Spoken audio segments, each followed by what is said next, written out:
Felicia's Prince of the Morning Star, a novel written by RufusDaigle, Part 1, Louisiana. Grandmother chanted rosaries embroidered in the release of the dawn. I fed her needles. Linen thread listened to storms invite lightning streaks. Grandmother shunted hay will come for you. One day you are a wild stallion to be broken. Grandmother chanted, even in your lifetime, we will not stand together. Spring was at its end. It disappeared into the haze of a hot mosquito-laden summer. In a field where azaleas bloomed among the flow of wild weeds, an occasional puff of wind stirred the dust of the earth into myriad forms. In the field under a live oak sits a boy, the dust settling around him. He sees himself as one of the branches reaching out into the world. At his birth, his mother Vidal had named him Angelo. She decided on this because her first love was named Angelo. The family's name was Lafleur. Her son was born in the fall of 1948. She held a joy in her heart for him, and his love for her was endless. The boy held the thought that his mother would always be his one and only love. He came to her with small gifts many times after saving his allowance. Other times he'd write her short poems and hurry home from school to show them to her. "Mother, look what I wrote for you." She'd read his words, and most times she would try to explain to him that she couldn't be his girl. "When you're older, Angelo, you'll fall in love and go off to marry another lady." "No," he would exclaim. "I'm going to stay with you and buy you a home and beautiful, beautiful clothes." "Okay, Angela, go and play," she would reply. That's how it ended most times. She struggled to find the answer to how to counteract his feelings. For her, a black woman struggling cash day with kids in this southern coastal town, she felt God had blessed her with this child. She hated what his father had done to her, but reveled in how Angelo bloomed. Angelo propped his arms on his knees as he looked out from under the shade of an old oak tree. He watched a falcon float against the sky, the bird dove cutting into the wind. It reminded Angelo of the paper airplanes he and his friends made at school. Moments later, he grew bored and finally stood up, following the trail towards home. He kicked the dust as he walked past a thicket. Suddenly, he felt a strange sense of despair. As he reached the edge of his grandmother's garden, he began to sing. He didn't want his mother to see him in a downcast mood. At home, he found his mother sitting on the porch. He ran up to her as if she'd been away for a long time. She pulled him to her, saying, "How's Mama's baby? Where have you been?" But deep inside, Angelo had his own questions, spoken and unspoken. Where was his father, and why wasn't he here? "You tired, Mama?" he asked. "No," she replied. "It's just peaceful out here." She smiled. "I made some ham hocks and greens." He shrugged and walked towards the kitchen. "Go in and help yourself," she called. He liked that idea because he hated to be served like a child. He wanted to be a man and serve himself. Angelo went in and washed his hands, then smiled at himself in the mirror. He didn't like that smile, so he tried a different one. He squinted his eyes to see if he looked better or worse, and clenched his teeth together to see if he looked manlier. Finishing these facial contortions, he dried his hands and walked out. After fixing his plate and placing it on the table, Angelo turned and glanced out the window. His mother had placed her chair out in the yard. She seemed worried about something. He stared at his mother. Oh, how he wanted to please her. She seemed content, but not happy. She worked for low wages and had to accept unheard of inhumanities. Besides, he also wanted his mother to rest. Vidal cleaned houses for the whites across the track. She had a 6th grade education. He returned to the refrigerator and poured himself a drink of lemonade. He ate in a rush, as if he had somewhere important to go. After eating, he stepped out on the porch to watch the sun setting in the distance. The dust had gathered in some deserted places, and he could see the reflection of sun rays producing a dream-like effect of beauty. He sat down on the step with a sense of ecstasy. A woodpecker in an oak tree broke Angelo's silence. He stood up and peered among the foliage and branches for it. The pest had blended into the tree, and Angelo could not find it. He reached for a rock and threw it in sudden anger. The rock hit a branch, and he threw another that landed in a ditch a few yards away. The woodpecker stopped pecking. Angelo reached for more rocks. He could see faint glimpses of his mother moving around inside the house. Of all birds, the woodpecker was the one Angelo hated the most. He stood staring at the top of the tree, trying to figure out how to rid the world of that bird. Hurling more stones, that redhead became a symbol for all beasts in the world. This bird had no value, no beauty. It reminded him of his nightmares. Because of this bird, Angelo fell into a despairing reverie and began walking down the path that stood along the oak. He thought of how sad it was they were poor, when they deserved more. I'm going to be so rich, and I'm going to make the world feel sorry for how they treated me as a child. God, why?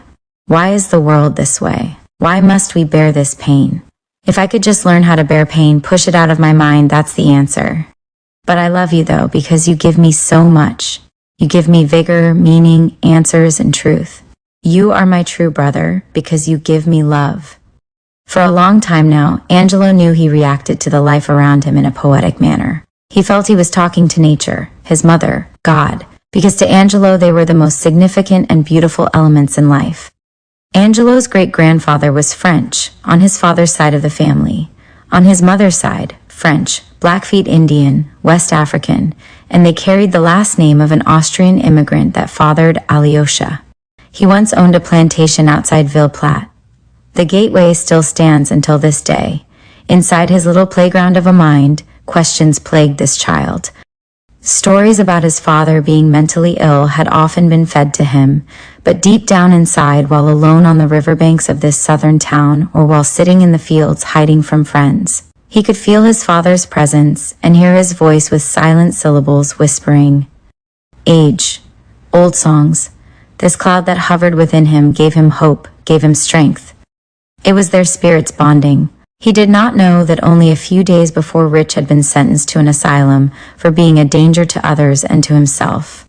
He would be placed in a cell with his first cousin, Raphael. The path he took led to an open field. The weeds were as tall as he. Angelo and his friends had played there often over the years, from hide and seek to cowboys and Indians. Sometimes they just sat and hid among the foliage to escape their parents, to escape the world. In their young minds, hopes were behind drifting clouds. He was 12 now and headed to the 8th grade. He didn't play these games anymore, but in grandmother's backyard, the world of fantasy took hold of him. He lamented that it had come to pass. His childhood was almost over. As he walked, he pulled at the weeds that leaned out along the path before him.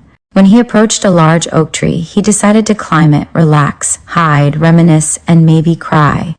He rushed towards the tree, sensing the shade as it enveloped him. They became one as he inched his way up the closest branch. After wiggling into the most comfortable position he could find, he looked out over the neighborhood. Vidal had returned. She sat in a long checkered dress. The field engulfed her. From where Angelo sat, she looked different. When he was with her, she seemed unconquerable. But from where he sat, he felt like a giant above the world. He felt her to be no more than a star he could pluck from the sky, or a rose he could strip of its petals. Many times before he had sat in this tree and looked out at the world. At those times, the world had been a toy he could play with. He could hate it when he wanted or love it when he dared. This tree was another world, a world of fantasy perhaps. Even fantasy had its reality. Angelo had 3 sisters. Natasha was 15 years old. Andrea was 7, and Ursula was 5. Angelo would meet Natasha's father, Virgil, many times before his death of brain cancer. Virgil was a quiet man, and Vidal had no problem with his visiting Natasha. Tito had fathered the other girls. He didn't live with them now, because grandmother's place was too small. He lived with his parents for the time being. They were planning a move because it was becoming crowded at grandmother's, although she didn't seem to care. Vidal's father had died many years ago. While sitting in the yard, she thought of her father. He was tall, sanguine, with attractive lines. When with her sisters and brothers, she could envision him. His large brown eyes, full lips, the lines that gave strength to his jaw, the thick eyebrows just white with wisdom. They kept him alive in a silent way. Even the house held his grandeur. The yard she sat in was a yard of memories that were brought up at family gatherings each month. A car passed by and an old man struggled by on a crutch. Everyone knew him. Popses was his name. He was returning from the riverbank. Memories of her father welled up inside her. She was the youngest girl, and when he died, she didn't understand what had happened. She had cried because everyone else cried. She hoped he'd awaken soon because all Felicia would say was, "It's all right, baby. May God bless him." She'd held Vidal so tight. Vidal always remembered. The day her father died, no one expected anything of the sort. He hadn't been sick and hadn't complained. He was in the field during the cotton harvest. Some workers were singing an old song. On a hill far away stood an old rugged cross. Others were talking about the gathering the night before, and about Mrs. Lucy's husband being hung 2 weeks before. Alyosha picked cotton steadily and glanced their way with a very critical grimace. He was tall, and when he stooped his back ached. He had a jade complexion and large eyes that were set deep. Among his high cheekbones and protruding brow, his hair had grayed, and his African features mixed well with his other mixed blessings, the Blackfeet Indian and the Austrian. He had been in the field an hour. The sun was blistering hot. His head felt awkward, pressurized. He turned his thoughts to Vidal, to keep his mind off the back-breaking work. He smiled to himself as he thought of the doll he bought for her earlier that day. Suddenly, a gust of wind blew in across the field. He turned, stood, and faced it. He winced, bowed his head, and reached for his hat to protect himself from the dust. The cottonweeds moved with the wind, and the workers' clothes were like flags draped around condemned souls. Once again, Alyosha bent down to resume picking. The white puffs of cotton made him think of Vidal's soft checks. She was the light of his life, a lily sitting alone in a deadly swamp pit. "Oh, God bless her," he said, "and all my children." He and Felicia prayed often, and felt it was a blessing to be alive in such a world, even among such men as the devilish white man. This had come down from their African parents, that white was evil. Felicia always said the white man was a dog, but she didn't let it change her attitude toward life. She lived with humility. She knew that pride was not so much a part of the soul as the mind playing games. Not all whites, she'd add, but most of them. Alyosha felt as if his head was in a burning oven. He stood up, peered from under his hat, and suddenly grabbed his head and fell to the ground. He screamed, reacting as if he had to, not as if he feared it. When he fell among the blessed rows before losing consciousness, he tried to force himself up again as if he had just tripped, or the sun had just exhausted him. But it wasn't that. He was floating somewhere. There was pain, sharp and precise, and there was darkness. He had fallen from the deck of a ship and was reaching for silhouettes beyond the waves and the fog of life. He had suffered a stroke. He held his head and his face changed as if some alien being had taken possession of him. "God, what is this?" he cried. The dark faces and whistling wind held a verdict. He could barely see the sky above because of the hats, dark faces, dust, and stuffiness of all the people who gathered. He could sense a caring soul kneeling by him. It was a woman. "Oh, what's wrong, Alyosha?" "He's had a stroke," someone screamed. "I saw him fall." The crowd moaned and began to gossip. A young boy was sent running to tell the man. Alyosha lay on the ground, staring up with his mouth open. He could see Vidal's image, but the blistering sun stole the spotlight. He could remember the day he married Felicia. He didn't want to lose these things. He wanted to see them just once more, if God would let him. He reached out and grabbed the cottonweed, then grasped a fistful of black dirt with his right hand. That's when he shuddered from head to foot and died. "Oh, Jesus, please," the lady above him cried. The man to her right began to pray. "Our Father who art in heaven." The crowd moaned, then all went quiet. Cottonweeds, the dust, and the heat. CPT, the wind, the Felicia had told no one, but she'd owned for 2 days that he would die in that field. She couldn't tell him, because whatever it was that forewarned her said in a silent way for her to say nothing. She cried and she prayed, but it didn't help. The night she had the vision, which was one of many, she had awakened and looked at Alyosha for a while as he slept. "I love you, Alyosha, for your quiet way and all the beautiful children you've given me. Because of God we were united, and because of God we shall someday part." And she put her hand on his head to touch him, to feel the coarse hair and African features. "What's wrong, honey?" he said. He startled her because it was dark and she didn't want to wake him because she was in fright. I had a nightmare and it was horrible. He reached over to her and held her in his arms. Say a prayer and go back to sleep. It's nothing. You probably ate too much before coming to bed. When the boy ran to the door, Vidal was on the couch at Felicia's side, with her eyes open. Felicia jumped to her feet, knowing what it was. RufusDaigle. Something done happened to Mr. Alyosha. Come hurry, the boy shouted. Felicia rushed out with Vidal and climbed into the wagon. And this is when she had held Vidal so tight. She looked towards the sky, and the tears fell on Vidal's cheeks. Vidal tried to wipe them away, but all she did was to make a mess of it and start to cry. God bless him. Please, for me, for my children. As Vidal now sat in the yard, she felt lost and forlorn. Now she understood why her mother held her so tight that day, and why she cried and prayed to God. She had grown to learn the answer to many things. Now she thought, that was a strange day for Mother. If she should die now, I wouldn't know what to do. It's strange how parents are. They sense things. To die. What is to die? And she found herself propped on the armsem of the chair, head down, peering into the foliage before her. At T504 Blake Street stood an old house. A lady sat out on the porch. She had red hair and a large red face. She wore an apron around her aged, worn, and obese body. Her clasped hands lay between her legs.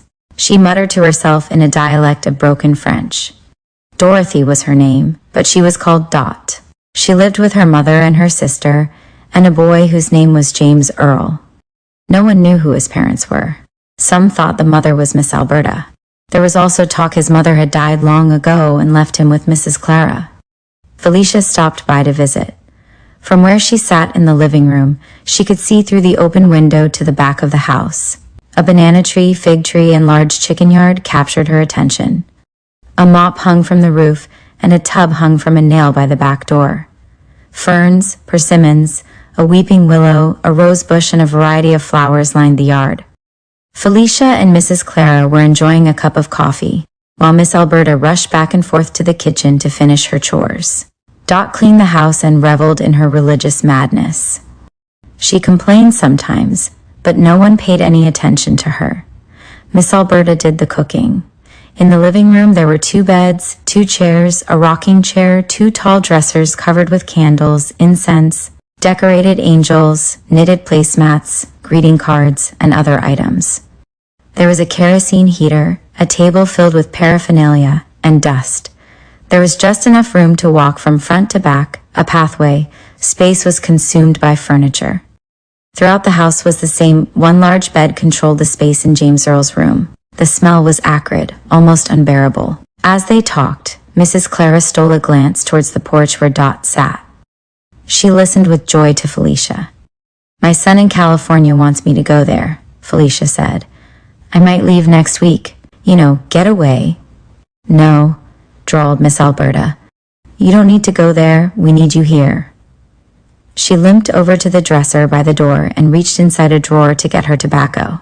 If God wanted you there, he would have made a way for you before. This is your home. She had a rough, masculine voice and coarse red features. Dot and Miss Alberta were Methodists. Felicia and Mrs. Clara were Catholics. But despite their religious preferences, they were all God-fearing. Yes, I suppose you were right. I wasn't going to go, Felicia admitted with a giggle. Nothing up there for me, Shay. Those people up there are different, Miss Alberta declared. They're living in sin.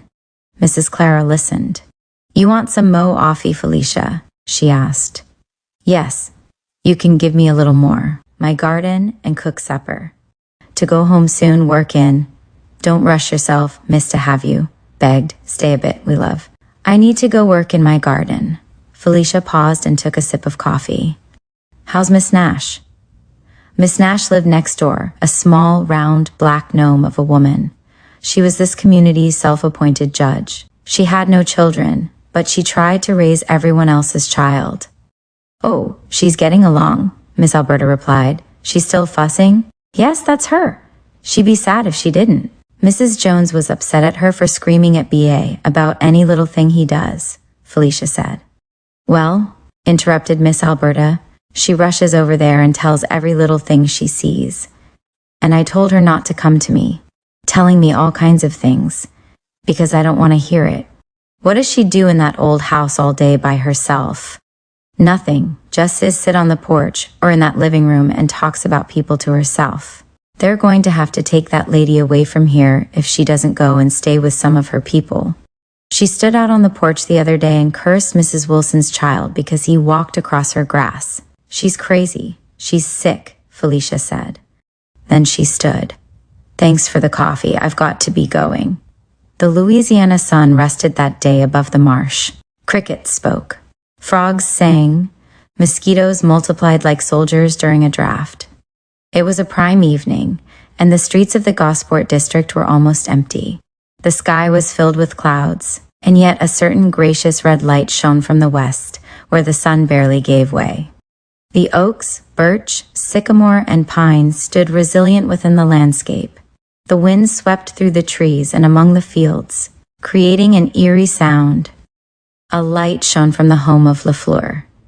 7 people lived in this house. It was an old house, acquired 10 years ago by Felicia's eldest son, Dante. It was surrounded by a 1/2 acre of land. There were no trees on this lot, but at the perimeter stood large oak trees, chinaberry and blackberry vines, and blueberry bushes all twisted and grown together. East of this house, Vidal's oldest sister Pat lived.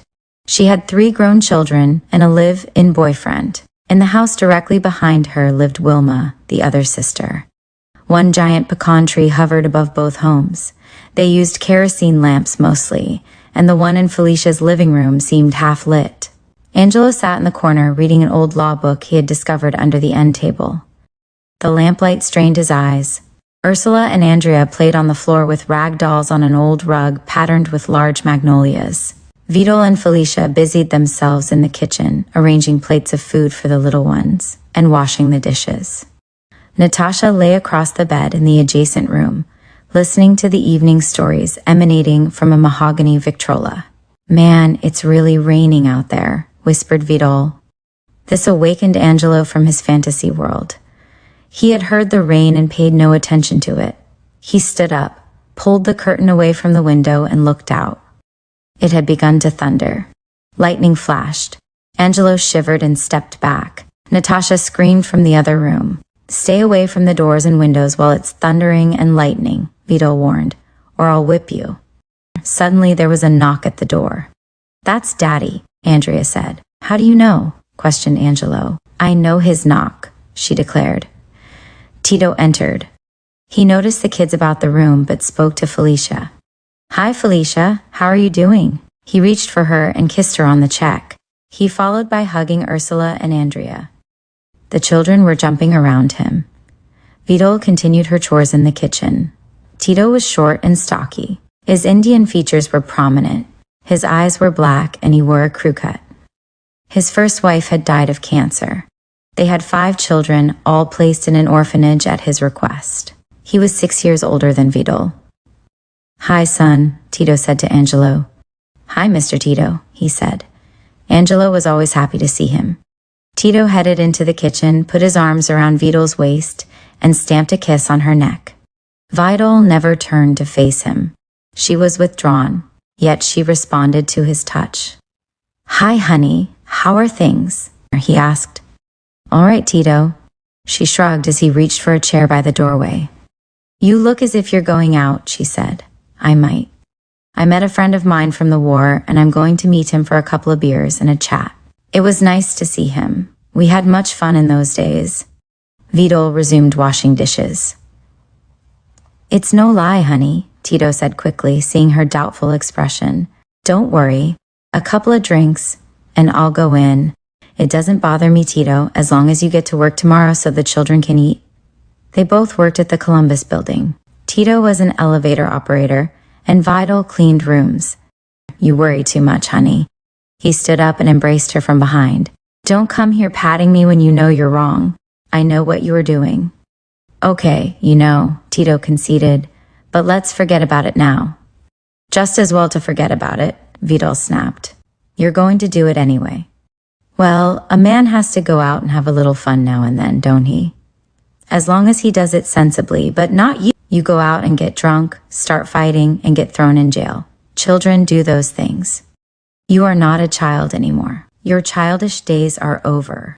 Dolly, he said, calling her by the nickname he'd given her.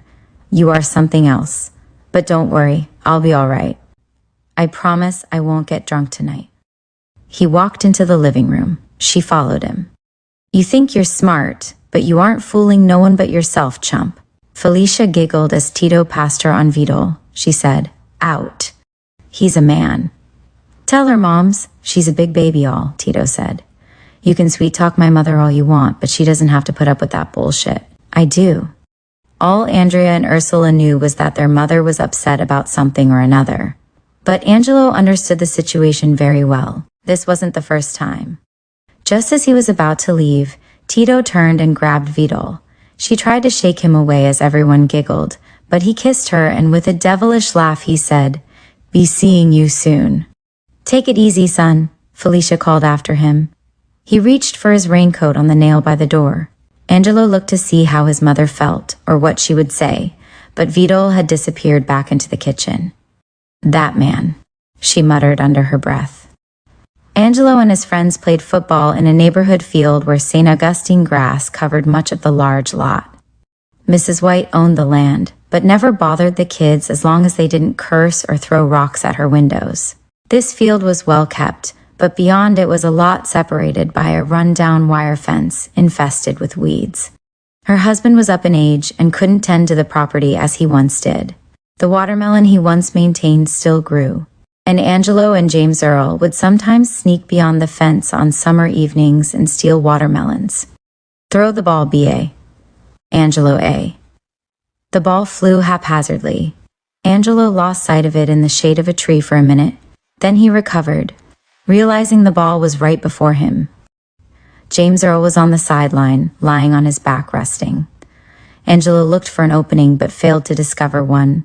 Eric and Burke were on his team, while B.A., Malcolm and Henry made up the other team. Eric was from a family of 21 children, same mother and father, a preacher's son. Henry had just run over Burke, and Angelo tried a few steps to sidetrack him, but to no avail. He made another attempt to run over him, and succeeded this time. The touchdown brought cheers from his teammates. He was tough, quick, determined. There was intensity about him. The game went on for about an hour until Henry decided he was tired and hungry. I quit. I want a sandwich, he said. Infuriated, Angelo shouted back, You ain't nothing but a sissy. Henry smirked, dropped his round forehead and headed home. Don't know how to have any fun, Angelo bellowed. You don't want to play, Winston? Eric asked. You know he doesn't want to play, Angelo countered. He's nothing but a crybaby. Winston was Angelo's cousin. He was a fragile child. Tall, thin, and so dark, Angelo thought surely he could recognize a purple undercoat to his skin. I suppose that's it for the game then. Shit, Eric remarked. Boy, you can't be cursing around here, Angelo teased. His large brown eyes and dimples caught Eric's attention. Everyone laughed. You crazy man, Eric commented. Nothing wrong with that. Crazy people run the world, didn't you know that? Asked Angelo. I hope not, Eric followed. Well, they do. Ask your daddy. He's crazy, a preacher screwing everybody's mama. They all laughed.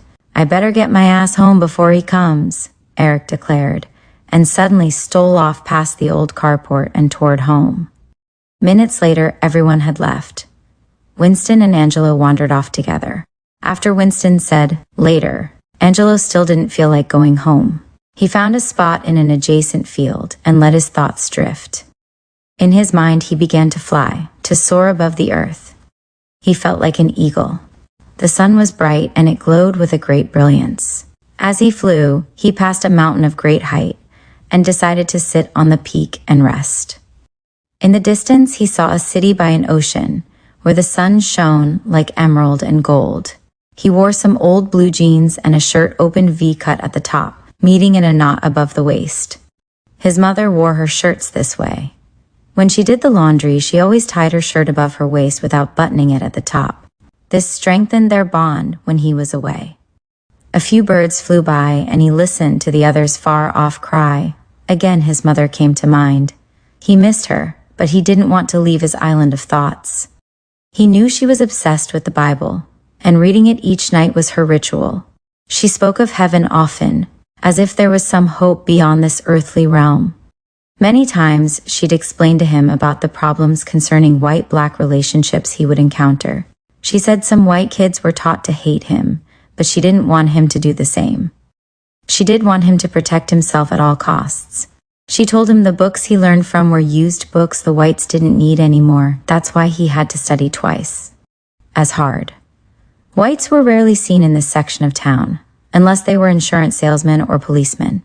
Some owned the little grocery stores that dotted the area on this side of the track. At this age in his life, Angelo was as happy as a child could be. He loved to fight, though, and his skin would crawl with anticipation of a chance to show his strength. By this year's start, Angelo realized that manhood was upon him. He loved work, and teamed up with Jacob many times to cut the lawns in the area. Other times he would go alone with his sickle and cut the tall grass for his customers. He saved his money and eventually bought himself a lawnmower. There was a part of Angelo that loved working in the fields, feeling the sweat trickle down his brow and noticing his muscles swell. And then there was that part of him that loved to read, was drawn to the arts, and longed to decipher the mysteries that surrounded his childhood. What Felicia feared, she put in denial. The police were doing an investigation concerning a stolen bicycle, and had been told that Matthew was seen riding the bicycle around the town with Felicia's grandson Vernon on the handlebars. Vernon sat in the back seat of the squad car while they threw crazy questions at him. This was his first encounter with the law. He had no fear, though, because Vernon was a born leader and felt that when a white man crossed those tracks, he was entering Africa. There were no whites living in this section of the area, a small region that could be controlled by the movement of the trains. "All right, let's go over this again," the sergeant said, his angry blue eyes and European snarl trying to soak up this black kid's humanity. "You weren't with him when he stole the bike, you say? Then what were you doing riding around on a stolen bike? You knew he didn't have any money to buy a bike." "Look," he said, "he just bought a new bike and asked me to go for a ride. I don't know anything about this." Vernon stared hard into the blue tributaries that fell from the eyes of this animal. "Look here, nigger. We'll pull this car in the alley and beat your black ass. Don't try to get smart with me." The driver agreed and made a screeching turn at the next corner. They could feel his manhood and figured they'd take care of him at a later date, but he was well schooled by Felicia. Matthew had had run-ins with the law before, but Vernon was a clean cookie. Felicia was well liked by everyone because of her polite manners and intense glow. They released Vernon a few blocks from home. "Make this the last time being involved, you hear?" the sergeant commanded. Vernon held a bad taste in his mouth from his encounter. He stepped from the back seat of the squad car and instantly smelled the aroma of the South. The birch trees embraced the wind, and the sun warmed his primitive heart. In many ways, Angelo and he were walking in the light of their own script. They both could feel the motherland in their bones. They didn't need some whitewashed version of their African heritage written in books that left them angry and bitter. They could remember the open fields and musical sounds of an African past. Whether or not they returned someday in their detached form as Africans or Negroes, their blood encased and guilt-ridden, their souls still ran across the desert with a lantern. The wrenching noise from Tito's truck thrust a dagger into the heart of the serenity of the morning. As the truck rolled into the countryside, the black driver seemed compatible with the quaint manner of his surroundings. Yet memories of his experiences in World War II often flooded and confused his thoughts. France, Germany, darkness, abuse, but also good times, a sense of freedom and purpose. That's why Tito lived for the moment. Life promised no tomorrows. It was all in the luck of the draw. The horizon was in sight on the periphery as he watched the road ahead. His mind was churning with the past experiences of his life and the coldness that lurked inside him. Being a produce salesman traveling among the various small towns, meeting and greeting people during those dreary mornings, was oftentimes a wonderful feeling for Tito. The truck began to slow down, acting up as it came to a dead stop. Then the driver released the key from the ignition, as one would pull the heart out of a man. "Get a box of tomatoes," Tito coarsely whispered. "Where do you want me to put them?" Angelo asked. "Put them on the porch, son," he replied. Angelo placed the vegetables and fruit by the rusted screen door. The floor squeaked as he walked across it. "I don't see how he sells a thing, that raggedy place," he said. Tito finished the invoice and placed it in one of the crates without saying a word. Angelo wondered, as they rolled past so many fields and farms, if the wildlife noticed the words stenciled on the side of the truck Stedman Produce Company. Maybe they imagined it was an animal with mechanical powers and noise, with a driver and his son inside the contraption. He thought they must carry disdain for them. Angelo was slumped down in the front seat of the truck, daydreaming. He wanted to be an artist. Many times at school he would sketch his roommates, and on weekends he would visit the city library and study the works of Michelangelo, Van Gogh, Toulouse-Lautrec, Matisse, and all the other great artists. It didn't matter to him whether they were black or not. He could feel the colors and passion, the paint making signatures on the canvas, as if making life a stage play unfolding from some script written long ago. The chill of the morning was overcome by the rising, swirling, blistering patterns exposed by the sun. With elbow resting on the back of the seat and legs apart, Angelo watched the morning's symphony. "Isn't that beautiful?" he thought. Felicia told him many times how healthy it was to awaken early before the sunrise. "Early bird gets the worm," she would say. He had much living to do before he'd realize exactly what that could mean, but it was why he began taking these early morning rides with his stepfather. They would leave about 5 in the morning, when the fog was thick, and make their way through the backwoods of the Louisiana coast, heading north, stopping in places with names like Jennings, Crowley, Ville Platte, and as far north as Alexandria. "You tired?" Tito asked. "No," Angelo replied. "After this stop, we'll head home." Angelo was bored with getting in and out of the truck, but he liked the ride, the experiences of visiting different towns, seeing different faces, and hearing other dialects.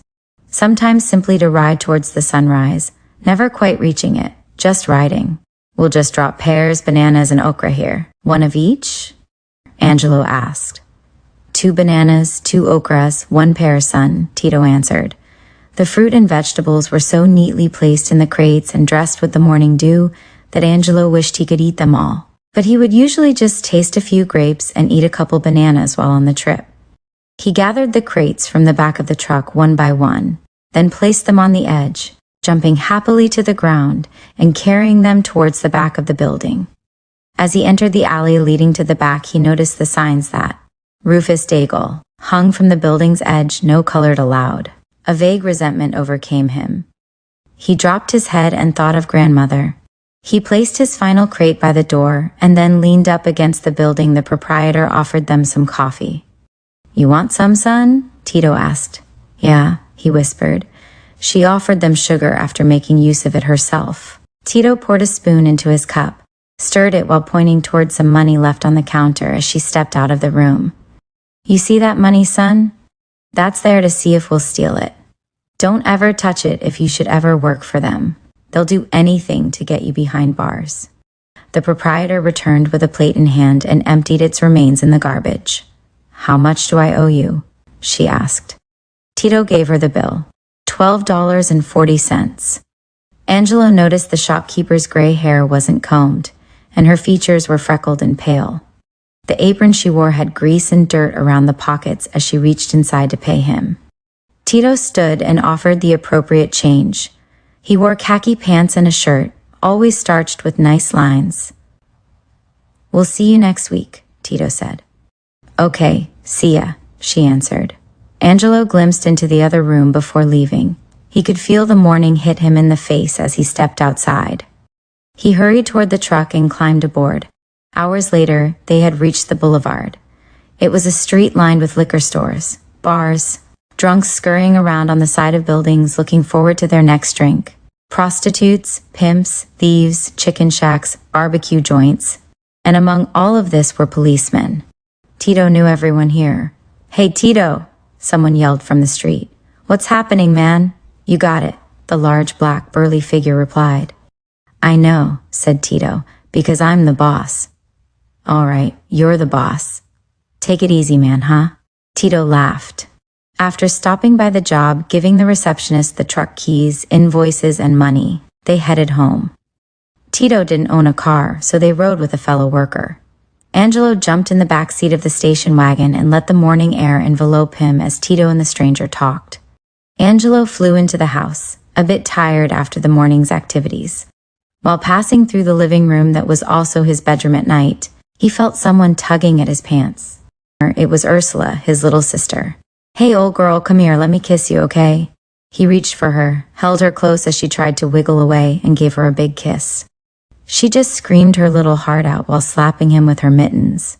"Leave that damn girl alone, boy," his mother screamed. "I don't feel well." That old girl just running her mouth replied. "Know that, Angelo. I don't care. She don't want you touch her. You always kissing on somebody's baby. Why don't you go have a baby of your own?" "No, I'll let everyone else have them," Angelo blurted out. "Who you talking to?" wailed Vital. "Nobody, Mama. Nobody at all." He sensed her wrath. "You better not be talking about me. I had your ugly ass, and that was too much there." "Where's Andrea?" Angelo asked, changing the subject. "She's hanging clothes on the line. I'ma go beat the old girl up, watch." "You better not bother that girl. I'll beat your ass if you do," his mother screamed from the bedroom, where she was dusting off the dresser and rearranging the bed. "I'm not going to bother her, just see the old girl, that's all." "Okay, Angela, don't smell your piss and think you're strong, I'm telling you now." He ran outside, leaping off the porch towards Andrea. "Andrea, hey old girl." "What you want, boy?" she asked. "Just come to see ya. Gonna fix me some breakfast, huh?" "How much you gonna give me?" she asked. "I'm broke now, but when I get some money I'll give you something, okay?" "All right, but don't forget, because I won't." "You think you're smart." After hanging the remaining pieces of clothing, she picked up the basket and headed towards the house. "Hey, Mama, Angelo think he gon' have me fix his breakfast and not pay me anything, but I ain't crazy. I'ma get my money, or he'll be sorry." "You know I'm going to pay you, Andrea," Angelo said. Andrea slowly walked into the house as Angelo remained on the porch.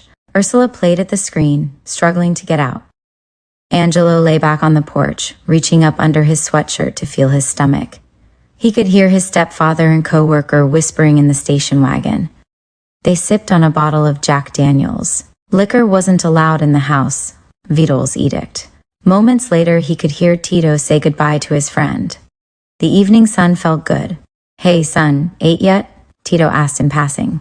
"No, Andrea is fixing my breakfast now," Angelo answered. Angelo jumped up and followed Tito into the house, his ongoing nightmares crossing his mind.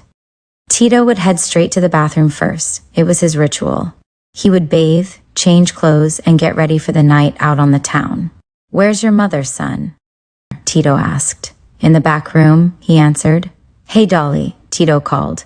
"What you want, man?" Angelo could hear her say. Tito reached her from behind and kissed her on the cheek. "Man, I've told you about kissing all over me when I'm working. I'm your husband and I kiss you when I want," he teased. Vidal turned quickly. "Come on, bastard, take one now, come on," she screamed. She raised her arms and Tito ducked and dodged until he could get at her waist and tackle her to the floor. She ended up on top while he held her hands, laughing. "Hey son, she thinks she threw me. Look, she's upset. You can't hurt me, Dolly." "Yeah, that's what you say in front of these children, but I know better, bastard." He finally threw her to the side and kissed her again. "Ah, that's your ass now," she said furiously. Still laughing, he ran into the other room. "Man, I don't have time to run around and play with you. I've got work to do, but I'll get you." "You'll forget, bitch." "What?" Then he slapped her on the butt and ran towards the bathroom. "Just wait a minute here," she screamed. "That man's full of shit." "Man, can't you see I don't want to play?" "You never want to play," he replied. "Damn right," she said. He found a washcloth and headed towards the bathroom. "My food ready, Andrea?" he asked. "I'm fixing it now, Daddy," she answered.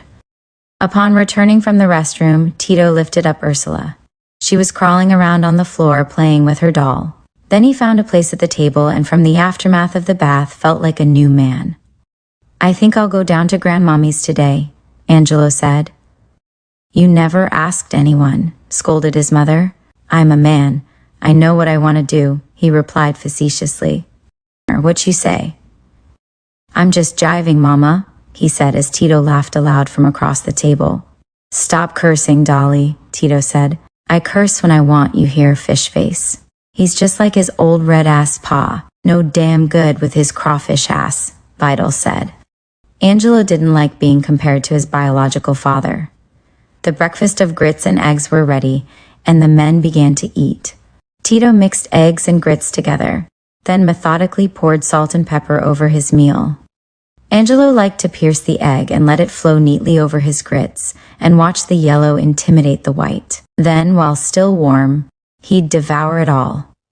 In grade school, his teacher would have him bring his lunch back to the classroom so he could be taught the proper way to eat. He liked his food warm, or as hot as possible, so he wasn't about to sit and chew his food 100 times per spoonful like Natasha. Boy, I told you once, you're going to get indigestion eating so fast, Vidal said. No, I won't. It won't bother me. Okay, Chief, Tito replied.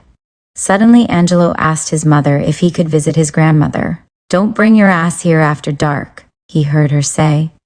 Moments later, he was out the door, down the crowded neighborhood street with its high roads and deep ditches. He began to run to get as far away as possible from the screams of his mama calling him back. The Johnson family was fixing their cars as he passed. Angelo ran until he reached the corner and jumped the ditch to the right. An odor was his reward.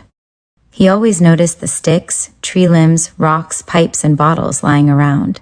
They were useful in case he had to fight his way out of an area. There was a group of kids that called themselves the Untouchables. They were a group of tough boys that lived on the edge of the city, and there always seemed to be one bully lounging around in front of the grocery store. His grandmother's house was a little over 2 miles away from home. He liked going there because it gave him a chance to run. He wanted to be a long-distance runner.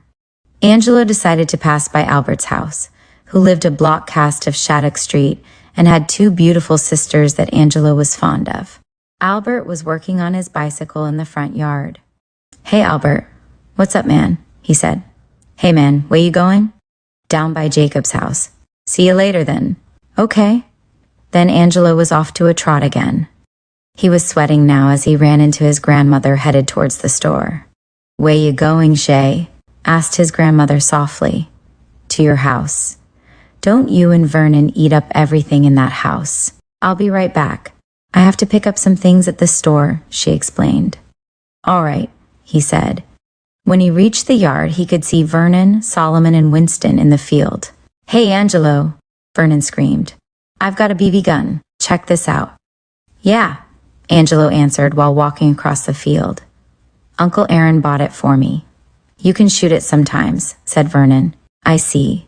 Angelo walked into the house and headed toward the bathroom to wipe his face. Vernon was 5 years older than Angelo, but Angelo would fight anyone despite his or her age. Vernon knew this and would bring his friends to test Angelo. Angelo inherited his fighting instincts from his mother. There was an art to being a good fighter and coming out on top. After Angelo returned from the house, he could see his grandmother heading home. Her head was downcast as usual. The stories she must have to tell, he thought.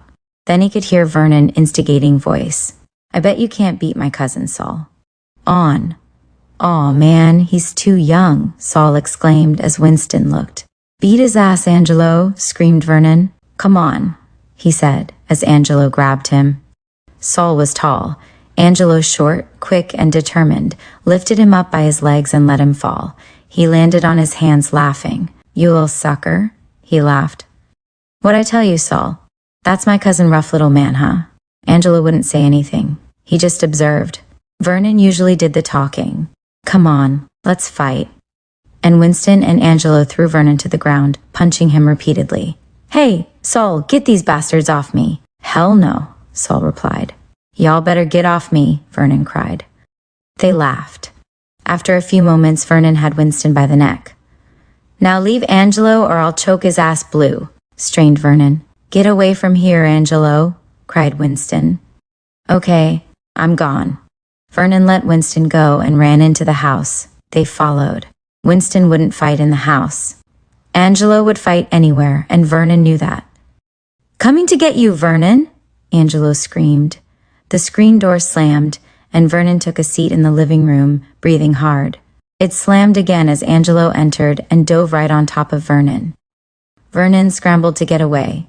"Grandmommy, Angelo is in here tearing up your living room," Vernon said. The grandmother rushed in with the broom above her head, swinging in Angelo's direction, hitting him on the back. "Get your red ass out of my front room, Angelo." "Get him, Miss Shaw, get him," said Vernon. "Him." Vernon hit the back door and Angelo MP'd up, running after. "I'ma kill you now, Vernon." Vernon slammed the screen. Face. Angelo turned blistering red as Vernon circled the house. He returned through the living room door while Angelo remained outside listening to his grandmother. "That red bastard just like his pa, and all those red-ass people. They all crazy. All them. He'll be crazy too, if I don't kill his ass first." Solomon sat on the front porch, and Winston walked over to Angelo as he stood in the field. They remained silent. 6. Directly across from Felicia's lived the mother, brother, and sister-in-law of Angelo's father, Rich, grandmother Genevieve, Uncle Al, and Aunt Wilma. Angelo had been forbidden to cross the street to their house ever since he was a little tot. Usually the blinds were shut and the door closed.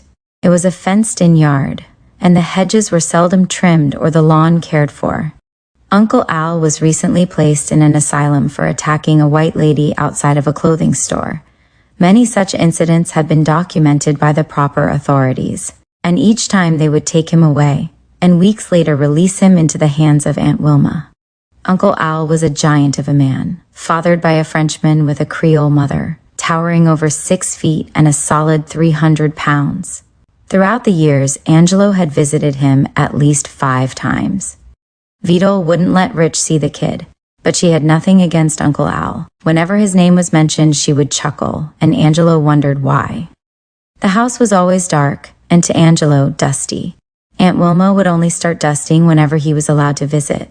They were very nice, if one considers nice being that Uncle Al sat in one spot and kept repeating over and over again, "That boy shall look like his father, young Rich."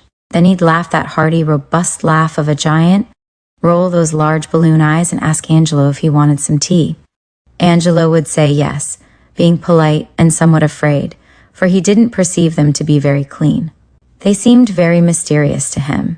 Aunt Wilma kept dusting and smiling, and Uncle Al just kept rocking back and forth in that rocking chair, repeating those same words like a broken record. Grandmother Genevieve was very sickly, and Angelo had only met her 3 times. Each time he had to ask his mother's permission, and cash time it was when her health was at its best.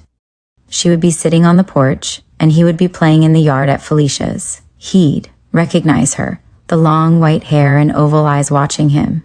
Then she'd call, "Hey, you, come over here." Angelo would run to the edge of the ditch and tell her he'd have to ask his mother. Then he'd dart into the house with frazzled brow and ask his mother if he could cross the street to visit his grandmother, Genevieve. "You can go over for a few minutes, then bring your ass back over here. What have those white-ass people ever done for you? You hear me?" Angelo didn't understand all this. As Winston and he sat silently under the Formosa tree, Winston making marks in the dirt, Angela stared towards the house across the street, with all the past questions and feelings coming home inside of him. It was all so painful for a 12-year-old child. "Hey, Shay," Mrs. Alberta said. She broke into 1-second silence as Angelo thought of his Uncle Al. "Hi, Mrs. Alberta," Angelo responded. "Your grandma home, Shay?" "Yeah, she inside. I'll get her. Grand." "Yeah, Shay," spoke Felicia. "Mrs. Alberta wants ya." Felicia stepped out the back door in a faded magnolia dress, slippers, and headscarf, with her head down. Mrs. Alberta was in a long dress with chrysanthemums and green leaves, a white blouse underneath, and a hat with a shiny brooch stuck in it. "Hey, Shay, where you going?" asked Felicia. "Taking a walk to the store to get some aspirins. Has a headache." Angelo walked away into the sunset, an ambulance of colors propelled by the wind. In his visits to his grandmother's house, he would complete a number of chores. He would thread the needle so she could sew, do her grocery shopping, dig up and cultivate her garden each summer, write letters for her, mostly to Uncle Dante. And in return, he would learn to do exciting things like chopping a turtle's head off, wringing a chicken's neck, and he would listen to her wonderful and sad stories. "I'll see you, Grandmommy. I'm going home." "Okay, Shay, tell your mother hello. Bye." Angelo began to run again. Stopping at red lights bothered him. He wanted to stop by Elridge or Jacob's house, but it was getting dark. Elridge was the brother of a family of 21 children, 9 girls and 12 boys, one of whom Angelo went to school with. His name was Victor Broussard. Victor was 3 years older than Angelo. He was 18 and Angelo 15. Victor had flunked a few grades. It wasn't that Victor was dumb, it's just that his family put emphasis on church and singing more than anything else. They played well together, except for the little fights along the way. Once Vernon put cloth around Angelo's fist, and Albert taped down Victor's. Then Vernon screamed, "Beat his ass, Angelo!" "Angelo can't beat Victor," Alfred exclaimed. "He didn't do me anything," Angelo cried. "Aw, you scared," said Victor. "Scared some shit," he screamed. They began to battle. Angelo was swinging furiously. Victor's punches kept Angelo confused at first, but he noticed Victor was tiring and his own punches were landing. "Come on," he screamed. Vernon and Albert were just laughing and jeering in the background. After that day, Victor would respect Angelo for his punching power. It was dark now, and Angelo knew his mother was worrying. He carried a stick as he ran because there were so many loose dogs in the neighborhood. It bothered him so much that sometimes he would get on all fours and return with a human bark if he had enough distance between them. It had worked many times. When he reached home, his mother and stepdad were watching television. "There's my son," she said. "That bum?" Tito teased. "Hey there," Angelo said. "How's Michal?" asked Vidal. "She's all right. She got on me because Vernon and I were fighting. You know how she protects that boy. But she said my father wasn't worth anything and all kind of other stuff." "Well, it's true. That red bastard hasn't given you anything, so what are you talking about?" Angelo stepped into his room. Natasha was there, already in bed. "You come here getting me upset about some red cocksucker and I'll beat your ass good," he could hear his mother say. "Shut up, Dolly. Forget about it," said Tito. "Who you talking to, bitch?" Vidal replied in a fury. She pointed her fingers directly in Tito's face. "Get your fingers out of my face, or I'll eat them off," he said. "And if you do, you'll be sorry," she screamed. And there they were, wrestling on the couch. Tito would make her feel she was getting the best of him. Then she'd walk away with her feminine pride. "Now, that'll show you who to play with next time," she said. "Aw, Dolly, that didn't hurt me. I was just playing with you." "Yeah, I know better," she said, and sat down and sighed with a smile. Vidal was so sure of herself. Jesus was her North Star. She raised Natasha and Angela without a father. Absent from any strong drink or bar hopping, she met Tito on the job. Before they moved in together, Angelo enjoyed his visits. Tito would take him to the store with him in the evening, southern streets, and a new father. He'd sit and watch Tito so he could learn the expressions of a man, or so he thought. Tito labored with his thoughts at times, and sometimes he'd rant and rage if the kids would make the least bit of noise. Psychological scars from World War II military duty. Once, while working, Tito gashed his index finger. The insurance compensated him. Pat called and was concerned. "Yes, Tito's all right," Vidal explained to her older sister. Angelo was fumbling around in the drawer for some clean clothing to wear after his bath. As much as he hated to bathe, he wanted to please his mother. Angelo liked to be dirty, believing it gave everyone the impression he'd worked hard all day. Vidal had finished her conversation with Pat. She noticed Angelo was about to bathe. "Don't tell me you're going to bathe without me telling you." "Not my son. This can't be true." "Surprised you, didn't I, Mama?" "That's right." "Dolly, you crazy, yeah." Tito broke in. Angelo headed for the round steel tub. They sat it in the center of the floor in the back room while they heated water on the kitchen stove. Everyone gathered in the living room or in their separate bedrooms while the bathing was going on. Angelo could feel a draft and shivered and cursed a bit. He lathered and rinsed off in minutes. The floor squeaked, the tub was small, and the little heater in the corner was fighting off many obstacles. He was freezing. He sighed at the thought of how comfortable life could be at times. Angelo dressed in some brown slacks and a white shirt. He lifted the tub and brought it through the kitchen to the back door. He struggled to open the door, finally pouring the water out in the backyard. He then cleaned the tub, placed it again in the back room so his sisters could bathe, made his way to the living room and sat down by Tito. "What's playing on TV?" he asked. "How about sitting down and watching W?" demanded Splaying. His mother, "You and Dolly." "Don't you'll start, Tito. There, understand?" wailed. Angelo remained disturbed, but quiet. He recognized a Western movie was playing, and they all watched it in a familiar silence. Afterwards, his mother ran him off to bed, for the 8 o'clock curfew had arrived. He shared a bed with Andrea. She slept at his feet, and it wasn't long before he was asleep. It was Sunday morning. Angelo began to yawn and roll over in bed. The morning sunrise painted the neighborhood. He began to dress hurriedly so he could get outside and be alone with the morning. This ritual was his godsend. The sun hypnotized him as Vito scurried about the house. After watching the sunrise, Angelo entered the house through the worn screen door and fell into a copy of Black Sambo, a popular storybook. "You know you are going to church, Angelo," his mother said. "Make me sick," Angelo complained. "They don't do anything but make a bunch of noise and take your money."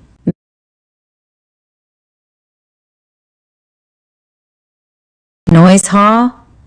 Make noise, Haw?" Vito's blood was boiling now. "That boy is crazy, yeah, Dolly." Tito smiled. "Well, that's right. You think those people believe in God, show don't," Angelo went on. "That doesn't mean you shouldn't believe in God," Vito raged. "Everyone else is living, and they don't believe in him, so why should I?" "To save your own soul," cried his mother. Vito was plaiting Andrea's hair. She wore her old pink robe, and Andrea sat beneath her like an angel being christened. "That's a bunch of junk. Save your own soul," said Andrea. "You and this girl just alike," Vito followed. "She doesn't like church either, and neither one of y'all know your prayers. You'll learn." "Give him time," proposed Tito. "Give him time, some shit. This red bastard here is just like his damn pa. Never believed in God. Too damn crazy. Oh, he wouldn't hurt anyone, don't get me wrong, but he'd damn sure try his best to kill you if you hurt him. And this boy's the same way." One day, this damn boy was playing with an old tire in front of Mrs. Sylvia's house. Her niece was riding a bicycle, so Angelo rolled the tire in front of the bike so the girl would lose control and hurt herself. So the girl took the tire and came and told me. I called Angelo, got on his ass about it, and he said, "All right, Mama." Then later the girl came back, crying and holding her head. Angelo had hit that kid in the back of the head with a brick, almost tore her ear off, I'm telling ya. Angelo was laughing. The sun swept through the living room, making an exclamation point. "She had no business taking my tire," Angelo said. "That's why you were on your knees in the corner of that bathtub all day." Vito crackled. "That's all right," Angelo spoke. "That's all right, Haw. Bring your ass here, I'll fix ya." "Aw, Dolly, leave him alone," Tito said. "Leave him alone? I'll teach him to talk shit. I'm crazy too." "But that shit don't make sense on a Sunday," said Tito. "You always taking up for that one. When I feel like beating my child, let me beat him, all right? You keep out of my way," Vito told him. Angelo darted into the bedroom, trying to avoid his mother's wrath. "I'll beat him until he can't walk," she exclaimed. Everyone knew she meant it too. She loved to beat Angelo until she could see blood. Broom handles, extension cords, and even green limbs from the young trees in the yard were all her weapons. "He better get his ass dressed and get out of here before I kill him," she carried on. Angelo washed himself, put on some clothing, and walked carefully past his mother and out the door. He headed towards his grandmother's house, teamed up with Winston, and they began their journey towards Calvary Methodist Church. It was 1.5 miles away. Years ago, when Angelo was a mark or two over 5, Vito and he passed these very same sycamores and cottonwoods. The vacant sidewalks, the southern breeze, the meandering shadows all held the sad stories of the place. That day, his mother held his hand as the cars swooped past. She talked of the stories of Christ, as was her way. She even explained how as a black child in school he had to study twice as hard. Angelo listened intently, wanting to believe everything his mother said. Within seconds, in an awkward symphony of noise, a tragedy occurred. Two approaching automobiles took the life of a lady and her newborn. Suddenly, frantic figures came from out of nowhere to rescue the injured. And where is God? Angelo had wondered. As he walked along with his cousin, he thought of that day. "Angelo, you know Green?" Winston asked. "Yeah, I know that punk. He's always picking on me," he said. "I'll get him, don't worry," Angelo bellowed. When they reached Macombre Funeral Home, an eerie feeling overcame Angelo. Winston never looked towards the Palace of Death. Angelo remembered this place. Many years ago something had happened. It was the flood, Hurricane Andrea. He remembered because every place was a river. People were stranded on their porches and in their houses. In Cameron, thousands of people drowned. People came in boats, walking with all their belongings on their backs, fleeing the deluge. Dot was clated. She had warned the world. Even then, Angelo was 6. He remembered Macombre Funeral Home because his mother had brought him here at a stage in his life when death, swimming, water snakes, and jail were his symbolic fears. This day would be embossed in his mortal attic. Bodies were thrown about the yard, still clothed. People wore gas masks and carried bags of money. The stench consumed the earth as reticent faces covered corpses with lime. The dead could not be buried quick enough. People were afraid of disease, tuberculosis, typhoid fever, and malaria. Vaccination clinics were opened. His mother wore a black two-piece suit and had a shawl with which she covered her face. Angelo covered his with his handkerchief. The organ played a morbid dirge as a nervous-eyed widow in black shouted against the wall. A group of sisters tried to console her as she threw her arms upward like a weightlifter.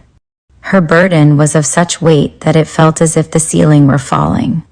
"Oh my God, Lord's glory, into God's hands." She wiped her aggravated face. "Oh my God," she choreographed some of it. "Jesus will walk with thee, I know. Why did he had to drown?" Her torso released its spirit into the dark man's arms. He wore a navy blue striped two-piece suit. His large nostrils flared. Vito walked through the crowd, a reincarnated pillar of womanhood. Angelo felt strength with her. Death could not touch him, water could not drown him, not with Mother. She shut out the forces of evil each day. The Old Testament gave her vision and strength. Crabbing was good in those times after the waters had subsided, and hunters and fishermen didn't care whether the crabs had eaten human remains, or the alligators, or the wolf pack. They hunted and fished in droves. It would be years later that Angelo would catch large burlap sacks of crabs on his journeys to the riverbanks behind the ice house. But he would never forget this punctuation mark in his childhood. Once Angelo and Winston crossed the tracks, their journey would be a cinch. Sometimes the trains held them up. The trains were like a gateway that separated the white community from the black community in this coastal town. A while later, they passed under the freeway and made their way past the church patrons that stood in the square. Inside the hallway, Angelo and Winston adjusted their clothing to appear decent. Angelo hated wearing ties and buttoned-up shirts. When the opening prayers were over and the deacons opened the doorways, everyone entered, a herd of black Christians making a mad rush to their salvation. The boys would never venture into the far reaches of the church.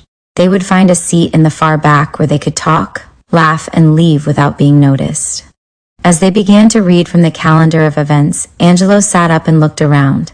He noticed his mother, a commanding presence in a burgundy dress with matching hat, but drenched in her humility. Uncle Aaron and Auntie Wilma were on the far side from him. The preacher man had arrived. He straddled the podium, and from that same far side, Angelo could hear the oldest deacon begin to chant. It seemed to him that he was crying, moaning to be heard. Though he was there in the room, there was an echo in his voice. A vision of doom lurked in its intent. Angelo wanted to know who this man was, but was afraid to ask his mother for fear that she might tell him and then he'd have bad luck, or that the man would visit him at night when everyone was asleep. Natasha would always see her father Virgil at church, and once at home she'd brag about the money he'd given her. That punk, Angelo screamed. He's better than your father, replied Natasha. How you figure that? You don't even know my father. Mama knew him and she said he was no good. She told me. That doesn't mean anything. Mama probably don't know what she's talking about, answered Angelo. Mama don't know what she's talking about, Haw, screamed Natasha. I was just jiving, girl, he said. Yeah. When I tell her she'll be just jiving with that strap, Natasha replied. You better not tell on me. You'll be sorry. After Vito returned from church and was barely settled in the house, Natasha began to squeal. Vito listened and was not pleased. She began to shuffle about the house as if in pain. This subject was always heavy on her heart and brought forth a racing pain. So I don't know what I'm talking about, Haw's son. I'll tell you what, your ass is here and his is there, wherever he is. Her father does give her something. You don't even know what your father looks like. His family is all crazy, every single one of them. Genevieve sees me now and won't even speak, like I'm trash, with her half-white ass.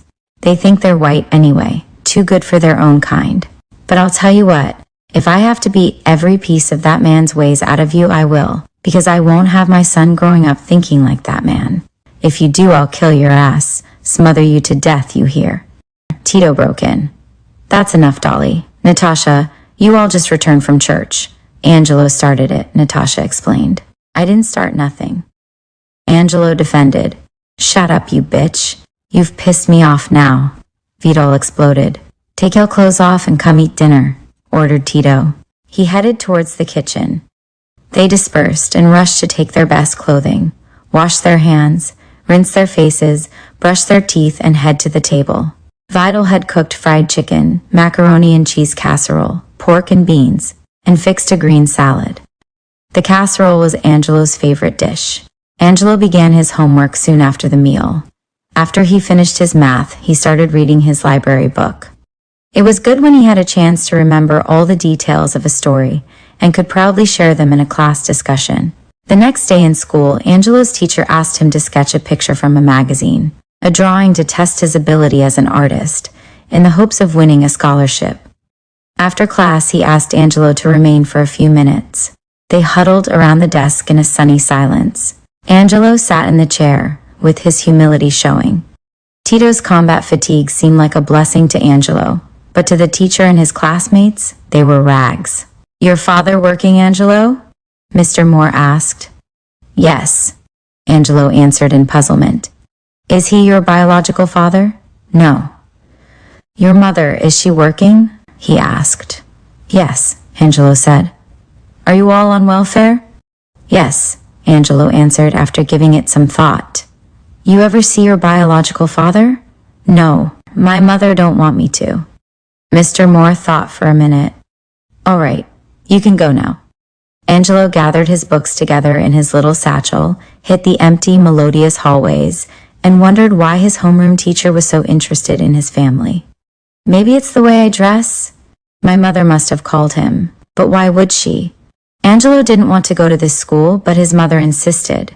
At Reno High, there were some children on drugs and alcohol, but not much peer pressure. Here at Washington High, Angelo felt the principal was always harassing him. Put your shirt in your pants, Angelo, he'd say, and Angelo would then dash to the back boys' room smiling. The principal would be so angry it seemed he could burst. In class even, Angelo would frustrate his teachers. At the end of his school day, he'd wait for the school bus to take him home. Sometimes he'd venture over to his grandmother's, who lived about a half-mile from the school. Today he left the building with a heavy heart. He wanted to finish school without failing. His biology grades were on the borderline, and his English teacher wasn't totally satisfied with his efforts lately. She demanded much more from Angelo because she knew his capabilities. The bus arrived in its monstrous way under the canopy of the school's facade, and after the usual small talk with the girls in the waiting area, they climbed aboard. Angelo instantly stole a seat by the window. As the bus made a U-turn from under the canopy, he watched the naked ditches, the football field with figures gathered, lone black figures entombed in their own silence, as the bus carried him to his destined stop. He had to awaken from this daydreaming and head towards home. As he reached home, he could see his mother sitting on the porch, in red shorts, white top, and her silence. "Hey, Mama, how you doing?" "All right, son." "I've got to go to the library today, okay, Mama?" "All right, but you don't have bus fare." "I'll walk," he replied. He couldn't stay on the track team because his mother didn't want him to come home after dark, so this was a way for him to stay in shape and also get his homework done. The library was about 3 to 4 miles away. He entered the house, gave some thought to the painting of a black stallion he was doing, noticed the painting of Jesus at Gethsemane he had just finished, dropped his books on the countertop, and headed directly to the kitchen for a glass of water. Natasha was doing her homework. "You working harder this year so you won't fail again?" Angelo asked in an encouraging tone. The house was relatively quiet, and almost instantly he stole from there and headed into the evening sun.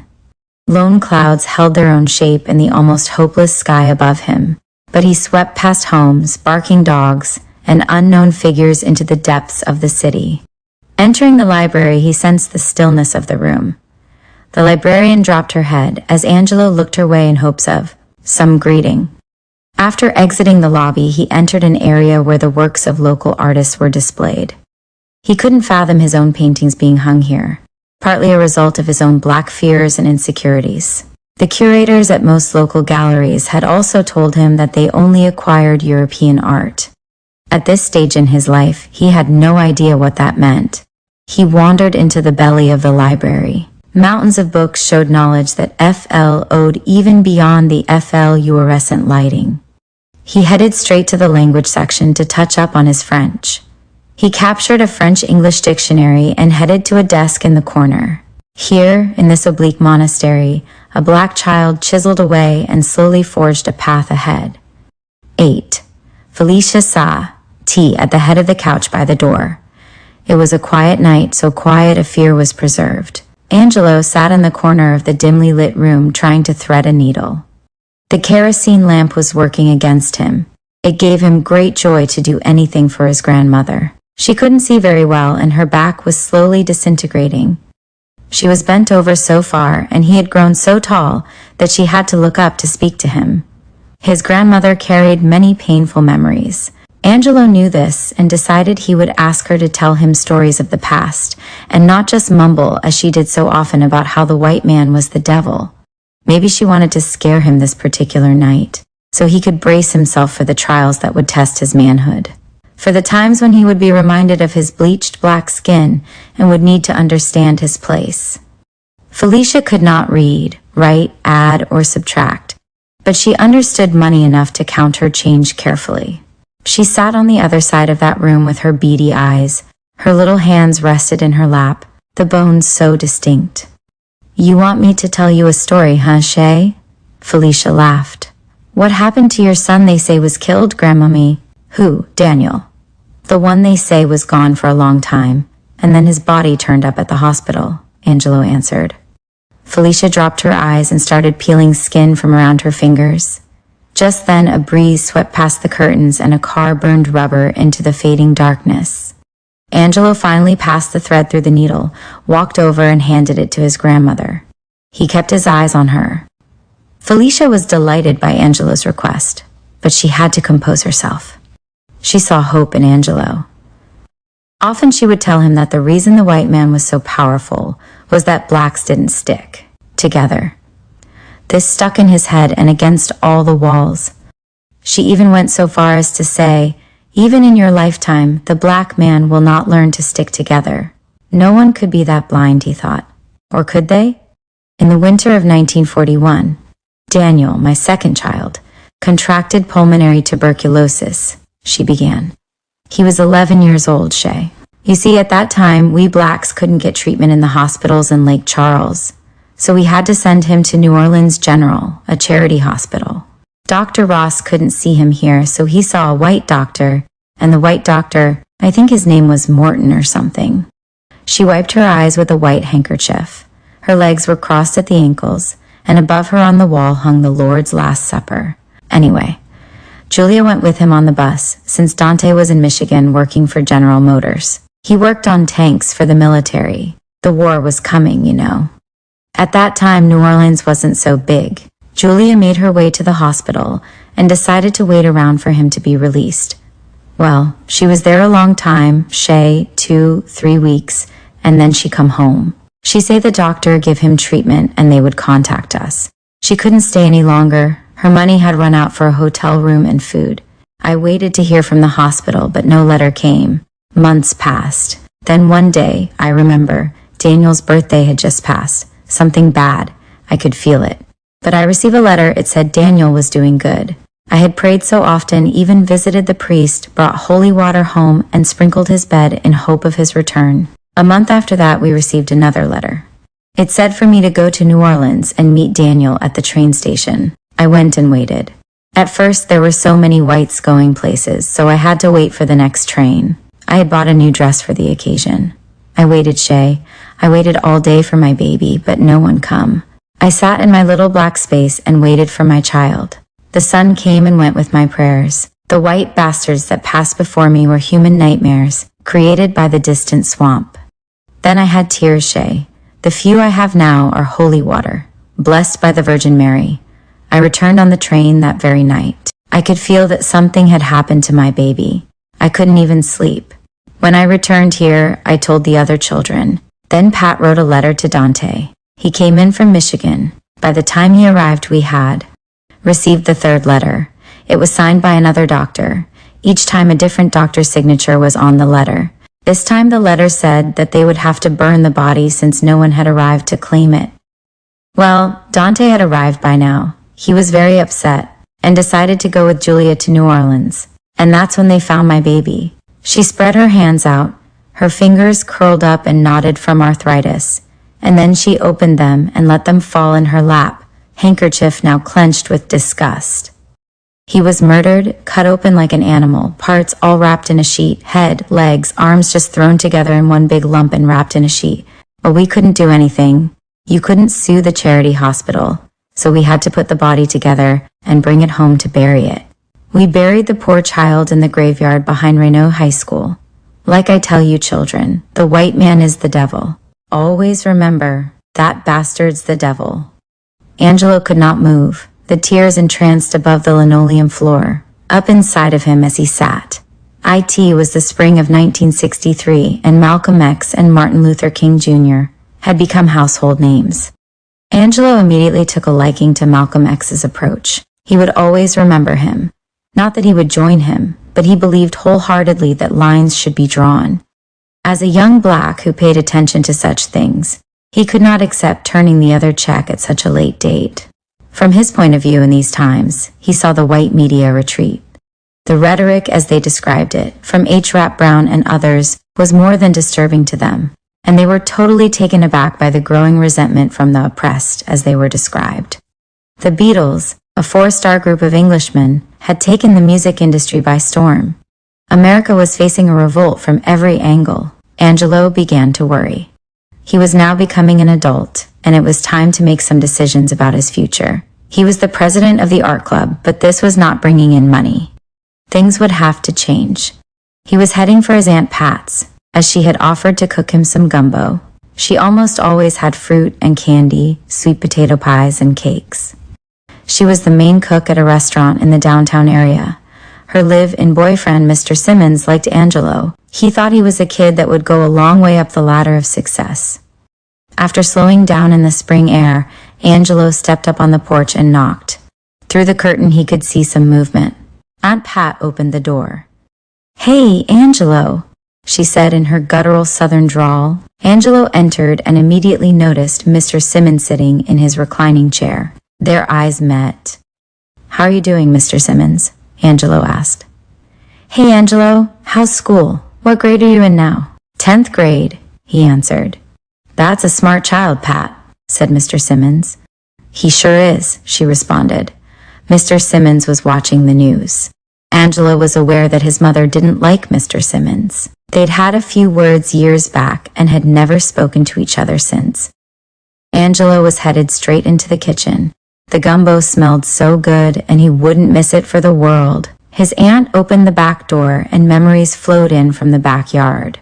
He had once lived in the house beyond the fence. Each evening after school, he would play under his aunt's giant pecan tree. When the heat of the summer was unbearable, he and his friends would seek refuge under another tree. They played marbles, cowboys and Indians, and Angelo remembered distinctly a day when he told a story to B.A. It was a surprise to him, but that's the day he knew he would be a writer. It was his calling. He also remembered those times. Once when his mother was away at work and Joyce Ann was at home, he and Vernon had fought as usual. Angelo was barefoot and diving off the porch after a struggle with Vernon and landed on a broken hot sauce bottle. His little toe on his right foot was severed. He had bled profusely until Vernon figured out how to stop the bleeding. Aunt Pat had biscuits buttered down, and the gumbo was an aroma not to be forgotten. It cleared the nostrils and warmed the heart. Angelo met Vernon after eating and thanking his Aunt Parr. "You passed, Red?" Vernon asked. "Yeah, man," answered Angelo. "Solomon, that's a smart sucker," Vernon screamed. "Where you going?" Vernon asked Angelo as he swept right past them. "In the house." "Winston home?" Angelo asked. "No. He went over to Elridge's house," Vernon said. Angelo ran around the corner to the king's house. "Here comes Lil Red," he could hear Elridge say. "Don't bring your crazy ass over here." "You better not give me no trouble," Angelo teased. Elridge stood before Angelo. They were face to face and within arm's reach, two cocks crowing at each other, an African ritual of sorts. "You red two-bit cocksucker," Elridge went on. "You nasty mouth sickle-face bitch," Angelo replied. They all laughed and headed down the street towards Mrs. White's house. Approaching them from a distance was Green, and Angelo immediately signaled to Winston that he would clarify things, here and now. His skin was crawling. He sized him up quickly. Angelo could look at a person and determine if he was balanced by the way he stood and walked. He knew he was quick, and reflexes were very important in a fight. He knew Green was a bully, and that or nothing else would change what had to happen. Vernon protected Angelo from older and bigger guys, and Angelo protected Winston from anyone, because Winston hated to fight. This was an agreement amongst them. Family helped family. "Hey Green, come here," Angelo said. "Yeah, what's up?" Green asked while approaching. He looked Winston's way. Winston dropped his head. "Winston told me you were picking on him. I don't want you picking on him, pick on me, understand?" Angelo said as he moved right up into Green's face. "What you gonna do, Lil Red?" Green asked defiantly. He lunged with his presence. His darkness was a mallet. He would devour this little yellow man. But Angelo was a natural. He hit Green low and dropped him to the pavement. Green was reaching for gravity, trying to find a way to take the wind out of this beast, but Angelo threw a rocket fist in his face. The skin above Green's eye tore, and blood ran like overflowing tributaries. Green gulped for air like a swimmer. Angelo straddled his prey and weakened his life force. They had fought their way to the ditch. Then a voice shouted, "Someone stop that red motherfucker, he'll kill Green." "You understand now," Angelo said, striking Green. "You understand, motherfucker." Elridge and a few others reached into the struggling figures and pulled them apart. Angelo was still foaming. "Leave me alone," Angelo screamed. "Okay, man, okay," cried Green. There was a knot above his eye where the blood gushed. His shirt was torn and he walked away like a wounded animal. "Next time don't bother him, okay?" Angelo said. "And that's not all. Every time I see ya, I'ma beat your ass." "You crazy man," Elridge said. "I'll kick your ass next," Angelo said furiously. "Come on," Elridge teased and ran. "You better run," Angelo said. Within their own silence, Winston and Angelo headed to Felicia's. Felicia was in the kitchen making biscuits. Angelo could smell the aroma of yeast. "Hey, Shay," Felicia said. Angelo entered the kitchen as Winston fell, opped on the couch in the living room. 10. It was summer now, and Angelo needed work other than helping his stepfather, or trying to sell his paintings. At least twice a week he would go crabbing behind the ice house. He could bring home a potato sack filled with crabs each time. It was an inexpensive way to eat and sometimes make a buck or two. His mother loved boiled crabs, and family and neighbors would buy a dozen or so at times. Angelo had paintings on consignment at Leonard's Gallery on Ryan Street. But the proprietor would always put Angelo's paintings in the back of the gallery. Angelo didn't think he was getting the right exposure. He received many compliments concerning his pieces, which were a mixture of still life and landscape scenes. Mr. Leonard had accepted 3 pieces out of a crop of 10. Angelo also loved to swing a sickle, so he and Winston would look for jobs for people cutting the high grass on their vacant lots. They had outgrown yard work now, and were looking for other work that would put extra change in their pockets. They agreed to head past the boulevard into the heart of downtown. They both had jeans on. Angelo wore a white shirt, and Winston was draped in a blue shirt. The sun was their goddess as these 2 black boys walked at a swift pace down the boulevard. Reaching the Broadway section of the city, they noticed a man outside a gas station cutting open a bundle of newspapers. Angelo decided to ask him if he needed some help. "Yes, I need some paper, boys. Can you boys work?" he asked. "Yeah, man," Winston answered. "When do we start?" Angelo asked the red-haired, freckle-faced European. "Tomorrow," he said in haste. "I'll meet you here, okay?" "Okay," they answered together. "You'll work in the morning from 8 to 10 and in the evening from 2 to 4, all right? Also, you'll receive a nickel for each paper you sell. My name is O'Reilly." "What's your names?" he asked. "Angelo." "Winston." This was sealed with a handshake. Afterwards, Mr. O'Reilly scribbled their names down on a ledger. In their state of joy, they acknowledged Mr. O'Reilly and scurried off towards home. They practically ran the entire distance, until Winston started complaining of pain. Angelo rushed into the house. "Now I can help Mama," he thought. Vidal was in the kitchen taking clothes from the washer. Her thick hair was tied in back of her head in a bun, and she wore dark brown shorts and sandals. Winston walked sluggishly behind Angelo as they entered the house and finally leaned up against the doorway. "Hey, Mama, I got a job," Angelo said. "That's good, son," Vidal elatedly replied. "We were just walking, and we saw the paper man, and I asked him if he needed any workers, and he said yes," Angelo explained. Winston was listening in the doorway to the kitchen as Vidal pulled the clothes from the washer. She looked Winston's way and noticed that he was standing with his leg crossed over the other and was holding his crotch. She immediately walked over to him and hit him on the shoulder. "What you doing, you little pissy-tail boy? Around here holding your ding-a-ling? Where did you get that from? And don't think I won't tell your mother, you hear?" Vidal said in a chastising way. Winston loved to tease his aunt. Angelo was giggling, so Winston figured he'd feed the silliness of the moment. "Ah, Aunt, I don't see nothing wrong with what I was doing," Winston said, stepping back. "I just had my hand right there." Then he flew out the door. Vidal followed in haste, saying, "I do, bitch, and you better not hold it in this house again." Angelo headed directly out the door behind Winston.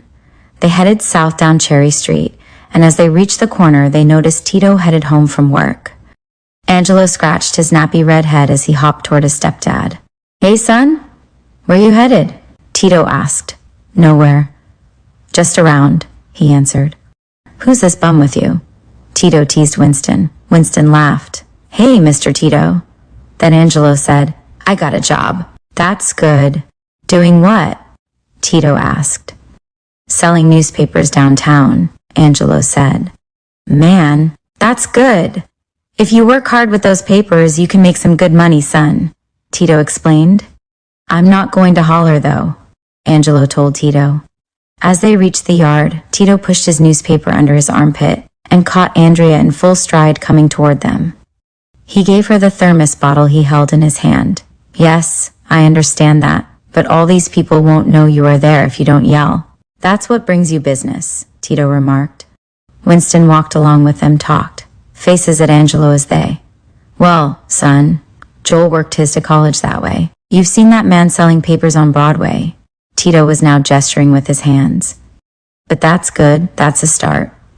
"Well, I'm going to go on down by Grandmommy's. See you tonight," Angelo said. "Come on, Winston. Let's go, man."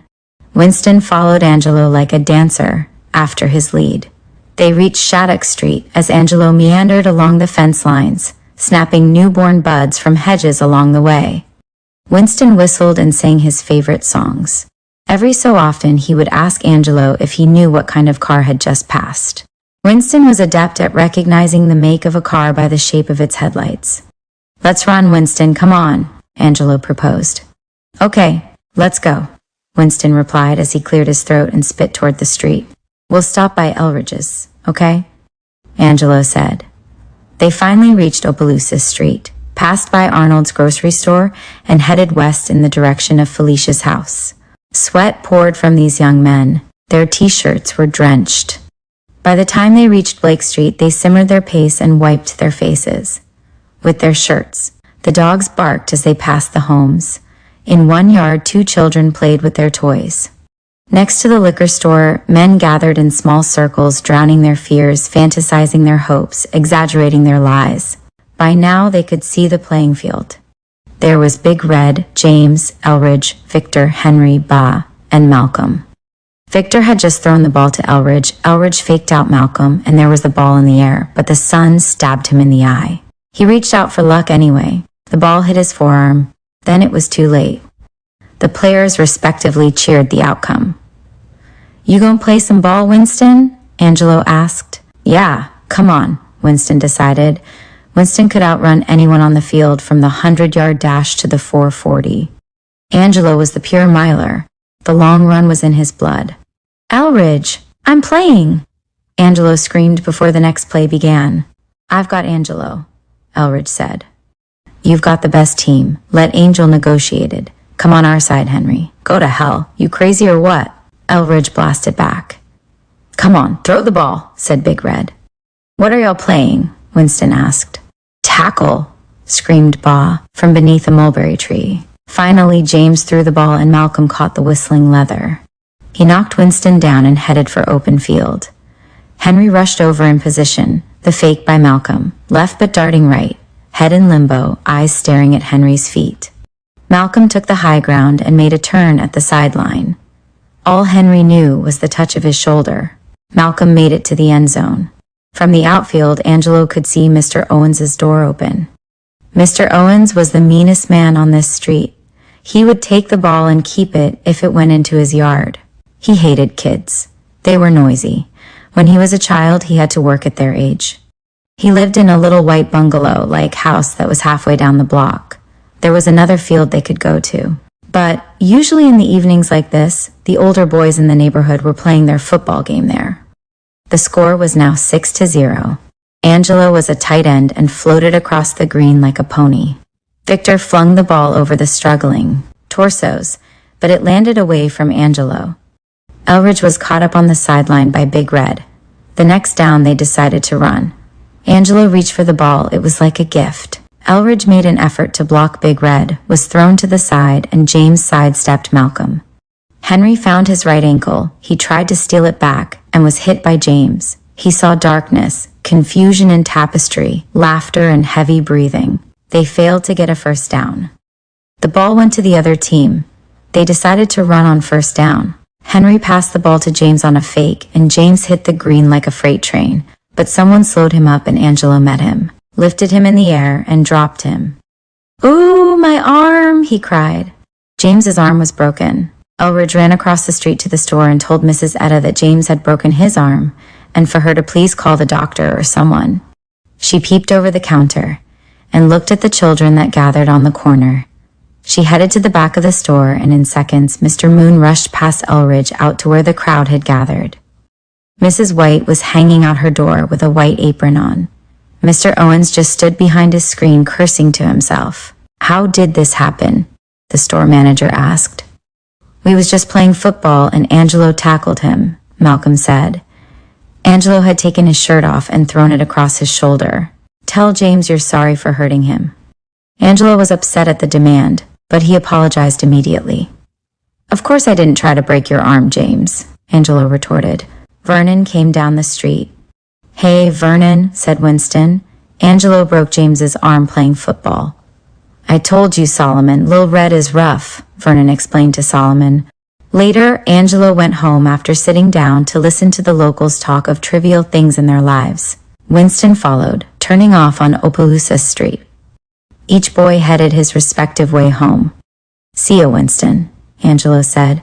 "See ya in the morning, Red. You coming to get me?" Yeah, I'll come by, don't worry, Angelo answered. Hey, Winston. Just checking for assholes, Angelo said. I'll get you tomorrow. You'll see, Winston said. As Angelo headed home, he worried that his mother would be angry because it was late. He began to run a little faster to try to shorten the time. She would be furious. Angelo knocked on the door and Andrea answered. There he is, Mama, she said. Where you been this time of night, son? Vidal asked in her proud and distinct way. Her beautiful white teeth glistened as she approached. With Winston. You know you're not going to ramble the street at night like your pa. You know I'm not going to stand for that, ha, she exclaimed. Yeah, I know. Well, why did you come late? She asked. It just got dark, that's all, Angelo answered. You come here late again and you'll sleep on the porch, you hear? Yeah, I hear, he answered. You can sit here if you want, all good, but you will do it again. I know you'll do it again. Now get your ass in there and take a bath and go to bed. You hear me? Okay, he answered. That night, Angelo didn't sleep too well. He awoke during the night and someone was beside him. It seemed to be a person, but so much like an animal. The thing, whatever it was, looked malnourished, and Angelo looked directly at it to see if he could see what it was. Then he touched it. An eerie feeling of complete fear entered him. It seemed so helpless, and then it was gone, vanished into thin air. It wasn't there anymore. Angelo rolled over from his side to his stomach, then up on his elbows, trying to figure out what it could have been. He noticed that his sister was there, and he looked around the room. No one was in the room, but he couldn't deny that feeling that took over him. He'd heard of children born with veils over their faces that could see ghosts, but he wasn't that way. He couldn't believe it was a ghost. Besides, he had touched it. It was soft and sticky. He knew it was there. Where could it have gone? It was soft, the size of a baby, but too ugly. To be a baby, too ill-fed, too poor. It wanted to talk, but couldn't. It seemed to be wrapped in a sheet of cellophane. Angelo tried to sleep afterwards, but every few seconds he opened his eyes and looked around. He didn't see anything. He tried to tell himself to forget about it, but he couldn't. That morning he sat outside trying to figure out what had happened. He looked at his hands, just thinking of them and of touching it. He had also wet the bed that night for the umpteenth time. What could it have been? He asked himself. Angelo wouldn't tell his mother because she wouldn't believe him. He would have to figure it out himself. The dark was something he feared. Many times at night he would gather everyone in his family, one by one, and create a mental picture of them being killed or dying, and then he'd cry. He didn't want to cry at any funeral. He wanted to overcome the fear beforehand. Then he'd try to go to sleep. At any little noise he'd awaken and look around. He wouldn't be afraid if someone was awake in the dark with him because they could help him, he figured, if he saw something other than a man. When everyone was asleep, it seemed he began to purposely create life from clothing on doors and chairs, and from the pulsating darkness. 11. Angelo's paperboy life began with a long walk across town. The early morning fog whispered stories of old, first to his cousin's house, then on to the corner that they had agreed upon. They walked fast, being that it was their first job for a white man. They wanted to be on time. They sat down about 15 minutes before he arrived. Of course, they had broken all the bottles that were sitting around unbroken. Mr. O'Reilly drove up in a station wagon. He got out and walked toward the back of it and began cutting the strings that held the newspapers together. How many papers can you boys? He asked. I don't know, Angelo answered. I'll give you 50 today, all right? Okay, Angelo thought. I'm gonna sell a lot of those papers. After he drove off, Winston went across the street where he was told to go. The boss man told them he'd pass by in an hour, and if they needed any, he'd give them more. Angelo wasn't intending to stand there on this corner. Hey, Winston, I'm going to the gas station over there. I'm a walk around, he said. Me too, spoke Winston. You want to buy a paper, sir? Angelo asked.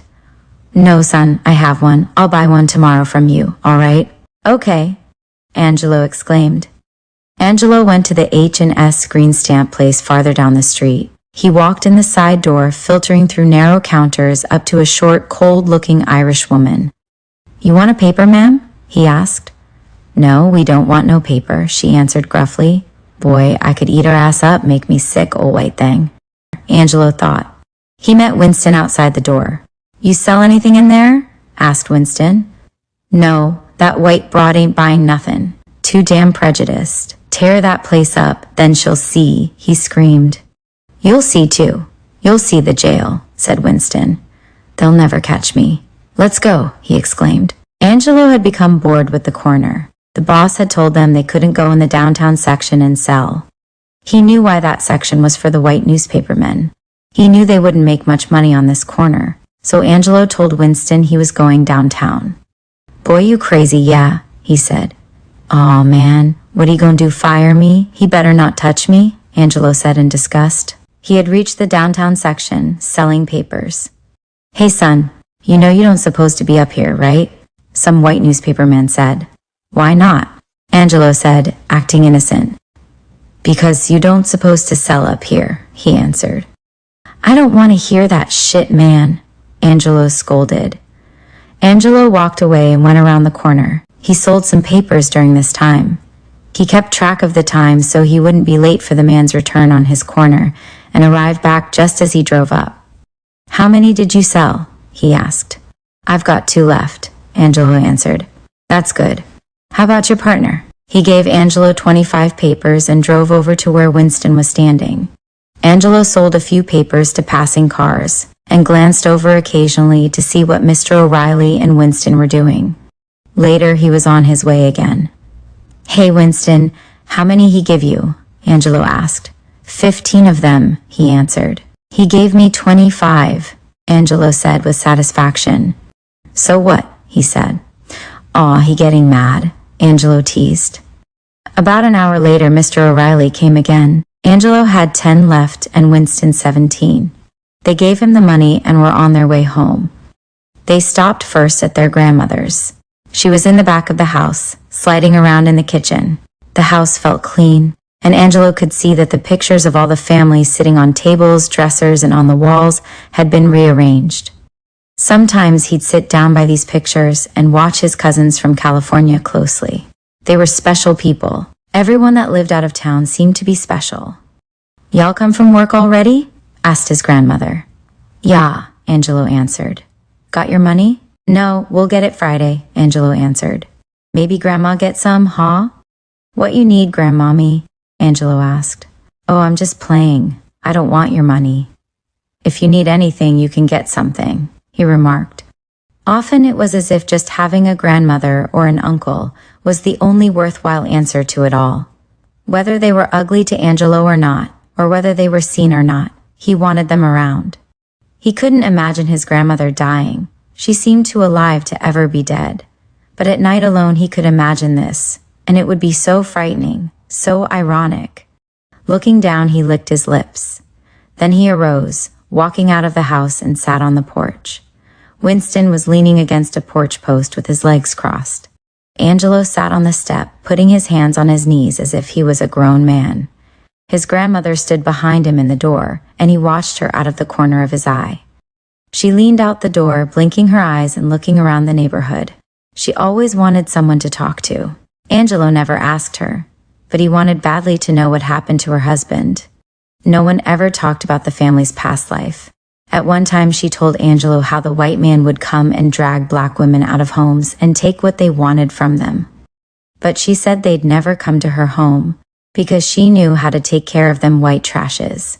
I hear your father in the asylum again, Angelo, she explained. How you know?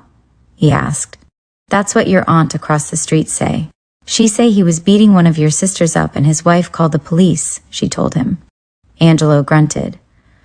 Yeah, I don't know what's wrong with that red bastard, she said, wiping her hands on her apron of colors. I know, he crazy, that's what, cried Winston. So he's crazy, that's his business, Angelo said. That's why he is always in the asylum. It's his business, she said. Boy, boy, boy, all you'll talk about. I don't want to know about that man. I'm not crazy, that's for show, Angelo screamed. I don't know. You seem crazy to me, Felicia giggled. Winston was rolling on the ground laughing. But if you crazy, don't come here 'cause I'ma knock you out cold, Felicia went on. Go somewhere else. Let me go cook my supper. Winston, what you laughing at? I'm serious, that don't make no sense. It's funny though, Grandmommy. Angelo's daddy is crazy and he's crazy too, explained Winston. Felicia went back into the house and Angelo decided to go around the neighborhood. Let's go, stupid. Where are we going? Asked Winston. Anywhere. You coming? I hope we don't go to the asylum. I'ma kick your ass, Winston. Watch. Aw, you can't kick nobody's ass. Okay, keep it up, Angelo cried. All right, Angelo. I'ma stop, but it's funny. Grandmommy talk about your father like that, he spoke. He's better than your old big-lip father with his black self, Angelo scolded. That's all right. Our father do come and see us, yours don't, he said. Hey, let's go get Vernon's BB gun and shoot some girls, Winston, Angelo suggested as they walked toward Elridge's house. Come on, Winston agreed. They crept into the house, got the gun, then they went back around the corner. Angelo saw Natasha and her friend Rita. Watch, Winston, he said. Boy, you gonna shoot those girls? He asked. You don't believe me, he said. No, I don't, Winston answered. Angelo fired a popping sound. Ow, Weesey, cried Rita from the edge of the road. Look, Winston, she's crying, he said in hysteria. Angelo, why you shot that girl? Natasha asked. She got in my way, he answered. You could have put that girl's eye out. I don't care. I'ma tell Mama. And I'll shoot you too, Natasha. You better not, Angelo screamed. He shot her in the arm 2 times. She was wailing. Then he ran back towards his grandmother so he could put the gun away. Where you been with that gun, Angelo? Asked Felicia. Vernon told me I could use it, he answered. You know your mother doesn't want you with a gun, she explained. Just then Natasha came in with Rita's mother. Why you shot this girl? Rita's mother asked.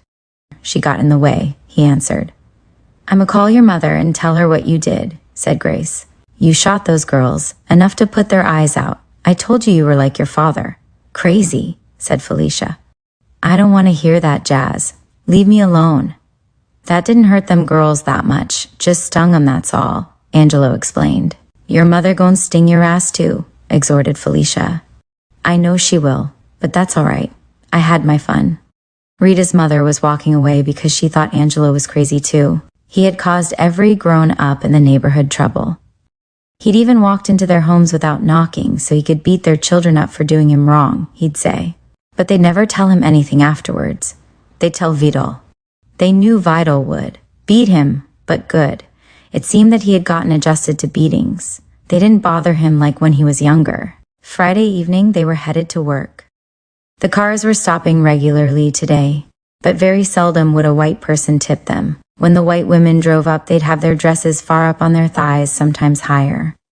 And the boys would talk about how nasty those white women were on the way home. Angelo sold about 3/4 of his papers and Winston came over.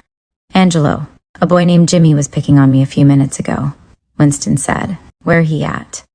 Angelo asked. He went that way on a red bike, he explained. I'll get him when he come back, just let me know. Winston stayed on Angelo's side this time, so when the boy came back, he'd let him know. About 30 minutes later, Angelo heard Winston calling him. He ran over to where Winston was and put his papers down. Hey, why were you picking on cousin, man? Because I wanted to, the boy answered.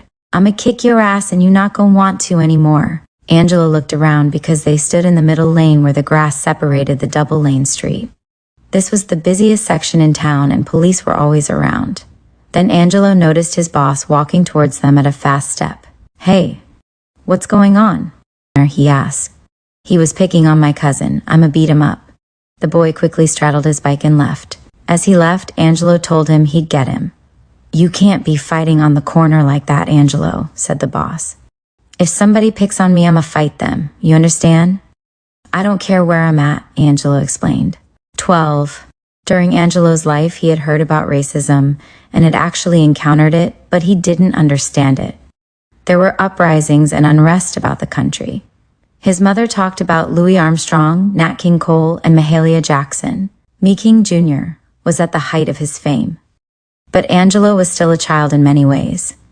He longed to become a great artist, like Michelangelo, El Greco, Van Gogh, or a writer like Dostoevsky, Tolstoy, Pushkin, or James Baldwin. Winter had arrived, painful to Angelo and to his sisters and brothers. They were indoctrinated by the summer. They were elevated from a kingdom where summer was the god of freedom and happiness. Vidal was pregnant again. She knew that no man was born under the sun to judge her, or to remain aloof from the rest of the world. Every man must experience failure in every degree. Winter gave her hope, yet she couldn't afford even the necessities that her children needed. She didn't hope for outrageous and unseeming things in life. All she ever wanted were the bare and important necessities. She wanted clothing, food, and companionship. Life gave her starvation, rags, and hell, yet she prayed on. Each night she read her Bible, and each day she prayed. At home everyone was awake. Angelo stood in the door looking out toward the icy fields. Ursula was sitting at the kitchen table cating. Andrea was across from her. Natasha moved about the kitchen after feeding them, gathering some food for herself. The heaters had warmed the house a little. Angelo wore jeans with 2 undershirts and a jacket, while the girls remained dressed in their nightshirts. Felicia, at her home, was in the bathroom washing clothes on a rubbing board in a large tub and mumbling to herself. She had been up for quite a while and was fully dressed in an ankle-length skirt of green, red, and pink circle designs and a pink sweater over a white blouse. Her stockings were thick and grayish with some socks over them and black shoes. The house seemed dark and somewhat quiet except for the wind that wrestled with its outer frame. With the exception of the light in the kitchen, the house was dark. Felicia even washed in the dark. "I don't know what to do with those children," she said to herself. "Talk all the time. Be glad when they get grown enough to go to work. Have them babies and throw them off on you every time. I get tired too. And that damn Wilma, what's she want to go to Dallas for? Nothing up in them big cities for them children. Big ideas. We work for what we could get and was happy with that. All that crying and jumping here and there from man to man. I raised those children better than that. Don't seem that way though, but I know I didn't beat their ass enough. That's what it was. But God will bless them now. I tried my best to give them the best education I could. Alyosha is not here. Bless his soul, but he knows. They don't have any patience. That's their problem. No patience. Go sweep this house," she muttered. "Don't know how this place gets so dirty. Damn children, that's what it is, put they ass out in the cold. That'll fix him. Quick as you clean up, they dirty." Angelo's mother had spanked him and made him kneel in the corner on his knees earlier. He thought of his grandmother across town. A gust of wind seemed to gather from some silent place, and in an instant the dust flourished. The environment seemed to awake at its summons. The ferns darted and swayed awkwardly. White oak stood stalwart among the resilience of the birch and willow. The cold front was moving in. The city bus headed towards town, loaded with workers. The whites were sitting up front. The Africans sat, some utterly indifferent to such an inexplicable and foolish situation, in the rear. The streets were silent in contrast to the summer voices, and the mobs that gathered on Louisiana corners in May. There was much tension in the air. The Vietnam War was expanding enormously. President John F. Kennedy was on his way to Dallas, Texas, to investigate and resolve a feeling of wrath among that section of the land. Lake Charles, Louisiana, had changed little. The profits from taxes and other avenues constantly built markers in honor of the Anglo-Saxons. RufusDaigle. Angelo had light brown hair that he rarely ever cared for. His large eyes peered out with innocence as if to say, "Let me be honest and hardworking, please." But his high cheekbones and prominent jaw gave away the feelings of contempt that he had hidden somewhere inside of him. He wore some army boots, old jeans, and a jacket his stepfather had worn in World War II. It opened to expose a clean undershirt and his red neck, partially hidden as he bowed his head in thought. He held his books tautly, walking slowly towards the west on his way to school. Beautiful morning, he thought, even though it's sort of gloomy. I like gloom. I like the versatility of life. He thought of President Kennedy and what his mother had said while the news of the day gave insight into his upcoming trip to Texas. That's a great man, Angelo. He cares and had said, understands, Vidal. And this morning on his way to school he thought of him. Sure is a great man, a good white man. Kind of hard to believe. When he arrived at school, a few people could be seen in the hall. As he turned the corner, a crowd gathered by his homeroom, jostling and talking. He burst into the room as if followed by a thief. A few whisperings met him, and a greeting here and there. He sat at his desk and peered out of the window at the oak trees and the morning. The wind carried the trees as a child with a new toy. The grass seemed to be alive. He thought of home and his mother's fair face. Hours later, when he was in his English class, it began to rain. The gloom and dampness of the air encompassed the room. The English teacher, Mrs. Mott, entered the room, placed her belongings on the desk, and peered towards the outside. She shivered and braced herself before the class. That day the class seemed to be behind a shield, and she couldn't quite reach them. "You know you have a spelling test today, don't you?" she asked. A few moans came from the class. A teacher came to the door, motioning to Mrs. Mott. Most of the children figured it to be no more than a little gossip about to go on, because the teachers often stopped here and there to gossip. But, suddenly, as if taken by a fit or something, Mrs. Mott grabbed her face and seemed to go limp, making little girlish sounds and whimpering. "Not him, of all people. Not him." She turned around. "Class, President Kennedy has been shot in Dallas, Texas, and he's in very bad condition." The rain seemed to fall harder, and the thunder roared. The class shivered all at once. Some bowed and began to pray. Angelo began to cry. They must have hated him. A great man. "Oh God, he doesn't know what he's done. Help him, God, help him." The class was silent, except for the crying here and there. The rain could be heard with the thunder. The outside was dark, and an eerie feeling came over Angelo. For some reason he stood and leaned over by the windowsill, looked out and bowed his head. He thought of nothing. He just listened to the rain and noticed the drops hitting the pavement. He listened intently, as if waiting for an answer from somewhere, from some immense region of the universe where all the gods were born. The school was quiet. The halls were cleared. The principal, vice principal, and a few teachers went to a conference room with bowed heads, sniffling with tears, to listen to a transistor radio for the answer from the hospital. Kennedy had died. Angelo shivered once more as if a ghost was breaking from his insides. Mrs. Mott burst out in hysteria. They consoled her, but she only remained quiet for a moment. Then she'd scream. Angelo wanted to scream also, but each time he held it back. That night, the Louisiana marshland whispered and howled.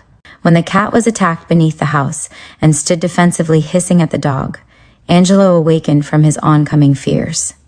He looked out into the night where the moonlight was as clear as the sun, or a light about the house. The lawn was silent, its color disturbed by the pale blue, lingering atmosphere. He shivered as a breeze stole in. The house was quiet except for the sighs of the wind.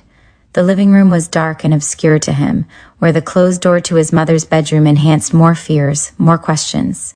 The door to his sister's bedroom, RufusDaigle, was also closed, but the kitchen doorway that led to one of the latrines and an old game room was dark and filled with inarticulate monsters that Angelo could not overcome. He was yet a child that depended on people to support him through his monster-populated psyche. He had often lain awake as everyone slept, trembling in the dark because he was afraid and couldn't go to sleep. This night, he awoke and was frightened because of the strange shapes of the towels, jackets, and other paraphernalia laying about. He tried to adjust to the dark. But the voices among his fears, the artists and poets that brought about all these fantasies in the dark, recurred in greater proportion. He thought he'd die, and when the morning came, his parents would miss him, and he'd miss all the football games, and the cowboy and Indian games. He began to weep inconsolably. He turned to lie on his stomach like a rifleman in the prone position. He raised his head, peering uncomfortably among the tears to once again question those nightmarish spirits. "Why don't you leave me be?" From the embankments of his mind came cosmic connotations of death and jackals. What would I do if my mother died before me? Probably if I cry now, it would be more bearable. He shifted a little to lie flat on his stomach and cry in delirium about what could and might happen. "Oh, Mother, please don't let her die, God. I couldn't bear it." With the wind rushing in, he heard no more. All there was for him to embrace or shun was the nightmare that cursed his existence, his very consciousness. "What is death?" he asked. "Where does one go?" He remembered his grandmother saying, "Life on earth is only pain. Death is better than now. Would my mother be happier dead?" He wondered. If she goes to heaven, that would be good. I hope I don't die now so I can answer all these questions. I wonder if it's worth it to answer them all. Oh, what will I be tomorrow, God? He repositioned himself to look out into the moonlight. As he shifted, his hand came in contact with something wet. What he saw was unbearable. A newborn baby lay before him. It seemed to reach out for him. Angelo quivered and hid under the sheets. Once under the sheets, he couldn't believe what he'd seen and took another look. He reached again to touch the being, the monster. It was still wet and dark and reaching for Angelo. Finally, Angelo slipped away into a deep, dreamless sleep. His face shone, the strained face of a southern boy with dirty red hair lying in the fetal position. His mouth was partially open. By now, Angelo had waited for many summers. He thought mosquitoes were everywhere, and tornadoes were like growing up with a brother or sister. When the rains came, the yard would fill with water, it would rise up to the porch, and they would be stranded for days. Eventually, they would wade through after it subsided. The South was an angry world. He learned the power of nature in the arms of many hurricanes. Vernon had left for California. Felicia was sad because now that he had graduated from high school, his mother wanted him. He had never known his mother, but she had written him throughout the years. She lived in San Francisco in Haight-Ashbury, so now he would follow the setting sun into the bosom of her maternal gifts. Vernon would leave, and for many years Angelo would chase his shadow about the yard while reaching for butterflies. Long after he left, he could hear his voice, raspy and confident, as he sat under the shade of the trees. The moss was like a shawl on the crown of many trees. He felt that Vernon and he were connected by an invisible moss, by a song of the South that only the pecan and oak could sing. In the background, the chorus was always the weeping willow. 13th. The following summer, Angelo still harbored the remembrance and impact of Kennedy's assassination. He seemed at times to be in a state of shock. The summer had always been his season for hard work. He yearned for work in the summer, even though he was a child. He once again took his sickle and cut weed-infested fields for pay, and never returned to the paper-pushing job. Angelo's future, his faith, his lifespan, and his people were on his mind. He saw people that needed wisdom in their hearts. With wisdom, he figured, they could conquer unknown continents far beyond the limits of their minds. Angelo wanted to be multi-dimensional in his character. He wanted to explore his genius. Girls were another question on his mind, although they seemed so alien to him. They held a mysterious aura about them that was incomprehensible. He'd never kissed a girl besides his mother, and now he was becoming more conscious of them. Before he fought them as if they were boys, and cursed them as if they were men. He made them cry often because they cried so easily, and then he would laugh. Now he was beginning to fear them. At this time he feared life more because he could feel growth inside of him, growth that was transforming him from a child of joy and fervent dreams to a child of pain and demented fears. He always knew that as a child he was as free as he'd ever be, but he also sensed and recognized death urging him onward to the oblivion of pain or peace. He didn't want to accept that pain without at least one accomplishment, and believed even at that young age that the only worthwhile accomplishment would be to become wise and enlightened. He knew he wasn't parallel to God, whatever God meant or stood for, and yet he wanted to be. From what he heard and read of Jesus Christ, he conceived a man that stood beyond men, that stood for the ultimate in life, without even one known flaw. And as Angelo walked his days home or to town, he thought of Christ, and sometimes the thoughts in his mind would converge, and he'd face an emptiness of concern and perplexity. "You think I could be another Christ?" he'd ask himself. "Sure I could. If I want to, I can." But when he composed himself to be almighty and all good, he would find a day later that he'd be in some ruckus, or cursing someone in his mind. That's when he understood the difference between the Son of God and man. Of all the moments and circumstances, the death and births, God was the coordinator of every act, he thought, and in essence, God is in every act. These thoughts tipped Angelo over an edge at an early age, because he had begun to value himself above other children, considering the little truths he found each day to validate his belief. He'd become incensed when others would do him wrong, and vowed many times to kill them, as he had vowed many times to destroy the world. It was Saturday, and an old car was parked in the front yard. Angelo sat on the porch. The lawn was thick and tall, and the sun glimmered through a facade of trees. The morning was moist, and Angelo could feel a chill in the air. He began mumbling as he dropped his head, breaking a twig that he fumbled with in his hand. What it is, he said to himself, is just that.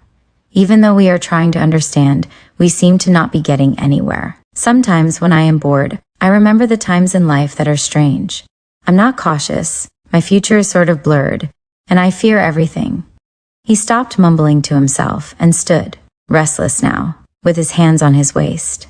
The morning floated away. His years with his green army jacket made him look desolate and weary. He was a young bohemian. He didn't think of girls with large bust lines and well-formed buttocks. He thought as a philosopher, constantly figuring or calculating the emotions he felt and the truths he realized. He calculated and summed up life. Was Angelo constantly questioning life because at birth he was barely 5 pounds and nearer to death than life? Or was it part of his Scorpio nature, yet to be known to him or analyzed by others?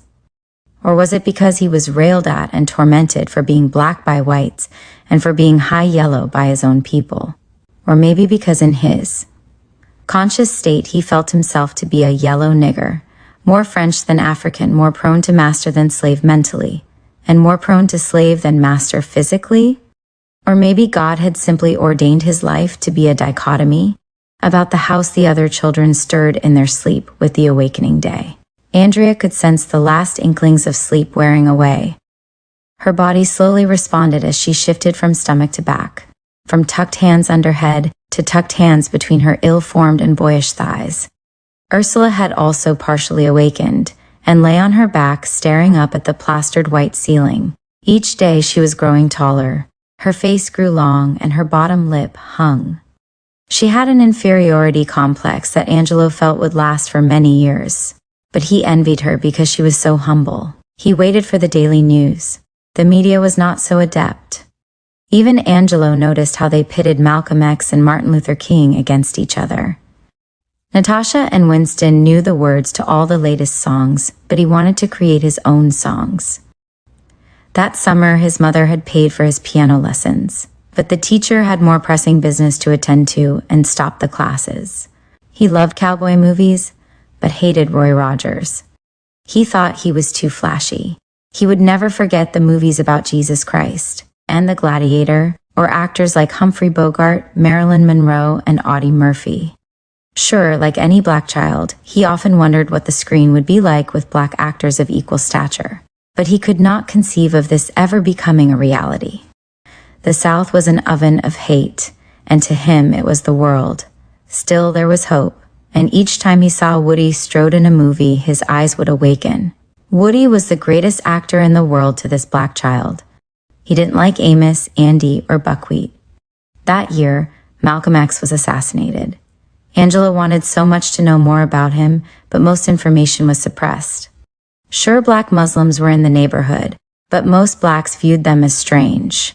The stories told were of being held captive once you joined, and killed if you tried to leave the group. Besides, Angela was from a God-fearing family, and Vidal knew nothing beyond the Holy Bible. God will someday solve all of our problems, she'd say. But Angelo was a warrior, and he knew it.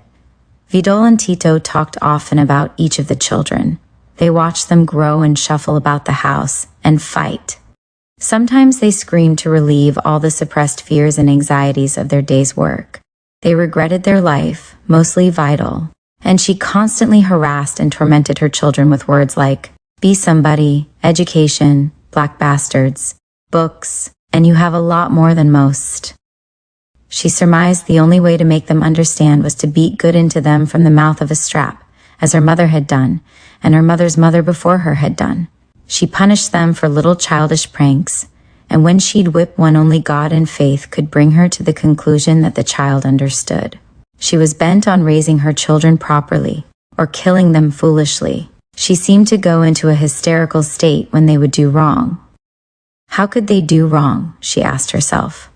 Many punished deeds were things she'd done many times herself, but to see this reoccur in her children caused her to lose her nerves.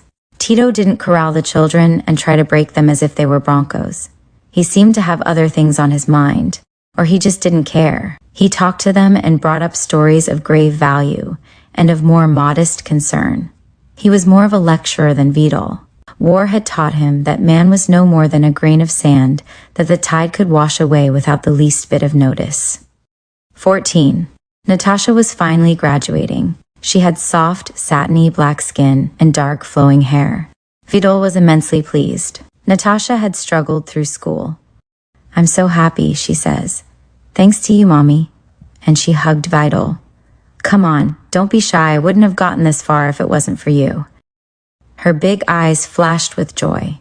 In the china chest behind, Vidal had her collection of Mother's Day cups and saucers, the gold-embroidered plates with her name inscribed given to her by Tito and the kids. A ship, an English rig, was on the wall above. It was Angelo's first numbered painting project. Natasha wore a flowery cotton dress. It teased her shape, her dainty mimic. "I can get a job and help you now," she declared. "Sounds good," said Vidal teasingly. "Isn't that good your sister has graduated, Angelo?" The kitchen was clean, the doors open, the younger kids chasing butterflies, mosquitoes. Sherry was feeling the cat's soft gray fur. Vidal's teeth were like Ethiopian marble, her warmth a topaz blue. She had always known that children bring hope to women that marry fools. "Well, I'm glad you're graduating. I have a few things to finish dusting, and then we can go shopping for a dress, maybe." "Really?" Natasha screams. "A cake for your birthday? And for Christmas?" Well, don't expect anything in this household, Angelo thought. Only on one Christmas had he ever received a gift. It was a toy gun, silver-barreled with white imitation pearl handles and imitation brown wood grain stock. There were floods that year, and one Saturday morning, Winston and Angelo were playing under an overpass. There was a deep hole around the pillar where they stood.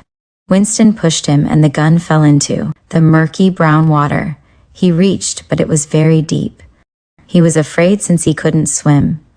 "Angelo, shouldn't you be heading to the shower?" "You stink," his mother said. He had just returned from a 10-mile run beyond the Calcasieu Parish Bridge that connects to Westlake Plants. He imagined the old master Peter Paul Rubens painting this scene of mother and daughter. Natasha lay in the corner of the bed, in a world dark and imprisoned with many frightening features while yet asleep. Martin, the youngest, lay in bed in the next room in a corner. He watched himself run after a ball in a far-fetched dream. The house was large and spacious. They had moved here in March of 1964. Angelo marveled over it and roamed through it with zest. He felt it to be a mansion. Whatever Tito did, Angelo figured he had a very good reason to do. He never questioned the why of it, not now anyway. He had a sense of history that made him partially understand what his stepfather dealt with in life. Just a week ago, Tito had stolen money from the job, and Vidal vouched for its return to save him a stint in jail. Vidal and Tito lay in the bedroom parallel to the living room. Tito lay on his back with his arms spread out above his head. Vidal lay with her hands pillowed under her head. She too stared into consciousness of the new day. Morning to her was the beginning of the same pains as the day before. By now those pains were unbearable. A strange sensation of depression enfolded her.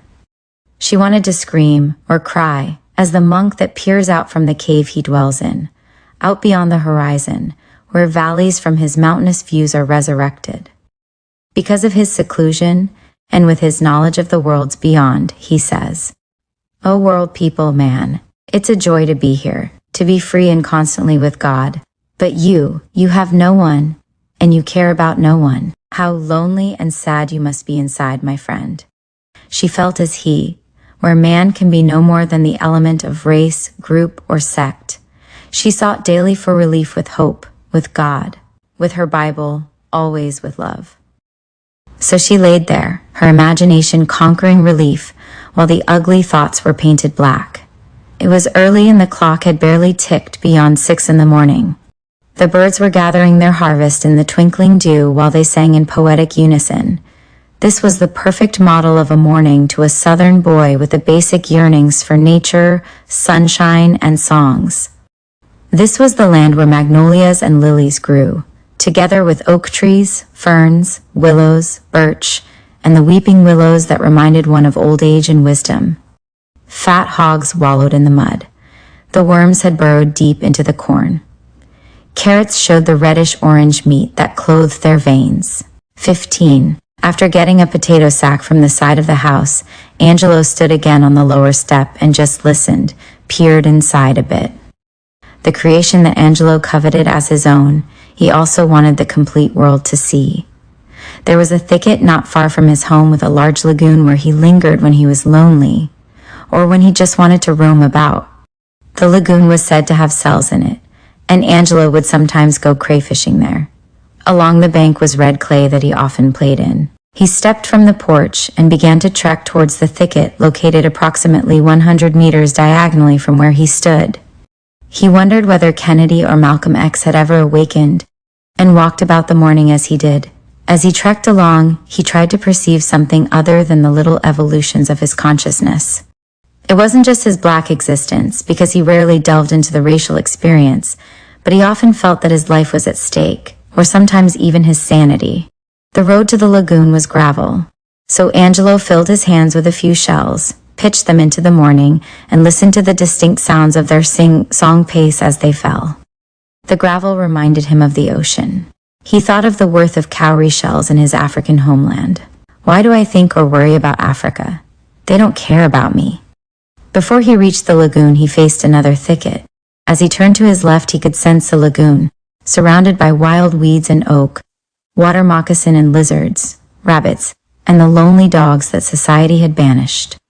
The thicket was like a well-nourished palace to him, because its decomposing atmosphere contained wisdom to be flogged and remembered.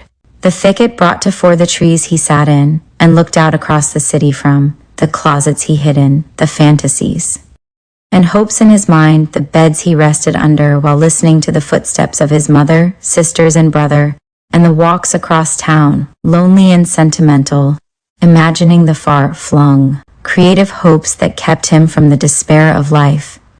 I'll never forget this, he thought. I can't because my heart won't let me.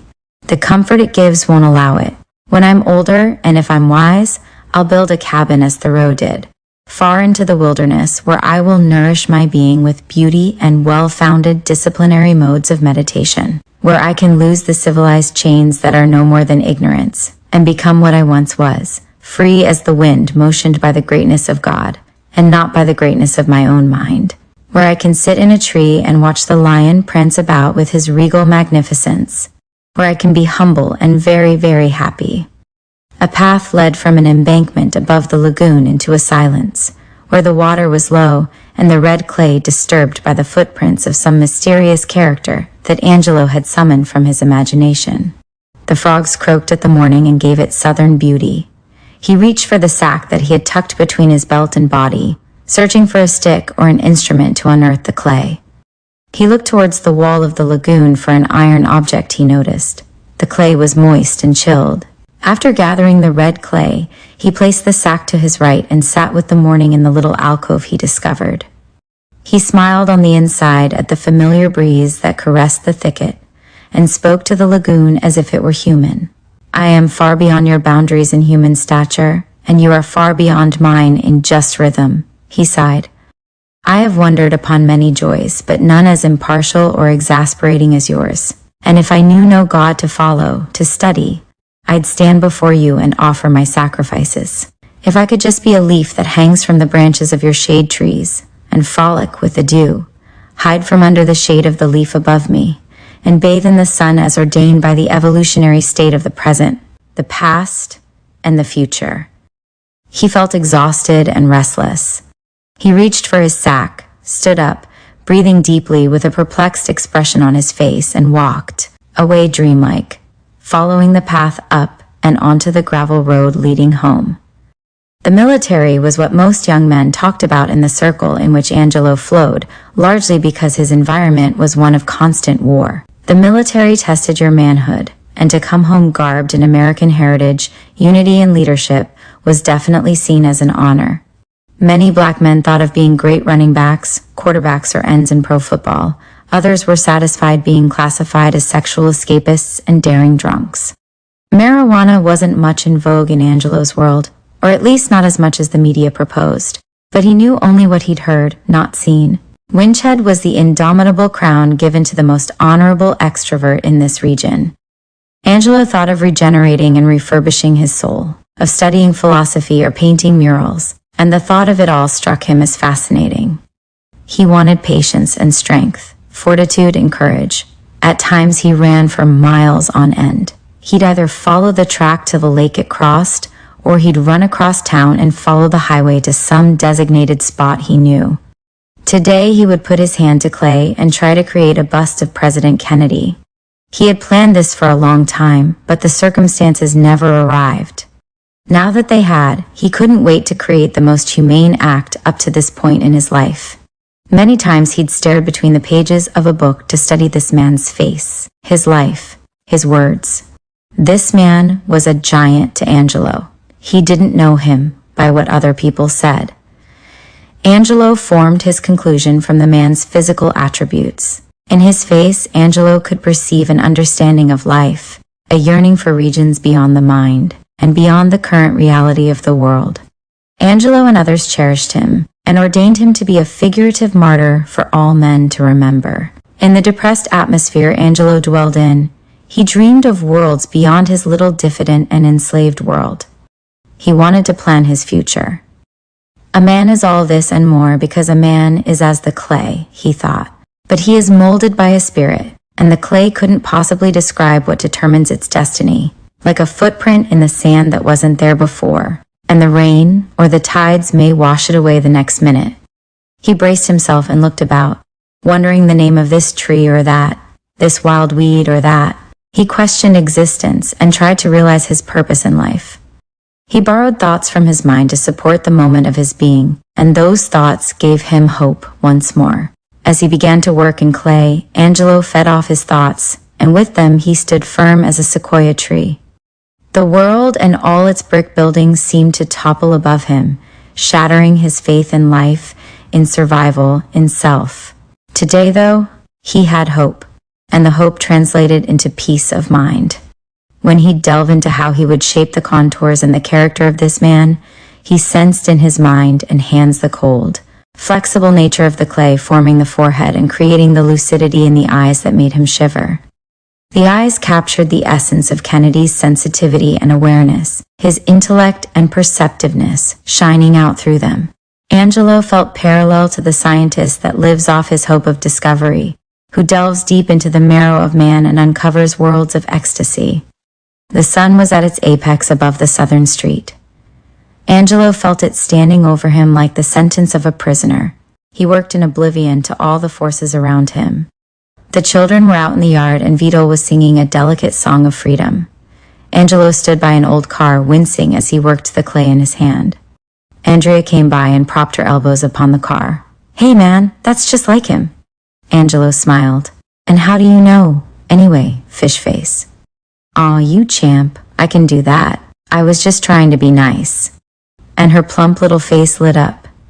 The clay was wet and Angelo subtracted from it to create the sharp angles of the jaw.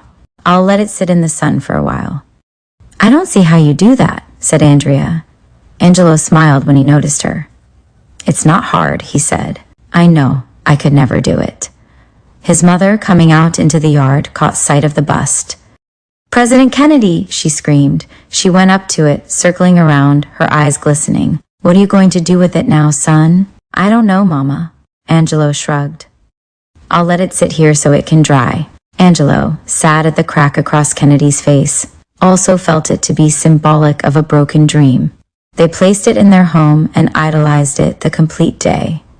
Martin and Andrea stared at it in their own innocent way and asked questions over and over again.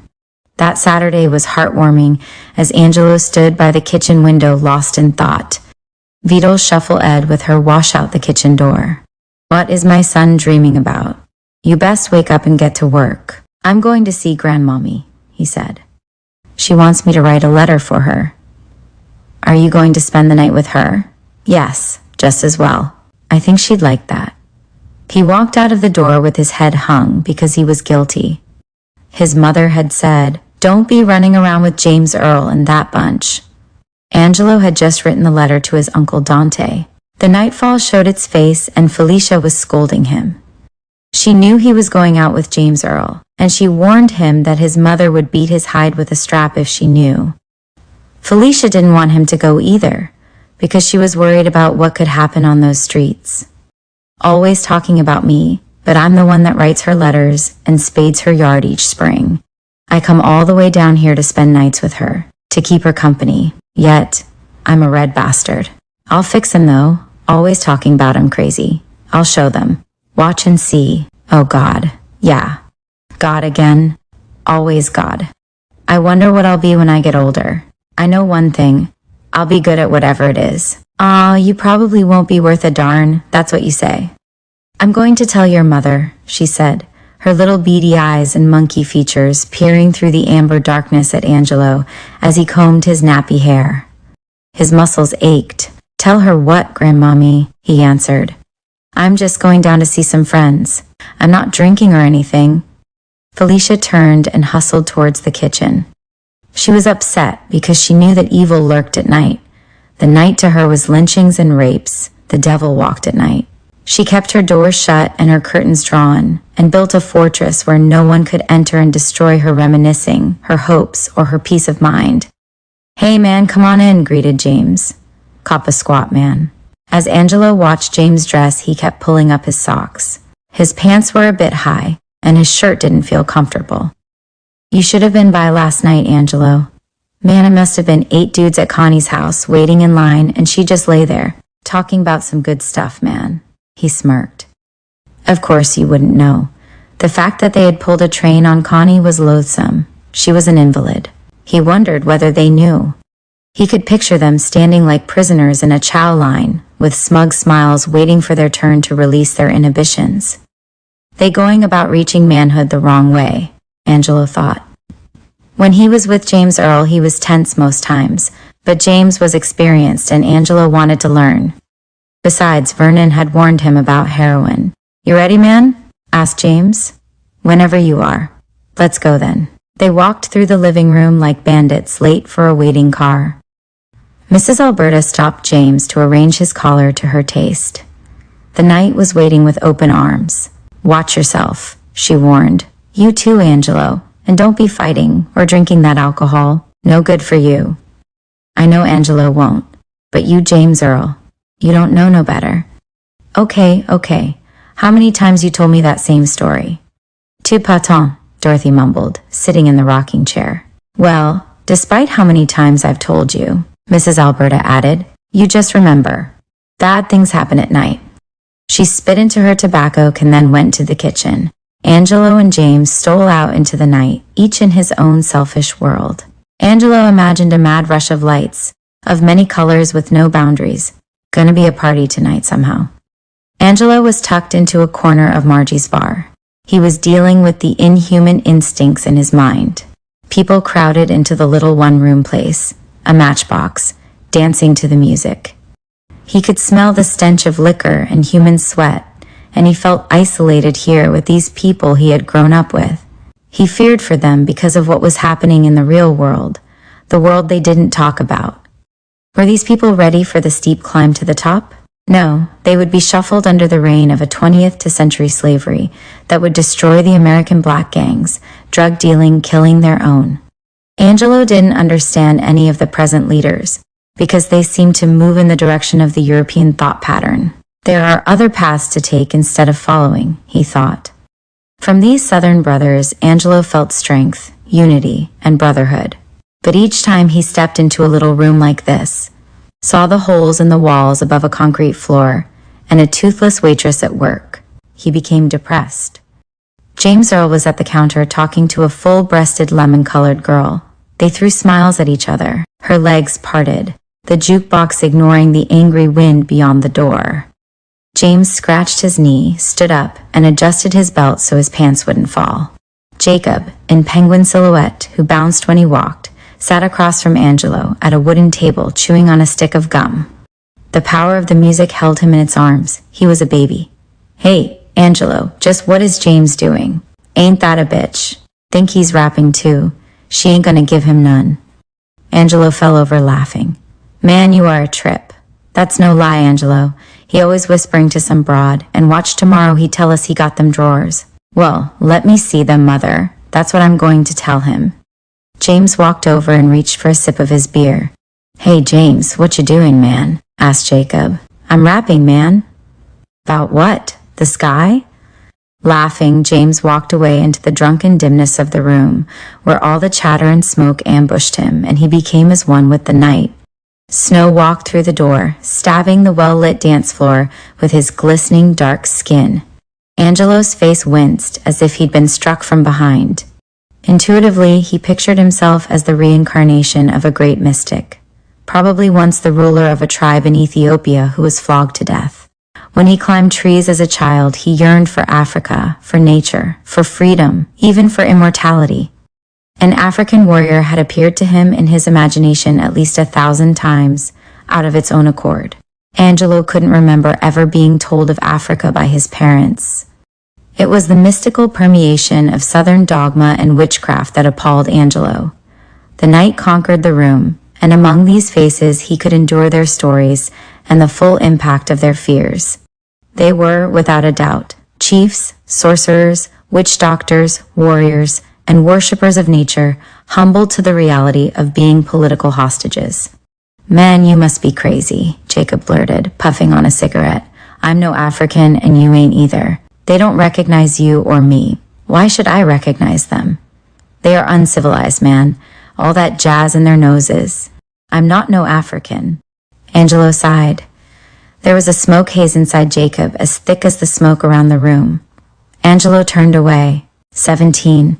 A year had gone by, and faces had changed with the seasons. The harvest was good. Fiddle seemed younger than ever this fall. A vibrant and healthy aura aligned her features. She loved her new home, her first. Angelo was in the 11th grade, and that summer he won first place in a citywide art contest. He won the award for his painting of the American flag. It was mentioned on the radio, KPXX. The paintings, his and two others, were displayed in a theater in the white section of town. But he couldn't go see it because blacks were not allowed to go into white establishments. He was thin this year, had grown an inch, and was frail-looking. His eyes reflected a sad glow of concern. His sisters were like flowers in the spring that exploded from the hillside. They too grew and were without many things. Christmases passed and they went without toys. Angelo began to see how poor they were and how his mother made ends meet so they could at least be warm and fed sufficiently. Tito was drinking and gambling his paycheck away as if someone had set the whole of it on fire. Angelo was now a member of the high school art club, along with 3 other male student artists and the instructor. The algebra teacher, Mr. Barker, was the president and founder of the club.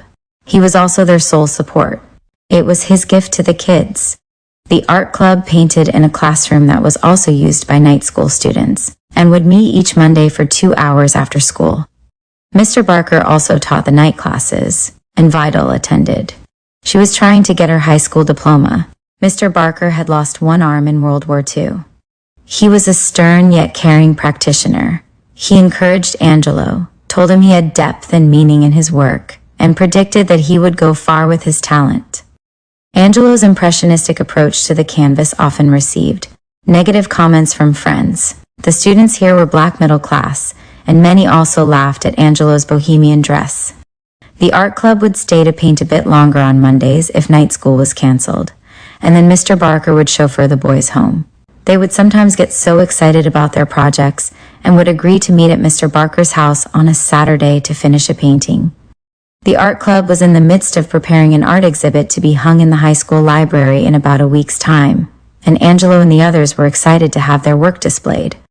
Angelo had drawn portraits in class since the 5th grade and was now working on some landscapes and still lifes. He remembered the plant that Mr. Barker propped on the windowsill under the yellow sunlight. Those first days, initially he thought, a simple plant that's easy. But eventually he learned how depth, shadows, tone, and light all came into play with each other. There is no set way, no rule to go by. It's all in how I see this object, he said to himself. Angelo had 15 paintings in his possession now. The smell of turpentine and the aroma of paint colors lingered in the house, and Angelo carried the smell with him to school. His mother would open the windows in the game room while he painted there in the winter.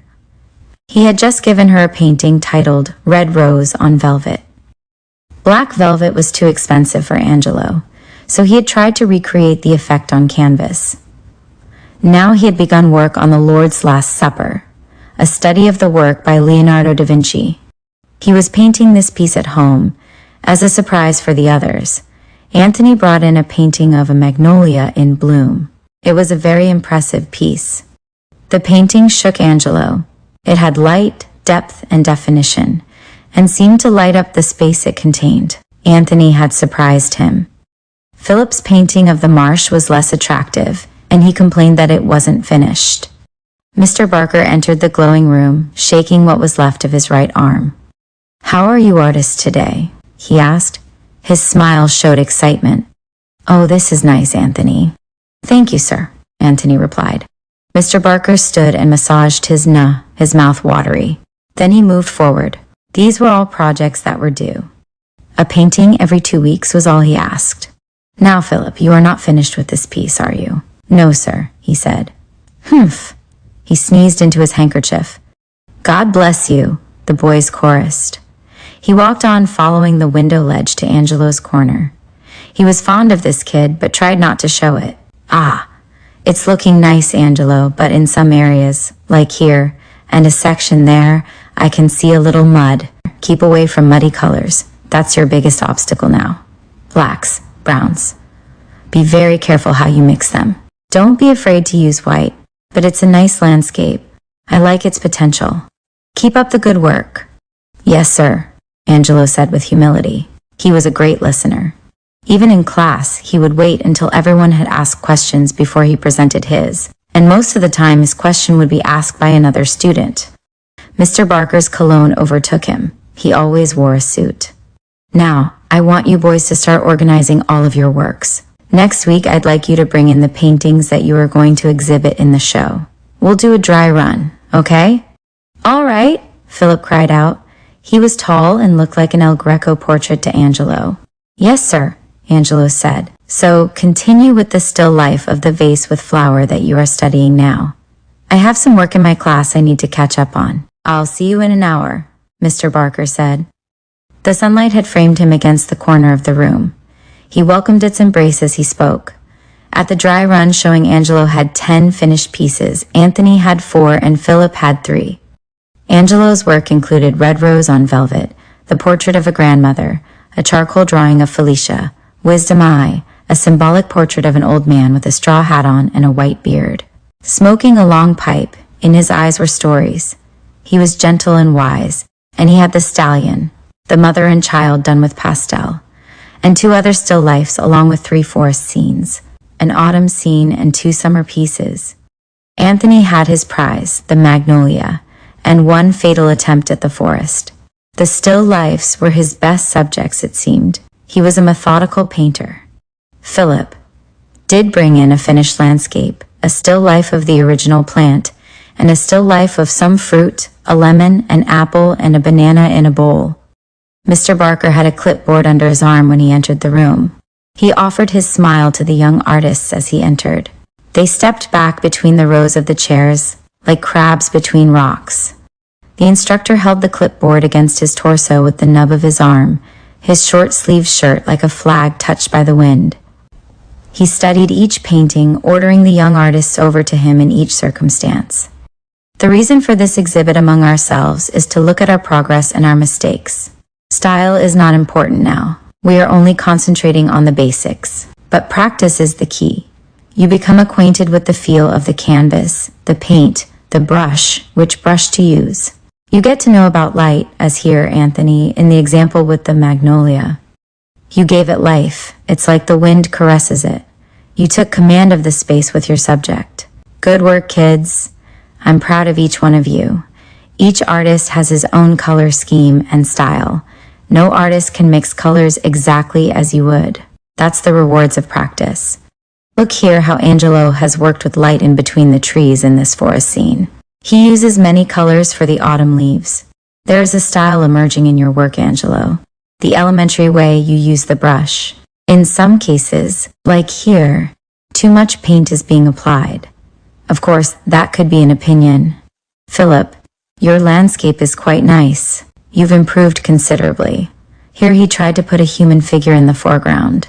I'm very proud of you young men. Now next week we'll hang our works. I've invited many of the teachers and parents to the showing. I think it will be very exciting.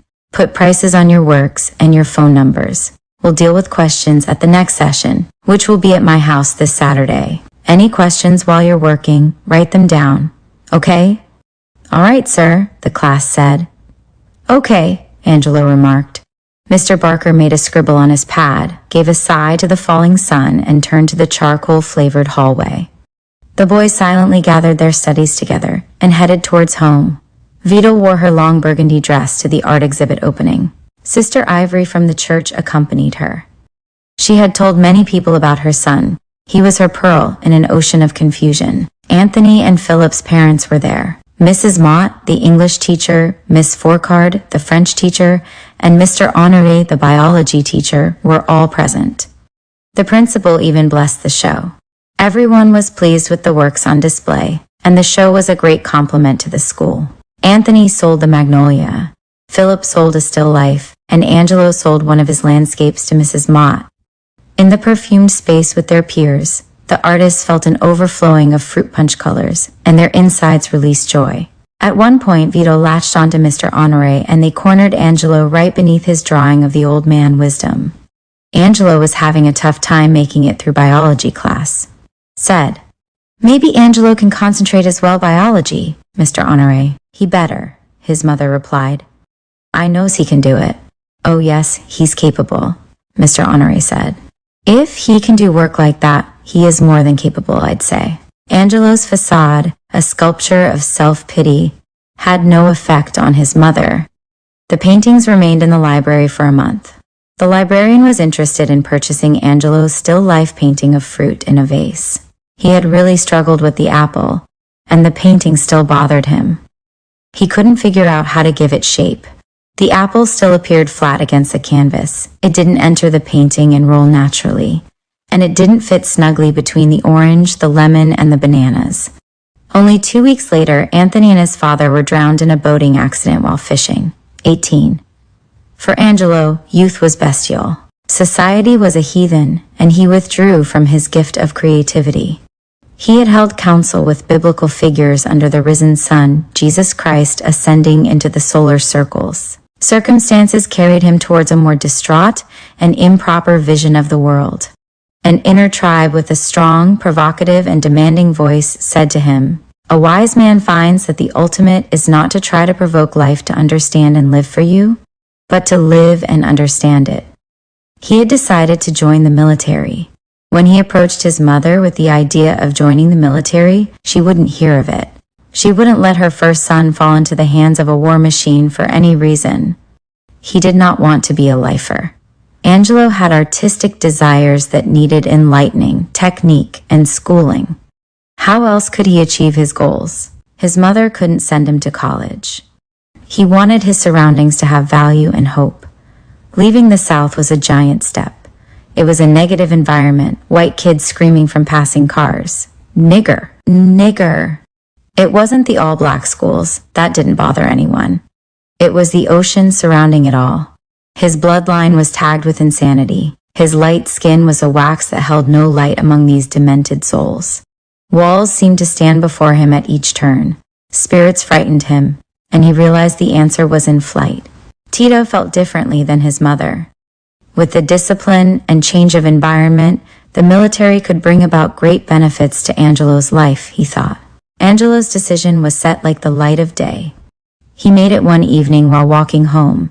The trees were whispering wispy and articulate sounds as a breeze rushed through them. They spoke to him, gave their answers in a foreign language. In an uncanny way, he opened his heart and arms to the freedom and joy of the evening. Once he had pondered and nearly drove himself into violent despair about his future, about tomorrow. But in that moment, from above the paternal trees, the answer came in an envelope of fate. He had heard and remembered many tales about the military. He wanted to accept the pain, the denial, and the discipline. He also wanted to accept the unalterable fact that he could lose his life. Tito paced back and forth in the house, cajoling and explaining, sympathizing with Angelo's decision. The children were scattered throughout the house and yard. Andrea waited in anticipation of the verdict while the others were outside playing and improvising their little games. Angelo stood by a dresser, hoping his mother would alter her decision. "He's right, Dolly. I think it's best," Tito said. "It would teach him a lot. Discipline, hardships, and the value of life. And when he returns, he will be a man." "No, I think he's lost his sense and why too," Vidal insisted. "He's too young to understand. He doesn't ow what he's getting into. He's still a child. So he doesn't know. That's the ironic part about it," Tito said. "What he doesn't know will become a reality, become an experience." "Okay," she finally yielded. "Go ahead, but don't come to me later with your excuses. I have problems too great now to be disturbed by one that I tried to prevent." "What else can I do, Mother?" Angelo pleaded. "You must understand. I want to go to college, and you can't send me. This is the only way." "I brought you this far, and I know I can bring you further," she explained. Angelo felt torn. Some force seemed to want to hold him back from progress. Or would he die in the arms of the enemy? He wondered. A powerful force inside him told him to go, to activate a change in his life. This was his chance to rearrange his ideals, his character, and his person. He walked out the door, swinging his arms, and immediately fell to throwing rocks into the depressing sky. He wanted to be left alone. In one sense, his mother knew best, but he had a vision and could not explain that to her. The sun was setting, and something mystical and unreal seemed to hold the evening.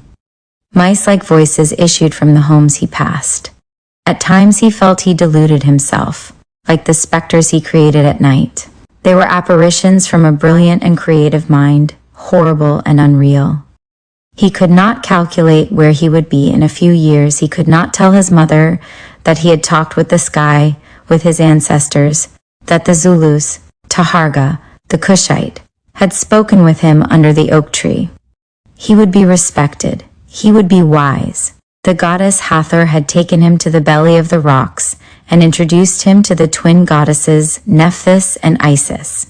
Menelik II had stood before him with Italian heads on golden plates. An oracular ibis spoke to him, a cobra crowned with a sun disk to its left and a snarling leopard to its right. Angelo would not hide from manhood, though it would be a painful journey through the eye of the needle. 19. Felicia sat in an old chair in her living room, partially asleep. Her right hand itched. She scratched it before she stood up, mumbling, "I wonder who's coming." She swept the floor meticulously. She would have a visitor. Her legs were aching. She was tired and her back bothered her when she stood up. She had walked about 3 miles that day. As she swept, she could hear a car racing past her home and a few mice scurrying to find shelter.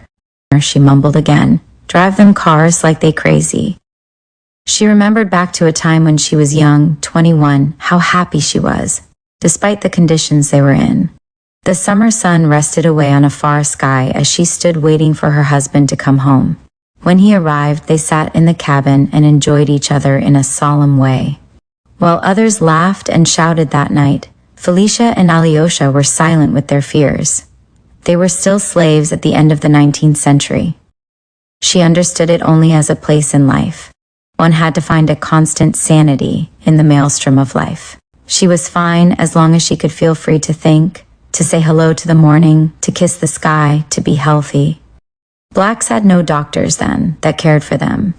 But she didn't let this outweigh her emotions. She thought that would be unhealthy, but Alyosha had complained in a silent way. He fretted about something he'd heard among the slaves called manhood. She felt that he didn't understand the value of being alive. To live was sanity. To think and dream was all the freedom one could need. To pass your dreams onto your children was a victory. While sweeping, she thought of him. He is in God's hand now, she thought. She glimpsed a painting of Christ on the wall, ceased sweeping, and stood gazing into the living room. She awakened from her trance and put the broom away. Life was pleasant to her. It treated her the way she treated it. The roses bloomed for her, as they did for the poets. The air was as fresh and angelic as heaven, and she never gave tomorrow any thought. If it existed, it was because God let it exist. Yet she could accept it if it didn't. In the bedroom, she reached over the bed and pulled the shades down for the night. Afterwards, she brushed herself off and crept towards the mirror as if searching for something. She recognized her aging character, smiled, and said, "I'm getting old." But along with the smile, she feared those wrinkles, that frailty. She feared death because she never understood it. She crossed her heart at the thought of questioning death or God and recited the rosary. She sprinkled holy water about the house. Angelo had always been the one with the dual personality. One minute he was talking incessantly, the next he was off to himself, daring to say a word. Angelo's explanation was that he enjoyed creating, figuring, and playing games in his head.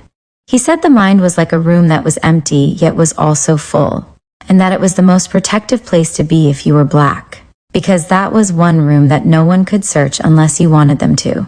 He told this to Rita one day, when they were sitting under a pecan tree on the side of his aunt's house. It was one of the very few days she had a chance to talk to Angelo, because he rarely ever talked to anyone. He wanted to fight everyone that came in contact with him, as if he was trying to preserve himself for a better group of people, as if he knew a better group. It came out when he got in fights because he'd always scream, "You know who you messing with? You've got to be crazy messing with me." As if he was obviously some prince that wasn't to be touched, affectations from his African visions. On recalling, he could see that he was trifling as a child, but justified it with his need to be alone to create his songs and paintings, or to plot out his future. With himself, he was careful with his language, and very critical of anything about himself that didn't fit the model self he'd created from reading about the lives of great men, or from characters in novels, or those he admired on television.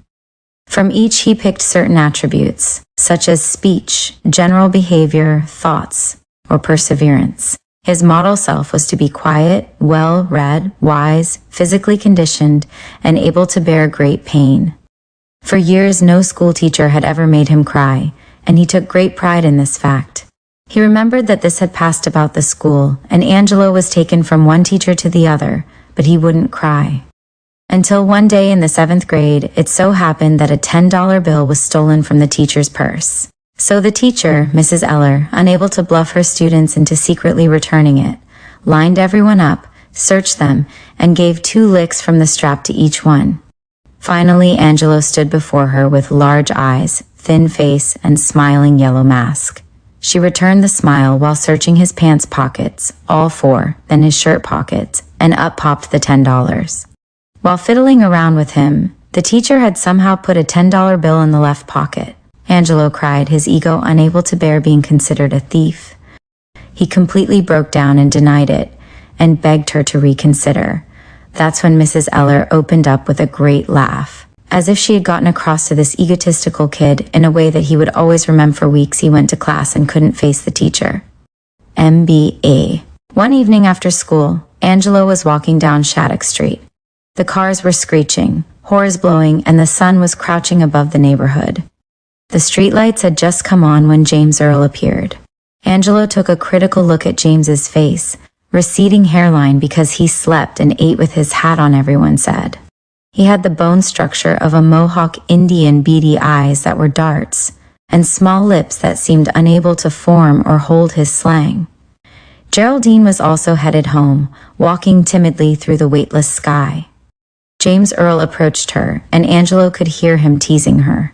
Angelo envied him for having the guts to be able to talk to a girl like that, and to actually follow through beyond the talk. James Earl was known for that, but Angelo had never held a conversation on those terms. He talked to girls in his secret way. He sang songs, wrote letters, even gave speeches to the image he had of them in his mind, but never faced their shimmering forms. Geraldine was calm, she had that way about her that no matter what was said, it couldn't confuse her simplicity. Angelo mentioned her shape to himself as it moved in the dress. She disappeared beyond Opalooza Street. I bet you can't get that man, James Earl teased. She ain't no different from no other girl, Angelo said, pretending he had made contact with girls. Look, man, every guy in school done tried to get that. That broad just ain't giving up nothing, man. I'll make a bet with you. I bet you $10 you don't get that. Shh, man, you just lost your money. Watch me. Angelo met Geraldine at a James Brown dance one night, but was afraid his conversation with her had been weak. She did give him her phone number, though, and after that night he called her frequently. Within time, he released more and more of himself to her. He eventually even told her about the bet he and James Earl made. She just laughed, as she did at most things Angelo said, was a dreamer, and she enjoyed that and told him so. Started to visit her. The first it took him 3 months before night he had remained on the other side of the sofa in fright, while she sat in the opposite corner rolling her large, heartwarming eyes. Sometimes he'd tease her by saying he'd surely like to get into those clean panties her mother just bought her. They'd just laugh together, and afterwards he'd almost literally swallow his Adam's apple because he was so afraid. He'd never been so close to a woman before. Angelo had a place for everyone in his mind, and women were the highest possible form of human being to him. All of the comforts belonged to women: poems, flowers, powder, cottage cheese, warm water, sensual colors, and the natural world. It was a task for him to conquer this creature, because he thought that there were so many beautiful things to discover in the world of a woman. It seemed to Angelo that if he could discover these things and reveal them to her, then she'd be even more beautiful with that awareness. On his visits to Geraldine, they played the card game Smut with her mother and younger sister, and Angelo talked about his dreams. No one took him seriously, though, because her mother knew that Angelo's father was in the asylum and was feeding this information to Geraldine. He knew the stories her mother told her about his family. But she still held Angelo in awe and never laughed at him along with her mother. Angelo began to love her. He began to worry about what her friends told her, and tried to discourage her from listening to them. He wanted her to look deep into herself, and to slowly pull out that beautiful woman he saw. He could imagine her face maturing, eyes becoming steady and sure of themselves, lips learning to speak a silent language that could humble the most arrogant of men, and her mind constantly seeking ways to grow, and her body becoming a mere castle of jewels. Angelo was a dreamer. When boys his age and in his environment were talking about cars, money, other towns, and marriage, he was talking about his definition of happiness, of wisdom, of the world at large. He sat and told Geraldine about his daily thoughts, and during their conversations, new thoughts would appear, even greater ones, he thought. After many visits beyond his graduation, a succession of petting occurrences went no further than inches above Geraldine's kneecap. He succeeded with her in a way he couldn't understand. She even invited him to come over to seduce her once. He didn't accept the offer, but if he had, she would have had to seduce him. Angelo was afraid of getting Geraldine pregnant, or marrying her too soon. He didn't want to end up tied down in that town forever, like his mother. He would soon join the Marines. He wanted to see the world and to pay his way to college, and he believed that Geraldine would wait 4 years for him. While walking, the thought of Geraldine flowed through Angelo like a sweet wine. He had yet to find out the essence of a woman, at once both strange and unknown. He felt he'd be very lonely without his parents, his sisters and brothers, but he craved to overcome the breach that stood between childhood and manhood. Here was the time, he figured, when he had the strength and resilience. He felt like a large oak that withstood the bold and audacious wind with its majestic power and agility. Fortitude grew in him, and he declared, "I will not give up my life. I have so much to do. I will not die. I will return." An oncoming car with the noise of laughter and wine broke Angelo from his deathly stare. The car leaned his way, and Angelo leapt to the side. He relished their disregard for tomorrow. He noticed the significance of night, the changes of time and attitude. A new horizon, A new vista accompanied him, and he reveled in how variegated the moments in life were. A miasma of poetic and indescribable feelings enshrouded him as he walked towards the south of town with a wispy smile. The lights on the lampposts came on about the city, this fisherman's paradise. Children and the elders alike hustled home to escape the darkness and the risk of being molested by some drunk or angry youth. Angelo was about a block away from his grandmother's, and he could see the light on in her bedroom. A silhouette of graceful age lurked in that room. Before he reached the yard, he met an old man.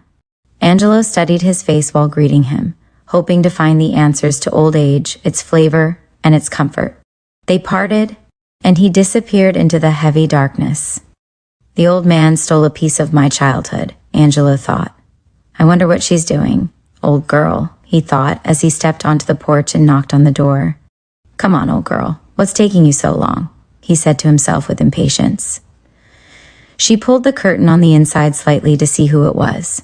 He sensed her and awoke from his restless thoughts. She opened the door with the humble smile of a sister being approached by a high priest. She was happy to receive him because at night she became lonely. Hey Shay, you walk here? Yes, I walked. How are you doing? I'm all right, a little tired. Worked in the yard today. Mama said to tell you hello. 20. Vito lay back in her bedroom and tried to analyze what was truly happening. The night before, she laid in the same place and wept at the thought of losing her son, her Angelo. She thought of many things, and finally the most overpowering thoughts stood before her. Sure, he's your son, but don't you think that by holding him, you can only hurt him? Let him be a man as he wishes. It may cost him his life, but sometimes that's the price you have to pay. He's like a young warrior, courageous, fearless, and strong. What can war do but shape his mind, his values, and his manhood? The price one has to pay for manhood is painful. But to be a freak is as simple as being a thief. Now he's restless. He wants freedom, manhood, and even at his age he can see what he needs. He's a young thinker, so let him be. Let him live. It was painful to accept, but deep down she could feel she had to succumb to that beckoning. That night, in a dream, she sat on an angry bench with Angelo by her side. Out of the mist came 3 burly and indescribable figures. They took him away. She tried to move, to help him, to rescue him, but some elongated and omniscient fear paralyzed her. In her mind, she strained to reach out for her son, but he disappeared into the morning fog. For days and nights she waited for him to return, but no one came. The world was empty of life. Only her, the morning meeting the night, and the angaresh, a 4-legged bed used in Ethiopian rituals. From the fog a figure appeared, his eyes wrapped around his head, ears with fire. He nodded, teeth saliva, drenched. That night was significant, very meaningful to her. It exposed painful premonitions, but she denied them. In supine fear, she accepted her silver-lined tears. About the house was laughter. The children were scattered, playing, coloring, and talking. Tito stood by a kitchen window holding a cup of coffee. He thought of the past, of World War II. Experiences surged before him like nausea. Yet because of time, moment, occasion, or the sum of his life, one experience stood out as more articulate and dramatic, as piercing and ironic. The fact that Angelo was leaving had something to do with this. Tito was somehow fond of the fact that he wanted to go. Still, he envied Angelo, a youth no more than 16 years of age, asking to risk his life for country, for his future, to become an animal, hunted and hunter, a man searching for himself, carving away his fears, uplifting his dreams, accepting his shortcomings. Not a warrior, but someone offensive. In Vietnam, the American soldier had no reason to kill. Tito's mind storm was of amazing clarity. The clouds stood majestically in a gray, despairing sky, and for miles around the commands, screaming fires, bombs, and rubble encompassed the atmosphere. Tito lay sprawled in a mud-cloaked trench, adjusted to the life of a soldier. In his heart, he heard requests and summons that kept him alive. They would say, "There's one. Kill that bastard. Let me kill him, then I'll know he's dead. Fucking Hitler. Shoot him again, he's moving. Oh God, where are we? You're wrong, Tito. All whites don't hate you. I care. Be careful over there. Watch yourself. I love you, father. Get those niggers out of Germany and we'll win the war. A transformation from reflection to perception took place. These emotional outbursts had a powerful effect on Tito. Tito knew Angelo would encounter them. Angelo would change because of them. In an uncanny way, they were resolutions, yet in another way, they were callous suggestions that wrecked one's character. The enemy seemed never to let up. The paleness of the evening seemed to heighten the despair among the men. The white commander's once stalwart pride stood ramshackled. He held a look of doubt in his face, and many of the men he commanded could see his end. A squad leader was shot not far away from Tito, and the man screamed incessantly. Tito left his fear like a snake shedding its skin. From his left could be seen a squad of Germans approaching, vigorously firing. His saliva blessing the soil, he struggled on one hand and blistering knees in the field towards the submachine gun, as the squad leader lay curled and exhausted in blood nearby. At last, he screamed, "Now, motherfucker!" They were just regaining their speed and distance again after a brief halt. Tito released the safety latch, reloaded the gun, and stood as firm as he could, firing from his waist. His mother spoke to him. She wiped his brow. He hit 2 Germans before the others halted in a prone position. He hated that, and began to race toward them screaming, "Come on, motherfucker, come on, get up." His squad fired and the grenadier threw a grenade that wounded one of the bastards. Another German flock rushed from the smoke-curled hell, firing a barrage of bullets. The right flank cut them low from beneath their trench. Tito's flank was weak. It had lost 3 men so far, and he held the farthest and most unmanned position of that area. The Germans stood again, silhouettes of steel. Tito fired in disgust.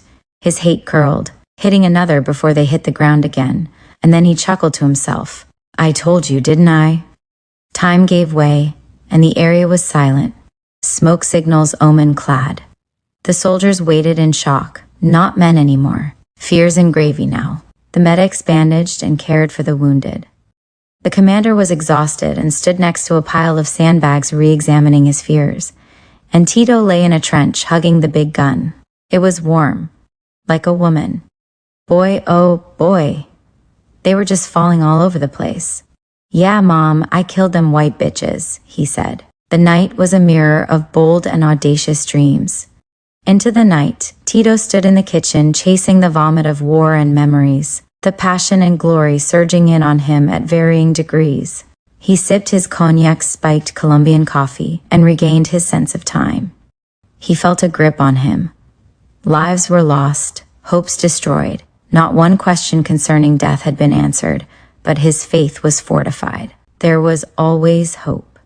What does a man do, he thought, when all that he is he hates? When every interest, every summons, every moment in pain, he has to adjust and be complacent with today and tomorrow, so that he may suffer and live.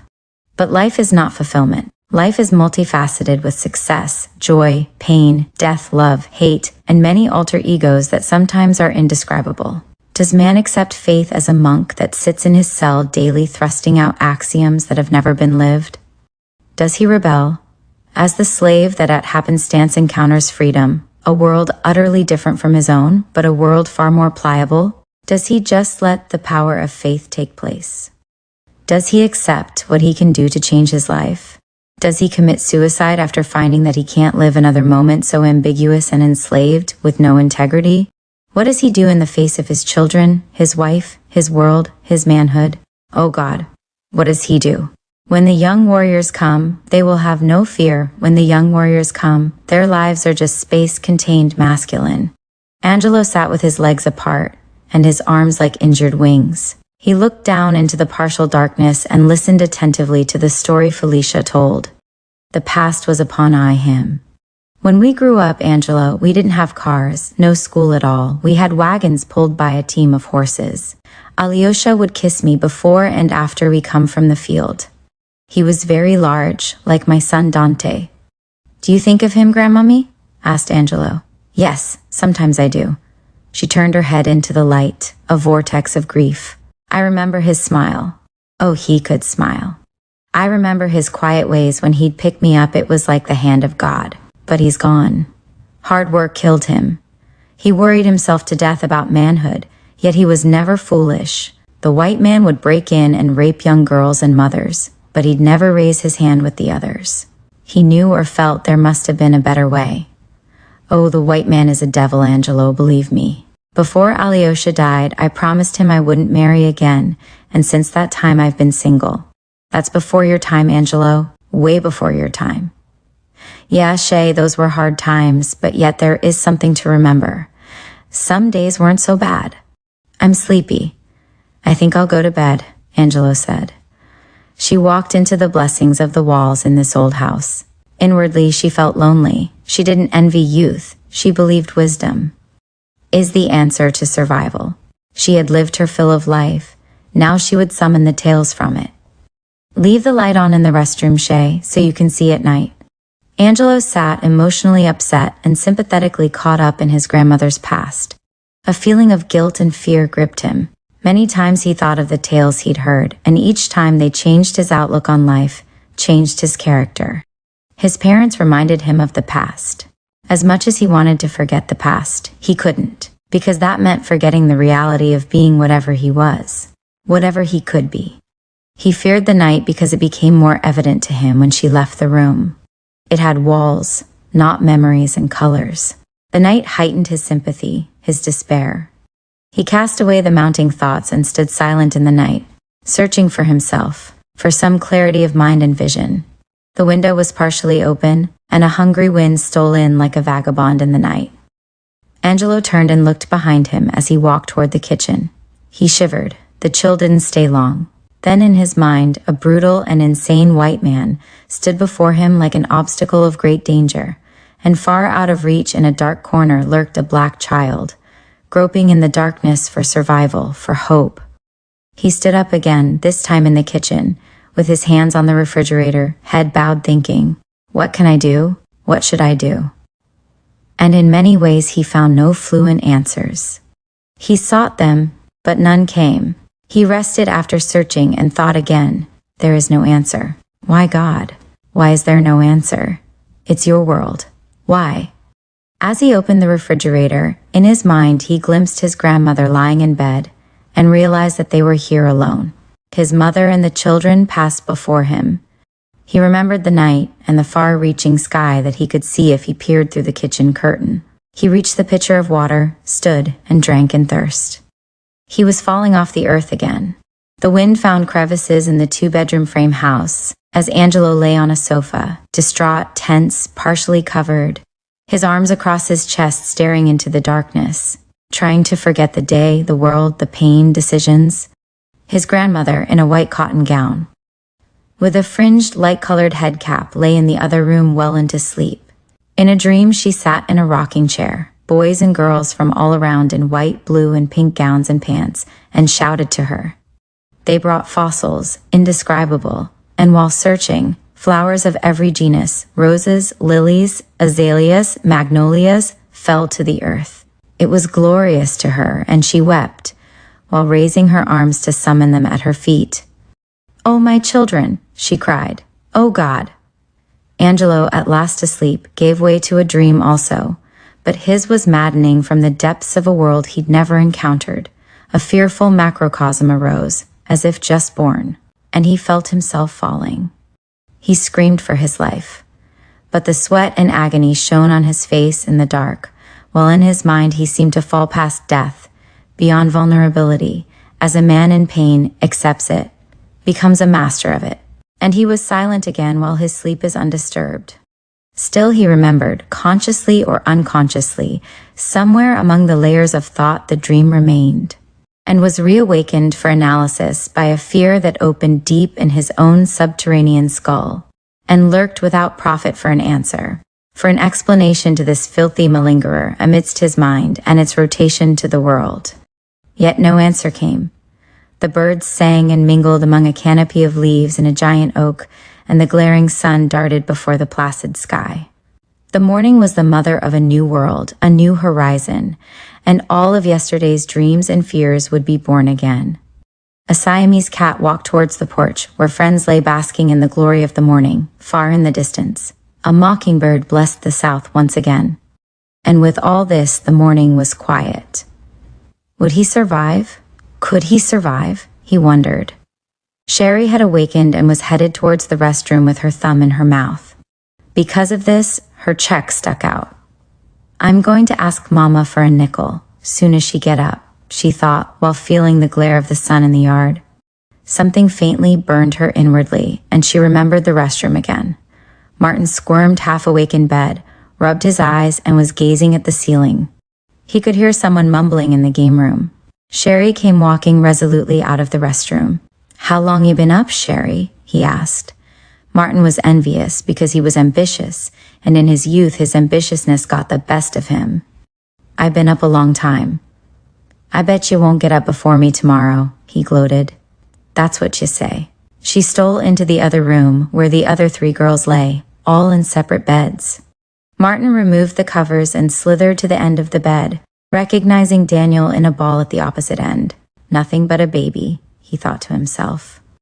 Everyone was awake now, like a colony of ants. Tito stood by the coffee pot. Vidal was tucking the sheets in under the mattress. Andrea sat on the edge of her bed, still exhausted and somewhat in gloom about her morning's conception of life. I wonder if it's all worth it. Sometimes I want to give up. Ursula helped Kathy rearrange their bed. Kathy jerked the sheet and Ursula yelled, "Stop playing, Kathy!" Daniel ran out to the porch, stumbling over himself. He barely knew how to walk, but Sherry was there next to him. Come on, Daniel, she coaxed. Walk to me.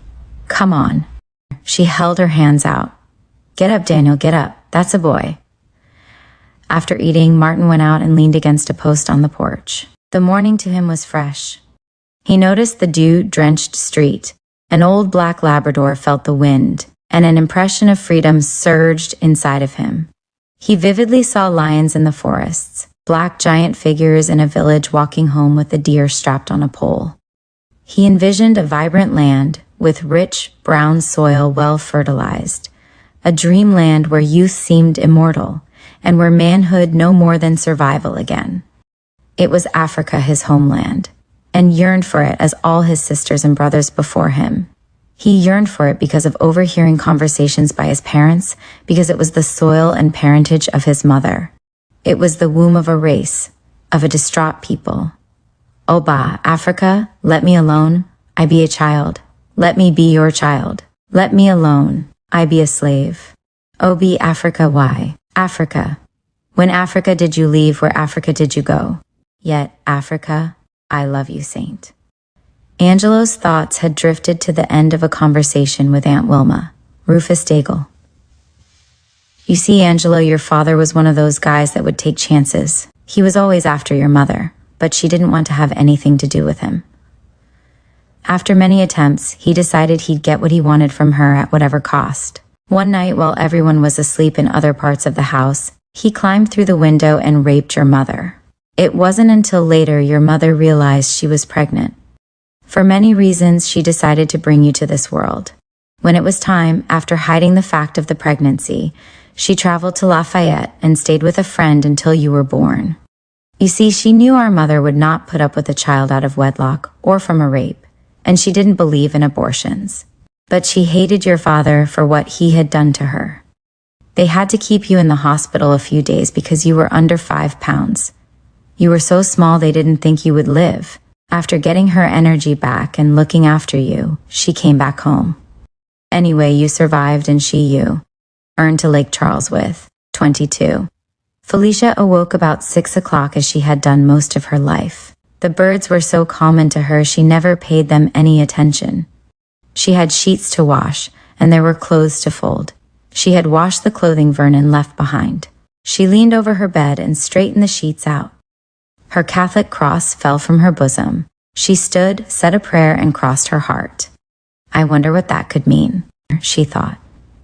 I'd better sprinkle some holy water. She finished arranging the bed, stopped by an antique dresser, and searching, found a bottle of water the priest had blessed. She started about the house, sprinkling and chanting. Angelo lay on his back on the sofa, relieved from the heaviness that the night brought and the morning had taken away. He felt something wet. He opened his eyes. His grandmother was standing over him, sprinkling the holy water. "Good for you, Shay, holy water." She smiled, repeating the rosary. He sat up and returned the smile. "You are something else, Grandmommy." Angelo leaned over a vase, drenching his face. After peering carelessly out of the latrine window for a glimpse of the morning, the lawn was glistening with oak trees like soldiers. The land was divided by an old wire fence that drooped and sagged. Beyond was a large unkempt field. In the corner, an old greenhouse braced itself, surrounded by fig and pecan trees. After he rinsed his face, he searched impatiently for a towel. He could hear Felicia moving about the house, mumbling. Felicia had opened the living room door and was looking out. Angelo could see the street and a figure walking along the sidewalk. In the kitchen, his grandmother began to cook grits and eggs. The bacon screamed in the pot. Felicia stood at the stove, scrambling some eggs and watching the grits cook. She thought of visiting the doctor and going by Mrs. Alberta for a visit. She rinsed a plate off for Angelo, then whispered, "You know my teeth has been bothering me. This one in the back." "Yeah, it is?" As if her tooth meant her life to him. And it did. It reminded him of the times he dreamt she would die. It seemed all life was in vain without her. Without that maternal figure, wise, multi-storied, and so comforting. He looked outside again. He became withdrawn from himself, muttering, "Oh God, why?" Felicia wiped the table and placed the plate by Angelo. She moved the salt and pepper by him and grabbed her apron to wipe her hands. "Eat, Shay," she said. "I want you to spade me a little piece of land so I can plant me some beans." Angelo ate hurriedly as if he had somewhere to go. He enjoyed his breakfast. She cooked everything with no salt. What a grandmother, he thought as he ate. What an angel. She moved like an old miser who was always searching, her head down like in prayer. Her back was bent forward. She was that way. Even when she walked for miles sometimes, she always found silver or bills because she was always searching. Her search was her life. She searched incessantly for many things, answers, happiness, or maybe just peace and contentment. Her search was majestic, but Angelo's search was mischievous and childish as much as he wanted it to be serene and mature. But doesn't maturity exist differently for each person? Doesn't maturity mean the only satisfied opinion and understanding a person can have? Angelo thought of her while turning in his chair to face the back door, the outside. He noticed the cupboard and sink, and sort of turned to the stove. The room was small, and with the table, Angelo felt surrounded, imprisoned in this kitchen. Now he could survive because the door was open and the sun was shining, the wind rushed in and he felt free, unburdened. But at night in this kitchen, he was transformed into a different, oddly defined person. He seemed inhuman. The cups, pots, glasses he feared. They reminded him of survival, of the character of the world, and in those cup designs, he could see his faith. The world was different from what he conceived it to be. It wasn't as poetic and glamorous as all his childhood dreams surmised. The world was vast, beautiful and destructive. Oh God, why is nature so radiant to my heart, and why is the life of a human so painful? Angelo's life had changed since graduation. It brought to fore many questions and quests that Angelo lived with constantly. Quests that asked of him the most inhuman things. Quests that were arduous to face. And in a mystical way, he felt not relieved, but overburdened. His body seemed to carry a new aura in it. His dreams began to be serious and haunting.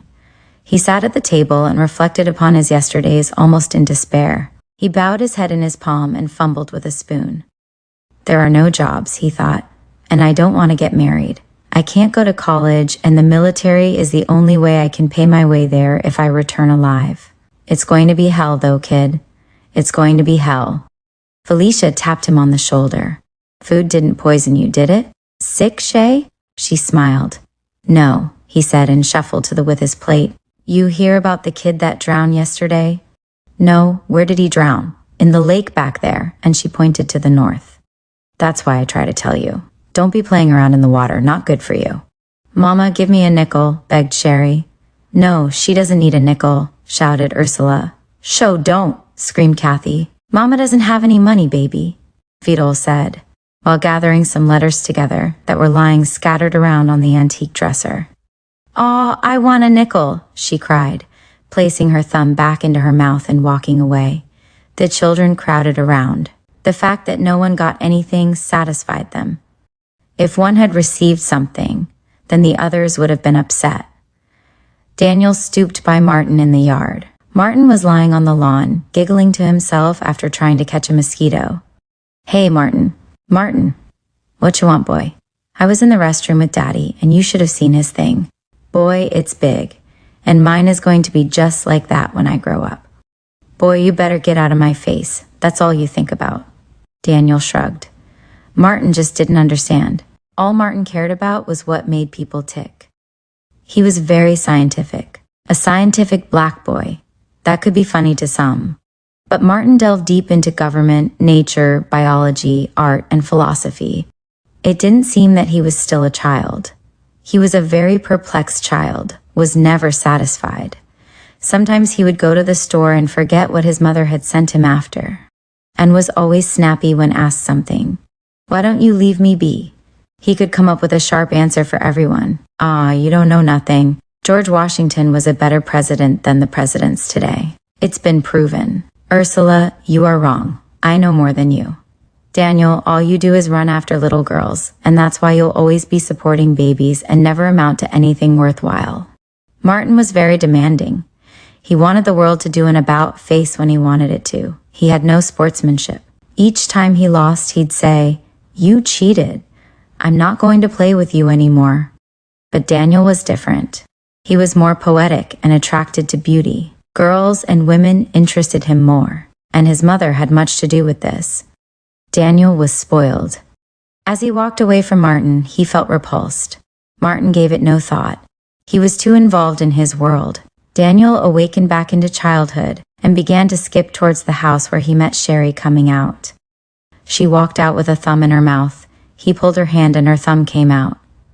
"Get that thumb out of your mouth, girl," he scolded. "Aw, Mama, Daniel is picking on me." Thumbsucker, Vidal heard while she was occupied searching for some house bills. Sherry warned, "You wait a minute here." Daniel ran past her towards his mother. "Mama, Sherry wants to hit me." She looked down and he stood in his blue short pants and white t-shirt in such an innocent way. He reminded her of love. She reached to him in consolation, as if he'd lost all hope, and she must, and could only regenerate that hope with hope itself. She raised him into her arms and his tears and grumbling seemed to vanish almost instantly. And he smiled once more. It was spring and the smile of the land. The brilliance exposed itself like a beautiful and well-read poem. An old lady of the neighborhood looked towards the house while returning from her morning trek to the liquor store. Martin noticed her, and in some way, while kneeling on the lawn in half-thought, he sensed what she thought.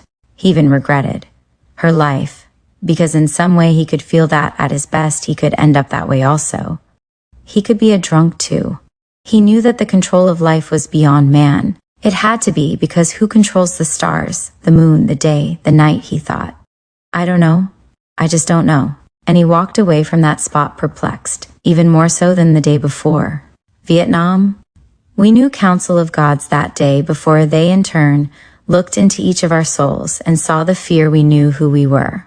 For those of us still alive, we know who we are. From the San Diego Greyhound bus station, Angelo boarded a bus headed for Jacksonville, South Carolina for 3rd Force Recon training. His bus stopped in Lake Charles, so he had a chance to see Geraldine, his sisters, his brothers, Vidal, and his extended family. It was the autumn of '66, boot camp had ended, and he had proven much to himself. He had received proud marks in boot camp for his skills, both physical and mental. He was confident with himself. He had phoned his mother about 3 times while away. He missed her, but he felt he had become a man now. He climbed aboard the Greyhound bus, and there were soldiers like sprouting green beans everywhere he looked. "Everybody's headed home," he said to himself. Those days were still light. He felt he could run forever, but there were race problems in the military, and he remembered fighting someone practically every other day in boot camp. By the end of boot camp, Angelo had realized what racism meant and stood for. He had broken records for the exams, and felt he should have been promoted to a squad leader. His platoon commander was from Lake Charles and argued in his favor, but to no avail. Angelo could run farther and do more push-ups and sit-ups than any of the other men. Pain was nothing to him. He exercised it out of his system. After boot camp, his orders were to report to a 3rd Force Recon unit for training. He would be a point man. He and all the men in this elite unit would have extensive training, paratrooper school in Fort Benning, Georgia, jungle training in the Panama Canal, scuba diving at Camp Del Mar, California, and then on to Vietnam. RufusDaigle. His mother's complexion had that Christmas cheer flavor. Her Magdalenish cheeks stole Angelo's heart as he sat clockwise on the front sofa, tracing impishly the pattern of her movements in the heat-packed kitchen. He stood, boyish eyes, tailored black slacks, cleft chin, pert cherry lips, parted hair, and restless mind. Daniel, his youngest brother, had just arrived from the store with eggs. The kid had grown, chest standing out, robin-breasted. The girls were quiet for a change. It was early morning. They lay stretched out in 5 different positions in the room, crowded with 3 beds. He studied the encyclopedias that were against the mahogany dresser in the living room. They were worn, the backs had been torn, and the pages stood out like leaves growing out from tree branches. The dresser was scarred, and the punch bowl set he'd bought his mother 10 years earlier was covered with a fine dust at the base of the spoons, cups, and bowl itself. School papers, stick pins, and forgotten bills slept there that night on the scratched mahogany. The magnolia design rug was also tattered. Impressions from the wooden floor lined the base of the rug, and the faded flowers carried him back into his imagination. A black chair covered with patent leather bared its cotton from wounds received in battle on days when Daniel and Sherry tussled within its grasp. Towels that had been lapped over the wounds had been removed by the simple act of sitting. It was in the corner between 2 doors facing a television with coat hanger antennas, and another rocking chair that seemed quilted with a decoupage of designs stood before a cornered school desk flanked by a heater. "What do you want to eat, son?" She hadn't seen him for months. Eggs over, easy, and toast. After breakfast, he hit the memories of the southern streets with a modest pride, dressed in his military clothes. Going to see his grandmother again took all his strength. He met her as she was heading out, embracing the sidewalk. Her face was lit up like a San Francisco skyline with humility. When he opened his arms to her, his height was magnified, and as he leaned towards her, she blessed him.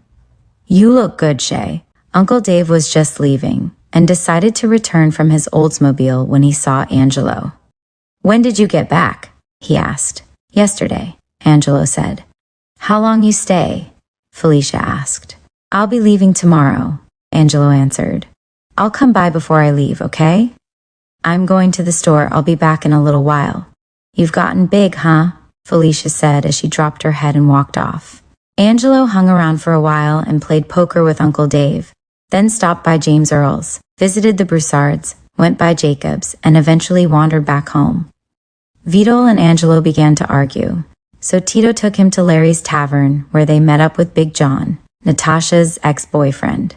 The conversation ended with the story of Big John's scuffle with the law and how he'd beaten the hell out of 5 policemen. He was 350 pounds and 6 feet 4 inches tall. James Brown and Percy Sledge's music filled the tavern, and after some time, Angelo decided to walk over to Geraldine's. She lived in a housing project a few blocks away. Angelo felt light. He had made it through boot camp and home didn't feel so burdensome anymore. His uniform and the images in the glistening face of his boots said that. The way his arms drew lines with shadows in the dust, the way his chest scattered the southern wind and his eyes spoke to the revolving sun. Geraldine answered the door, and that was the first time Angelo realized the instincts of his manhood. Her large, placid eyes, instruments of sensuality amplified, lava flowed toward their apex and said, "Yes." His eyes held the sheen of her silvery black skin, like that of a seal, and listened to the hope from her bosom like punctual drum beats beneath the cotton dress, plumes of pastel leaves aboard its shimmer. "I missed you so much," she said while massaging his fire. He had never been so close to her, the softness of her thighs aflame, a torrid sigh, and then her mother stepped skillfully into their scene. Angelo, it's nice to see you again. You're looking great, tall, polished. 2. His first trip after visiting home took him to Jacksonville, South Carolina. Besides the regular adjustments to military life, Angelo sensed the racist environment he was in. The white Marines were very organized. They had a unit within a unit. Not all of them, but a select group. Angelo knew this and decided he would protect his manhood at all cost. He had learned to watch his back while in boot camp and had soon realized that men were not judged by their comrades for their abilities. This was an all-white system. One group in particular that the young recruits encountered on arriving was the men that had just returned from Vietnam. They would harass and at times beat up the new recruits. Usually this was done late at night. One night, as Angelo lay awake on his bunk thinking of Geraldine and resting his aching muscles, they came again as they often did. They drug Paul out of the bunker below Angelo. They started calling him names: faggot, slime, fucking Pollock, nigger lover. You are going to die. Their words could be heard throughout the barracks, yet no one would dare say a word. They were all new recruits and didn't want to be charged with insubordination. Each night, a different Marine would be targeted for their abuse. They would ransack the place, ranting about what they went through with the gooks in Vietnam, and how they were such men because they had survived. You are puke, the sergeant screamed. And your mama is a cocksucker, and you a faggot. He slaps the Marine as his friends cheered him on. Angelo is frightened.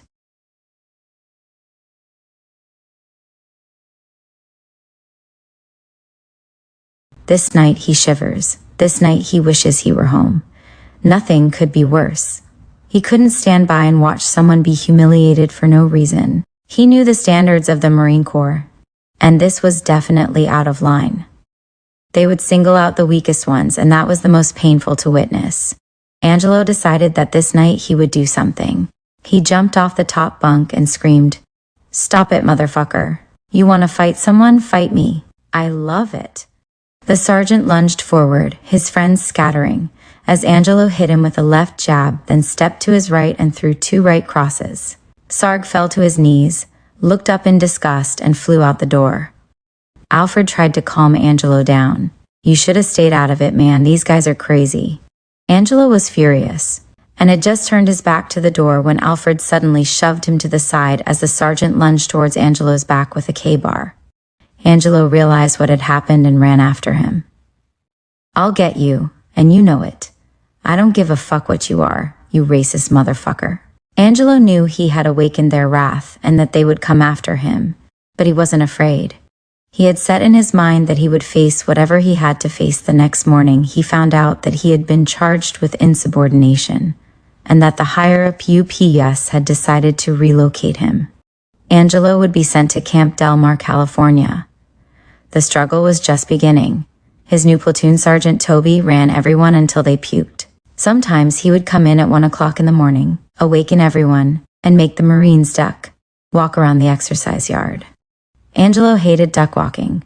He was double-jointed and his knees ached horribly, but he endured. He befriended a Corporal Willard, a quiet man that reminded Angelo of Lou Rawls. Willard was from Chicago and was quite a talented pool player. Angelo normally played solitaire alone each evening, but this weekend he went to the pool hall with Corporal Willard. The corporal was good. He used good English on the balls and always left himself an out. Angelo was fascinated. He taught Angelo a great deal about playing pool. They were both introverts, and this worked out to their advantage. From Del Mar, the scuba diving course, they would continue on to paratrooper school in Fort Benning, Georgia. This was just the beginning of their training.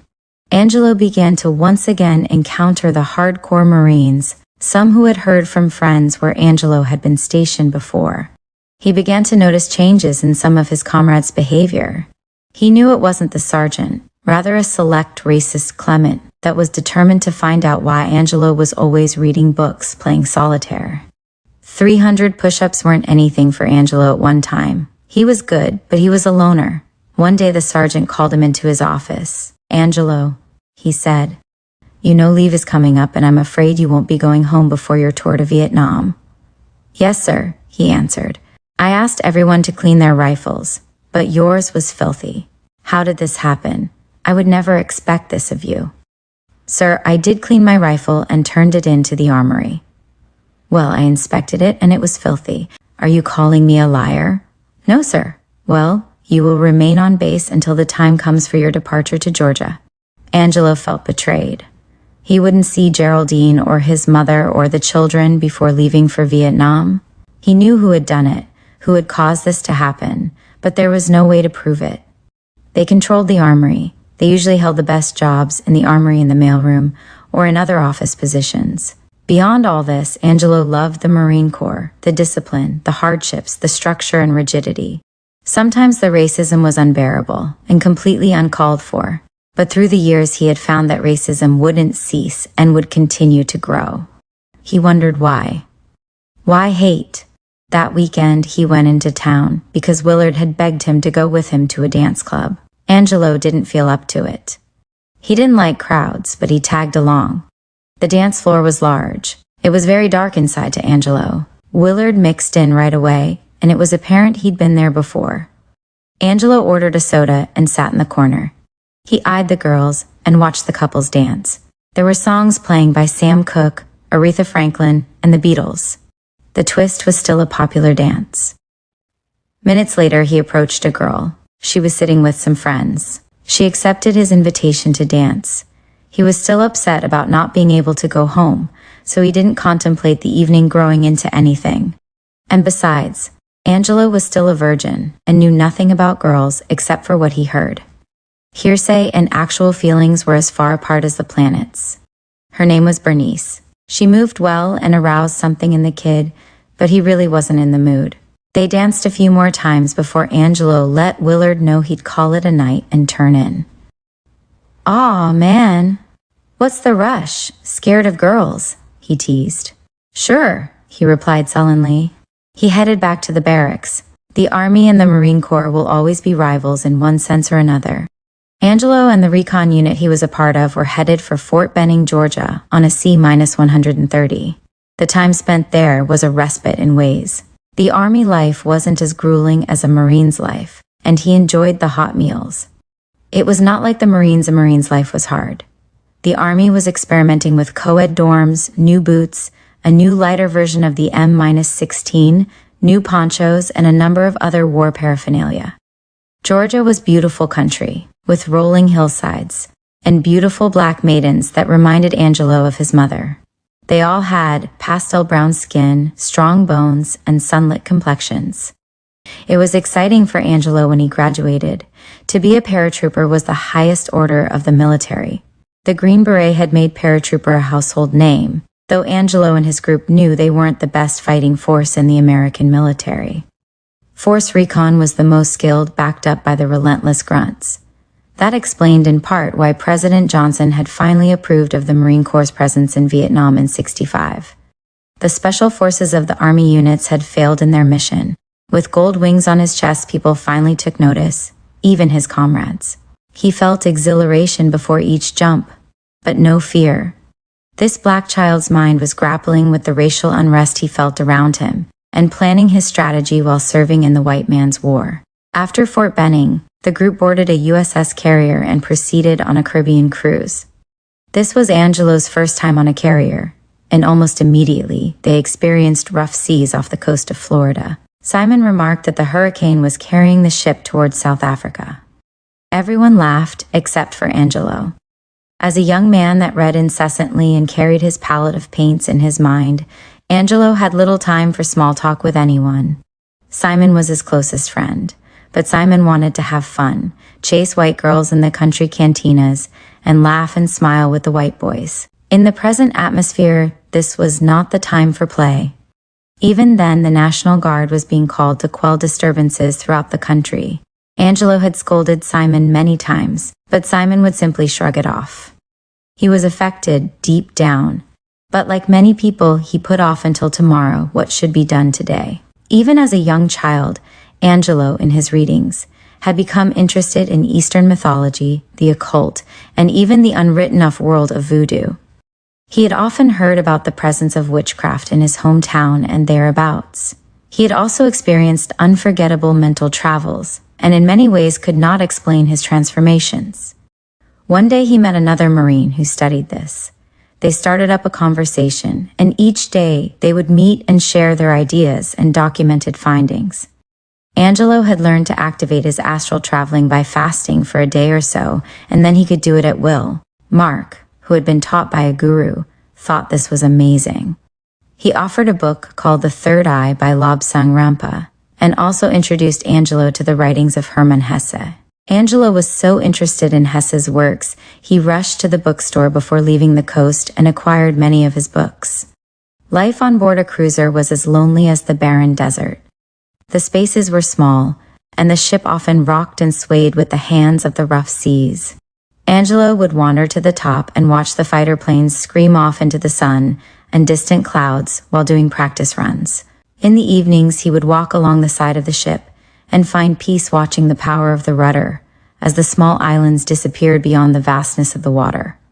He also spent many hours in the library, checking out books and writing of his experiences aboard ship, monitoring him. One day, once again, the white nights, after writing a lengthy piece about his childhood, he left the pages on the table in the library as he headed in haste to the restroom. When he returned, his papers were gone, along with his book, Crime and Punishment by Dostoevsky. Without hesitation, he approached the librarian. The librarian, a blonde, blue-eyed devil with an angled grimace, became enraged at Angelo's accusation.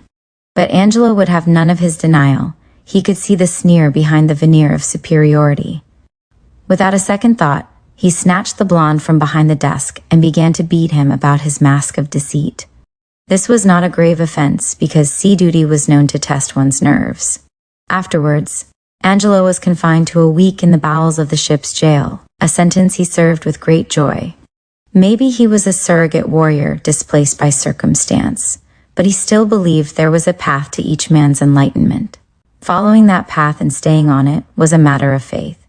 The most joyous times on board the USS Eisenhower were the evenings. The sunsets were like the nudity of a woman with one breast exposed, stretching towards the moon. Angelo had only once in his short life had the pleasure of a sexual encounter, months ago in the dungeons of Tijuana.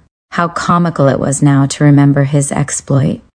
They had arrived by Greyhound bus, a group of Marines drinking and talking loud, telling lies and frightening truths. He decided that if he couldn't visit home, why should he die a virgin in Vietnam?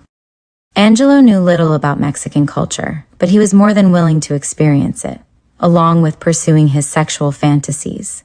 After making it through the checkpoint, the children swarmed him immediately. There was a stench in the air. He noticed donkeys, sombreros, matadors, señoritas in long summer dresses, and the colors of Mexico were alive and exciting. He wandered off alone through the city. As he walked, he noticed a crowd headed toward an enclosure. The kids were still flailing their arms, and he had noticed signs on this route with a matador's picture and layout. How interesting, he thought, and almost immediately Hemingway's writings came to mind. It was a circus town, he thought. One only had to cross a simple checkpoint and, like a curtain drawn, be exposed to an array of black market products, marijuana, guns, prostitution, and booze for any age. A Sodom and Gomorrah in regress. His fears were explicit, but he entered deeper into the chaos. He passed mere babies with their hands out, faces capturing Dadaistic shame and Ruwalt gloom. Despite their seeming poverty, the sun still screamed and the air was festive. There was music everywhere. As Angelo entered the bleachers, he could hear the crowd moan. A frail bull with drunken eyes waited for the matador in the expanse of a dusty field. The picadors had lowered their lances into the neck of the bull, and the bandilleros had decorated the animal with their darts. They glistened in the sun, clashing with the cry of the epaulets on the matador's shoulders. Just then, in the fury of screaming souls, as a child ran out into the pasture of suspense to gather fallen roses, the bull dove. The matador attempted a Veronica, the dying bull weakened by its own blood, its heaviness a slumber to its chores. With its right side crippled and the weight on its left, it lunged at the matador, and as their eyes met, the matador stole a peek at the child from the corner of his eye. The bull, seeing his enemy hesitate, knew his horn had tasted triumph, and turned sharply to the left to reach farther up into his dancer. The crowd went silent, and could hear the virgin cries of the matador's death in vain. The matador grabbed the bull's horn, and spoke to the Holy Father in tongue, looked into the maelstrom of the beast eyes, just before the animal snatched to the right, and left his corpse in a gravy of its own blood.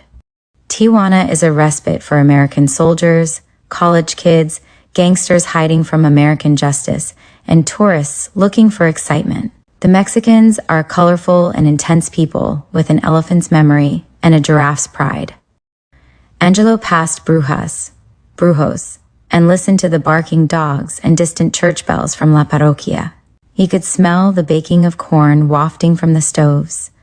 The blistering sun had lost its musical glow as Angelo made it through the belly of the crowd and found his way to the heart of the city. He entered the Cantina Maria and closed the door on the falling sun. Inside, the ceiling was low, and couples stood in the shadows and graced the bartender's shrine for drinks and mild talk. The cantina was filled with soldiers and college students from El Norte. It only took a few margaritas and a seasoned bartender to realize what Angelo and a few other gringos wanted. Angelo found himself following a crowd of men down a long corridor into a dungeon of stucco walls and cobblestone paths. In a spacious and well-lit chamber, they were introduced to a flock of gracious, wiry-eyed maidens. Angelo swiftly picked a young damsel with fair skin and pleasant features. She led him into a small room with one large quilted bed. When she undressed, he realized that she was well endowed, with 5-star breasts and the jewels of spring in her eyes. He clutched the fluff of hair between her legs and moaned, then threw his virginity into her arms and entered the summer wind from the south. It was moments later that she pointed to her watch and said, "Tiempo." But Angelo just laughed, looked in her dark raven eyes and said, "Bullshit, I ain't going nowhere, this is good." She replied, "Estás loco," and giggled beneath him in submission. Though he would never see her again, he swung into her heart and christened his manhood with her lusty sighs and full-bodied offerings. They dressed, kissed, laughed, and he knew he would remember the colorful halter top she wore. He paid the tab and gave her a tip. Then they shook hands and parted. While training intermittently in different islands off the coast of Cuba and Puerto Rico, Angelo experienced a little R&R. It wasn't as often as he had hoped, and he could by no means plan on it. He began to notice one Marine in particular, stalking him. The attacks against him had him concerned. He had become paranoid, and always tried to remain at the ready for any and all situations. At the beach one day, the Marine PFC Mueller whispered something offensive in guttural passing. Angelo ignored him, but the incident was imprinted in his mind. Angelo was somewhat interested in Buddhism, even though he was baptized a Methodist, and one of his pastimes was meditation. Religions held his attention. On his days off, when he wasn't reading books like Gautama Buddha, The Glass Bead Game, or Gertrude by Hermann Hesse, Dostoevsky's brothers Karamazov, and James Baldwin's masterpieces, he was meditating. His fellow Marines thought he was weird. To some, he was a threat. To PFC Mueller, he was a target. He visited Old San Juan one weekend. On this Friday, the sun splashed its rainbow colors across the city, and the square was jostling with human beings. While walking down the cobblestone streets and small alleyways, he encountered many different people. This day he crossed the path of a green-eyed beauty and thought, she must be an angel. He would never forget her. Her presence was commanding. In mere passing, their lives unfolded, and they reached out to each other to embrace their humanity. He turned the corner and walked further into the heart of the city. There he noticed flashing lights above a tavern. He went inside. It was small, dimly lit. He sat up against the wall by the bar and glanced around at the few other patrons. He ordered a glass of milk and listened to the music. For weeks now, he had been having stomach problems. From somewhere in the back, a dancer emerged and held his attention. She stood on the bar and danced and swayed. Her body was magnificent. She also had green eyes. After her performance, she came over and talked with Angelo. "May I get you another glass?" "No thanks," he replied. Then, questioning, "What's your name?" "Ida," she answered, and her face smiled a womanly yes, as if their meeting had been granted a friendship by some unknown force. "You're a great dancer," Angelo complimented. "Thanks, I love to dance." The door to the club opened and two GLs entered. Angelo noticed them, then turned to face Aida. She smiled and put a coaster under his glass. He sat there, their teeth like piano keys reaching for words, eyes like Razu marbles, and songs glistening in a dark, entombed room. "You work here all the time?" "Yes, for now. Jobs are scarce, but I have to do something. My mother is getting old." "Have any kids?" "No. I'd like to someday. Raise a. Would you?" "Sure. I'd like to paint a portrait of you someday." "Is that possible?" he asked suddenly. "Oh, are you an artist?" "Yes. I've painted since the age of 12, he went on. "I joined in hopes of doing that in the military, but I don't think that will ever happen." "So what time do you get off?" "Well, it's different every day. She looked toward the bartender as she spoke. "I'm on a break, so I'm keeping an eye on the clock. Tonight I might get off about 10 o'clock. Can we get together then?" He coaxed her. "Not tonight. I have something to do, but next week will be a good time." "Are you coming in again?" "Well, I'll be in town tomorrow. I'll stop by." Sam Cooke's record sugar dumpling played at the jukebox. Angelo reached out and grabbed Ada's hand. Oceans roared inside of him. He didn't even think of Geraldine. Aida, a well-preserved specimen of life's endearing showcase. She wears this day her hair in a black bun at the north pole of her head, a shimmering blue lace gown that encases her like limpid leaves. That laps a victim with a certain philharmonic quality. Her eyes, coaxing, glaring, gleaming, reminding Angelo of childhood, a new bag of marbles, as she stood graceful. Bearing gifts, warm, succulent, abrupt gifts flowed from her arraic presence. She had waited the entire morning for him, as she stood before the kitchen sink and stared at the eyes of the dew that flickered about the lawn. She traced the boundaries of the shadows from the oak tree that monstered her lawn and felt a deep desire to capture the morning scene with a brush or the strokes of a pen as Angelo could.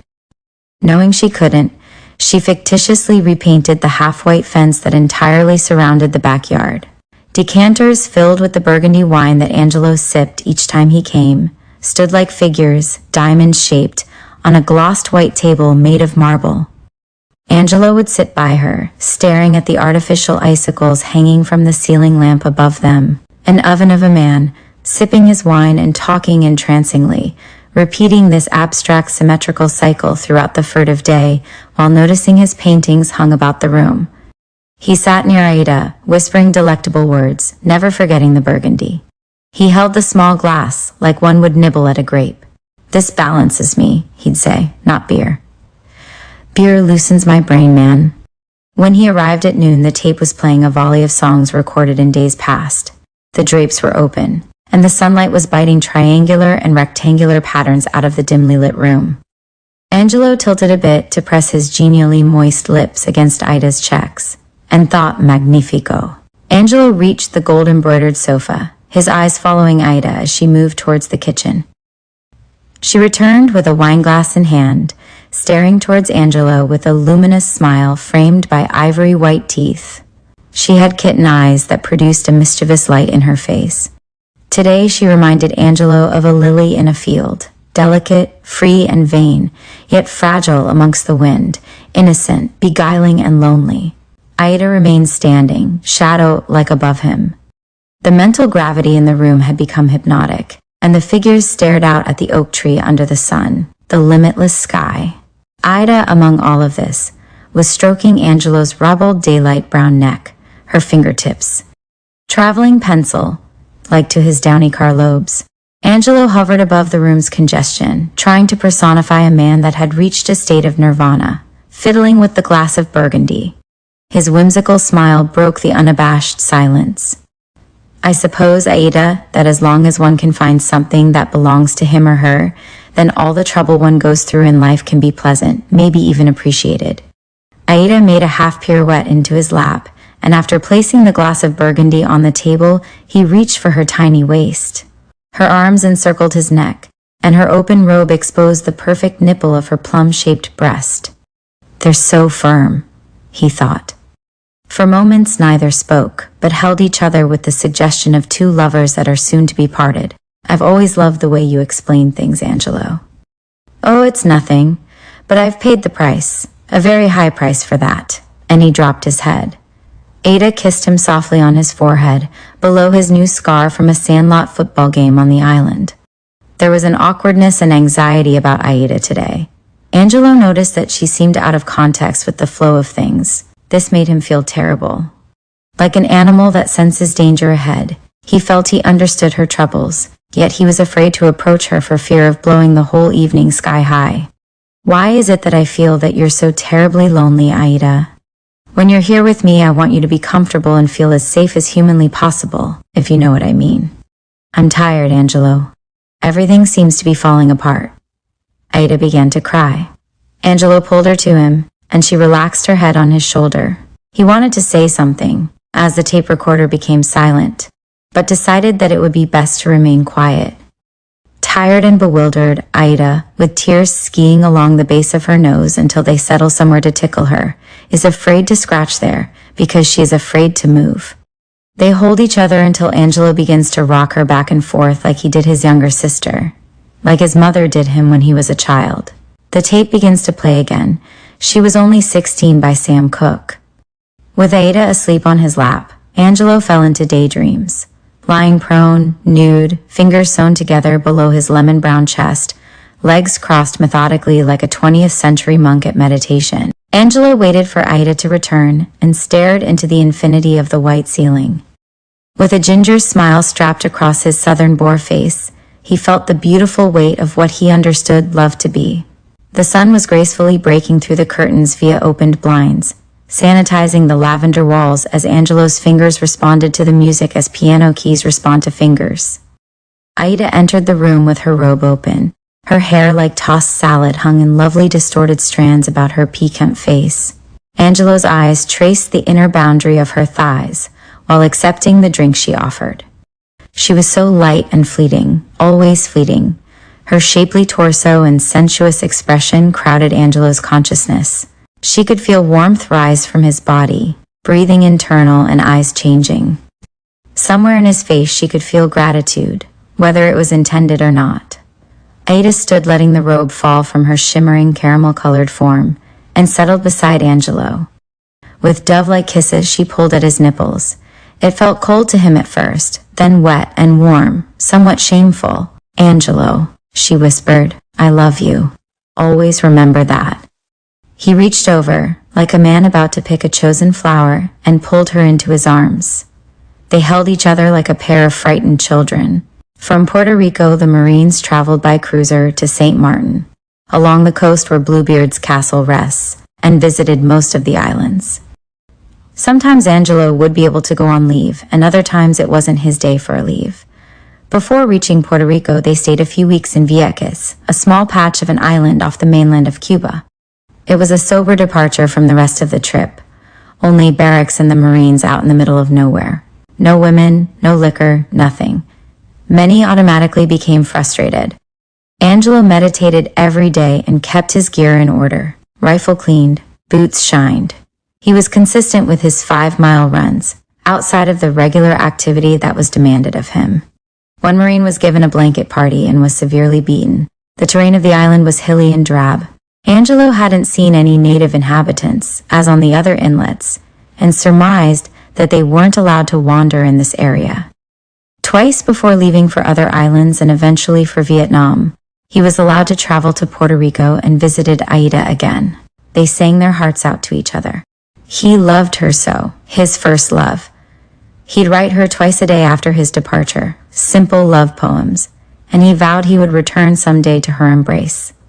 On the March 23, 1967, Private First Class Angelo LaFleur, U.S. Marine Corps, 3-Force Reconnaissance Company, Fleet Marine Force, Fleet Post Office, San Francisco, California 96,602 stood at case in the chow line on the second floor at Fort Sherman, Panama Canal Zone. The unit had just returned from a day of training in the jungles of Panama. The humidity was suffocating to Angelo. He had put away his gear and now wore only the basic fatigues and boots. He had stretched across his bunk after returning from the morning outing so he could relax his mind. He wished he was home and thought of what his mother had written in her last letter. Racial unrest had spread throughout the United States. Here he was preparing to fight the white man's war, and the troops were moving in on his people in the States. His mother had written to him about being attacked by a German shepherd dog owned by a silly white kid while on her way to clean the home of some Europeans. Angelo's heart was heavy, and the oppressive humidity in the place made his depression linger. The Marines throughout the barracks organized themselves and made their separate plans for the evening. Everyone had the evening off. Some would head into the city and make play with the locals. Others were worn and stressed out and would stay behind to relax. Angelo was not in the mood for anything but to be left alone. Slowly, the banter from the troops in the barracks would disappear, and Angelo would be left alone with his thoughts. Simon came by his bunk and asked if he was going to go to the mess hall to get a bite to eat. He nodded and said, "In a little while." Simon rushed off towards the mess hall. Eventually, Angelo climbed from the top bunk and headed in the same direction. There were about 3 buildings in this area, catch 3 stories of brick. There was a training ground for paratroopers in the field out front. The jungle was RufusDaigle, like a wall around the camp. Angelo was in awe of the trees, their majestic height. This was an army base, and the Marines were guests here. This was their last stop before heading toward the shores of Vietnam. There were a few locals cleaning around the outside of the buildings as Angelo passed by and headed up the steps toward the mess hall on the 2nd floor. He greeted an elderly man that was sweeping the steps. Their eyes met, and Angelo noticed how dark his skin was, as if it had graduated from blue, clearly visible when light hit certain areas. This was fascinating to Angelo, and he quickly realized that it was the blood under light black skin that created this effect. On the 2nd floor, a line of men extended from the mess hall's interior past the main doorway and along the staircase. Angelo ran into Simon as he peeped into the mess hall to see how the line was moving. Simon was always a bit mischievous and said, "Fuck that shit, man, I'm not standing in no line," and headed straight to the front and nudged his way ahead of a weakling named Chris. His 6-foot figure was commanding. In this unit, if you couldn't win a fight, it was best to stay out of one. Angelo made his way to the end of the chow line, being that he was the silent type and preferred to avoid trouble if at all possible. The sun climbed through the windows as the soldiers stood in the shadows against the wall. In line was a mixture of ranks: PFC, Muller, Sergeant, Nugent, PFC, Banks, PFC Patterswell, and many others. Just then, a group of Army personnel headed up the stairway in droves. They were mostly Black Americans, and they headed directly towards the front of the line. A few Marines ahead of Angelo made some comments about attacking these soldiers, and the momentum of the idea gained ground. "We should kick those bastards' ass," Corporal Doug remarked. "Let's do it," another Marine exclaimed. "Yeah," other Marines taunted. Angelo could hear and sense a racial overtone in these verbal threats. PFC. Muller could be overheard saying, "Fuck those niggers." After seeing the group gather and hearing the remarks from his white counterparts, Angelo told everyone, "I didn't join the military to fight. My own people." Almost instantly, Muller reacted with, "Fuck you anyway, nigger. You can't kick no one's ass anyhow." Muller walked ahead of Angelo and remarked, "I'll just take your place in line." Muller was over 6 feet tall and had his bayonet strapped to his hip. Angelo knew of his feelings and suspected he was one of the white Marines that had been covertly harassing him by placing dirt in his gun and making unwarranted remarks about him. Angelo had been determined to avoid trouble if at all possible, but in this incident he had been clearly attacked. In the Marine Corps, this was grounds for retaliation. He instantly dove into the waist of the tall figure before him and tried to upend Muller, but his 5'4" frame could not achieve this. Muller held onto the iron railings of the staircase until he could get his balance, then grabbed Angelo by the head with his large hands and tried to bang it against the railing. As the black and white figures struggled, the crowd swelled and there was a division of unrest in the ranks. Angelo and Muller had fought their way over to the center of the floor. Angelo was throwing body punches, and eventually Muller rushed him, the onslaught almost taking Angelo over the railing of the staircase. Other soldiers were also arguing, and at that moment, Muller got a good hold onto Angelo and headed him in the direction of the window, with hopes of throwing him out onto the pavement below. At the same time, the crowd began to fight amongst themselves, and Angelo could sense the commotion. Fists were flying, soldiers were grabbing, and men were trapped in the chaos of it all. Angelo's head was swimming, and the humidity was stifling. They could hear the slapping of boots on the linoleum floor. In the maelstrom, labels were thrown at humans in categories that caused anger: niggers, oafes, honkies, and other samples of America's wrath. The sergeant's voice, begging for calm, could not be heard among the storm of souls. The crowd shifted in the struggle, and Angelo could see someone grab for the knife at Muller's side, pull it out of the scabbard. And just then, the hand drove the knife into the abdomen of the beast before him. Muller slumped to the slick, waxed floor, and blood flowed like thyme. The monstrous crowd sighed, and silence like smoke overtook the room. Angelo began to pant. The fight had overtaken his mind, and the faces of the crowd were not recognizable. Their features were like sculpted plaster without detail. Sergeant Nugent asked the crowd to disperse, then stood before Angelo and ordered several Marines to hold him there while they looked after PFC. Muller. Angelo was finally coming to his senses, and saw Simon in the corner of the room speaking to the sergeant in Angelo's defense. This proved to no avail, and they carted Angelo off and placed him in a holding cell. The iron door leading into the stable would be the introduction to the second act of the tragedy. In the meantime, the medics had arrived and assessed PFC. Muller's condition. He had bled profusely and would need to be taken to the Panama Central Hospital on the mainland. A helicopter was on its way, and the medics lay Muller on a stretcher and carried him to the heart of the field near the training area. The Marine was placed onto the helicopter accompanied by 2 medics and flown over the thick, sweltering jungles of the Panamanian outback. The race war had just claimed 2 more victims and scarred more souls. Angelo soon became accustomed to his new station in life. A guard outside the thick black door slid the 4-inch by 4-inch iron window open every 10 minutes or so. He would stare at Angelo with white anger. Angelo wondered at the intent of his actions. At this point, he truly believed the situation would be handled justly, with a lawyer, a trial, a verdict. The guard did not frighten Angelo. He had already tasted the bitter fruit offered by the American tree. His heart was hardened, but he was a fierce warrior and would win many battles in the years ahead. Angelo sat in lotus position in the center of the concrete floor and waited with his eyes focused on the little hatch on the door. When the guard opened it, Angelo stared intently into his eyes without blinking. He would not flinch. He showed no fear. He was determined. The racial overtones of the incident had produced an undercurrent of unrest among the troops. Simon was out trying to get Angelo off the hook. The black troops were furious. They wanted Angelo released, and the white troops wanted him strong, if at all possible. The captain summoned the leaders to his chambers, and they discussed the incident. The next day, a lawyer visited Angelo in his cell and wrote down Angelo's version. He promised Angelo that there would be a trial before they left. Angelo never saw the man again. Muller's parents were contacted, and they immediately started rattling cages. Angelo's family was never contacted, and his right to a speedy trial was denied him. Angelo was removed from Fort Clayton Stockade because of the unrest among the troops, and driven to Panama City Jail in Panama. Before entering the jeep, he met the old man that had been sweeping the steps. "You'll be all right, young man," he said.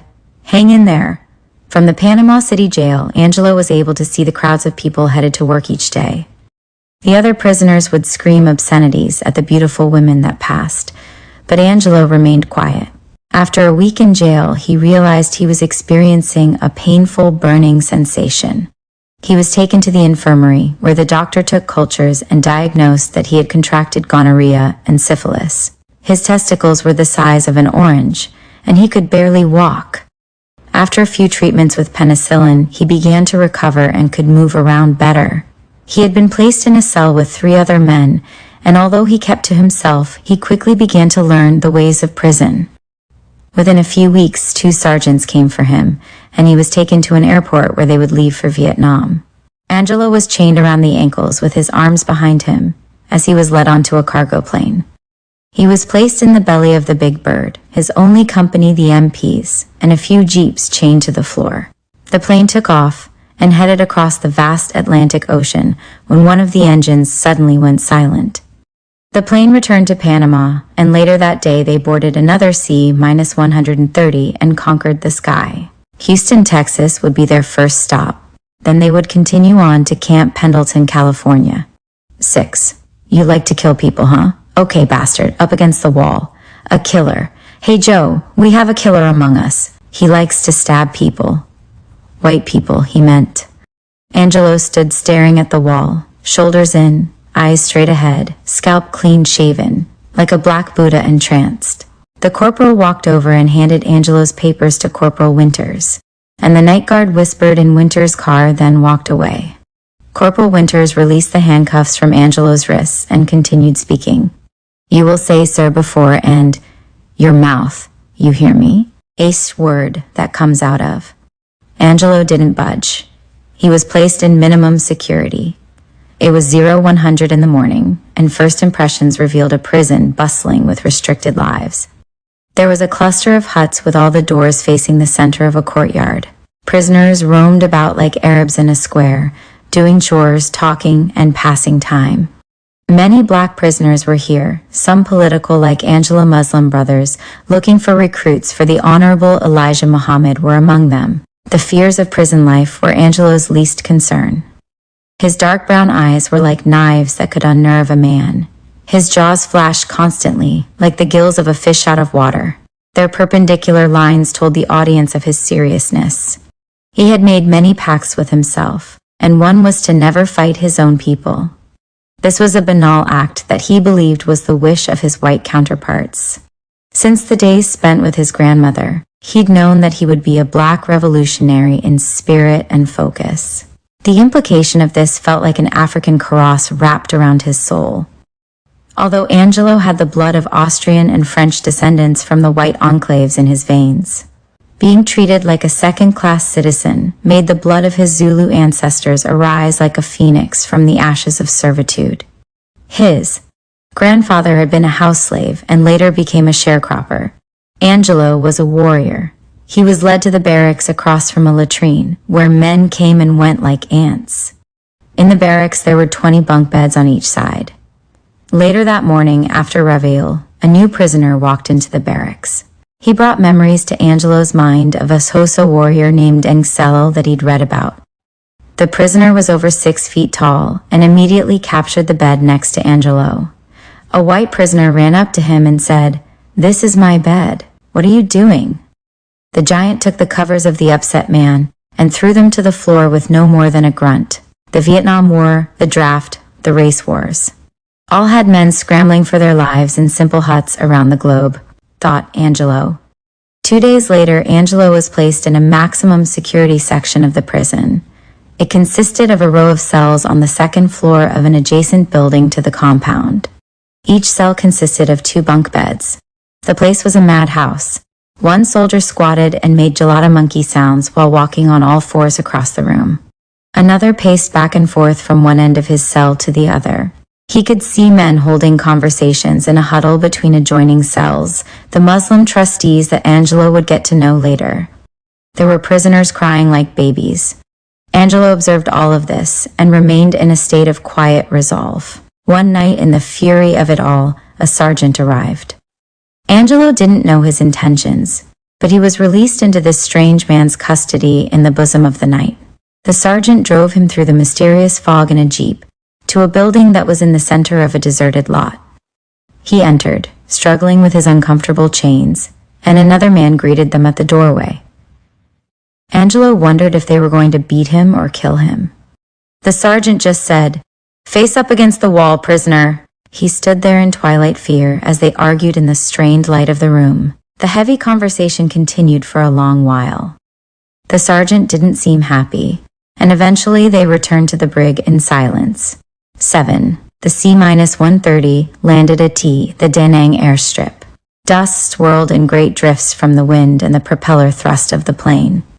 A large sign on each side of the plane read C-130, and below it, Marines. 2 other planes would arrive in a matter of minutes carrying troops of the 26th Marines, 3rd Force Reconnaissance, with orders for Phu Pai, Vietnam base within comfortable distance from Da Nang. These 2 planes carried troops and cargo. The first plane to land carried cargo, guards, and a prisoner named Angelo Lafleur. From the first plane stepped a major with a clipboard in his hand.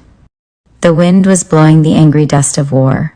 He looked critically around the base at where the rookies of the war would check in and where the veterans of war would check out. A sergeant stood by to await orders from the major. "Line the troops up before this building here, Sergeant." "Yes, sir," he said and turned. "All right," the sergeant barked. "Everyone stand. Corporal Haig, follow me. Just file out after the corporal here." Everyone was quiet. It had been a hectic trip. They had stopped in 3 places: St. John's Air Force Base, Guam, and Hawaii. The stops had become increasingly stressful because each time they stopped they knew they were coming closer to death and relinquished all hope. When Angelo stepped foot off the C-130 in shackles, he was hungry.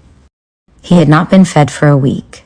After being thrown into solitary confinement at the brig in Guam, he had overheard a lieutenant tell a guard, "Fuck that boy. I don't want him to eat anything while we're here. Understand?" The guard nodded and they both disappeared. Angelo didn't see anyone from his unit for a week, not until it was time to board the plane to Vietnam. Angelo knew that fasting has a different effect on different people. He withdrew into himself and began to realize many things when deprived of food. The clarity of his thoughts was like jewels to this young black man. He hadn't received a letter from home since his incarceration, but he knew his mother was struggling, praying, and reading her Bible. That was her life. By now, Angelo had realized that many things his grandmother had told him about the Europeans were true. One day during the week, the guard came, moved him to the top floor, and placed him in a single cell standing in the center of a room. It was very cold that day. Angelo was starving, shivering as he curled up in a knot in the center of the cell's concrete floor. Not long afterwards, a group of Asian men in military uniforms entered the room. They circled the cell with their arms behind their backs, stopped, circled again, and finally left. These motherfuckers, Angelo thought. He was returned to his dungeon and left to his silence and pain. He didn't regret any of the decisions he'd made so far in life. Even at that young age, he knew that nothing remains the same. The unit reached Phu Pai that day and settled in. Angelo slept in a Quonset hut accompanied by a guard that was replaced every 4 hours. A day later, the captain signed the papers to have him sent to 3rd MAF in Da Nang. It was Wednesday evening, and Angelo could hear the B-52 seconds roar overhead. It was mid to March, and the wind blew like it had somewhere to go. Angelo sat on the edge of his cot and thought about the Viet Cong prisoners he'd seen in Da Nang while stepping off the plane. They were lined up against a wall with blindfolds and hands tied behind their backs. 2 guards watched over them with rifles at the ready. They didn't even have shoes on. Someone stepped into the hut and asked him to follow. He did, and they walked through the company area and eventually stopped at a hut on the far end of the camp. The corporal motioned him to go into the hut. The room was dimly lit with a single candle placed on a desk. A man with a collar stepped out from an adjacent room, and Angelo realized that he was about to meet the chaplain. The guard left and stood outdoors as the chaplain asked Angelo to be seated. The chaplain, a tall, thin, clean-shaven man, cleared his throat. Angelo RufusDaigle had decided by now that the less you say to anyone, the less they knew about you. There are many black men who don't realize that they have 2 enemies to fight, the gooks and the white man, he thought. The chaplain sat behind the desk and asked Angelo to take the seat before him. The guard had handcuffed Angelo with his hands in front so he could be seated comfortably. "Angelo," the chaplain began, "I'd like to introduce myself. My name is Chaplain Michael Penworthy, and I'm here to hear your side, listen to any complaints you might have, and also get to know you. I know the fact that you're confined is not all that comforting, but the unit is in a transitional period now, and we are doing our best to make things as comfortable for you as we can under the circumstances. Have you heard from home?" "No, sir," Angelo answered. Have you tried to contact anyone at home? Yes, sir. I've written letters to my mother and my uncle. The chaplain had a long, bony nose and deep-set eyes framed by long, bushy eyebrows. He kept playing paper games with his fingers, looking up and then looking down. How have they treated you throughout this ordeal? Well, sir, with all respect to you, I should have been court-martialed in the Canal Zone. I have been starved intentionally and held illegally. And you want to know how I've been treated?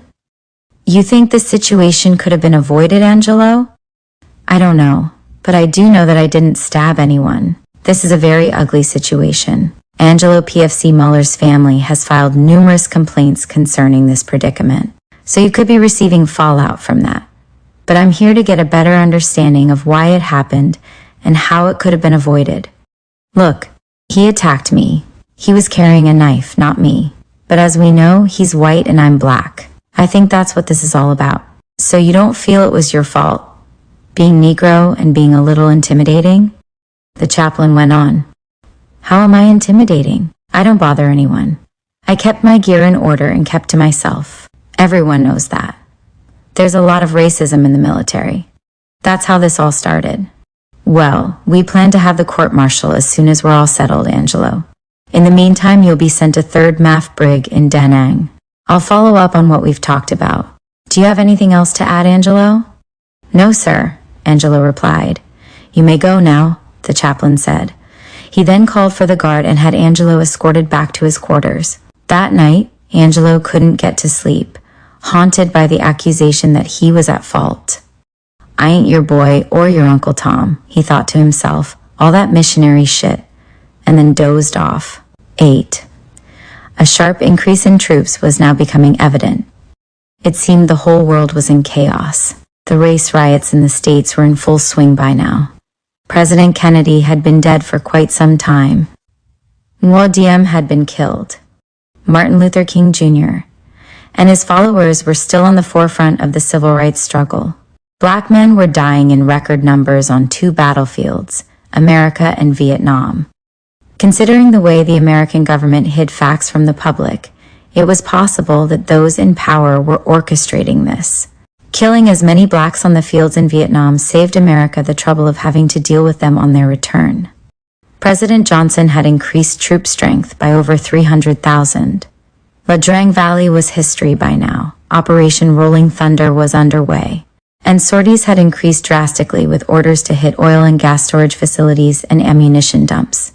The Mayo tribesmen had been used, and the Montagnards, both failed attempts. The American people, even at this point, were not aware that the American government had supported the French with over $3 billion in their efforts to oust the Viet Minh. Ho Chi Minh and General Giap weren't likely to accept the conditions of the 17th Parallel Accord that was reached in Geneva, Switzerland. The Battle of Dien Bien Phu was the end of the French contingency and marked the turning point in history for the entry of American soldiers into the war in 1954. Upon his arrival at 3rd Marine Amphibious Force Brig, Angelo was rushed into the waiting corridor by the sergeant escorting him. The burly sergeant told him to stand against the south wall. Angelo was still handcuffed. He obeyed, and the sergeant walked over to the desk and handed the military policeman the orders. The corporal at the desk with his distinguished white armband perused the papers, stood, and turned toward some files.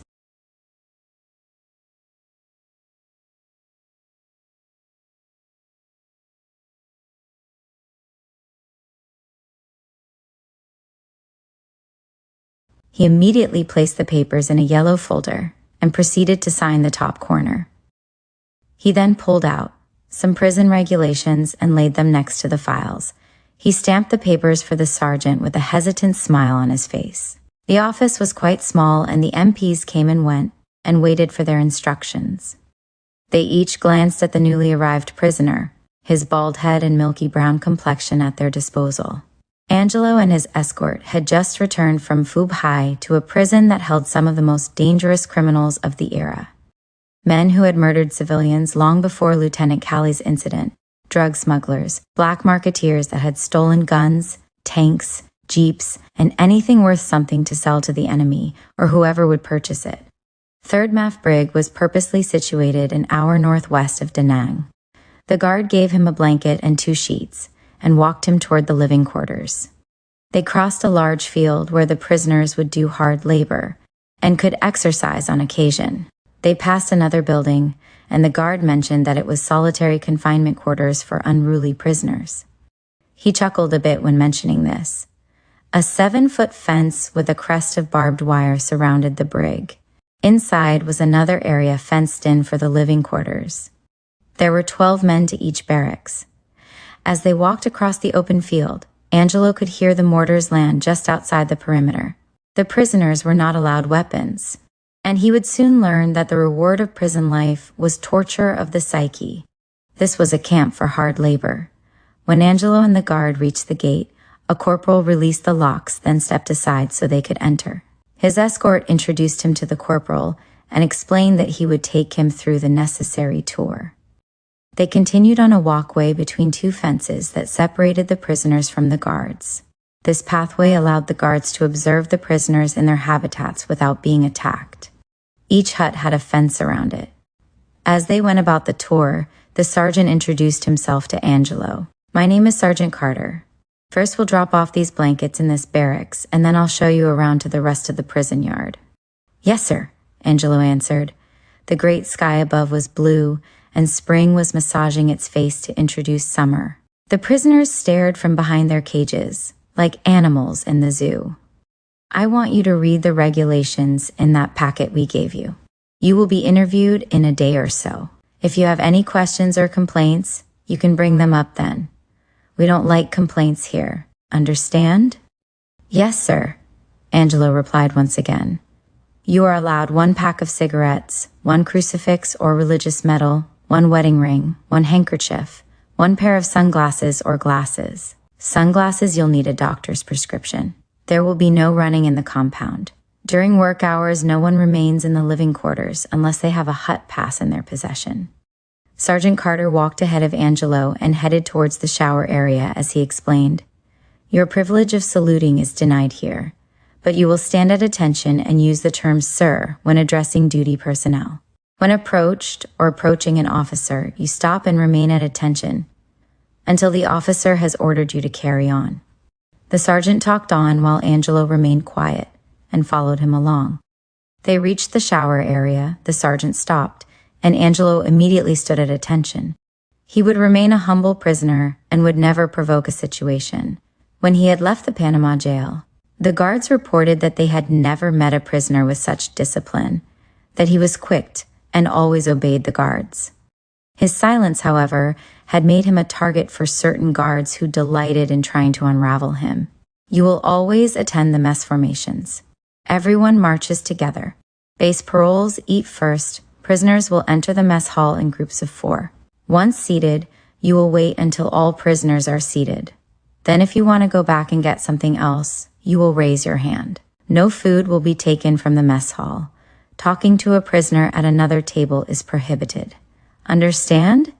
"Yes, sir," Angelo answered.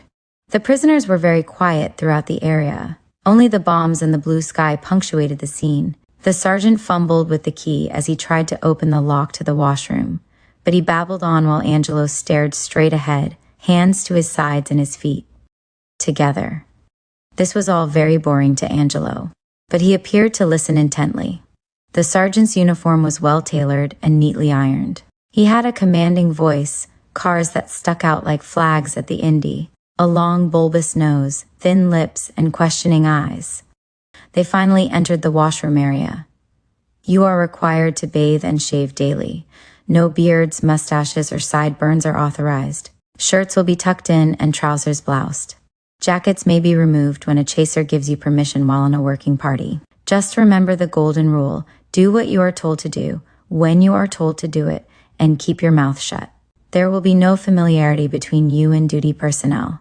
I would like you to read your manual and familiarize yourself with the rules. It may save you some unnecessary hardships. I'll return you to your living quarters at this time. Do you have any questions?" Sergeant Carter asked. "No, sir." "Many prisons, many changes," Angelo said to himself one evening. He had started his work patrols, and the worst part was that that he had to strip and be searched each time. If he didn't have to ask the guards for permission for this or permission for that, everything would be okay. But that wasn't the case. Guards were on every corner at every turn. Angelo began to read again. He didn't have much choice in reading material without his gear, but he managed to collect books while out on landscaping patrols and bring them back to the compound. The front office would allow him to read only one book at a time and warned that he had to be disciplined or he would lose this privilege. He had made the acquaintance of the prisoners in his barracks, but hadn't formed any bonds. Prison life taught him to step very carefully, like walking to the restroom in the dark in a strange house. He did have a chance to study the works and lives of Leo Tolstoy, Malcolm X, Che Guevara, Chairman Mao, and Adolf Hitler, to read Pearl S. Buck's The Good Earth, and works by Dostoevsky and Immanuel Kant. He read a book by Richard Wright titled When Bigger Killed the White Man that he found simple yet fascinating. He also read the works of Langston Hughes, Nikos Kazantzakis, and Frantz Fanon. In the evenings, while the other prisoners were attending to mail or laundry or just shooting the gab, he would read. The other prisoners seemed to respect him, but also thought he was strange. The whites feared him and the blacks revered him. The work patrols were short ventures into the outside world. The prisoners would often clean the yards of dignitaries that would visit from abroad. It was those hot days on steep hills and winding roads that Angelo enjoyed. Fighting bamboo, chasing snakes, enjoying the shade of the banyan trees, smelling the scent of burning marijuana stalks from the hillsides, and relaxing in the silence of the ride. Even with the perpetual guard with his gun in sight and an ominous feeling, the work patrols gave him a sense of freedom. They offered a brief chance to escape the confines of the prison, the angry guards, and the black prisoners relating stories of how many Vietnamese and Viet Minh they had killed. One day while standing out in the yard, the Iron Man came and stood next to Angelo. He was a short, bald-headed black man that had been given the nickname Iron Man because of his muscular build. He reminded Angelo of Jacob. The Iron Man was from Philadelphia, and he was as militant as Angelo about equal rights for blacks. Angelo's skin had taken on a darker hue since he'd been out of solitary confinement. The sun here was intense and the heat blatant. His skin had become the color of the Montagnards, and along with his shaved head had awarded him the nickname the Buddha. As they stood below the setting sun behind the tall fences, the Iron Man pulled out a cigarette and lit it as it dangled from his purplish black lips. The Iron Man's round head had etched lines that separated his temple from his forehead. His features seemed to be carved out of granite. His neck was massive. "So how much time did they give you, man?" the Iron Man asked Angelo. "I haven't had a court-martial yet," he replied. "I can't wait to get back to the States," the Iron Man says. He puts his hands in his trouser pockets. "What are you in for?" Angelo asked. "I'm a Navy man myself. Worked in the boiler room. You know, brothers always get the worst jobs. So one weekend I'm in Da Nang at a pool hall. I'm not bothering anyone, and this dude comes up and starts hassling me. I suppose he was drunk and with his friends and thought I would let it pass. He says, 'Boy, you want to play some pool?' I instantly said, 'I ain't ya boy honky.' And he gets real mad and picks up a bottle from the table, breaks the end, and comes toward me. That's when I busted his head open with the pool stick. I must have hit that bitch about 5 times side the head. 1 year and 6 months of hard labor. That's why I want to break out of this place, man." Angelo began to explain his story. Prisoners passed one by one with their laundry as the sun slowly began to light up the other side of the earth. The mortars sounded like African drums in the distance. "Anyway," Angelo said, "this is my first time out of solitary confinement, and who knows how long that's going to last. I haven't gotten any mail, haven't even heard from anyone in the family." "That's because they are keeping your mail," the Iron Man says. "You think so?" Angelo asked. I know so. Ask anyone. They open it and read it when it comes." This bothered Angelo, but he held his anger inside. That was his trademark. The Iron Man flicked the ashes from his menthol. They fell as butterflies landing on the blood-red clay. The lights came on in the huts, as screams from the adjacent camp that held the Viet Cong prisoners of war crept in to agonize their collective conscience. Their screams were not unlike the screams they had heard coming from slave ships and slave quarters in their boastful imaginings. "Oh, Birmingham! Oh, Birmingham!" Reverend Martin Luther King had made his plea years earlier in his "I Have a Dream" speech, and Malcolm X had predicted the dark clouds that were now overhead. H. Rat Brown, with his Zippo lighter, had given speeches in cities like Los Angeles, Newark, Detroit, Montgomery, and Selma that were torched by these flames of freedom. But the blacks weren't unified in their messages. Grandmother had always warned Angelo of this. It flashed across his cranial theater in these times. As Angelo and the Iron Man stood below the evening sky, they held back the tears, but their anguish was multiplied. At least the two agreed on the identity of their enemy. "Look," Angelo said, "I think I'll go in and read a bit." "What are you reading now?" the Iron Man asked. "The autobiography of Malcolm X," he replied. "Let me read it when you finish," the Iron Man said. Angelo said, "Okay," as he darted towards the confines of his space. The next day, the sergeant rushed them into the large truck with the canopy missing, and they headed down the open road. Angelo thought of the rides he once took with his stepfather, and how much he enjoyed the beauty of the countryside on these excursions. The perfume river wasn't far away, and he thought he could smell its fragrance. In the lush, open rice fields, the waterborne silt flowed into many small tributaries, composting the elegant outback. Marble mountains stood beyond the open plain, and despite the 130mm guns exploding from the captured terrain, Vietnam was a most beautiful sight with its cassava tubers, kumquat, and rubber trees, tea plants and mangroves, all in bloom. The truck stopped and let out a group of prisoners at the base of a hill. A French-style mansion stood nearby. The group formed ranks and headed uphill. The driver continued his journey, the riotous noise of the truck drowning out the cries of the French, Chinese, Japanese, and Cambodian souls screaming for release from the red clay. The workers reached their mark and waited for the command to step down. The sergeant readied his weapon and wiped the sweat from his meaty forehead. The humidity was deafening in the 80-plus-degree weather. Angelo wiped his face with his white handkerchief and jumped down from the truck with the other prisoners. It was 4 prisoners in all standing at attention in the openness of the road. 4 silent American figures carried potato sacks for garbage and machetes for the overgrown bushes and weeds. Prisoners were not allowed to talk to each other, or they would be disciplined. The sergeant squared off an area and gave them a specified amount of time to finish the job. There were cans, cigarette packs, ballet casings, and marijuana stalks and small poppy fields to clean up. The marijuana gave out a gracious smell, a temporary respite for the rope-twisted minds of the young men. Later that morning, before the truck returned, the group had reached the steepest part of the hill. Alan was in charge of the crew. Angelo and Jamieson warned of the direct drop if they ventured any further. Alan, a pockmarked black man, said, "There's trash down there, and the Sarge said to clean it." "Hey man, I'm not going that far down," Angelo complained. "If I go 2 more steps, I might fall down that cliff, man." "I don't care," Alan replied. "Well, fuck you then. What you gonna do, turn us in if we don't go?" Angelo screamed. "Damn right I will," Alan retorted. "He's right," Jamieson exclaimed. "It's too steep. Look." "Look, man, we're not going down there," Angelo said. They stood there in their angst in a cloud of fears until Alan, who had ambitions to be a base parolee, ordered them to head uphill towards the mark. Angelo was furious and mumbled choice words before they reached the truck. He knew that if Alan told the sergeant, he would be put in solitary confinement.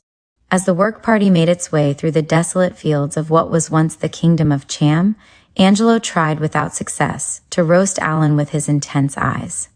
When the prisoners were in formation, he could see Alan whispering to the sergeant next to the chain-link fence. The sergeant snarled like a beast, the whites of his eyes damning in their intent. He burst forth like a fullback in a twister and dangled before the prisoner in his fury. "You will report to the front office immediately after the strip search. Understand?" The sergeant bellowed. "Yes, sir," Angelo replied. Even at this moment, blood flowed from the Red River into the Gulf of Tonkin, from the Mekong Delta into the South China Sea, and orchids bloomed in the city of Dalat. Not far away on a hillside, the Viet Cong marched a step closer to the prison. Moments later, in the captain's office, Angelo's fate was revealed. "I understand you disobeyed a command, Private," the captain shouted. "Yes, sir. You will be placed in solitary confinement for 5 days with loss of all privileges. You will not be allowed to read any books or write any letters or receive any mail. Take him away, Sergeant." "Yes, sir," the sergeant replied. "Let's go, prisoner." When they reached the yard, Alan was speaking to another guard, and the sergeant asked Angelo to remain at attention while he rushed over to confer. Alan was in Angelo's sight, and tears flowed from Angelo's eyes like the Red River ran into Hanoi. His heart was an anvil, heavy laden. Before Angelo was taken into solitary confinement, he glanced toward the yard. The morning fog had cleared, and the prisoners were about to march to the mess hall. Mustafa stood above the other prisoners like Phan Xipan, the tallest peak in North Vietnam, and the Iron Man signaled a smile of hope at Angelo. The guard adjusted his .45 pistol and turned Angelo over to a big burly guard with blonde hair. As they reached the interior, Angelo could feel the darkness begin to envelope him. His butterflies and guardian angels, the protective dryads of the trees, the blue skies and the reddish-yellow sunsets with purplish transparencies, the majestic marble mountain, all were denied his company. He would be a friend to the darkness, like an uprooted vampire. He would be maestro to the musical cries of the other prisoners. He was entering the kingdom of Nelson Mandela, the American franchise. He would be the emperor of roaches and flies, a master of self-pity once again. As he stood at attention before a row of steel doors, he could smell the formaldehyde, the stench of the dragon's breath. Suddenly the walls were closing in on him. In this avalanche of fears, he cried out to his mother. As Theo, the guard, opened the steel door, Angelo flounced past its shimmering black frame. There was a rectangular slot at the top and one at its base, one for the guard to observe the prisoner when he took a notion, or more often than not, to harass the prisoner. The slot at the base of the door was used to slide the food tray in to the disagreeable mole. "Now listen up," Theo began, standing at attention. "When understand? You will be fully dressed and open this window to your cell." "Yes, sir," Angelo replied. "Now take your boots off, your belt, your hat, and the rubber band that holds your trouser cuffs," Theo ordered, and then he closed the dreaded door. The room was 6 foot square, with a wooden encased potty in the corner and a drain in center of the floor. There was no need for blankets. The concrete floor was the mattress. At the base of the outer wall stood wooden planks with gaps between them, allowing vertical streaks of golden Viet Minh sunshine to enter. Angelo was in the captive's void. In the early days of captivity, he thought, one has to take time to realize where one is, to adjust the mind, and not everyone realizes. There you are. There is no freedom. You can't think of anything that you would want to do. How many of us know that the mind is the key to our freedom? That the body is just a vehicle to be discarded in time? In the meantime, PFC Jameson was also hauled into solitary. He was property from a North Dallas suburb, the son of a city councilman. He had dropped out of college to join the Marine Corps, to become known as one of the few good men. He was incarcerated for attempting to send marijuana back to his hippie buddies in the States.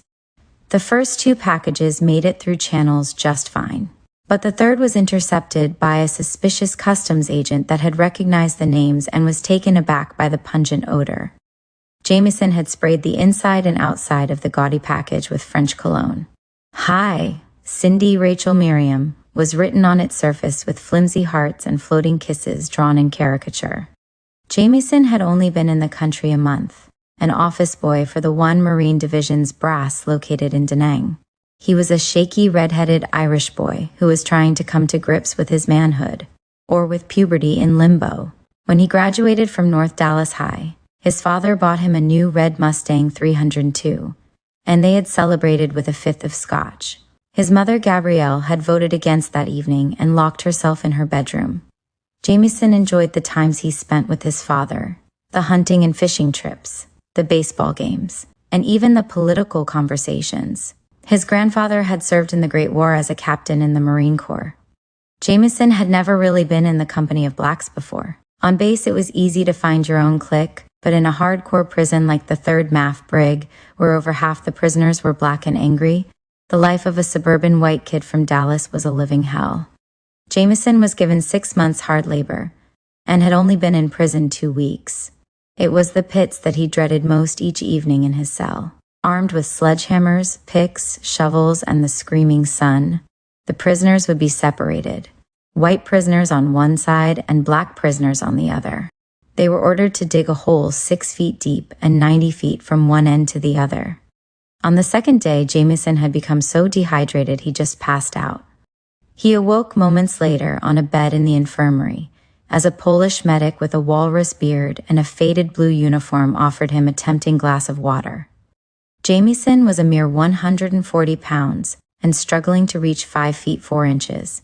He had green eyes, a pug nose, meatless arms, and a thin Dubliner face. "You'll be all right in the morning," the medic explained. "But I'll give you a half-day pass, so you must report to work after lunch tomorrow. This pass is for light duty." Jameson had feared that he would be thrown in solitary. When he saw Angelo hurried off into the confines of the concrete structure with its off-white facing, he grew despondent. He knew he wouldn't live through such an ordeal. The silence and darkness, the beatings, the isolation, hunger and thirst. He was too mentally fragile. He knew that as soon as the sergeant talked to the base parolee and finally to the captain, that the guard on the inner gate would come for him. He rushed into the barracks, overcoming his footlocker, feeling like a light bulb among the prisoners that stormed in behind him. He released the latch and opened the green trunk, reached in quickly, unnoticed, and rewarded himself with a razor blade. This was his way out, his savior in its Gillette kamikaze spirit. The blade greeted him with glistening smile, devoured his shame, and strengthened his hunger for release from this awful place. He cut a hole on the inside of his collar and concealed the blade in its interior. It was then, as he finished buttoning his shirt, that everyone heard his name being mentioned. Sweat was pouring from his forehead, and silver-lined tears fell like doves onto the hardwood floor. He stepped gingerly into the yard, and the guard instantly called for help. Angelo could hear Jameson screaming as they dragged him near the front office. Theo giggled like a hyena. The sergeant held his baton tight and poked Jameson forcefully in his back as he cried for mercy. Sergeant Pickford was his name. His namesake had fought against the likes of Shaka Zulu in the colonization of Africa. "Look, prisoner," Theo screamed. "Either you walk in or we'll drag you in. Your choice."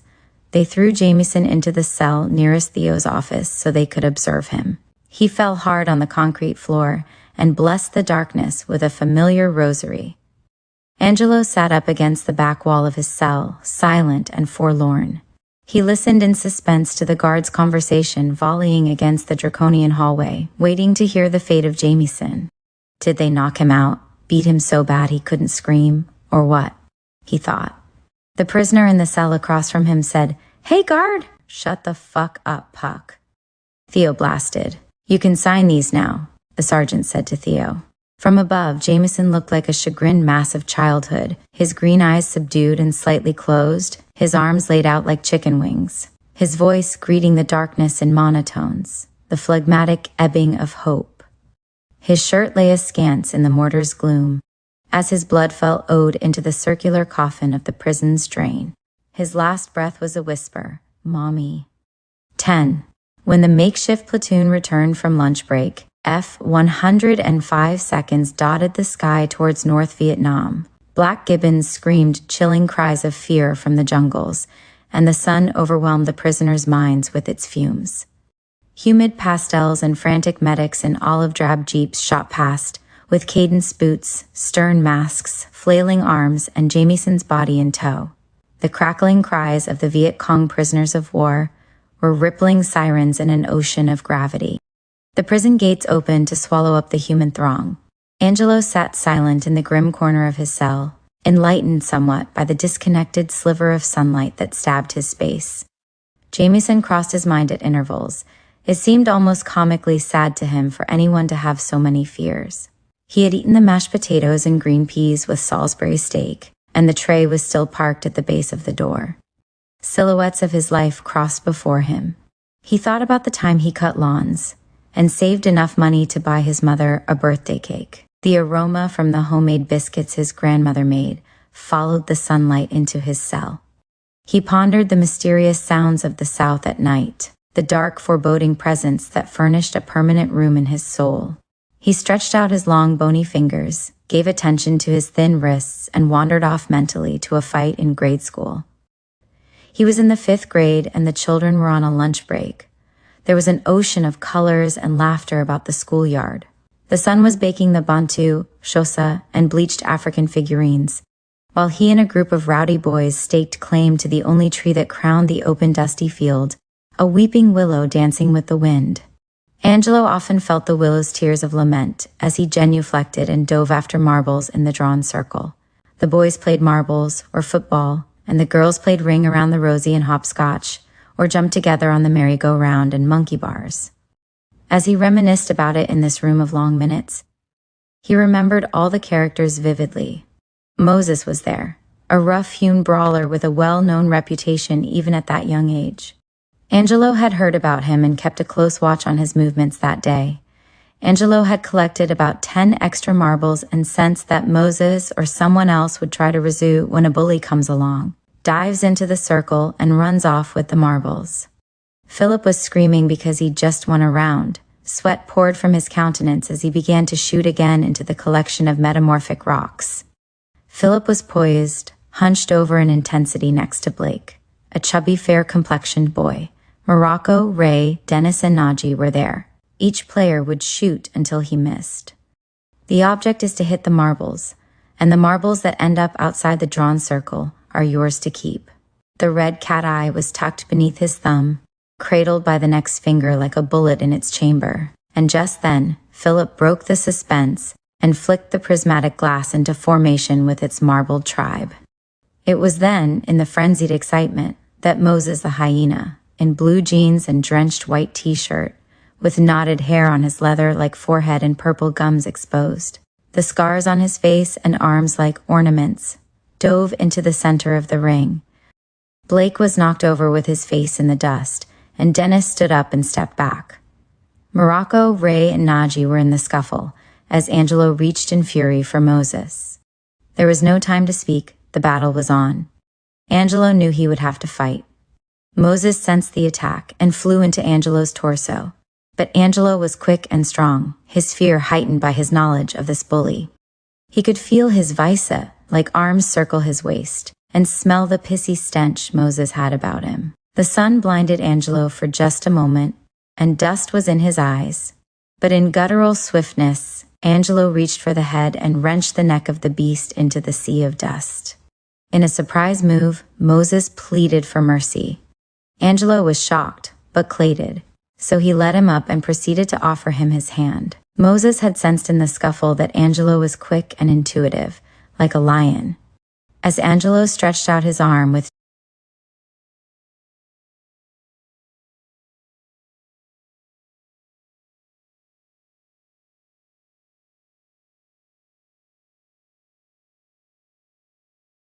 gentlemanly intentions, Moses swung and knocked him to the ground. Prisms of anger stormed Angelo's mind as he swept into the bastard before him, lifted him high into the umbrellaed calm of the weeping willow, and slammed him hard into the boiling dust.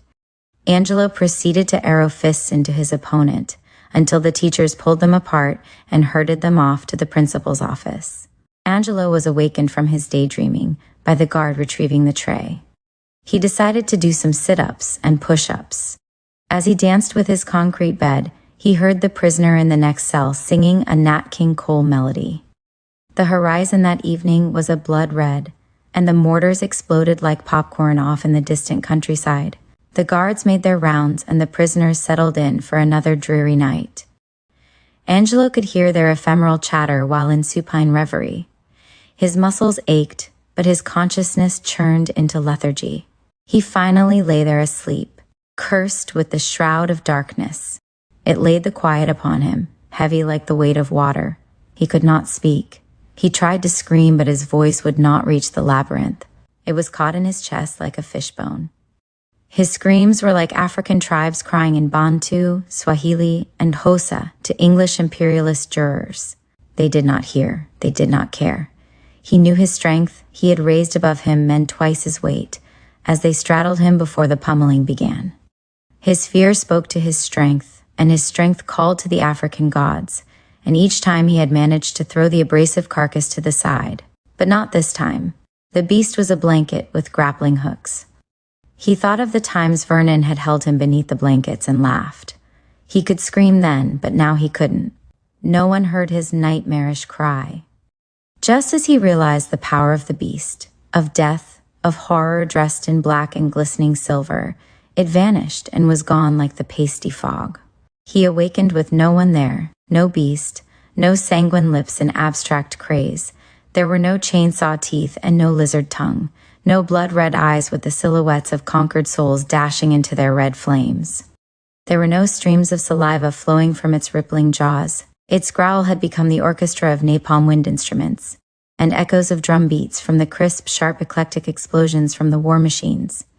The beast was gone from the blue-gray allotment of the room. Mustafa was a Watusi warrior from Batesville, Mississippi, a town situated in the northwest corner of the state, some 40 miles west of the Mississippi River and 60 miles south of Memphis, Tennessee. He was 6 feet 4 inches tall and had pecan-textured skin with a coffee flavor. His parents were sharecroppers.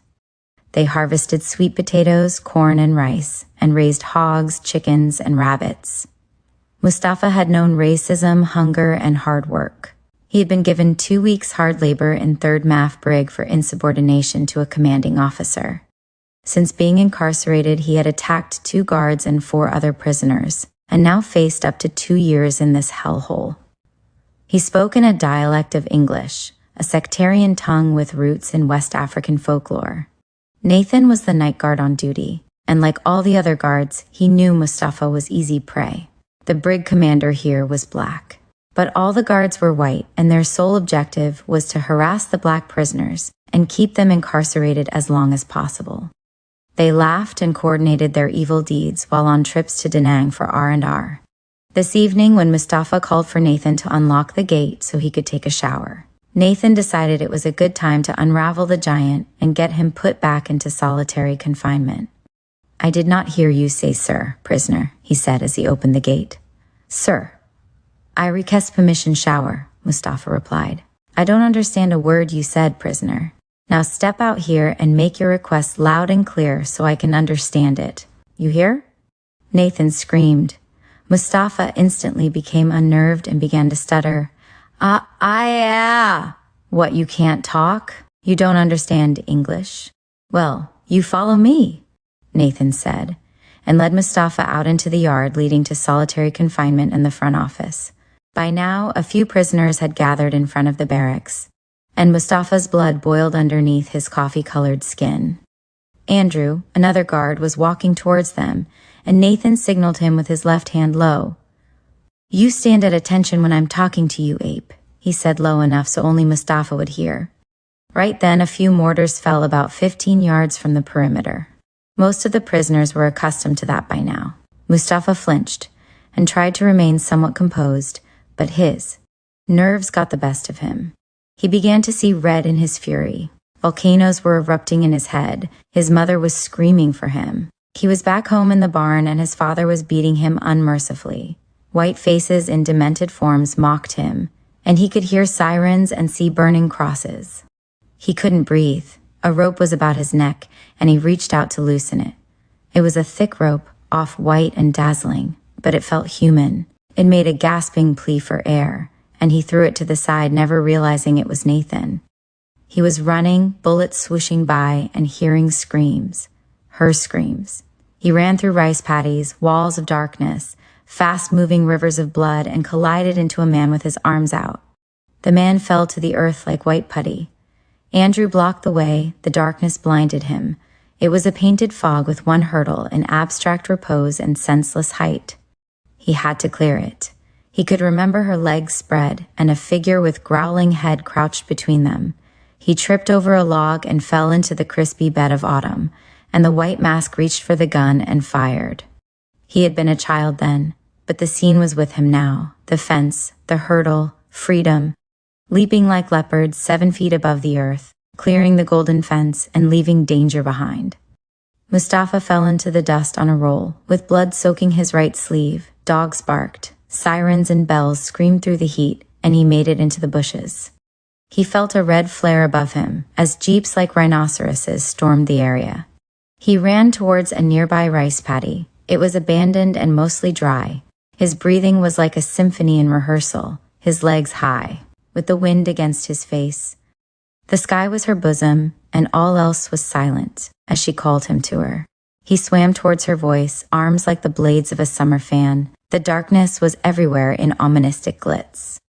He was light, there was no fear, no pain, just the North Star and its legion, the Underground Railroad, and the black gorillas. But the stars were falling, it seemed, falling into his face, like flashlights, like auto headlights. The stars were barking, they surrounded him, guns angled in defense. "On your fucking knees, prisoner," a voice said. Brackish colors inundated him. He kneeled into the soft ground, water lilies at his ankles. He realized his arm was bleeding. Something cold and metallic circled his wrists. The lights blinded him and muffled his thoughts. The canines barked like reincarnated madmen. White mittens manhandled. His weight and his head ached from the force of the attack from a rifle butt. Someone's knee cursed his stomach with thunderous pain as another's fist raped his face. His eyes swelled up like a blowfish as dark red blood flowed from his left cheek. "Fucking asshole. We'll teach you. I want a piece of that black bastard too, for interrupting my lunch." And he kicked the unconscious body. "That boy jumped that fence, man. He's a wild son of a bitch," another voice said. "Take the dogs back. We have him under control now," a gruff voice commanded. They threw him into the bed of the truck and sped off into the rolling countryside. When they reached the prison, they hauled the black carcass through the flowing night air into the cell across from Angelo, and dropped him on the concrete floor. They swept out into the hallway past the guard on duty and headed back to their barracks. Andrew checked the lock on the door and opened the peephole to observe the prisoner.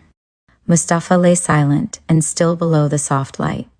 Andrew walked toward the front of the building and uncoiled the water hose, turned the faucet on, and headed back into the depths of the prison, twisting the head and letting the water blast over the unconscious black bull.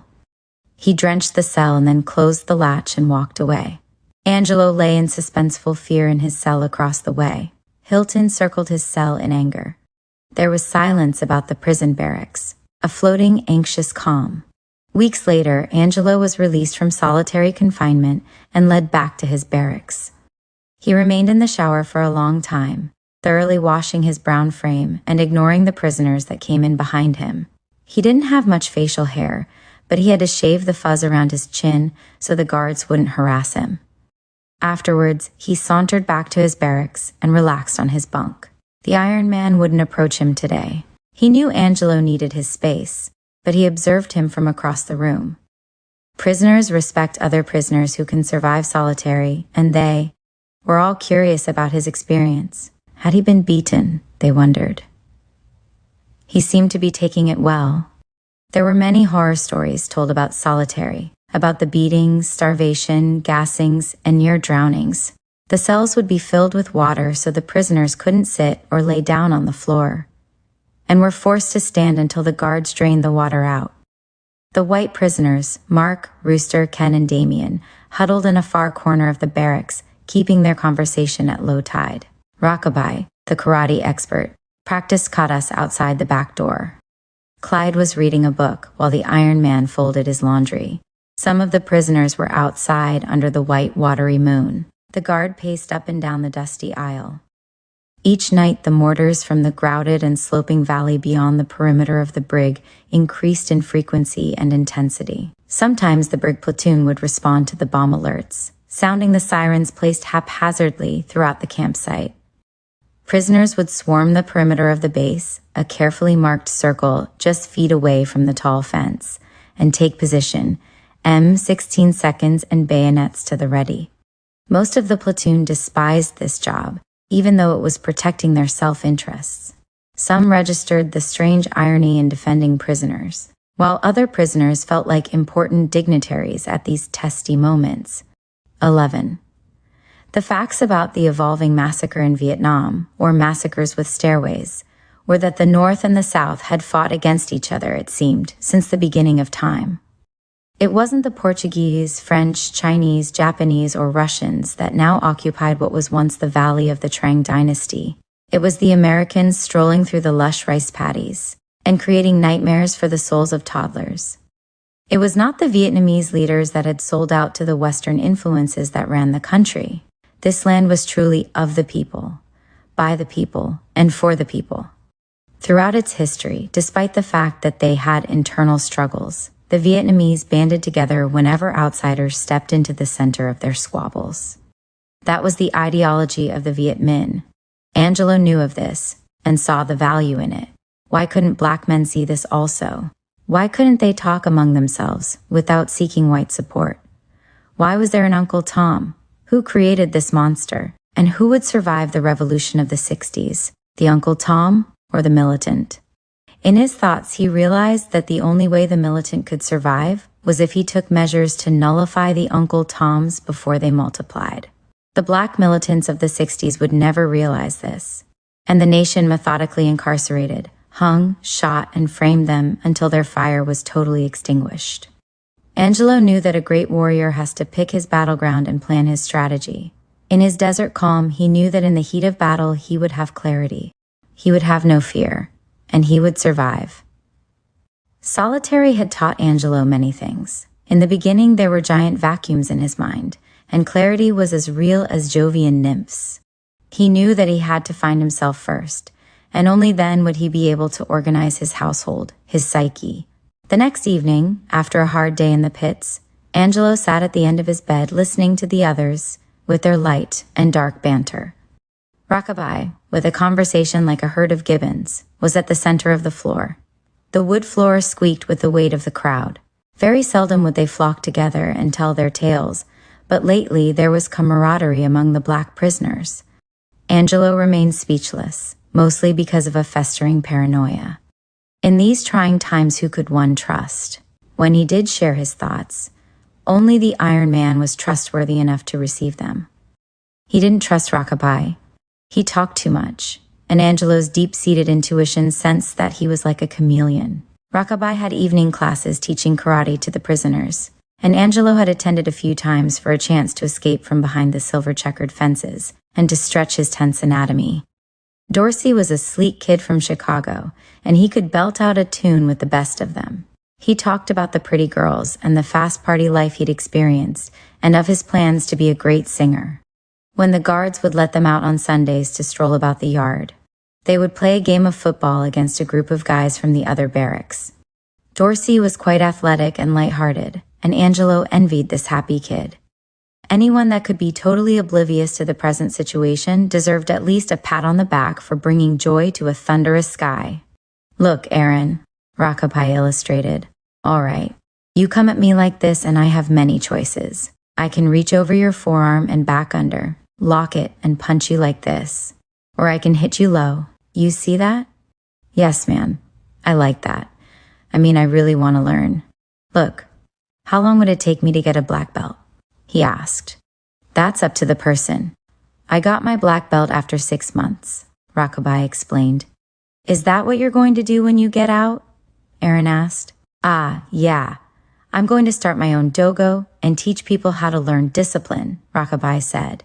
"You gon' need more than karate back in the States, man. You gon' need a gun the way that bitch is rockin' and rollin'," the Iron Man decried. "Yeah, man. The way brothers dying in the fields and at home, I don't know," a shaky voice from a distant bed said. "That's 'cause brothers won't stick together.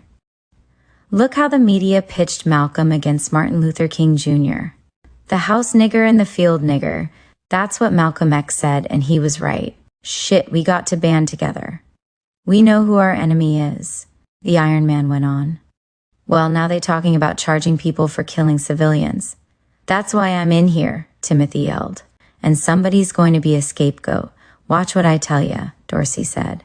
"Shit, man, if they start that shit, I'll never get out of jail. We wiped out whole villages. Who the fuck is the enemy anyway? If you black, you better watch everything and everybody. I know a lot of men that were killed by their own comrades," Timothy reiterated. "You're right, man. I was in Dong Ha, and one night the fog swept in and we couldn't see shit. The sky was exploding, silhouettes falling in the distance, and I was in a trench with a buddy of mine. First, I called for him a couple of times. He didn't say a word. I'm watching and slinging grenades like pineapples. Then it started raining, man. Drops the size of a nickel, and the wind kept sweeping it in my face. I heard a muffled voice, saw a pale figure, and just then the lightning struck and I noticed the blade skyward above me, and I knew it wasn't my buddy. It was a gook, man. He had slit my buddy's throat. I started firing and kept firing until I knew that he was dead. He scared the shit out of me. I'll never forget that, Dorsey said. The white prisoners sat in a circle across the room, pitching razor blades at each other's forearms. The object was to pitch it hard enough to draw blood or hit a vein. Some prisoners just kept to themselves, totally withdrawn. Hey, you guys hear about the group called the Black Guerrillas? Some brothers that went AWOL and started fighting against the American troops? Said a thick-lipped, bulbous-nosed figure named Roland. No, man, someone said.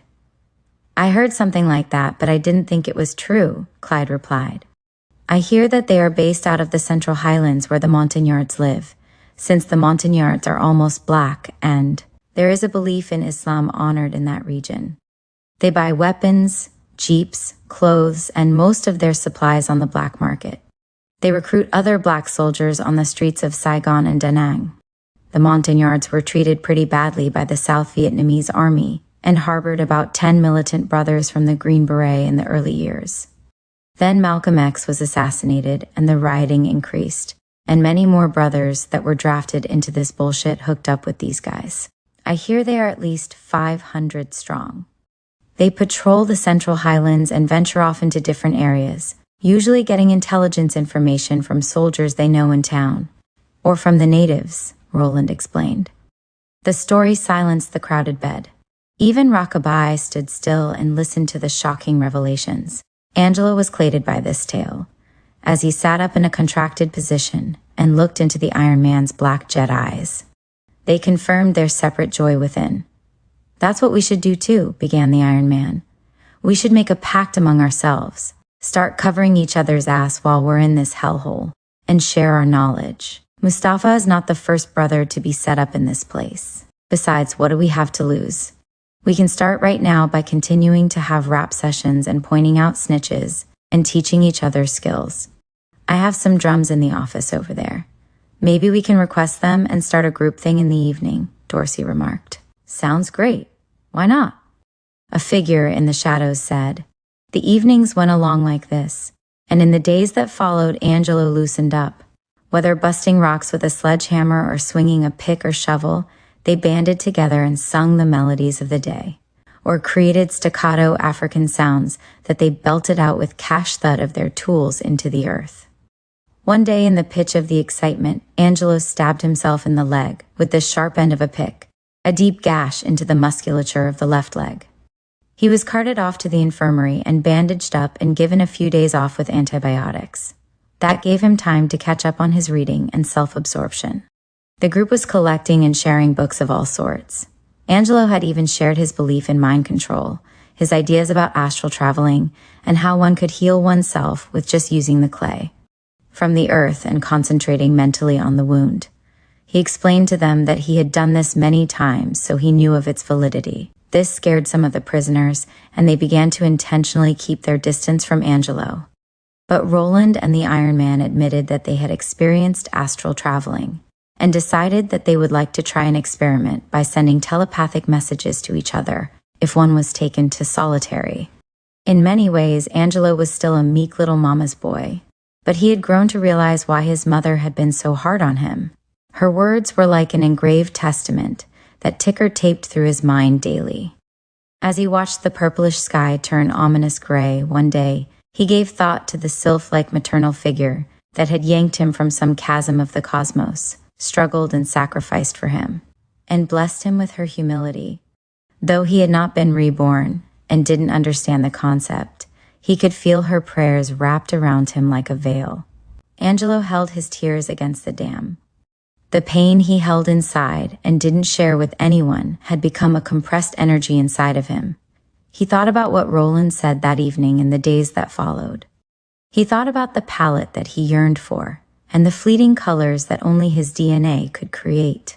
He thought about the suffering his people were going through while he fought for his backstabbing country. The constitutional pact was broken in his mind. He was like an Asante king that placed a leopard skin outside his door and drove 2 spears on opposite sides to proclaim war status. He didn't realize that he was a destined leader, yet he had the diet of a leader. The weeks floated by and the imprisoned whites endured the wrath of their black enemies. Angelo didn't feel any guilt about the treatment they received. They bailed it out so they should be able to take it, he thought. It was all a matter of practicality to him. Whites did what they did because they were protecting their domain. It was the seasonal conquering of lands, and all colors sought status and power. Ironically, power was always the result of conquest. They are constant colors, but they are ephemeral. Yes, they didn't want to become extinct, and that was understandable. But if it meant the death of his family, this meant war. One day, weeks before the monsoon arrived from the southwest, a pockmarked redneck from Napa County named Craig came with orders to escort Angelo to his unit's outpost in Fubhai. Angelo's paranoia was in a maelstrom, and he tagged along in silence, not realizing yet that Craig was sympathetic to his predicament. As the jeep crept past the dank rainforest and low-lying mangrove swamps in the approaching fog, Angelo whispered to himself, "The fog is deceptive, like the mind." Craig's emblazoned red eyebrows tackled the rolling horizon, while his fluffy white hands mastered the steering wheel as they rode through the lush grasslands, over chocolate ditches, and past slithering, snake-filled turns. The handcuffs Angelo wore were like the bracelets Ethiopian kings had worn to their burials in centuries past. Craig decided they would rest for the night in Da Nang and return to Fubhai in the morning. When they reached the outskirts of the city from a light-filled plateau, a gorgeous valley and crescent plumes of radiance greeted them. Suddenly, Vietnamese were in droves along the road. Venerable old men in silk pajamas and rubber thongs, some on bicycles and scooters, women carrying heavy loads trudging along the dusty roads, and water buffalo standing in rice paddies like statues. They were reeled into the city by the galloping road and headed down Bai Dao Street into a bustling herd of bicycles, cycles, and jeeps. It was like a giant flea market, and the Vietnamese seemed to be enjoying the torrent of enterprise. The American soldiers wore sullen masks. Craig turned down Hai Ba Trung Street and finally parked in front of the mess hall. "Now, look," he said. "I'll take these off if you promise to behave, all right?" "Yes, sir," Angelo replied. Craig led Angelo into the bubbling hallways of the cafeteria. They stood in line behind a mixture of Arvin and American soldiers. Angelo was overjoyed to see that hamburgers and fries were on the menu. They headed back to the cubicles by the entrance with their meals and found an empty booth below a window. Angelo slid in and immediately began to cat. He obliquely studied the figure before him. There is warmth about Craig, he thought. "Look, Angelo," Craig said. "I've heard a lot about you. Everyone knows you were defending yourself, and many of the guys think you've gotten a raw deal. I feel that way too, but I can't do anything about it. I was wondering, since you've been in jail for so long, of course you'll have to give me your word that you won't run off. I was thinking that we could go to town later and pick up a couple of girls." Angelo was startled. He thought for a moment and then said, "Ah, yeah, man, you got my word on something like that." He smiled for the first time in days and resumed eating and watching 3 Arvin soldiers in the booth across the way. He had never really observed the natives up close and noticed that one in particular had black teeth. They were neatly dressed in military fatigues. The mirror images on their boots reminded him of boot camp. He felt a keen sense of kinship to them in that moment. Maybe because they were being abused by Europeans like his people had been abused. Angelo didn't know if he would ever see a battlefield. One minute he was told he would be going to Leavenworth, and the next minute he would be kept in the dark. The soldiers talked in the words of Mon Khmer, cupping their phonetics in the base of air throats with a tinge of theatrics. "We better get going," Craig interrupted. "It's getting late." "Yes, sir," Angelo answered. They groped through the dark bowels of this abattoir like flies intent on spreading germs, following the bustling roads together in silence. Angelo didn't ask any questions. Not knowing, but always searching, he thought. He didn't care where he was going because this was more exciting than jail, and he was definitely interested in getting next to a woman. It was dark, though, as dark as he's ever known, an abyss, a black hole, a sea of American soldiers among an ancient people. The resonance of the dancing colors was somehow different, not like back home. He could hear the MP's whistles, their gruff calls in the dark, rounding up soldiers. Craig crossed a field and snuck through a cutout opening in a fence, with Angelo in tow. The grass was high, but there was a path. The MP's voices seemed to be getting closer. Angelo's throat was adry with fear and anticipation. "Don't worry, just follow me," Craig said, sensing that Angelo was nervous. They stepped into a tent of curtains of many colors, incense, cherry-flavored, a Buddha lamp in the corner, no chairs, just beds and running silk curtains. Drawn from the darkness of another room, entered Mama-san. From the smoking amber darkness came a young girl. A tender smile draped her Laotian features. "You like?" the Mama-san asked in haste. Angelo wouldn't argue. "Yes." Craig disappeared into the other room with Mama-san. Angelo could hear the cries of a child from yet another room. The girl quickly undressed, her autumn nudity bringing instant cheer to the brown prince. Angelo was christened into the festival of death through her, as he released a load of anguish, pain, and pride into the Delta princess. There were no kisses. She was cold and silent as she washed him down. Angelo noticed this, and quickly stood to dress as the girl snuck away into the other room.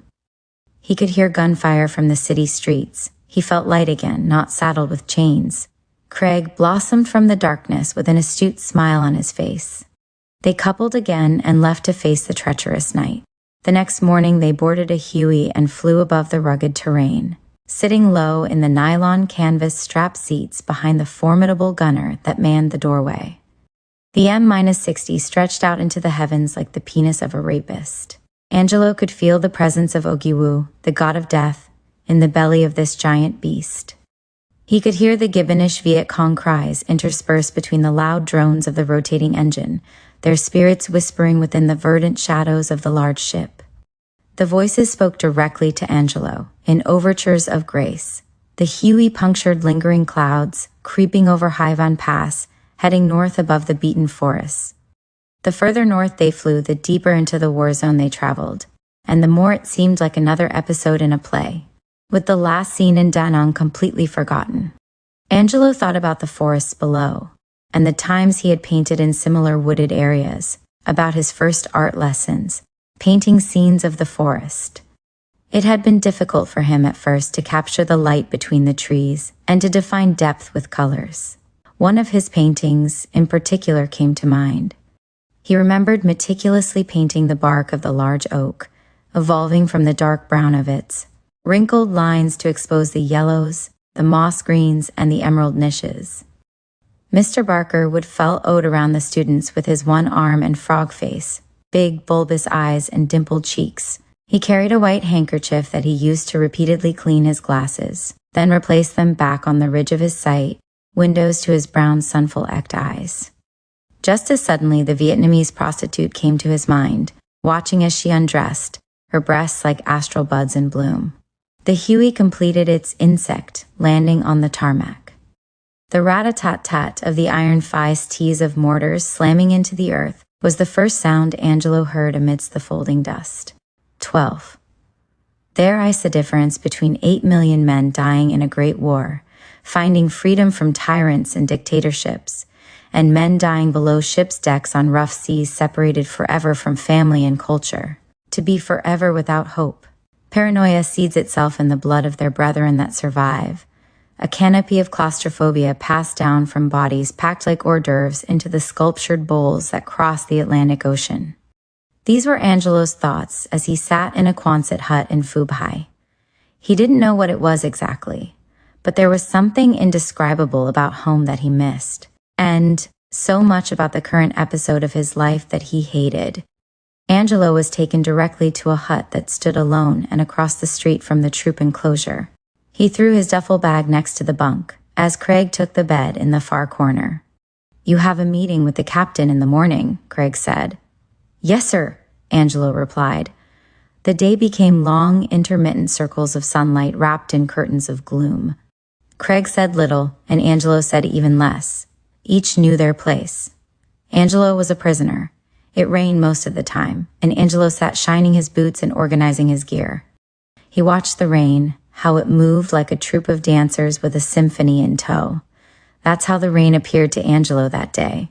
The wind would sweep into it, creating lines and patterns, as if awakening a maiden from her sleep.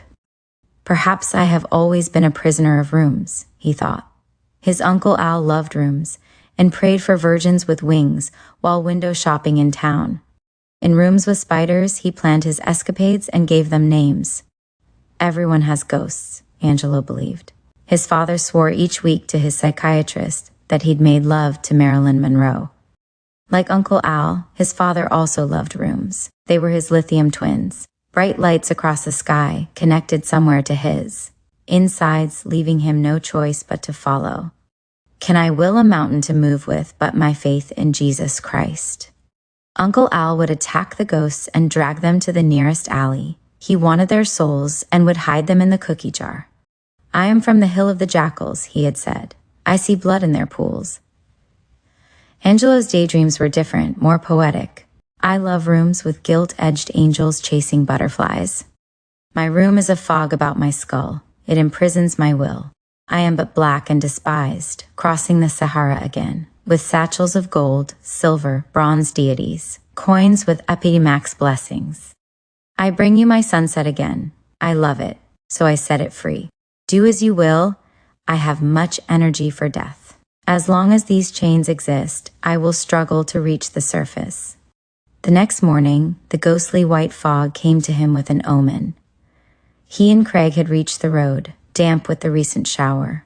Angelo made note of the wind, listened for the song of death, and for the sorcerers without identity. He was ushered into a room of demons. They were white with purple tongues and wore extended symbols. The captain introduced Angelo to two men that wanted to help defend him. They were not lawyers, just two officers that had heard about Angelo and felt he was getting a raw deal. You will be under house arrest here in Fubai for 2 weeks. We have agreed that your duties will be work in the mess hall, doing whatever is assigned to you. You will obey the sergeant in charge, and each day you will report to Corporal Craig here, logging in at 800, 1,200, and 2,100 hours. You will have no visitors in your hut. During your time here, you will meet with 1st and 2nd Lieutenants Black and Cocker because your trial will be coming up in about a month. Do you have any questions, Private? No, sir. The small of his back ached, and words would not pass through his throat. Before you return to your hut, you will meet with these officers. Understand? Yes, sir. The captain disappeared like a rat between chair legs under a table. The lieutenants remained and spoke together. Lieutenant Black was almost theatrical. Angelo missed his mother, but rough seas came with her image, memories of the argument they had before he left. Lieutenant Black had dark eyes and a classic face that held out hope. Lieutenant Cowger was without character. A shadow was in his eyes, as if light was his enemy. They pulled close to Angelo. Their whiteness was both refreshing and hopeless. The stage for Khe-san was being set. Private Lafleur, we would like to represent you. We are not lawyers by a long shot, but we can read the manuals and learn what we can. There are people that will give us advice. They know you were wronged, but they won't betray their friends. Look, we've already figured that with a trial you'd have a better chance, and the longer it takes is to our advantage. Many of the witnesses to the incident that took place in the Panama Canal are dead as a result of the war. You should have had a trial long ago, Lieutenant Cowger explained, his forehead sweating. You shouldn't be in prison at all, said Lieutenant Black. Your rights are being violated, and we intend to expose the truth. They went over the details of the trial while Craig, the resident ghost, sat despondent below the open window. Angelo, his mind growing numb to the repetition, feigned his acknowledgement. He was haunted by a recurring nightmare. His mother is running after him with a large knife. During his visit home before heading to South Carolina, their last words together had been bitter. I told you about bringing that man's name up in my house. Now, I've told you. All I asked is what happened. Every time I ask you what happened, you get upset. Don't you think? You look here, bitch. No one gives a damn about what you think. If you want to live with those people, go ahead. I remember a time when they didn't want to even see your red-ass face. That's between you grown-ups, because Lila and them don't think that way. What do they know? What do you know with your sorry ass? I got up in the morning and caught that bus in the rain for your hungry ass to have something to eat or something to wear. Richard, you come to my face asking questions about that bastard when he cared less whether you lived or died. Yes, he cares now because you are grown. But when you were coming up, the bastard didn't want to own you. I'm not saying I wanted to live with them. I just want to know the truth. Because despite what you say, he's my father. Is that who you want to take after? That fucking fool? All he ever did was get in clubs and clown around and fight and end up in jail bleeding halfway to death. Drinking and taking that dope, whatever he did with it. Father. What father? Well, I don't see the difference in him not wanting me and your family. They constantly treat me like a dog, even now, because I'm red. Stone cold presidents. That's what they call full blacks. Well, why do you make us mixed nuts if you don't have any place to put us? Always calling me crazy. Vidal's eyes were red as she stood in the center of the floor, her hands propped on her hips. She looked maniacal. She was fierce. You are a crazy bastard. Anytime a person go through what I went through for you and you don't appreciate it one bit, you've got to be crazy. I don't see why it's so hard to tell what happened, why y'all couldn't stay together, or why he is where he is now. It makes me feel like you are keeping something from me. Tito, you'd better get that boy out of here before I kill him. I'll be damned. Every time he comes here with that shit.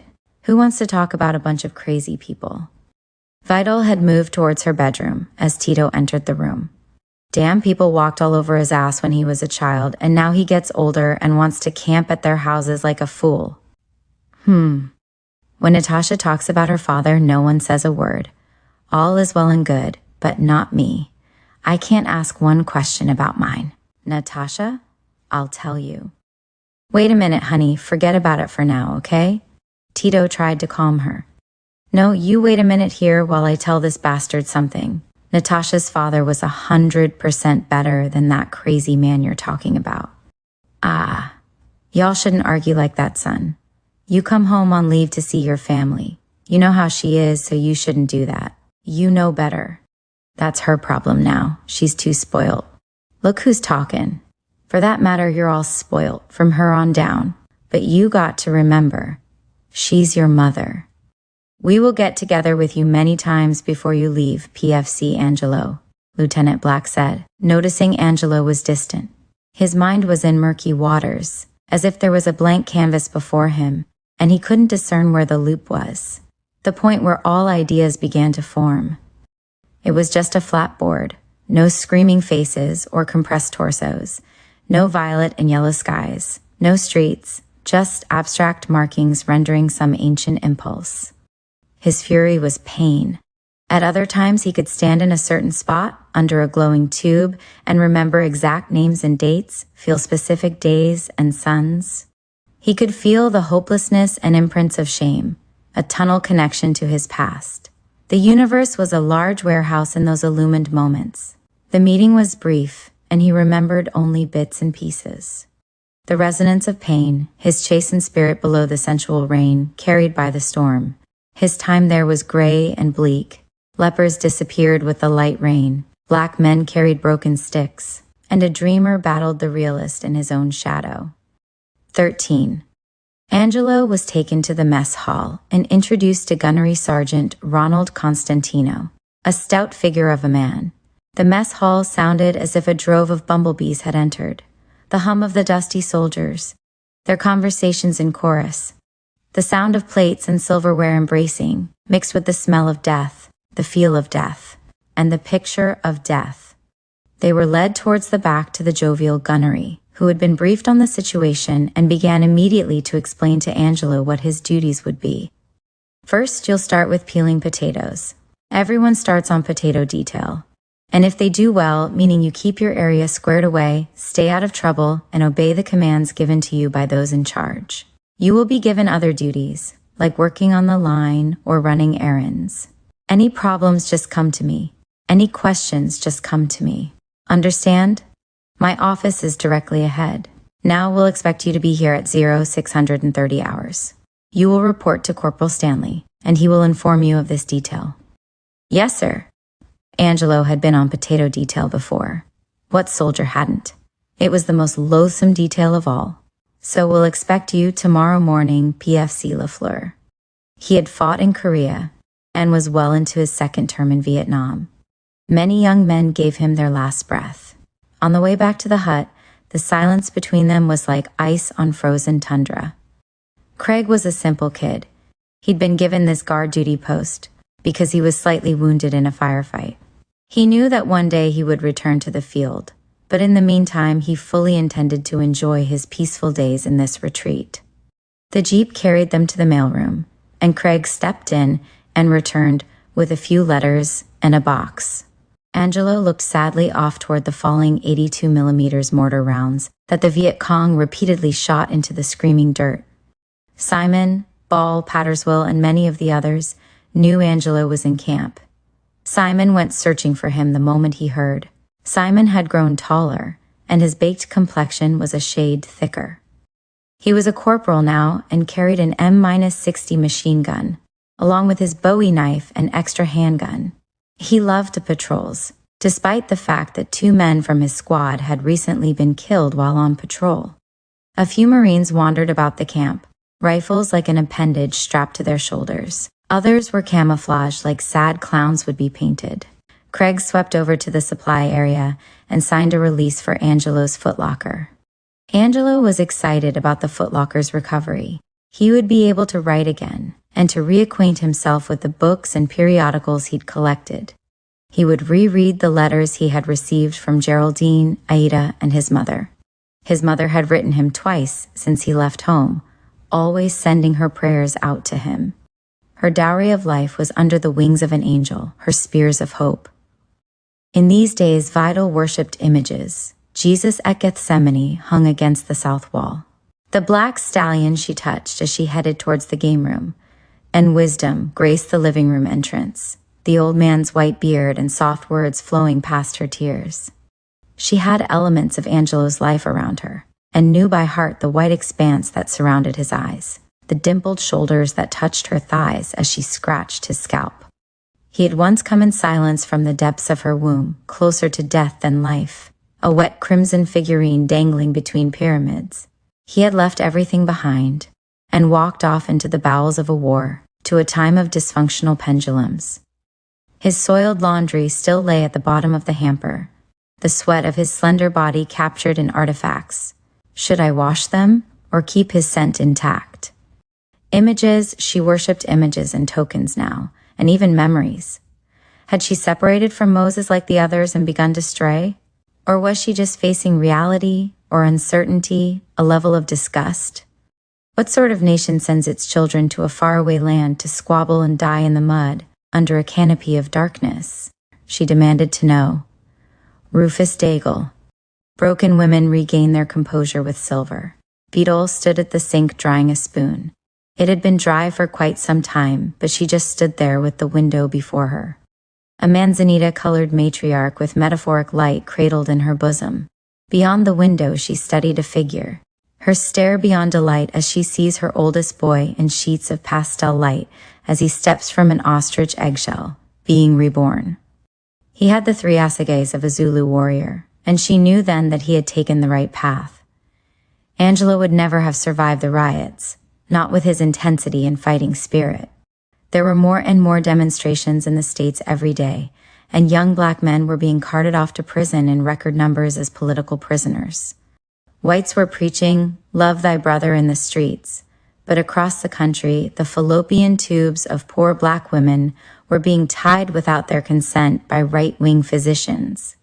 Young black men were being killed and imprisoned because they wanted freedom. Angelo, report to the mess hall as ordered and log in. Okay? Craig said, and then stormed out the screen door. The first few days of mess hall duty were exciting. Angelo signed the logbook on time, organized most of his gear, reread old letters, And on the third day, Simon appeared at the screen. Angelo is a dreamer and not quite able to touch life, but Simon is practical, earthy, and affectionate. He hugged Angelo immediately, his hands touching his shoulder blades like a hunter holding the wings of a bird before he clips them. Just got back off patrol in the valley, man. Brought pictures of my new woman, Angelo. You gotta check her out. No problem. I've already taken pictures on patrol, man. Look at these. Simon had a little color in his skin. His face was rough, his boots shining, and his uniform starched and ironed. He was always neat, and paid the Mama San for keeping his clothing and boots squared away. His large hands were covered with cuts. He laid the photo on the bed. Check this out, man. It showed Simon kneeling before a dead gook. He was holding the man's brains in the palm of his hand, and he was smiling in the picture with his M-60 to his side. Hey man, we were dead north not far from the rock quarry. The bushes were high, I'm running point, sweating. I knew some shit was about to happen. Every time we got in a firefight, I could feel it coming. You open a curtain and someone's behind it. My shoulder straps were tearing the meat off my neck. My M-60, my finger on the trigger, my thumb at the safety. These scars on my face are from those bushes. They'll cut you, always around the eyes. And there he was, the Viet Cong bastard, hugging an AK-47. I startled him. I fired. Hit that punk right between the eyes. He dropped like a coat from a hanger. I sent a copy of this picture to my grandmother and told her not to worry, that I would be coming home. There were some other gooks with them, and they ran until we caught them. Stanley beat the shit out of one. Deep shit, man, Angelo says. Look at my girl, man. I'm supposed to write her a letter. You think you could write it for me, Angelo, like those letters you wrote to Geraldine? You can write that sweet shit, Simon said. Do I get to sex her too? Angelo teased. Simon was happy to see his friend again. He noticed his pearly white eyes, the eyelids at half-mast, a man inside of himself, Angelo was. I'll see what I can do, Angelo said. Hey man, Reggie and the guys want to see you, Simon said. What is he talking about, man? Racism, the struggle, and he's resting up too. The bush can get to you. He's going on another patrol tomorrow. Beulah was fat, Angelo noticed in the photo, with nocturnal skin. She's an angel. You just don't know how much I love her.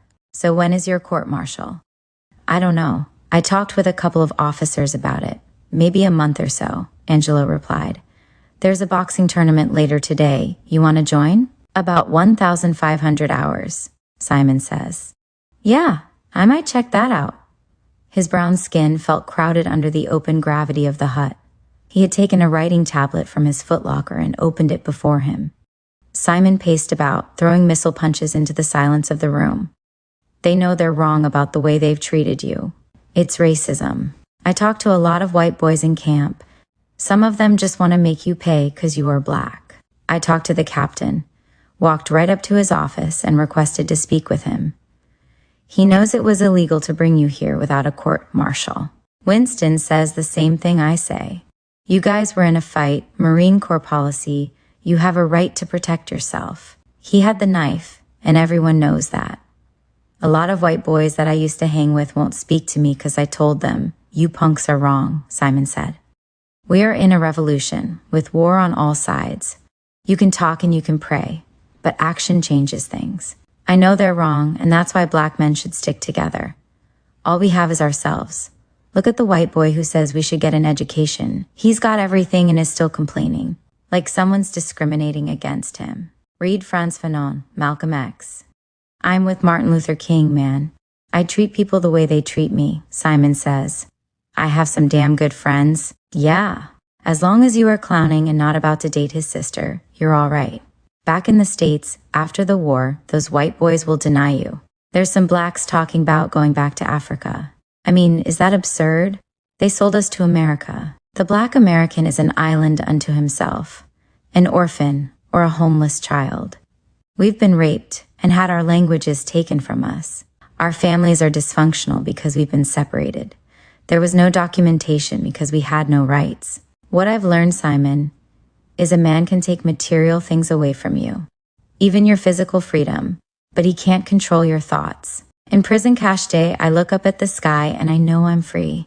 I know that until we stand and fight, Not a civil war, not that north-south shit, but stand and fight for ourselves. Stop snitching on each other. Stop taking tokens and selling our people out. Just think, how can another human being give you your freedom? God gave me that. You know I'm a corporal now, Angelo. I just had them sewed on, Simon responds. Angelo has written Dear Beulah on the paper, and he tries to capture words. When is the last time you went running, Angelo? Been a while, he replies. Then I can dust you, Simon says with confidence. You'll never beat me running long distance. Impossible. Let's get it on. Simon undresses, lays his shirt neatly on the bed. My dearest Beulah, we are separated from each other by war.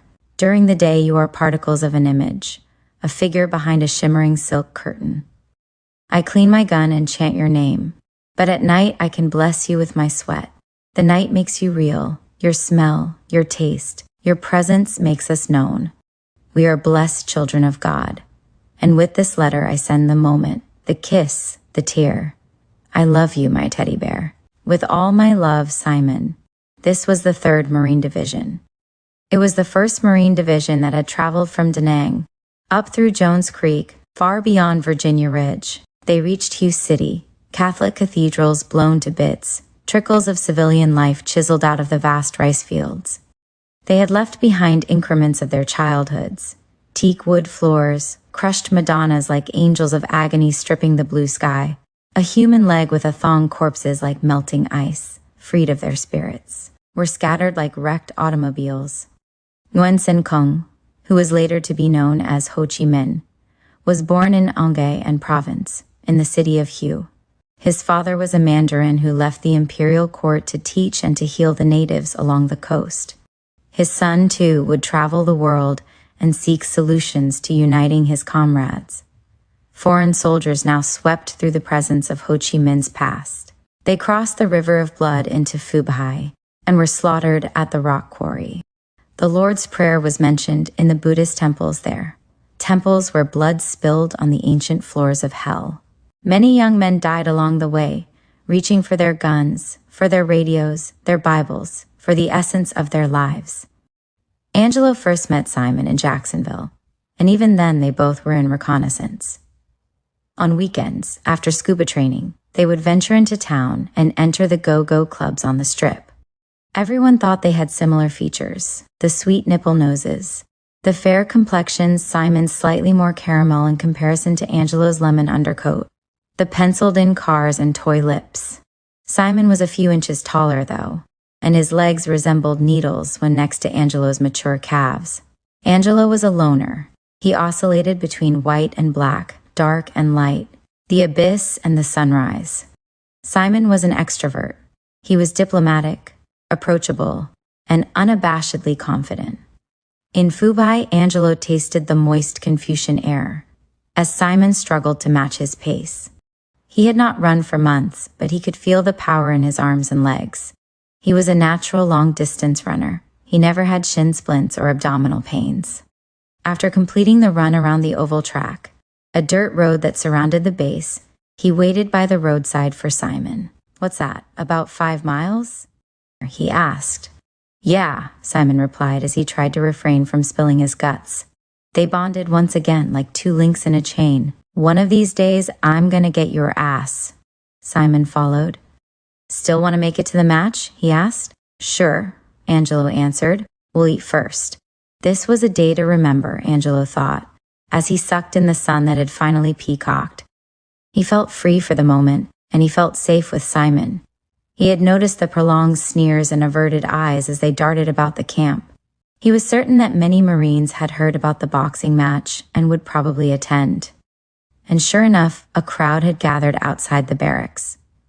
"Hey Andy, we'll be there in a minute, man," Simon says. "Better be ready to scrap." These matches were created to promote camaraderie among the troops. The men built tighter bonds and also kept active while in camp. Everyone would be paired off into a weight class, and from there just wait their turn. Angelo watched Simon needle his way into the crowd. He was a child of goodwill. "Hold down the noise for a minute, men," Sergeant Weiss said, as a jeep spit dust out as it passed. Angelo's shoulders and stomach muscles were taut. He noticed that each hut had a fortress of sandbags at its circumference, and deep trenches were dug facing the most vulnerable side. The image of a militia of spirits, wrapped up in the dust, caught his inner gaze. He's human. He envisions the foreboding screams. A dark-haired Marine took his glance while flicking a Marlboro cigarette to the ground. His sneer was crude, and his cigarette pack stuck out from the white envelope of his sleeve. Angelo could hear Simon's ebullient joy between folds of laughter. The first combatants entered the imaginary ring, as intelligible wolf cries were heard. Someone asked his weight, and Angelo answered 150. Off in a distance, Angelo could see phosphorus tracking bullets hyphenating the tropical silhouette of the Trang San Mountains. The Ta Han River ran fast that day. Simon had been on patrol in the Ashao Valley earlier in the day when a medic and a grenadier were killed. At least once a week, the little Vietnamese barbershops and laundry facilities inside the base would close, and each time the Marines would be bombed inside the perimeter. The leather popped in the hula hoop circle. The redhead had been tagged by his stocky pursuer. The weight of the gloves was a burden, but the weight of the heat was agony. The pursuer swung again, a looping left, thrashing the vortex of whispers. The redhead could not raise his arms, and a hand of sweat had consumed him. The victor yelled out the single area that symbolized the Force Recon spirit, "Ahoo!" The sergeant then tapped him on the shoulder, and he raised his arms in triumph. Simon stood next to Angelo, the scars on his body more evident. He had removed his undershirt. His butt was high, and he had a leaning tower-like upper torso. His stomach muscles were like riveting tendons of steel. A vanilla-flavored bruiser entered the circle, followed by a subdued-looking kid from Illinois. The bruiser had the sneer of a wild boar, and the look of death in his stare. He did not see the kid. He saw restrictions. He felt enclosed. The dark-haired kid dropped his head and spit chewing tobacco on the turf. Jia Long had stood near here, and Ho Chi Minh had survived his childhood in these very hills. The bruiser flicked a couple of maul-like jabs at the lanky kid. One knocked him off balance, and the other passed his car like a whisper. The kid knew the power before him, and saw the gathering storms in the man's eyes. Suddenly he felt like he was in the center of a hurricane. He could see the brute, and he could see the opening. He swung with fear, for fear is ballast for strength. It landed solid, rattling the brute's lower jaw, but the brute denied it with a grunt. A Huey took to the sky, distributing red clay on sandbags, huts, and vehicles. They circled the ring, mimicking fishing corks after a bite, neither man tiring, but the brute became impatient and punched at daylight. "Come on, Mac, pick up the pace," a voice from the crowd said. The kid pawed at the sweat that filled his eyes, breathing heavier and stepping in, right foot planted in the archway of his foe. The brute steps in to meet the force, steps into the weaker side, enters the force from below the ribcage with his right fist, saw the mark was conquered, and quickly threw an angry left at the kid's jaw.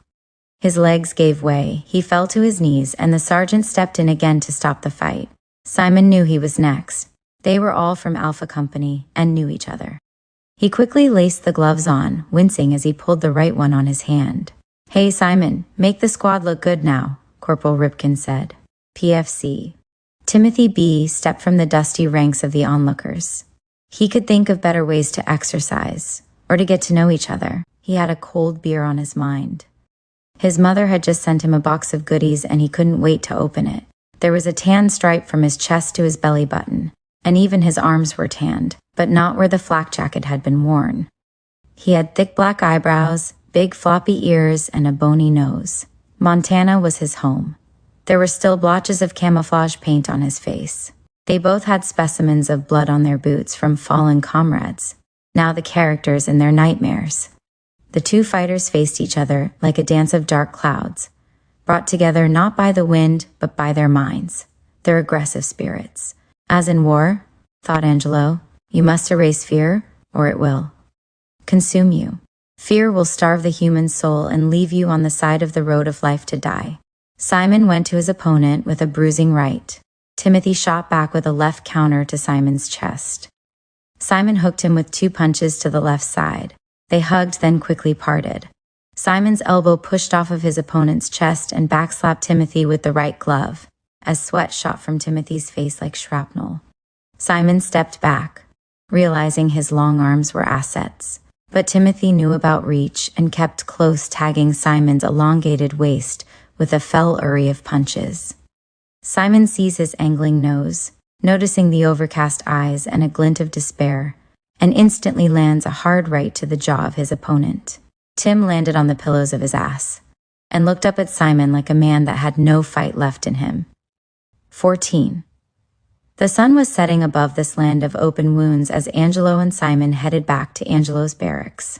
Simon wanted to console his friend, but Angelo was a hardened man now. He had been consumed by dark forces, and it showed in his eyes. He had recently read a book on the occult by Nostradamus, and knew that even Ho Chi Minh was a student of the occult. First they stopped by the office and he logged in. All men see, but Angelo believed in the vision that is within, and that this vision could lead to a metamorphosis of the psyche. His goal was to organize the file cabinet of his inner space. And yet, these forces within him haunted and overwhelmed him now. They were levels of pain, visions of hope, visions of utter darkness, and beyond the storm was Christ in the shadows. There were images that tore at his inner walls, kaleidoscopic and tortured faces, children screaming and equations written above him on walls that would crumble and crush him if he didn't answer in time.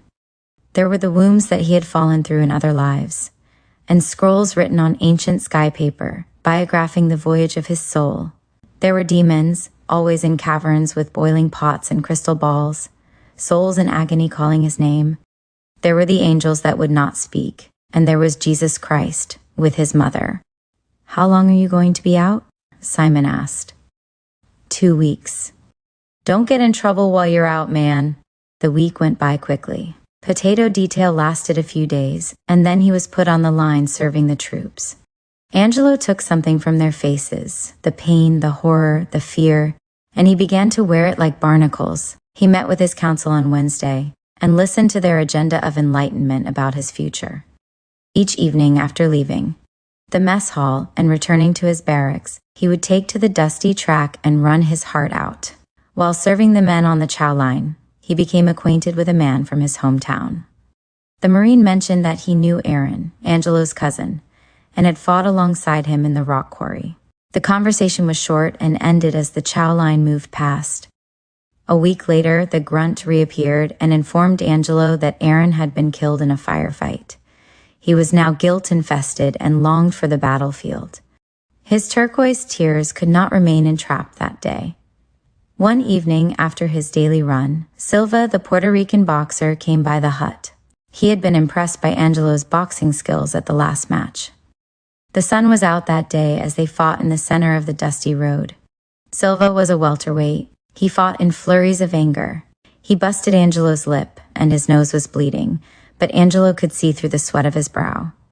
The New Yorker was quick, but he lacked power and stamina. This was a fight to the last breath. Two different cultures in an open field, testing their skills, fists angled like entrenched artillery. Angelo could not see the man, he saw solids, and he lured him to him like a blind man. The blood, his own, made him feel powerful. He was wounded and instinctually sane. His opponent's punches were no longer finding their mark.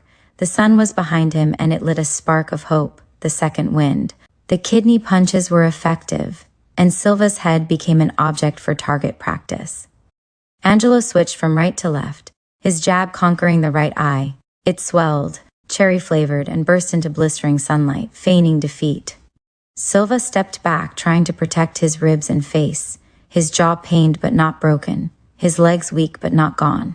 Angelo's catalyst was always the heat, the blood, the mud, and the fury of the wind. Silva spit into the red clay. He could not rest in this fight. There were no 3 or 5 minute rounds.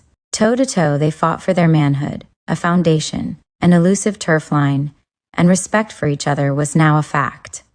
His slick chest throbbing for air, Angelo moved from side to side, picking his targets. His breathing was a dance. It was the right-hand power blow that brought Silva to his knees. "All right, that's it for me. I'm tapped out," Silva responded. He then stood, badly beaten, drenched in a mixture of blood, sweat, and physical pain. Angelo was tight. His fists were bruised, and a knot of labor twisted his forehead as they shook hands and parted. "I want you to clean the tables and benches before you leave," Corporal Kavanaugh said brusquely. He swept away quickly into the sour darkness of the mess hall. Kavanaugh was a thick-set blonde kid that ran the front part of the mess hall. "I hate that motherfucker, man. He thinks blacks are stupid, PFC." Ross whispered to Angelo as he swept the floor. "Try to talk down to a brother. That's his problem." Angelo didn't feel good today. He was preoccupied with the fact that he would be returning to 3 math in a week. He finished his chores and hit the thick Asian air. The letters he had written to Geraldine, Aida, and Vital were tucked in the pages of a novel he held in his arm. He decided to drop them off after logging in. On the way, he met Silva in grease paint. "Just come back from patrol, man. Look, I want you to meet a friend of mine. This is PFC Guillermo," Silva explained. "Hey, man," Angelo said with his hand extended. "Nice to meet you," Guillermo responded. "You run every day, don't you?" he asked. "Yes. I'd like to run with you one day. I ran long distance in high school." "Me too," Angelo said. "Where are you from?" "Yakima, Washington." "You?" "Louisiana." Silva's flare packet was hitting up against his flak jacket, and Angelo could hear the water from his canteens. "Come by the barracks sometime," Silva said. "We're right here. I have debriefing in a few minutes, so I'll see you later." "Later," Angelo replied, as he headed toward the desolate section of the camp towards the office. Craig was sunken under the faint light of the room, his uniform neatly ironed and boots glistening from under the desk. In his slothful way, he reached for the logbook and placed it in view on the desk. "How are you today, Angelo?" he asked. "All right. The gunnery likes your work at the mess hall. Keep it up. It could help you in court." "Really?" Angelo signed the book and turned toward the door. "Oh yes. Your counsel wants to meet with you again next Tuesday at 0800 hours. "All right," Angelo answered, and then took to the street. Fubai had large oak trees throughout the camp, and he perused one next to the office as he left. A Marine sat outside his hut cleaning mud from his shoes. He lifted a cold beer to his mouth as Angelo passed. Angelo was in pain. His family, mother, aunts, uncles, he felt they had all abandoned him. He wished Simon were around as he made his way toward the open road. At the end of the line of huts, he noticed a bench he'd seen before, and sat in his lethargy, harboring a breeze that throbbed its way around him. He finally lay, stretched out in mental fatigue. A dark cloud engulfed him as trumpets blew softly. He could not hear the mortars, or the cackling Mint-60 seconds, or the Hueys slicing the sky. He could feel his insides take flight in silver lines. He was consumed by heaviness. He had no control, and as he hovered above his sluggish corpse, fear took him by surprise. It warned him about his future. He awakened moments later to the war in progress and quickly headed towards his hut. He took his troubled spirit and created a poem and then hit the track with his thoughts. "This storm we see, it comes in ripples, we must find refuge in ourselves." "He's militant," Kavanaugh said. "He should be locked up, not out walking around." "Well then just carry your little white ass on over there and tell him that," Simon screamed from the back of the hut. "The man's been abused, his rights denied him. Of course he's black, and to you and your kind he doesn't have any rights. He stabbed Muller for nothing, so what's black and white got to do with it?" "I don't remember you being there, punk," Simon said as he emptied his pack on the bed. Toilet paper, a can of beef and potatoes, a miniature writing tablet for notes, insect repellent, remnants of a first aid kit, and other patrol items fell onto the cot. It was time to relax and shoot the breeze. A few of the Marines had bought a fifth of liquor from the Mama San during the week. There was cold beer, and Corporal Wen had obtained a bag of marijuana. Simon played Hugh Masekela on his record player. The room had very little light, except for the dangling bulbs in the aisle. Only soldiers with personal lamps sent from home had extra lighting. "Just leave it be," Wen said to Kavanaugh. "Take a hit of this." Under his throat he remarked that niggers just want to bitch about everything, and drew in the powerful taste. "They are trying to overthrow the government in the States right now. But if we hadn't brought them from Africa, where would they be now? If they don't like America, they ought to leave. remarks a bare-chested kid stretched out on his cot cradling a Budweiser. You honkies ain't gon' ever understand nothing. This ain't about favors. God gives people rights and freedoms, not you, Simon exploded. You talk, and play games on people, doing the same thing here with the Vietnamese. And to let you tell it, you're doing them a favor. They should get an education and stop all that militant stuff. Miss Bessie worked for my parents for years and never complained. That's what y'all want. Slaves, maids, ditch diggers, not humans, punk-ass Ophe. Simon blasts. I hope they burn that fucking place down. What's that solving? They're burning up their own neighborhoods. Give me a hit when, Palmer said, reaching across the bed. Got a letter from my girl today. She met some sucker from Queens. Aw, you right he's a sucker? Sucking on that puss dummy. The barracks was a beehive of conversation in the paisley darkness. Simon walked over and reached for a glass of the black market vodka, glancing at Kavanaugh with angry eyes. Kavanaugh dropped his head in fear. Pass that joint, Tiny, he said. I put up with y'all white asses, but y'all ain't shit. Simon's message was humorous. He was not quick to anger. He saw brief designs of a firefight and figures stumbling, images that the drug gently introduced. Many white men had died in his arms, along with many black men. He loved and cared for each the same. Soon as I get R&R, I'm going to Thailand, Tiny said. Dude says they treat you like a king. Roy went to Tokyo. That's where I be heading. Didn't that sucker shoot himself in the foot? Sure did. Went bonkers right after that. They snuck into the night with their stories, one by one, finding rest before the light of morning. In the evening silence of his hut, Angelo wrote, Young men grow angry with themselves. They can only see the blinding dusk before them. When the surf is high, they are souls in discontent. When the sky is dark, they are in a go. I draw lines between broken shade. 15. Angelo could not control his hate for them. It felt like stone, like a jealous woman's rage. Throughout the next day, Kavanaugh circled Angelo like a matador and searched his mind for ways to corner him. Like a skunk too near, Angelo sensed him, but took the scars like a man. It was Friday, a day when all men wait for the bell to ring. Angelo was not a brute. He knew about politics, the mental and the spiritual, and about choices and given circumstances. Big Reg, what's up? Angelo asked. Hey, champ, how are they treating you? Never good enough to talk about, Angelo answered. Big Reg had his M16 stripped and lying out in sections on a wall of sandbags. He had sprayed them and was now brushing the chamber down. Hey man, I've heard a lot about you, Johnny said. Big Reg reached for Angelo with his thick arms and held him close and long. What is the struggle about, Angelo? Big Reg asks. The answer is in the stone. When the waters recede, you will know the answer.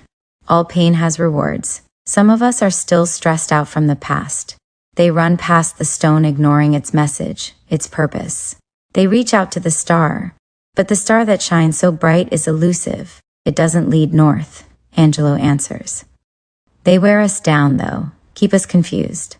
They cut off the men's ability to provide, then purchase our women and give them a false sense of power, Reg remarked. Always isolate the components because you need clarity. That's what meditation and solitary has taught me, Angelo explained. We were in bondage for so long, and now we must not ask for a chance. We must demand total compensation, because if we sell out now, promises will never be fulfilled. I see the black preacher as the jailer that locks. The chain about our ankles. I could never understand the moaning and the chants. Remember what the missionaries were used for?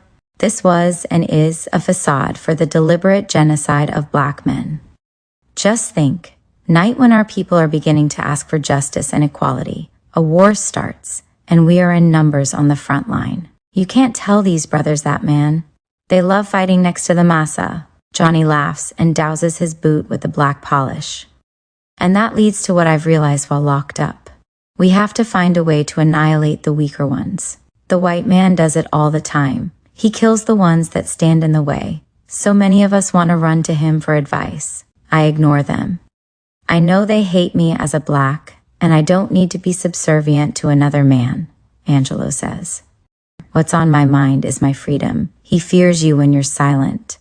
Big Reg is an African warrior fallen through time. In his eyes, one can see the dust before the massacre. Beyond the battlefield is where he looks, and victory is in his eyes. They carry torment, not anger. He is calm, his massive chest breathes power. He raises the assegai high above his head and washes his hands in the warm blood. He calls to Ogiwu and to Olokun. Just remember, we are with, brother, Johnny says. The Gulf of Siam is a bitch in heat. She has gonorrhea in these times. Angelo writes, silence is frozen in soldiers' faces in war. They swim with death. A moment is tortured lifetimes. On Monday, Kavanaugh came in like a white Thino marking his territory. Once again, he ordered Angelo to clean the tables before he left. Angelo knew that it wasn't his job, but he was too unnerved to think straight. He also knew that Kavanaugh was only in charge of the serving line and the front section of the mess hall. Angelo climbed within himself. Inside were traffic jams, clogged phone lines, and impeachments of authority. In his hut that night, he felt crowded.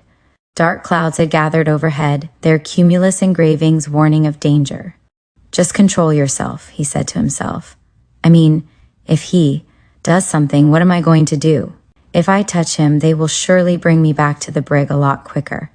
I have to think this out. Ross had pulled him to the side on Tuesday and said, you don't have to clean those tables, man. That's the whistler's job. Once again, he left work boiling inside. By the time he reached his hut, he noticed a few people standing around. Simon, Guillermo, Silva, and 2 other men he didn't know.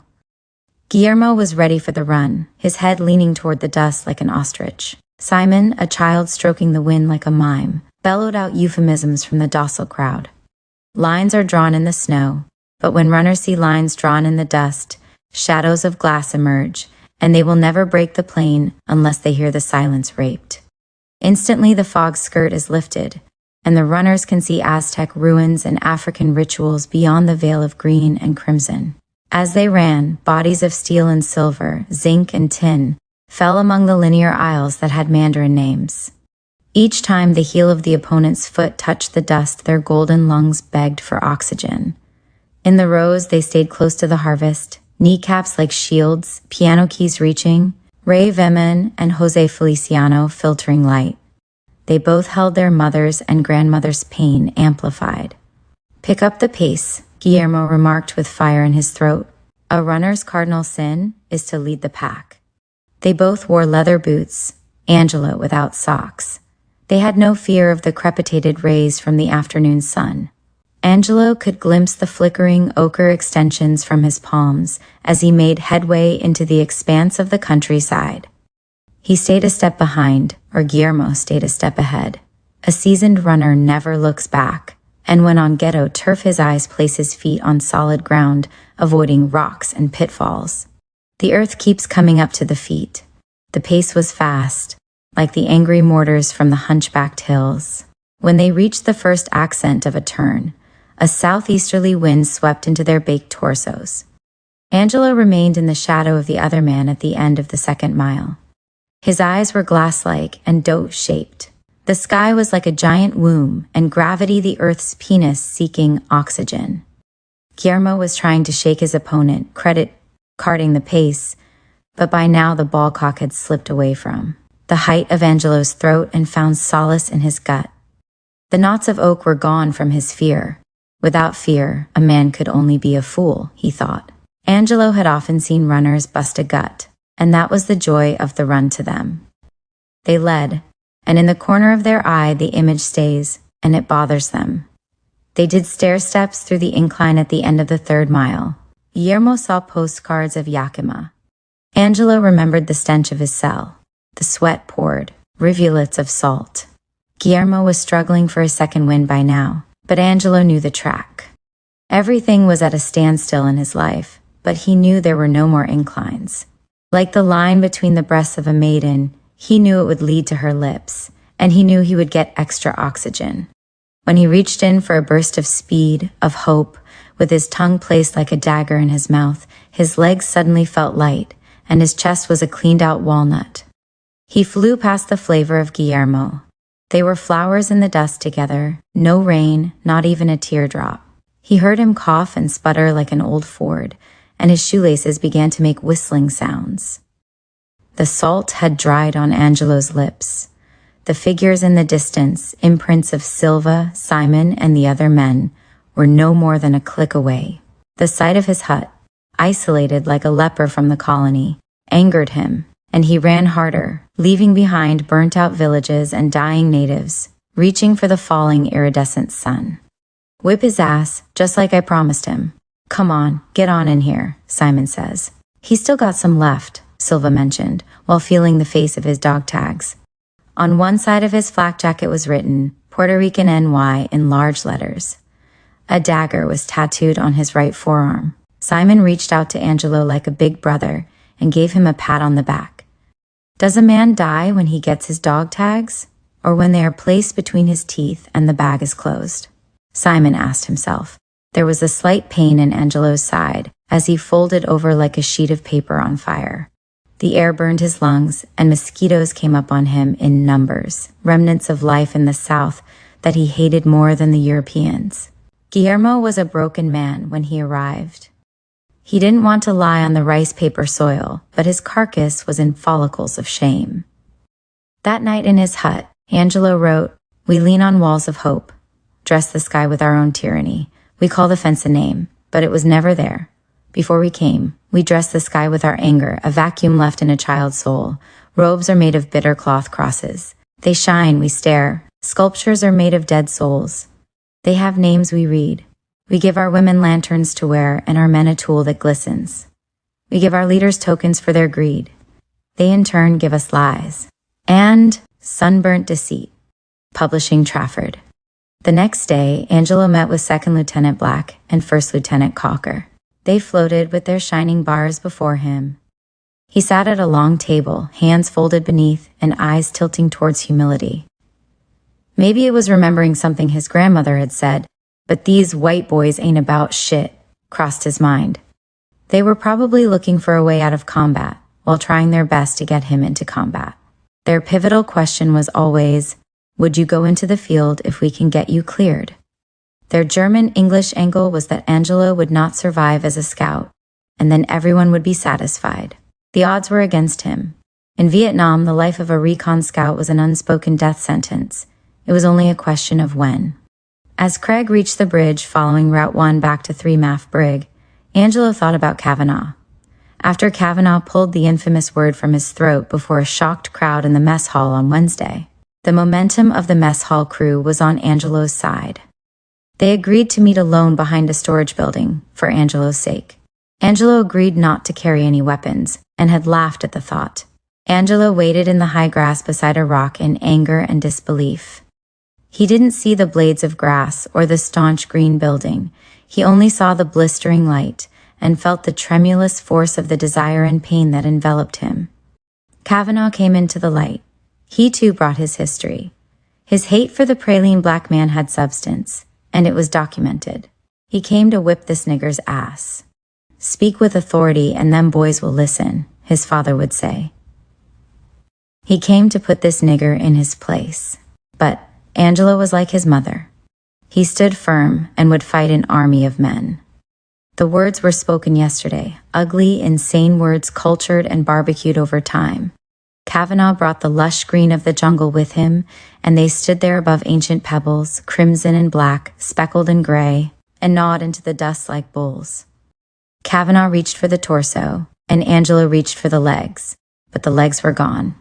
Kavanaugh's white power was swollen with false pride. Angelo followed his elbow into the dust, his right arm reaching toward the grim sky, and he realized he was alone beneath the power of the oxygenated dust. Within seconds, Angelo lifted the weight, the snow-covered cloak, the keg of powder, and threw it aside into the legs of wet weeds. His fear was again his strength and his savior.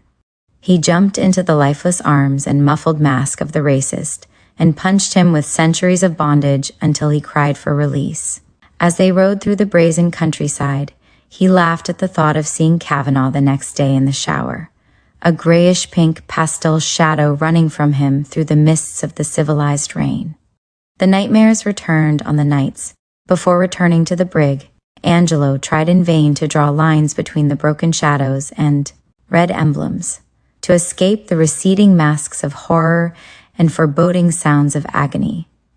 His soul fell into bottomless caverns, and he reached for the light above, but could not scream. The beast appeared, a nightmarish, unimaginable reality whose visits he dare not mention to anyone. It had long clawed hands and feet like a sloth, and clamped onto the bed as if to suffocate Angelo. He couldn't scream, and his breathing stopped. He could hear other voices, the silver and black echoes of trapped spirits in swamp-filled caves, all within the beast's ravenous mouth, and giant rats the size of wild hogs holding them at bay. By the time they began the trip back, Angelo was a few clicks below reality and sinking fast. He was consumed with images and illusions, like a driver confused by the drifts of fog that clog his windshield. He later remembered dittoed sketches of crossing a bridge, and of noticing ruins beyond the fan-tailed bulbs of poisonous smoke. It was days later that he emerged from the foggy depths of denial, and found himself beating drums along with the Iron Man, Dorsey, and a few others. They drummed out their pseudo-African rhythms with one real drum and 3 bottomless tin buckets. In days, he realized that the enemy fire was more frequent and much closer to the perimeter of the base than before. The guards were being summoned to surround the base every night, and on one occasion, twice during the night. On these nights, the silvery moon floated above the beckoning sounds of the jungle laced with the dancing multitudes of steel that pounded the earth's strata. 16. In the states on the Western Front, the Black Panthers organization was in an embryonic stage and going through a metaphoric miscarriage. Huey Newton, the Soledad brothers, and Angela Davis were emerging as the most sophisticated and intelligent Black freedom fighters of the 20th century, far ahead of their time. Back home in Louisiana, much had occurred. Tito had left Fidel and the kids and moved in with a har pheasant. His children from his previous marriage had been released from the orphanage and were harassing him and his present family. They had entered Vidal's home while she was at work and had taken Andrea and the other kids hostage. "Look at all the draft dodgers fleeing to Canada," Dorsey said. "And they'll get away with it too, you'll see." "Shit, Ali did it," the Iron Man said. "Look, man, we're here and we're a different breed. I feel if you're not with me, you're against me," Angelo said. "That's right, man." Joe Louis went and never complained, and he represented the Black masses much more than Ali, said Dorsey. Got the Muslims behind him. Indoctrination, man, go back. We were all indoctrinated in the islands before coming here, jailed after they couldn't make us slaves legally. And now we're supposed to accept brainwashing by a government-stamped sect? Look at the history of what survives and what is destroyed. The NAACP was started by Jews, and it will survive. The Muslims are being promoted by the FBI, I think. Listen, if the government didn't want it to exist, it wouldn't be there. The big question is, what did Malcolm X find out? He found out the difference between orthodox and unorthodox, Angelo pointed out. Yeah, they say that the Honorable Elijah Muhammad has many children by mistresses or young girls in the group, the Iron Man said. Yeah, but Christianity ain't no different. They just want you to worship a white god, Dorsey exploded from the other bed. Man, look, Jesus had to be black. You ever see a blonde, blue-eyed Arab? The people in that area have coarse hair, Dorsey said. I'm looking at all those things too, and I think that personally we have to know what to accept and what to trash. In every part of the world, history is taught differently in schools. The Bible was rewritten throughout history. I myself don't accept the view that Christ was any color because he wasn't conceived as we were. He was spiritually cloned, I'd say, and his work was about the hereafter. The body was only used as a vehicle, as a microphone for the message. The truth is in you, not in the word. I don't pray to God for things. I only pray to God to thank him for daily bread. There are rewards for humility, and there is a time and a place for everything. One must listen, and a voice will appear to tell you what to do next, Angela went on. Brothers deep, man, someone says. Brothers deep. Shit, he made something positive out of solitary confinement, Dorsey said. No, that motherfucker's hearing voices. You know what that means, said a tall, angling black from the confines of the darkness. And the crowd stuttered with laughter. "Well, what do you say, clown?" the Iron Man asks. "Man, brothers ain't doing nothing but sucking ass and backstabbing each other. That shit y'all talking is bullshit. This man's got us down and is going to keep us down," the man said. "Nothing remains the same, and you have to start somewhere. I believe we have to start within ourselves. Change yourself, and then carry that ideology onto your immediate family, and it will spread beyond that. The pact I've made with myself is to never fight my own brother, and to respect my mother above all else. So if I look upon a white boy as superior, then what way would I look at my mother?" "Perspective," Angelo said, and walked off into the glowing green of the yard. The Iron Man followed, and the group dispersed in thought. "I think there are messages in drops of rain, like fortune cookies from heaven or hell. There are messages in tears, are there not?" Angelo asked himself. The light rains had just ceased as Angelo stepped out and made it to a clearing away from the smokers that had gathered around the door. Light, transparent clouds ran across the sky, and firepower from the Viet Cong suddenly exploded just beyond the outline of green darkness. The Marines surrounded the base, their breathing filtering ancient customs.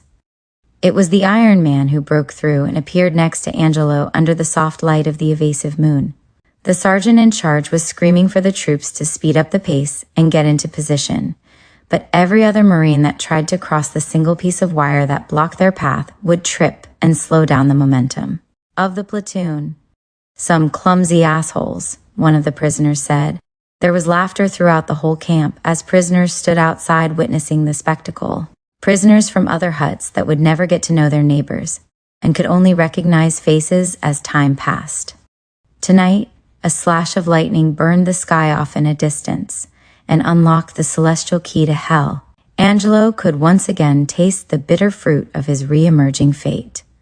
It began with the words from one, his crimson sneer, and his M-16 hitting the murky clay with a thud. The body, a gavel of European molecules, shattered simple thoughts into abstract craze and poisoned the air with, "You niggers better shut the fuck up." Instantly, fences were uprooted. Bass and contralto cries of anger and release were heard. Beds were ripped apart and white men were herded into corners, cloaked in white sheets and guarded as hostages by black men in rage. Mention of cities like Newark, Memphis, Los Angeles, Lake Charles, and Selma was heard. Mustafa screamed from the bowels of solitary confinement. The black prisoners, after robing the whites in white sheets, cut holes in the center of the green blankets and cloaked themselves likewise.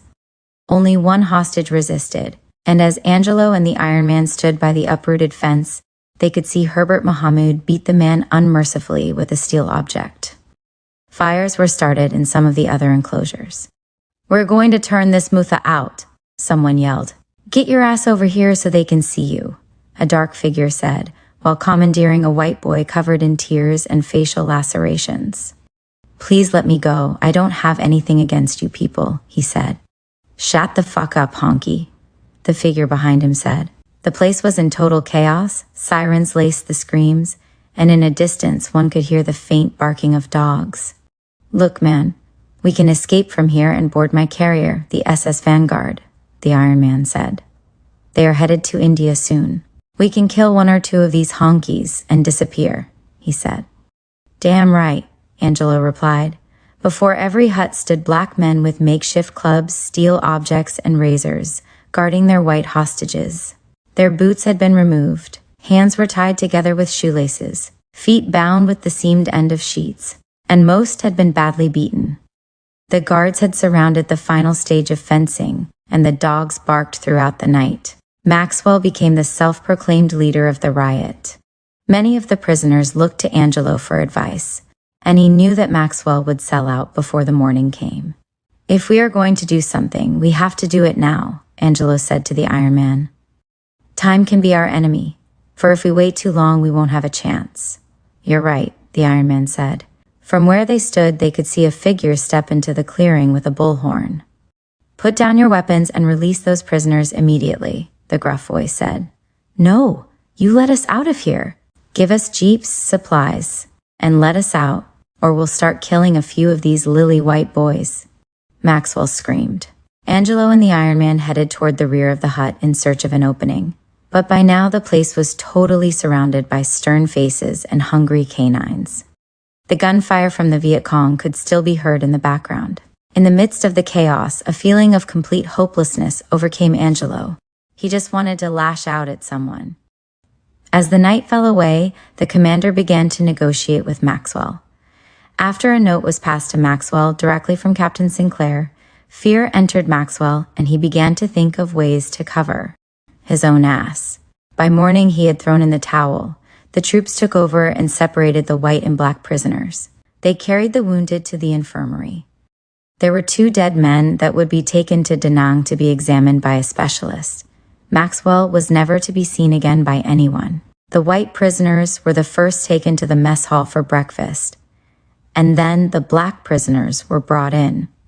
Formations were separated on racial lines, and after the fencing was repaired, whites slept in one section of the prison, and blacks were placed in another. After chow, Angelo was taken before the captain. "Now, I know you had something to do with the riot," the captain said. "Next time it happens, you will be dead," Angelo said. "Uncle Tom-ass motherfucker, it wasn't me who decided to negotiate.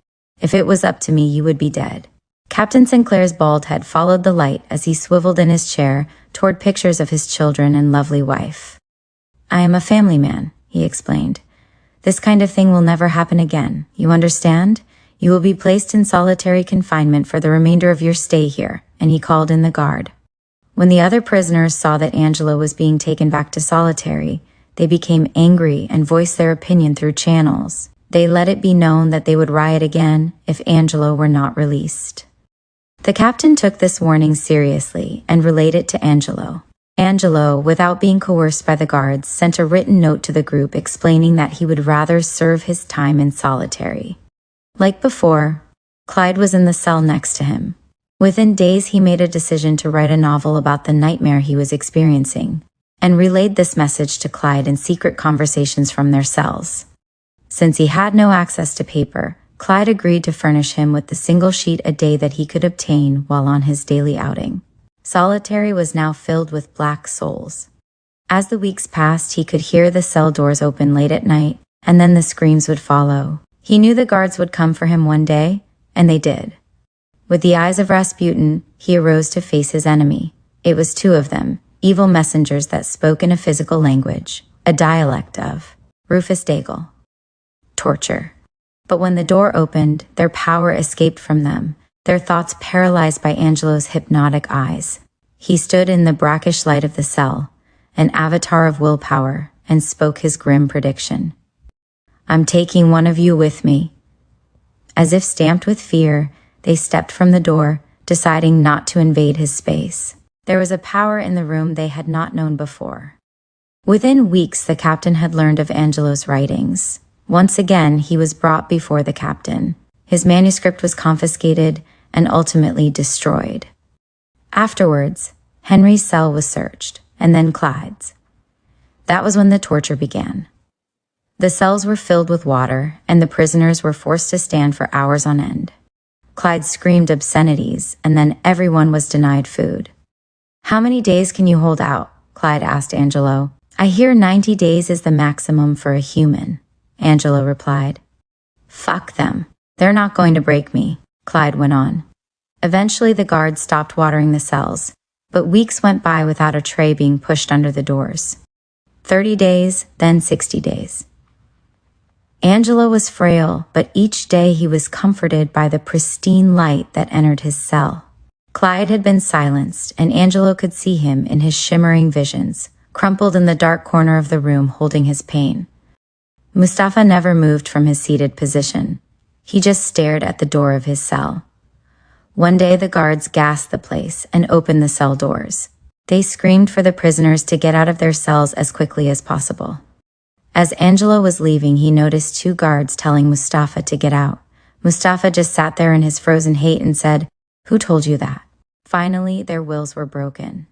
When Angelo reached the outside, his eyes could not bear the light of day. From then on, they began to receive a slice of bread and water under the door each day, until they could eat a full meal again. He could hear the guards come for his comrades, one by one. Sergeant Craig appeared at the cell door one day, and Angelo was released.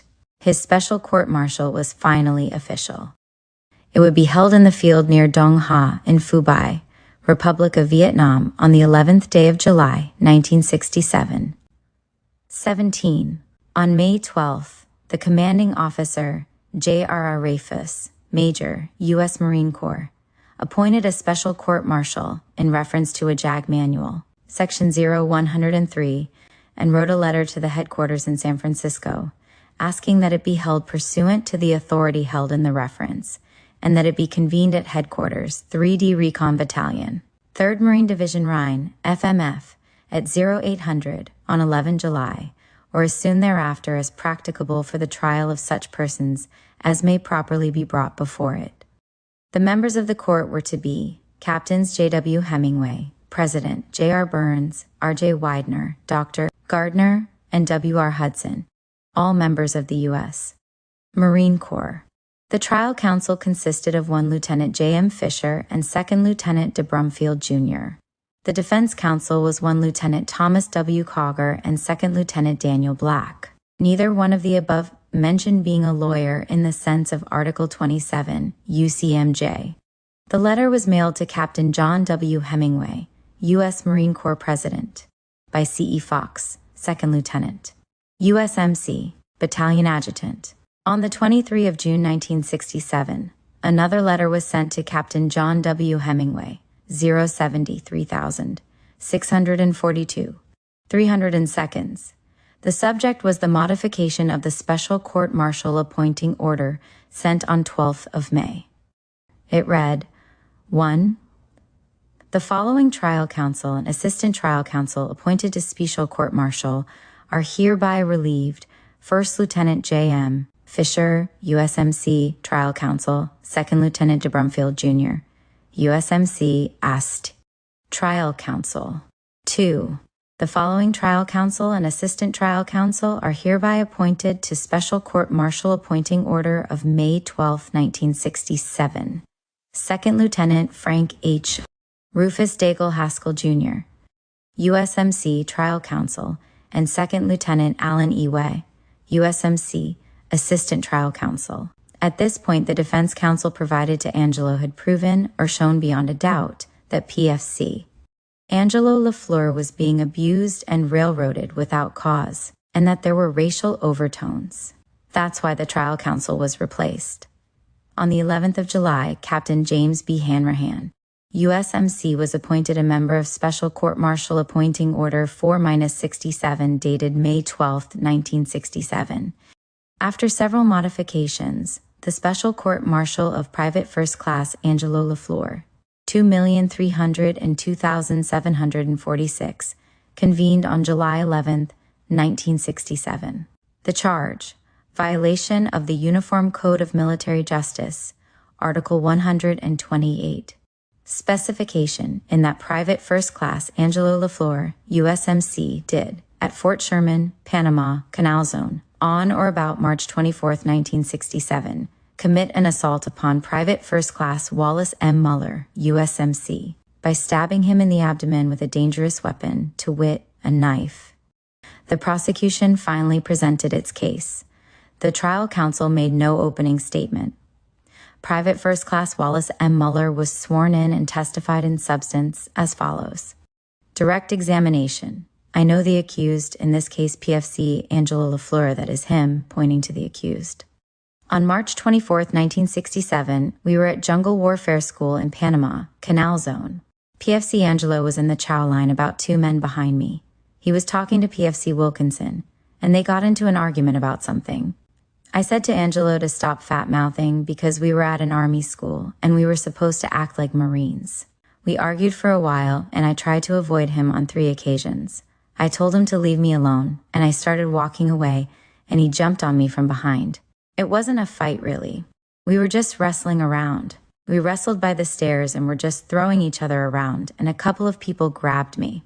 They were pulling me off, and I looked back to see, and I felt the knife go in, and his hand came off the knife, and I just fell back on the stairs.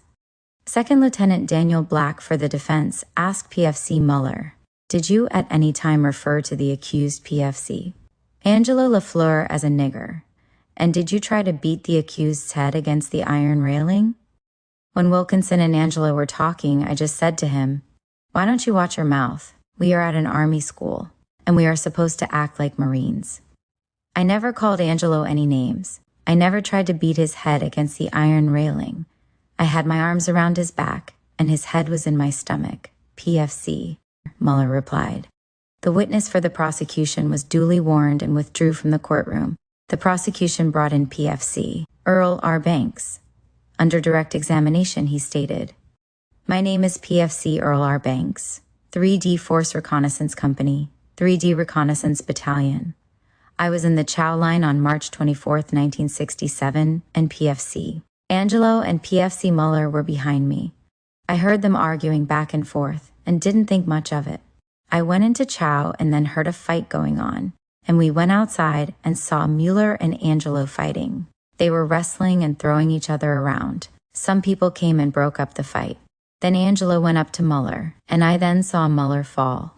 Under cross-examination, Second Lieutenant Black asked PFC Banks's, "Who would you say was winning the fight?" "I would say that Mueller was getting the better of Angelo," answered Banks. "Explain yourself, Private Banks," the lieutenant went on. Mueller had Angelo around the chest and was throwing him around. Mueller tried to hit Angelo's head against the wall, but Lafleur kept putting his hands out to prevent his head from being hit, said the witness for the prosecution. After the witness was duly warned and withdrew from the courtroom, the prosecution rested its case. When the defense presented its case, it made an opening statement. First Lieutenant Thomas Cocker presented it to the court and said, "I'd like to say in defense of my client that he was denied counsel in the country where the incident occurred. He has been through uncommon torture and should be exonerated. He has suffered enough because of this incident. The accused was advised by the President of his right to testify or remain silent. The following witnesses for the defense were sworn and testified in substance as follows. Lance Corporal James B. Simon was called as witness for the defense. Please tell the court your name." "My name is Lance Corporal James B. Simon, 3 Force Recon Company, 3rd Recon Battalion." "Where were you on March 24, 1967? "I was in the Chow Line on March 24, 1967. "Did you see anything out of the ordinary that day?" "I saw PFC Angelo and PFC Mueller arguing." "And then what happened next?" "They started pushing each other back and forth, and then they started fighting." "What do you mean they started fighting? They started throwing punches, or what?" "Angelo had Mueller around the chest, and Mueller had Angelo around the right side facing his combat knife, and Mueller was pounding Angelo's head against the wall. They were going back and forth from the railing to the wall." "Who would you say was G getting the best of the fight?" "I would say that Mueller was getting the best of the fight. Angelo was just sticking up for himself." "Do you remember any handles being thrown around at this time?" Before the fight, Mueller called Angelo a dirty nigger. The defense attorney withdrew from the stage, and the prosecution decided to cross-examine. "Lance Corporal Simon, tell us again when this fight started." "The fight started when they started pushing each other back and forth in the Chow Line." "Were there race problems in the ranks?" "We had a lot of trouble as far as the question of being black or white goes." "How long had this problem been going on, do you think?" "We had this problem before we went to Panama, because most of the guys who cut into the Chow Line were colored." "How long did the fight last?" "The fight didn't last long. They were broken up and started making threats at each other." "So, how long do you estimate it lasted?" "The fight lasted about 10 minutes. "All right, Inc. Corporal Simon, do not discuss the case with anyone. Now you are dismissed." "Yes, sir." The defense called Lance Corporal Bobby G. Patterswell as a witness for the defense. "Lance Corporal Bobby Patterswell, would you raise your right hand?" "Yes, sir." "Do you, Lance Corporal Patterswell, solemnly swear to tell the truth and nothing but the truth, so help you God?" "Yes, sir, I do." The small group of weary warriors listened to the raindrops bombard the tin roof of the Quonset hut. The room was lit with only candles, and the figures within were barely discernible to Angelo. He knew they wanted to drain the life out of him, so he tried not to stare at the figures in their mistful sadness. He looked out at the rain and haphazardly glanced toward Lance Corporal Patterswell. For the purpose of the court record, would you state your name and the unit you are attached to? My name is Lance Corporal Bobby C. Patterswell, 3rd Force Recon Company, 3 Recon Battalion. Do you know the accused in this case, and if you do, would you point him out for the purposes of the court? I know the accused in this case. He is Angelo Lafleur, pointing at the accused. Were you a witness to anything on March 24th, 1967, Lance Corporal Patterswell? On March 24th, 1967, I was a witness to a fight between PFC Muller and PFC Angelo Lafleur. Would you explain to the court what happened on that day? We were all standing together in the chow line, waiting to go into the mess hall. Where was PFC Lafleur at this time? Angelo was standing in front of me, and Mueller was behind me. Was PFC Lafleur doing anything in particular? Mueller heard them as they were talking and said, "I don't think you are so rough. I think I can kick your ass." Angelo and Mueller began arguing. Were there any racial epithets thrown about during this debacle? Mueller called Angelo a black son of a bitch at one time. Okay. After they started arguing, what do you remember next? I then went into the mess hall and I heard a fight going on. And I looked and they were fighting. Fighting like how? Throwing each other? Throwing fists? Or what? They were just wrestling around. Lafleur had Mueller around the waist and Mueller had Angelo bent over. Go on. He got hold of Angelo's head and started hitting it against the iron railing. Mueller then tried to throw Angelo out of a second-story window and ripped the screen. Jant Nugent then came in and broke them up. So when did the stabbing occur? Then they went back together, and then Mueller got stabbed. How big was the railing that PFC Mueller was hitting Angelo's head on? The railing he was hitting his head on was a 2-inch thick pipe. Tell the court. Lance Corporal Patterswell, who was in control of the fight. Mueller was in control of the fight. The defense rested its case, and the prosecution decided to cross-examine. Second Lieutenant Frank Haskell stood before the court and began cross-examining the witness. Lance Corporal Patterswell, did you actually see the stabbing? No, I didn't actually see the stabbing. I saw Angelo reach for the knife, but I did not actually see the stabbing. Were there any damaging blows in the fight? There were no damaging blows, but when he tried to hit his head against the railing, part of his body hit it. So are you sure Mueller was trying to hit his head against the railing? Mueller was trying to bash Angelo's head in against the railing. The witness withdrew from the courtroom after being warned. The defense rested its case, and the prosecution made an argument. We feel that the evidence has proven beyond a doubt that PFC Angelo Lafleur did in fact stab PFC Mueller with a knife and should be punished accordingly. It rained even harder as the prosecution finished its argument. Then one Lieutenant Fisher made an argument for the defense.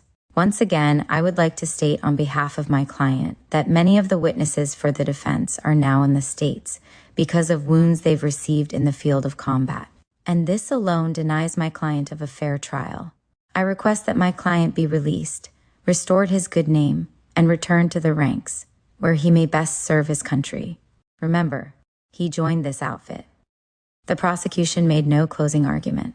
Pursuant to Article 51 Celsius's, the President, Captain John W. Hemingway, instructed the court as to the elements of each offense charged, the presumption of innocence, reasonable doubt, and burden of proof. After the accused was advised by the President of his right to present evidence in extenuation of mitigation, including the right to remain silent or to make a sworn or unsworn statement, the defense presented the following matters. Second Lieutenant Daniel Black came before the court. As he faced Angelo, his chin dropped as the sound of mortars fell with the rain in the fields beyond the door. Angelo could see Simon and the others standing under a tree. They had their rain gear on and continued with their conversation, despite the proximity of the mortars. It was as if the setting told the outcome. A black man sat before 4 stone-faced Europeans in a dark room surrounded by the enemy's onslaught. Angelo's hands were worn and his back ached. The second lieutenant began his statement. The accused desires counsel to make an unsworn statement in his behalf and to present other evidence in extenuation and mitigation. PFC Angelo joined the Corps on June 13, 1966. His present date of rank is September 14, 1966. He has an average conduct and proficiency. of 4.3 and 4.3. He qualified sharpshooter with a rifle with a score of 218, just missing expert. He is authorized to wear Marine Corps jump wings. He joined 2nd Recon Battalion on October 28, 1966, and has been with a recon unit ever since. The incident PFC Angelo LaFleur is being charged with happened on March 24, 1967, in Panama Canal Zone. PFC LaFleur was with 3/4 in the States when this incident occurred, and he should have been tried there. He was confined from March 25, 1967 to May 14, 1967, and has been on restriction until the present at 3 MAF Brig in Da Nang. I would like to call Sergeant Ted D. Davis to the stand. The guard opened the door to the hut and asked the sergeant to step inside. He was sworn in and made this statement. Sergeant, do you know the accused? I know the accused. He is PFC Angelo LaFleur, and he pointed to the accused. How long have you been in the Marine Corps, Sergeant? I have been in the Marine Corps 8 years. How long have you known the accused? I have known Angelo since about February of this year. So you've had a chance to observe the accused. Tell us a little about him. PFC Angelo is a very quiet person who keeps to himself. He keeps himself squared away as far as his personal appearance. PFC Angelo never appeared to be a troublemaker. Thanks for making a statement, Sergeant. The sergeant was warned and withdrew in haste. He replaced his helmet on his head before going out into the dense jungle. The defense then called Gunnery Sergeant Ronald L. Constantino, Headquarters and Service Company, 3rd Recon Battalion, to the stand. Gunnery Sergeant Constantino, tell the court, how long have you known the accused? I have known PFC Angelo LaFleur for approximately 30 days. PFC Angelo LaFleur was a messman. What kind of work performance would you say he did? He did a real fine job at the mess hall. At one time, we were short of supervisory personnel, and he worked in the capacity of a supervisor. Do you think PFC Angelo LaFleur is a responsible person? I think PFC LaFleur is a very responsible person. He got his job done and did whatever he was told. PFC LaFleur has leadership qualities. Thank you, Gunnery Sergeant Constantino. The defense has nothing else to offer the court. Neither the prosecution nor the defense had anything further to offer, and the court was closed. Shortly thereafter, the court reopened, and the president announced that, in closed session and upon secret written ballot, 2/3 of the members present at the time the vote was taken concurred in each finding of guilty. The accused was found, of the specification and charge, guilty. During the closed session of the court, no member of the court, including the president, had access to or used any manual for courts-martial, a trial guide, or other legal authority. The trial counsel, Lieutenant Haskell Jr., read the data as to age, pay, service, and restraint of the accused as shown on the charge sheet. The defense counsel, one Lieutenant Cogger, stated that the data was correct. The trial counsel stated that had no evidence of previous convictions to submit. Prior to the closing of the court, Second Lieutenant Black reiterated for the defense his argument concerning the sentence. Then the president, Captain Hemingway, instructed the court on the maximum permissible punishment which could be adjudged for the offense of which the accused had been found guilty. When the court reopened, the president announced that in closed session and upon secret written ballot, 2/3 of the members present at the time the vote was taken concurred, and the accused was sentenced to be reduced to pay grade E-1, to be confined at hard labor for 3 months, and to forfeit $50 per month for 3 months. The court adjourned at 1,355 hours, July 11, 1967. The forfeitures of pay were to take effect immediately. PFC Angelo LaFleur was returned to 3rd MAF Brig to finish serving his time. 18. The war was turning in the favor of the Viet Cong for many reasons. The French had fortified much of the north, Prime Minister Diem had abused the Vietnamese peasants, and the Americans had isolated the South Vietnamese soldiers. Close to 4 million peasants had been alienated from the South when they were held in armed stockades to keep them separate from the enemy. Many of the religious sects were welcoming the Viet Cong with open arms. The Viet Cong were busily moving many battalions from North Vietnam along the Ho Chi Minh Trail, including the 304, 308, 316th, and the 320 Infantry Divisions. They came with artillery divisions, engineer battalions, and guerrilla forces. They dug tunnels from North Vietnam to South Vietnam and were transporting guns along the coast in small boats. T-54 tanks took position in the high ground, along with 130mm guns, SA-7 missiles, and a wide assortment of hardware that was taken from French troops at Dien Bien Phu. The Chinese and the Russians had once supplied the Viet Cong with weapons, food, and advice.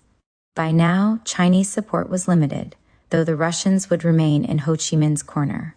American soldiers didn't know the name of the Prime Minister of South Vietnam, but they knew Ho Chi Minh and General Ngo Giap. The American soldier wasn't legally allowed in Laos or Cambodia, but recon units ventured along the politically untouchable Ho Chi Minh Trail, often to gather intelligence information. Viet Cong units also gathered information from the peasants and Viet Cong informants in Saigon. As with Dien Bien Phu, General Giap had decided to take Khe Sanh because the terrain was familiar, it was close to the high ground, and even closer to the Laotian border and the Ho Chi Minh Trail. The lieutenants had promised Angelo before he left Phu Bai that they would not abandon the struggle for his release, but any flicker of hope inside Angelo had extinguished long ago. It died out in a deluge of torture handed out by men in authority, men that, in his youth, he thought he would be able to trust. After he was returned to 3rd MAF to finish serving his time, his cell looked different. It even felt different. He realized he had grown inside between the sliced-out spaces of his own stench. At first, the silence was a stranger immersed in the shadows of his cell, a stranger who laughed at him and derided him for his primitive approach to episodes in his life. But in time, he remembered the monasteries that he'd read about and how men lived their whole existence in a room with a prayer wheel. They had to find peace in themselves, a reckoning of values, he thought. Maybe the stranger was himself, but he wouldn't admit this. He did realize that the stranger kept him company, visited him on a whim, and held his sanity in check. He also acknowledged the hard reality of prison life, the walls around him, the door before him, and the physical facts of his predicament. He understood that it was possible to evolve mentally, but difficult in the context of a negative social structure, especially when the social structure involves war and political instability. Angelo would never see the Iron Man again, or Clyde, or Mustafa. He would never see the musical light in Dorsey's eyes. The monsoon had matured, and it carried a message of doom. In the darkness of the cell, he fertilized his self, pity. He'd lost his stripes, and would surely be dishonorably discharged. He hadn't heard from his family, and didn't know what more could arrive at the light of day to bury any undisclosed artifacts of his psyche. The flame of his youth had not been totally extinguished. Though he often felt himself to be in a long, dark cavern, a black hole receding fast, he could still see the dim flicker of a flame that would never die out. Not as long as he had hope. Not as long as he could still remember the reflection of emerald in his grandmother's eyes, when she smiled and looked towards the stars, Canopus and Sirius, cosmic twins from Bushman lore. They did come for him one day, like dusty cowboys from the mist of a trail of fears, offering Angelo another verdict, the death penalty, wrapped in golden smiles. Their hands were like shovels to Angelo. His burial plot was dug, and no marker would be needed. Look, we went all the way to the top. Westmoreland listened to us and granted you a reprieve. All you have to do is agree to go to Khe Sanh, Lieutenant Black said, and you will be cleared of all charges and given an honorable discharge. The die was cast long ago, and warriors smile when the battle field is set. Angelo agreed, and was taken to the land where blood would rain from the sky. 19. The battles of Con Thien and Loc Ninh were written in cosmic braille before Angelo touched the land that harvested blood. The lies and half-truths of the Gulf of Tonkin incident would enrich the red clay before it was all over. Angelo went with the silence of the lamb in his heart. He was relocated to the barracks at Khe Sanh, where his squad resided, and settled into a bunk next to a hippie named Eric. He had been drafted and longed to be back with his buddies in the California outback, playing his guitar and memorizing Beatles tunes. Eric read science books, touted his knowledge of logarithms, and threw his golden hair across his shoulders as if he was an Australian on vacation. To Angelo, he seemed oblivious to his surroundings, to the reality of Quezon. Quezon emerged from the red clay plateau in the presence of high hills thick with hardwood trees and whistling bamboo, only 15 miles east of the Laotian border. Buddha was just stone here, his spirit never transplanted from the land to the north. This was a land of coffee groves, where the red Robusta coffee cherries flourished, their white flowers sending out a sweet fragrance that now mingled with the noxious winds of the burgeoning onslaught. The rivers and streams were now poisoned by Agent Orange, white and blue pepper gas in crystal form. Crops of avocado, jackfruit, citrus, rice, sweet potatoes, manioc and corn either withered and died or were made inedible. Only remnants remained of the city of Quezon, and beyond that was the Special Forces camp of Langvei. The Quezon area was surrounded by over 40,000 Viet Cong forces, extending to the Lantern, like perimeter of Laos. Quezon had been cloned from the memory of the battle at Dien Bien Phu. It sat at the bottom of a bowl of hills, vulnerable to artillery and machine gun fire from the hills above. The hills were named for their height in meters, and only a few were controlled by the Marines. Hill 950 sat only 3 miles away, parallel to Quezon's 4,000-foot runway, commanded a view of the entire camp, and was held by the Viet Cong. Angelo stood tall, his bald head taking in the light from the sun, his eyes shining with the glaze of the kamikaze. He was a man within himself, and the light shone within. He thought of his grandmother.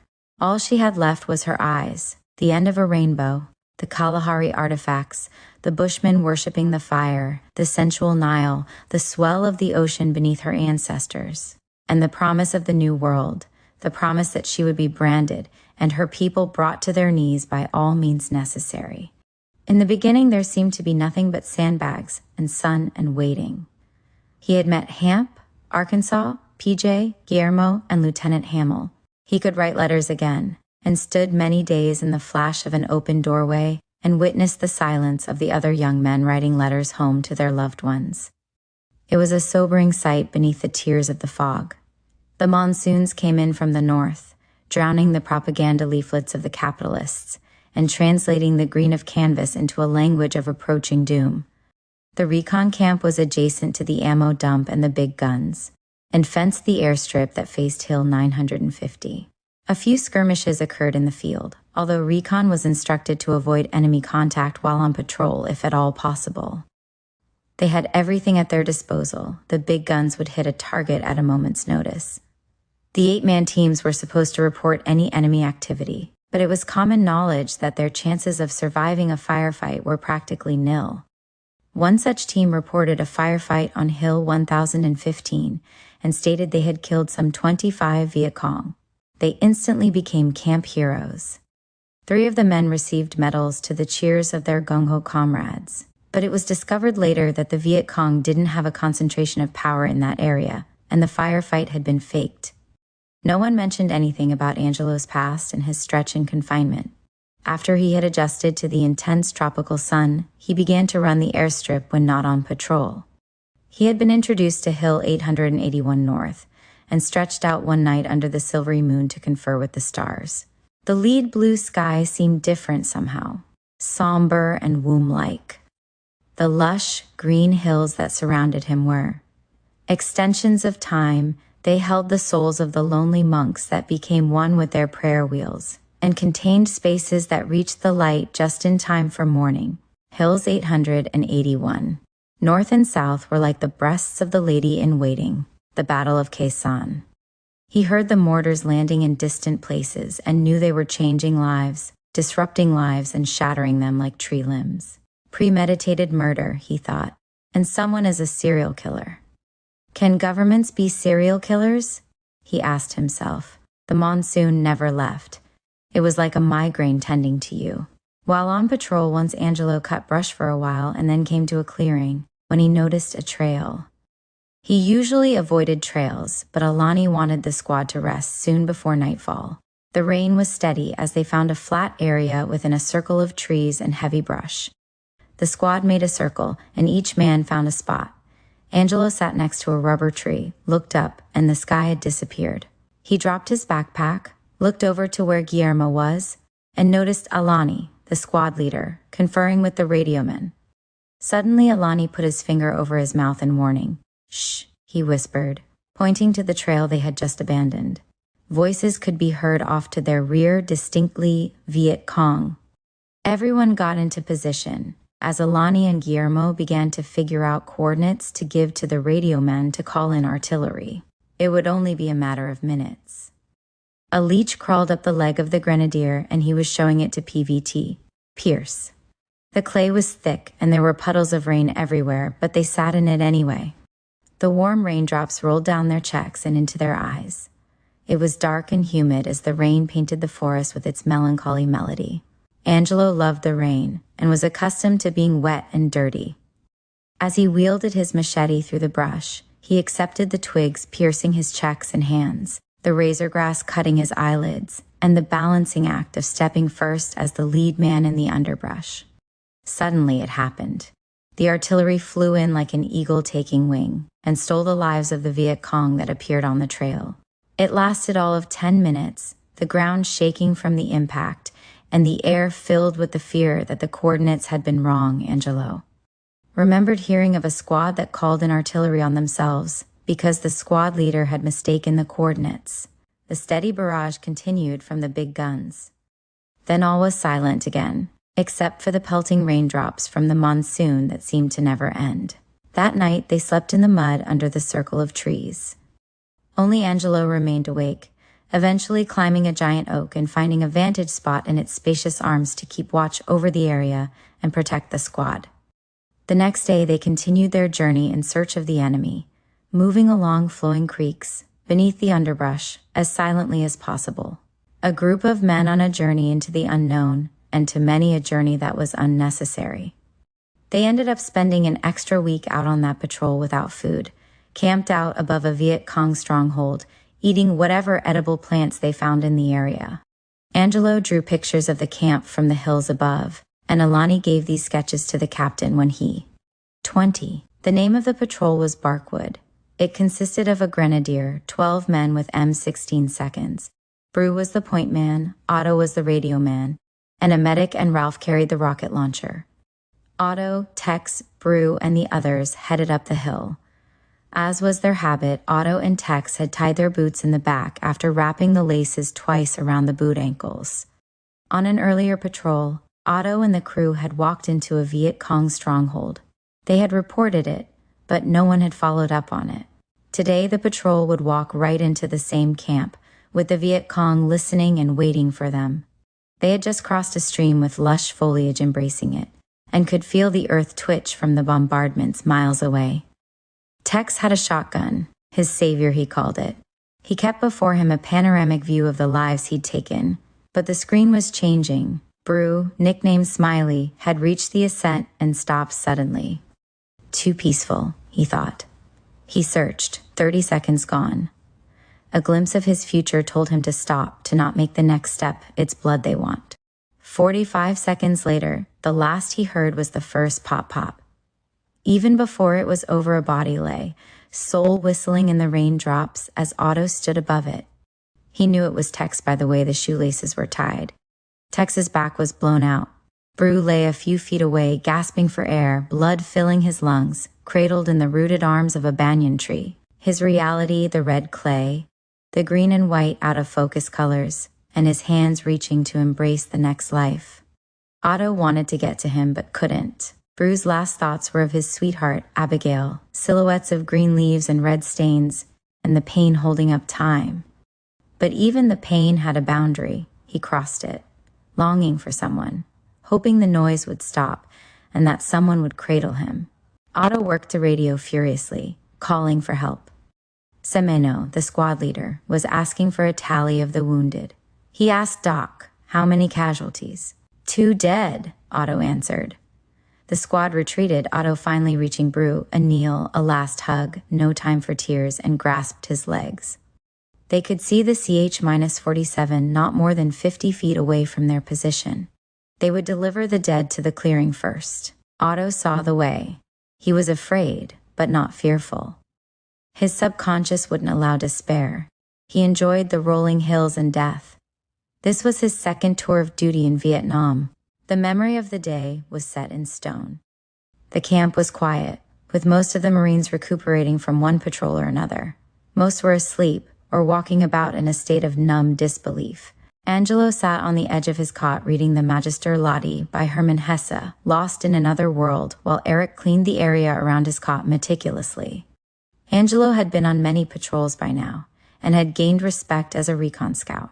He flagged down confusion as he sat there, but the messages of his torment kept him beyond reasoning. He'd been reading the words before him, but nothing seemed to register. The story was a receding fog in the midst of a rainforest. He closed the book intermittently to stare into the vacuum of his mind, to erase the seedlings of a migraine, or to close the door to his troubles and become transfixed by his fears. He stared at the blades of grass beneath his bed and studied his cardboard painting on his altar of hope. It was a watercolor painting of a rice paddy with a water buffalo being led by a Vietnamese peasant. Upon learning Angelo could paint, and with PJ and Hamp's encouragement, many of his comrades had written home requesting art supplies for him. Angelo vividly remembered crossing the Rao Quan River with Alani and his squad. The monsoon has recently filled up the rivers and creeks that flowed swiftly now towards their major arteries. Malaria and dysentery took the lives of lonely children, and leeches were a constant threat. Alani decided to cross the torrent of the river by swimming to the other side with a rope in his mouth. The others stood guard against an ambush. He was a Hawaiian swimmer from the land of Princess Hina, said his grandfather would often swim for miles each day in search of food. At one point, PJ crept out into the blue depth of the current and was instantly swept off his feet and pulled to safety by the others. The river calmed at one point, and Alani undressed and dove into the face of the current, the men watching as he stroked strong. Gasped and emerged. He seemed to be drifting downstream towards the Buddha's shrine, then rode the weaker current, relaxed, and was given the opposite bank in return. The shadows seemed to swallow his brown frame, but he then reappeared from under an ancient teakwood tree. One by one they crossed, a statistical herd of young men in fear, until the last had made it to the opposite bank. The trickling verbiage from the radio was the only sound they heard. Just a few miles away, Otto carried Bru's body from the Huey. He braced himself against the wind, the blades of the giant mantis overpowering everything in its space, sweeping the earth, the red dust multiplying the confusion in the soldiers' minds. Timothy struggled along with him to maintain control of the handles of the stretcher. They ran towards the graveyard of trapped souls, where one Marine guarded the names, clipped one dog tag, bagged another body, made another mark on an already confused slate of death. They had just returned from the patrol. Eric sat on Angelo's cot, reaching for his footlocker, when they heard a sudden commotion and riddled voices outside. Alani entered the tent, eyes dilated from shock, the gray halo of mystery his only crown. When the 325 Celsiuses and 304 divisions of the North Viet Cong Army had arrived in the hills earlier that day, something had recoiled inside of him, and he ran for the depths, for swordfish, ahi, and mahi-mahi for the luaus. He reached for his dog tags, for emblems, his Adam's apple jumping. The light did not come with his eyes this day. His smile was sunken as he said, "Angelo, here." His fingers just feathers in a storm. "Bru has been killed in a firefight. We need you to identify him." Alani touched him lightly with the palm of his right hand, like paper falling through space. Angelo could not see himself as he threw a book against the canvased wall and kicked his cot, his rage continuing as Alani and Eric led him outside. He swung at everything in his sight, even the laughing spirits of his nightmares. "Why didn't you kill me, God?" he cried. "I'm ready to die. Why did you kill Bru?" He was always smiling. He lamented and then challenged, "I dare you to kill me." And those words would thereafter become his ritualistic slogan. He had crossed a chasm. His knuckles were busted and bleeding, though he didn't notice or feel any pain. As he leaned against a pillar of sandbags and cursed the gods, Alani disappeared into another tent to find more witnesses. The group then gathered and walked on in despair, with Angelo following behind, embraced by the fog.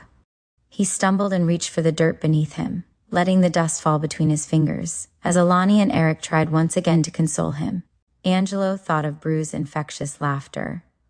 He didn't think he could laugh again until he met Bru and had laughed for the first time in ages. He imagined Bru getting killed by his own men, his paranoia reminding him of what Simon had once said about how they can fake a firefight and kill the one they didn't like. As Alani entered the tent where the bodies were being held, his left arm trailed behind to warn the others not to enter. A dungeon of horrors, B-52s above the fog, and the relics of Koino's family under the fallen debris. He reappeared quickly. Angelo takes the nod, enters, and sees his first corpse. Bru's body was laid out, his back blown out, the drying blood drawing clayded flies. Only one lamp lit the tent as the men held their eyes to their chests, prayers gravitating below their bowed heads. Angelo nodded, taking one last hard look at the corpse. His mind had nowhere to go as he nods affirmative to the corpse and leaves. His tears are heavy like broken glass. Concepts become entangled, and fears engulf him. The reality he faced in the room becomes distorted. It begins in a room far beneath consciousness. He is hiding under the bed from his mother, listening to her cries of concern for where he might be. Reality began for him on those nights when the spirits dressed in mother's robe that had been thrown over the door, or draped in a red scarf that she'd left on the chair across from where he slept, came to torment him. What is life? What is death? He asked himself as he headed back towards the tent, picking up rocks like words and throwing them into opaque abstractions. These questions would roll over in his mind like a carpet. You won't kill me like you killed them, you bastards? I don't give a damn and I'm going to live. Yes, Grandmommy, I'll be coming home alive. No animal will take my life. I won't let it happen. You hear that? You bitches out there. You'd better hear it. He walks with the weight of his thoughts. Yes? Mother. God? Ha. See what he's done? He was. Just a kid. I can't believe this shit. He'd known the rivers inside of him, following madness somewhere. Why didn't the Mullers translate the language of rivers, the rivers that carry lost souls home? Death. What is death? He agonized. And what are friends? He remembered the night he went walking back home with Jacob, Snow, and James Earl, when they had stolen apples and pears from Mr. Brimley's orchard. How they ran, laughing, leaving southern fences behind as they overcame the height, breathing past their childhoods, and then under the light of fluorescent rage told stories and laughed. Angelo thought he was one of them, thought he'd given himself up to their prowess, was a friend. When suddenly there the bully stood. Big Frey was much older, but he'd promised Angelo after a scuffle on a basketball court one day that he would see him again and settle the score. The others ran that night like cowards, like rats after the opening of doors. But Angelo was like his mother. He did not fear.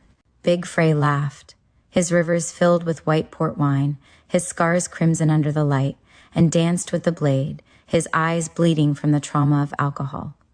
There was noise coming from inside Margie's bar just steps away, but no one came out. Angelo walked closer until they were face to face. Big Frey's eyes were dark, and the knife cut through the screams coming from Margie's as he swiped the sky.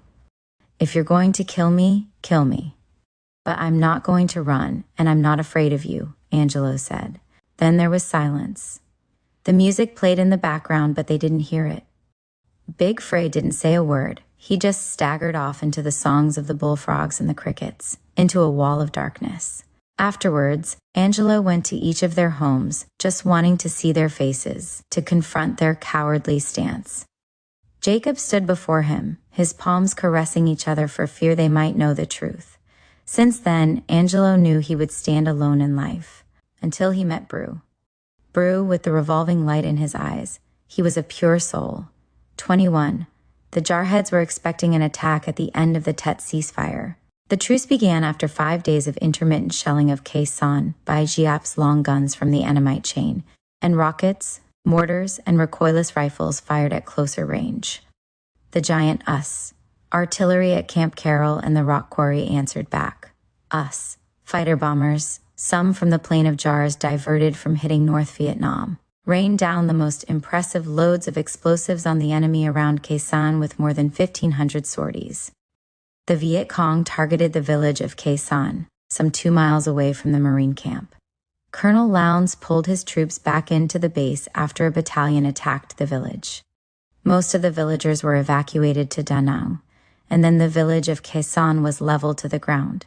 Inside the base at Khe Sanh, the Marines waited, shoulder to shoulder in their trenches, bunkers, and fighting holes around the half-mile-wide perimeter. Everything was dug in, even trucks, parked radiator, deep in inclines, bulldozed into red clay when they weren't rolling. The concertina wire was inspected each morning. The NVA had cut a hole in one spot, and then repaired it for the future as if nothing was amiss. Each day the Americans dug in deeper, filling shiny sandbags in defense against the shrapnel, preparing for red thunder. All over his thigh Angelo peed. It was a short flow, pants warm and wet. Who cares? We're dying anyway. He followed the green, diced shadows. Spirits kept him company while he floated across the clay. His arms are heavy, her breasts were light. I was never known, he thought. How can I be forgotten? The days were just boring sunspots, repetitions of gray sounds and livid steel. Are there firefights between women's thighs? Does the ground feel my weight? He decided to let the sounds of war be music, and the dying men wind chimes. It was when they were left alone with words that they had conversations. The men had more patience with each other, maybe because they all believed they might die soon anyway. Many did die. Long before the 175 M&Ms came, this land was in blossom. Aretha sang back then, but Stevie was just being discovered. We were sliding on floors towards ice, horizontal curtains coming towards us, opening to us. But the lives of these children, dying for land, for poisoned fields, for a graveyard of weapons, was a holocaust with no end in sight. What really happened out there? The captain asked the next day, leaning back in his swivel chair. It was members of the 304th Division that they had encountered. Maps of the area covered the wall, revealing detailed coordinates that led into Laos. The men would not notice his bars that day. His eyes dilated, a twitch of fear, his hands unsure of their grasp as they reached for papers. We had just come off a break, Semeno began. We hadn't seen or heard anything all day.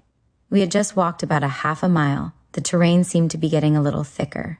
I flagged down the pace. The squad was quiet. Everyone was carefully watching their next step. He paused amidst the sullen faces in the crowded room, where the fog had also entered, his words stuck in fright, then continued. Brew made a sudden left turn and all hell broke loose.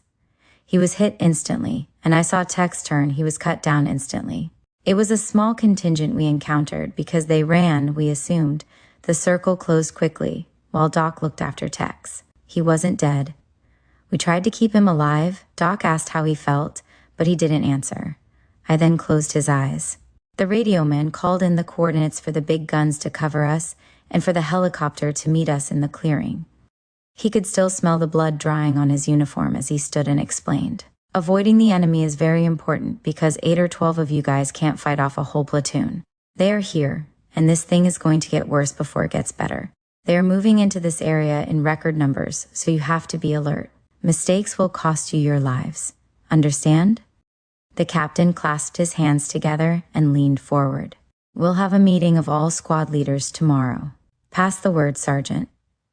He turned toward the maps and studied them. Someone among the men with right foot leads was crying as they cleared out of the room. Mistakes will kill you, he said to himself. The men shuffled out, tender faces, horrified. The sergeant was a tough Chicago type. He leaned his shoulder into the Laotian wind and told of his street fights. But here his enemy was also the weather, the terrain, and the deadly whistles that came from beyond the clouds. This was a game of surprise, with an enemy you couldn't see. Bullets were not flies. When they fly past, someone dies. Silver did not exist. Silver was the circumference of a mortar gravitating into life forms. Back home, he knew his enemies. Here he didn't, and it bothered him. Angelo's regular squad was 5 meters away that day, approaching Hill 881. As he had joined Goldman's squad on a back-to-back patrol because of a shortage of point men, who had a short lifespan in this arena. The group was jittery, nerves jangling, so Angelo remained in his lonely room. Everyone kept their distance as they crept through the forest, sunlight like canvas stretched out overhead, with rays piercing the shield of green. The earth was soft and wet, as the men searched slowly and carefully around their feet, while looking into the wall of green before them. One twitch, one flicker of light was all they asked for, a sign before the onslaught, before the rapture. At the ravine, Angelo checked to make sure his boots were laced tightly, afraid of the leeches that would crawl down the men's boots and suck their blood. He wiped his brow as the sweat poured down his face. He could see the grenadier behind a hedge about 20 yards away as Goldman signaled a break.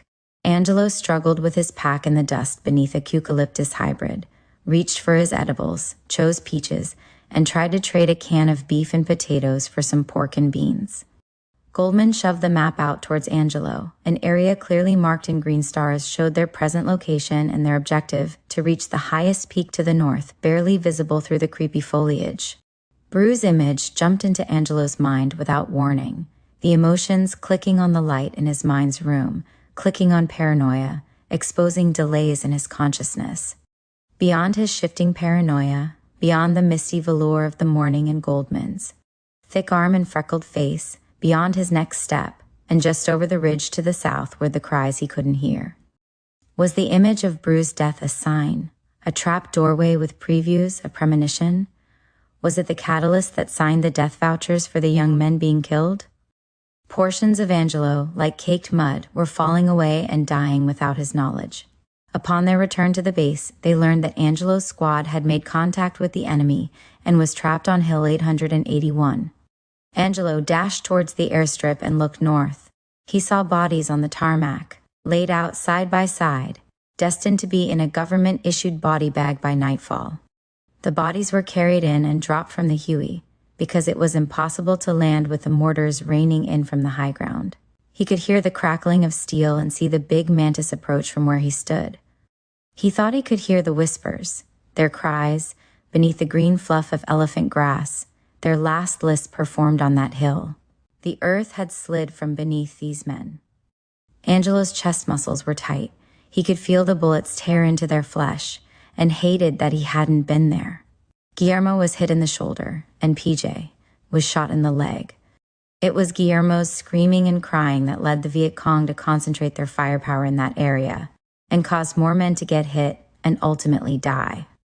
The Hueys were scrambling in the sky above, while the gunners were spraying the area to clear a path for their rescue. The Viet Cong had I Corps in their sights, and had the momentum of the surprise attack. The 3 to 26 Grunt Division was in position, but the recon squad had veered off into the ravine. When they reached the flank of the hill, the 3 to 26 unit was still moving forward. The 304th troops from the Viet Cong regiment were elusive, and would venture off to the same thick brush, looking for an escape, or for another angle to reach the Grunt unit. The recon squad veered off to the right into the slopes, sky blue clouds running past their young bodies. The artillery began to hit its target as the Viet Cong fertilized the hillsides with their own blood. The ground shook, but the recon unit could only hear the noise come and go as they tried to run away and hide in the underbrush. They became disoriented and disconnected. 2 of them headed north up the slope. Guillermo wipes his brow with his sleeve on the uphill. Run, his brown eyes dilated with concern. In the States, his first love is entwined with another man, whispering platitudes against sheetrock, her dress a tablecloth. The brush is thicker with each step.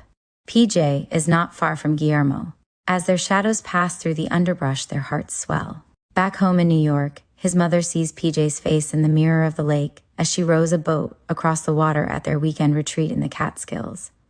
The bullets are angry as they pass, and blood thickens for the flow. Guillermo and PJ would survive. The other 6 would die of their wounds, tattoos of guilt, anger, and fear evolving in their encircled cries. "Oh God, help me," Guillermo screamed.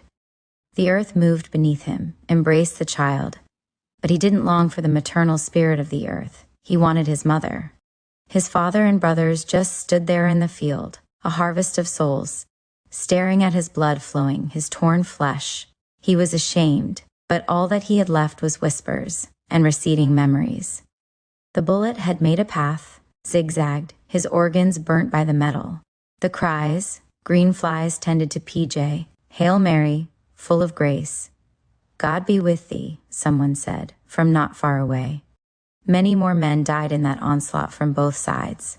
The Viet Cong were now attacking Camp Carroll, their intent to silence the big guns.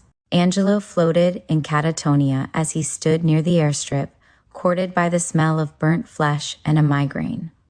The firefights were the beginnings, the start of a spider's web, the river of death rising above the bank.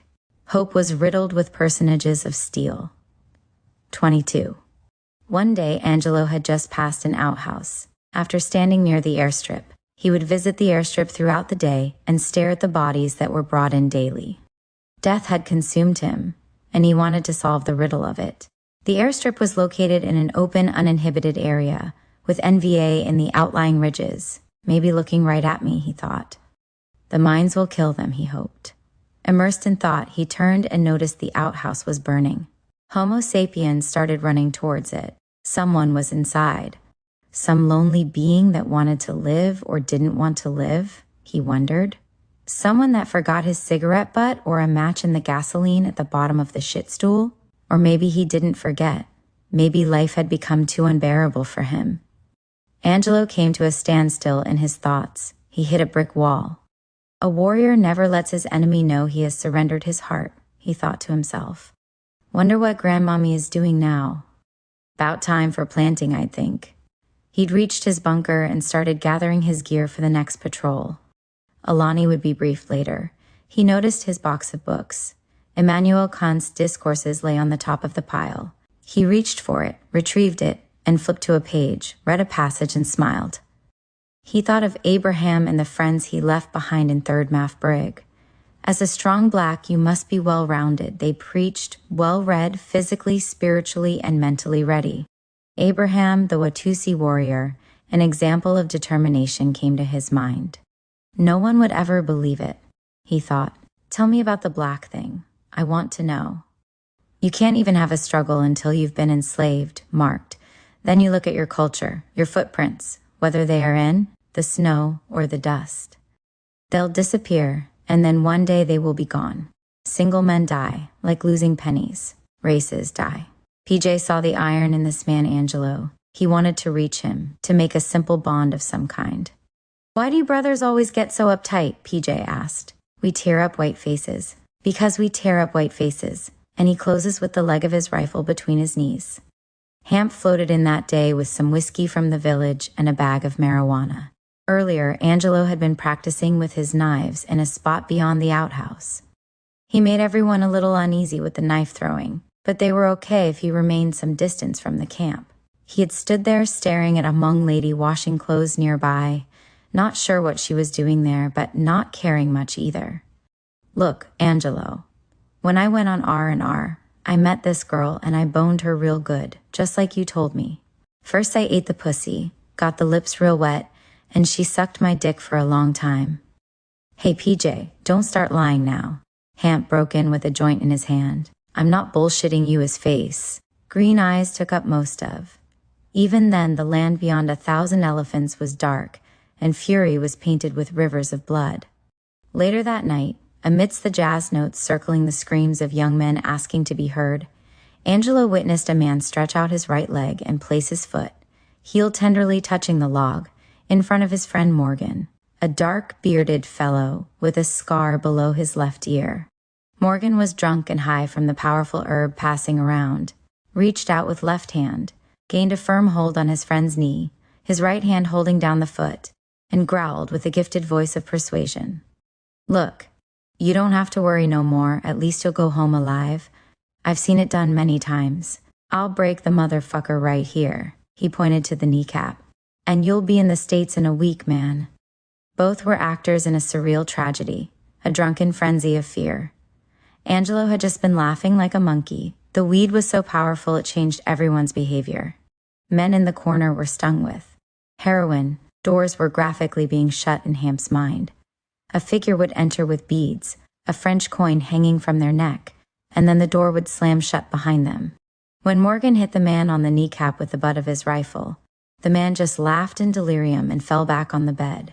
Morgan reached for him and said, "I wish I was going where you're going, man, but I'm too stupid." Warriors have always used rituals before battle. These were the ritualistic improvisations before and within the battle. Hamp was the shaman that played the music that lifted them, and they spoke with their gods before the next patrol. Hugh Masekela, Louis Armstrong, Sam Cooke, and John Coltrane were their vehicles, and Wes Montgomery's A Day in the Life controlled Angelo's every delusion and illusion, and seduced him into melancholy. In these tents the men laughed and cried, and washed the blood from their clothing.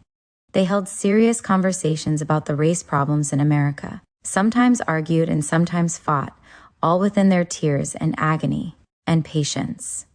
Angelo would lie across the bed at times and let Hamp or one of the other Marines beat him in the abdomen. It calmed down his aggressive fury. His stomach muscles were beautiful ropes of braided steel. He was a mass of tense muscle. 23. In late January, the blistering Buddhist sun stood its ground. The men moved through the waiting game in lethargy, experiencing only a limited amount of contact up until now. Angelo stepped from his hut, around the unfinished wall of sandbags surrounding him. Alani had frequently warned about an attack by the NVA, but they had waited so long that many believed they had wished the danger away. Within moments of stepping outside, Angelo knew it was happening. With a crashing barrage of mortars, rockets flaring, and heavy cannon fire, the North Vietnamese had declared war. To Angelo, the sky was exploding, and all the pieces of its roofing were falling in their faces. The NVA targeted the ammo dump only 50 yards away with 122 meters rocket attacks, and immediately their own ammunition began to rain down on them. Mortar and artillery rounds in the dump were thrown upwards and detonated on impact inside the base, leveling most of the structures. Soon after, a round hit a cache of CS tear gas that quickly saturated the area. At about 9:30 a.m., the fires ignited a quantity of C-4 and other explosives, rocking the area with continuous detonations. Gas was in the air, men were coughing, crying, kneeling in the trenches. Angelo covered his face with his lapels so he could breathe. Eric was behind him in stage fright. No one had their gas masks, and mortars lay just feet away, some simmering. Others were duds that would never explode. But the men didn't know which were which and were afraid to move. Many just cried. Angelo darted into the hut to retrieve the gas masks, then returned to the shallow ditch to pass them around. He knelt in the hard red clay, noticed the vertical lights, spears from hell, and listened to the men crying. The chain reaction from the ammo dump lasted for over an hour. Huts were burning, and many were totally destroyed. Angelo eyed a mortar about 2 feet away, spewing smoke from its seams, stared at it as if it had a mind, and dared it to end the agony of his life. Beyond the mortar was someone's head, an arm not far away, the eyes still taking in the light of the falling sky, and the hands attached to the arm were open like bowl, asking for something. The sky turned pale, then purple, then a red flame appeared like a dragon marking the beginning of the Chinese New Year. The Tet Offensive had begun. The build-up to the attack had taken weeks, the NVA filtering down from the Ho Chi Minh Trail in southeastern Laos in record numbers. 4 or more divisions had deployed in the foggy jungles around Khe Sanh and bombarded the base with 122mm and 140mm rocket launchers and 152mm howitzers, the giant guns in the North Vietnamese arsenal. The NVA gunners plastered everything, the perimeter wire, the infantry positions. They bombed the command post and almost destroyed the airstrip. They blew away the Marine Air Group's headquarters and killed 4 men from the Force Recon team instantly. Khe Sanh was, like Dien Bien Phu, cut off from any help from foot soldiers and completely surrounded. Dien Bien Phu also had an airstrip that was extremely vulnerable to artillery attacks and anti-aircraft fire. The enemy's 50 caliber and 57mm anti-aircraft guns imported from Russia, proving to be very effective. The NVA was now closing in on Lang Vei with Russian-made tanks, and the city of Khe Sanh was being ravaged. The Americans had the technology, but not the stealth. Even the fighter bombers flying hundreds of strikes each day didn't deter the will of the people. The C-13OHs initially flew through communist ground fire to bring in ammunition supplies, food, and body bags, but the recon group eventually ran out of food. The C-13OH were unable to land, so they just dropped the supplies from the sky. Westmoreland would soon send in 20,000 or more troops to the northernmost provinces to support the 45,000 Marines permanently stationed there. The men were silent in their trenches, shifting prayer vigils under the multiplying spirits that floated past. The earth shook, clods of dirt fell from the walls of the trenches, and red dust trickled from the sandbags. The rampant singing of shrapnel racing through the air brought chills to some of the men. They huddled in frozen fear, shoulders high and necks pulled in, leaving no space between their helmets and flak jackets. The mortars suddenly stopped coming in, and everyone raised their heads to breathe the air of hope. Men soaked in blood ran with stretchers filled with human parts. They ran with their heads down to the nearest medical station. The rounds were coming in sporadically now, but not knowing when, it promised the soldiers nothing but death. The recon unit had been hit hardest, because of its proximity to the ammo dump. The Seabees continued to build bunkers for the men to live in. Underground bunkers covered with 2-inch layers of steel sheets that the recon teams would cover as high as possible with sandbags. They used the same flooring as the airstrip. Each day, the Americans' B-52 seconds would come in and drop their loads. The morning after, they would be detonated from somewhere beyond the lush hills. The ground shook, and Angelo rode it like the others, as if they were all riding a wild stallion. While waiting, Angelo had time to recall the many cells he had lingered in before meeting this Armageddon of the eastern sky. He realized that Malcolm X, the children of Birmingham, and all the others couldn't die for us all. Some of us have to die for ourselves. He was trapped, but he wasn't alone. He looked around him among the frightened faces. The men weren't white or black anymore.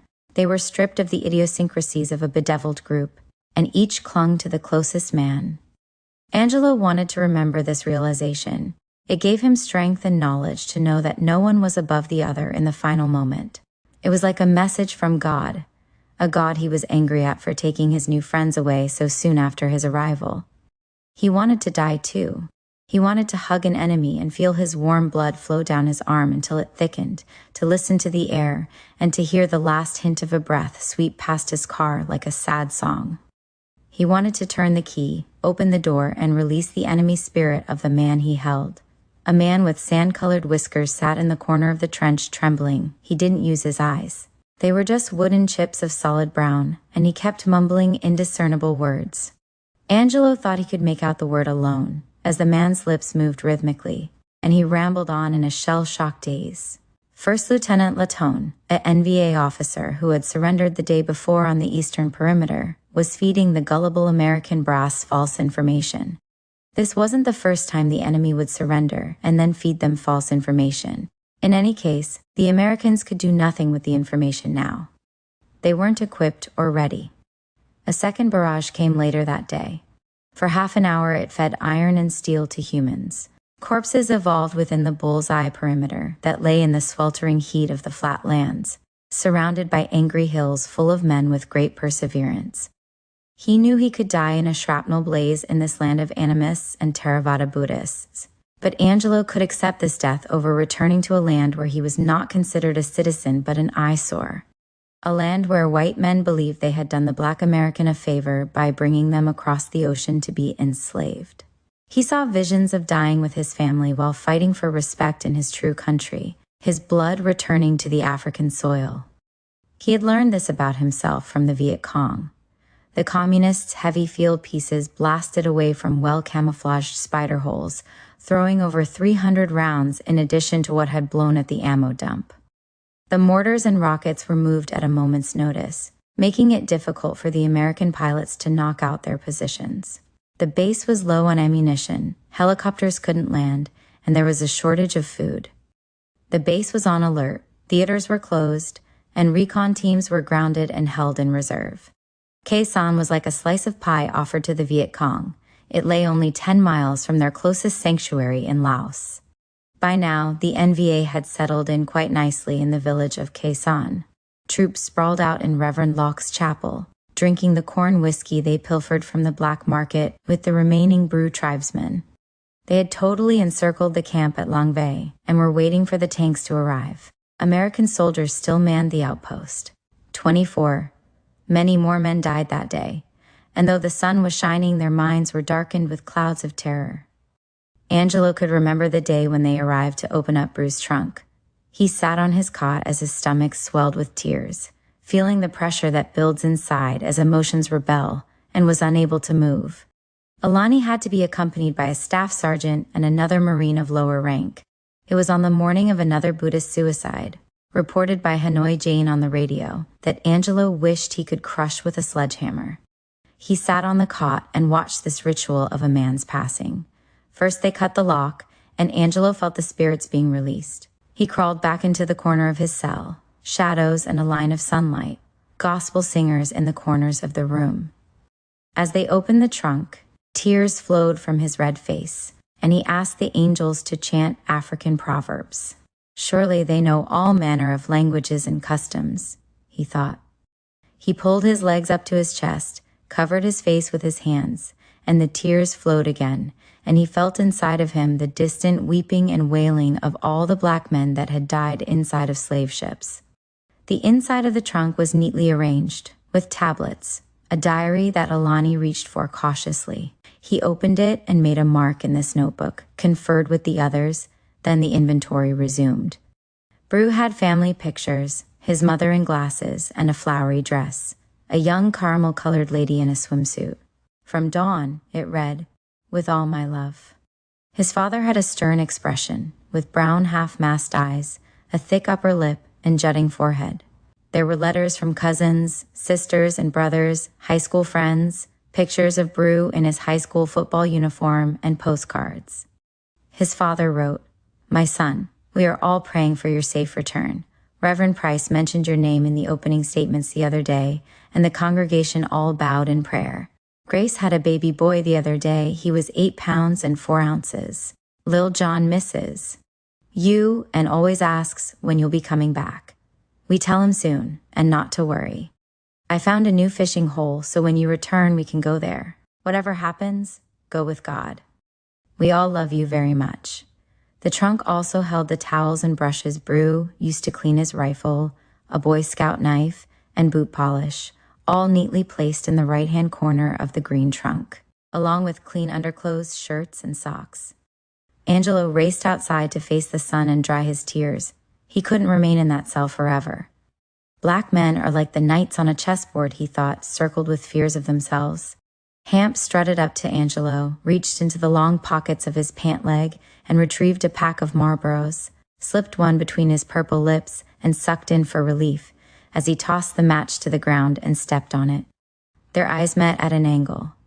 Hamp was nervous. His nostrils flared as he blew smoke out of his mouth and nose. Angelo could sense his fear as he gazed far away at the jungle's coat. They had despair in common, but nothing more. Hamp knew that the white boys both feared and respected Angelo, and Angelo wondered why Hamp laughed along at their jokes and accepted their racist taunts without getting an attitude. Angelo believed that men will never respect a stepping stone. They will only respect cornerstones, boundaries, and ideals. Hamp had that great strut like a trotter when he walked, and he was here to fight right beside his white brothers. Angelo knew that black men were being used, and that was why white men looked past him when he approached. They knew that he knew, and he didn't care what they thought. The two stood together in the depths of an ocean of disembowelments and abstract guillotines.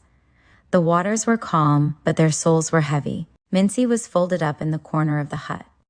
Gerald, the 6-foot-plus giant from Arkansas, noticed him. Otto took a peck outside and recognized Angelo standing with Hamp and looking up at the sky. He knew Bru's death bothered Angelo very much. Otto cared for Angelo because he was reserved and yet had strong convictions. He didn't listen to the camp gossip about Angelo. He wanted to find out for himself the essence of this quiet man. "What confuses me," Otto began as he stepped back into the tent, "is the reason why we're here to begin with. Why are we here?" "I honestly don't know," replied Gerald. "And I haven't talked with anyone that really does. But if I did know, I think I would feel much better about all of this. I know for myself that I should be home. I miss my family. He reached for the handles of the trunk and lifted it like a symbolic coffin, taped and tagged, the remains of someone's life heading back home. Alani lifted the other end as they walked past bruised comrades, Angelo, Otto, and Hamp. 25. General Giap didn't have to talk about a war lasting 10 to 20 years. His strategy had begun to pay off. He had feigned an all-out attack on Quezon, held them at bay, and isolated them from the body of American troops. As they pounded away at Quezon, the Marine casualties mounted with each moment and with each new bombardment. With its punctured sandbags, burned-out shelters, shreds of wire, and pieces of shattered equipment visible, it looked more like a big garbage dump for human remains than a military base. But it was at Hue, not Quezon, resting on the lush banks of the Perfume River, that the NVA, because of its symbolic impact and their knowledge of popular support, made their main thrust. Giap sent 5 of his North Vietnamese regulars, supported by local Viet Cong 3, men in all. They captured the citadel, dug in and flew the Viet Cong flag, along with releasing some 2,500 prisoners, including 400 Viet Cong. In Quezon, the American pilots dropped out their tailgates and coughed out men and supplies while still taxiing, trying their best to avoid the enemy mortars stationed just a mile from the end of the runway. Within 3 minutes, they were off again at a 45-degree angle, piercing the clouds towards the rising sun. The men learned in time that the NVA were amazingly accurate with their rockets, could hit a fly on the mouth of a beer bottle, so they never stood together in groups for long. They were already targeting the doorway to bunkers, once hitting the bunker of Quezon's commander, Colonel David Lowndes. He wasn't there at the time, but another Marine officer was hit and taken to the aid station, where he died soon after. He had just arrived on the battlefield. Like fallen leaves in autumn, men died, dashing from bunker to bunker, like mallards trying to reach the blue of the sky, distancing themselves from the hunters. 30 minutes later, explosions wrecked. The silence and moist red smoke billowed again from the ammo dump. Angelo sat on the top of his bunker watching the incoming rounds, surrounded by the book collection he had retrieved from his demolished hut. Amidst the fury of weeping and wailing, he wanted to die, and could not think of a better place than at the top of a bunker.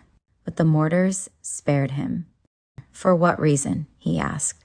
He wanted to die by the hands of faith. He didn't want to commit the ritual of the rising sun.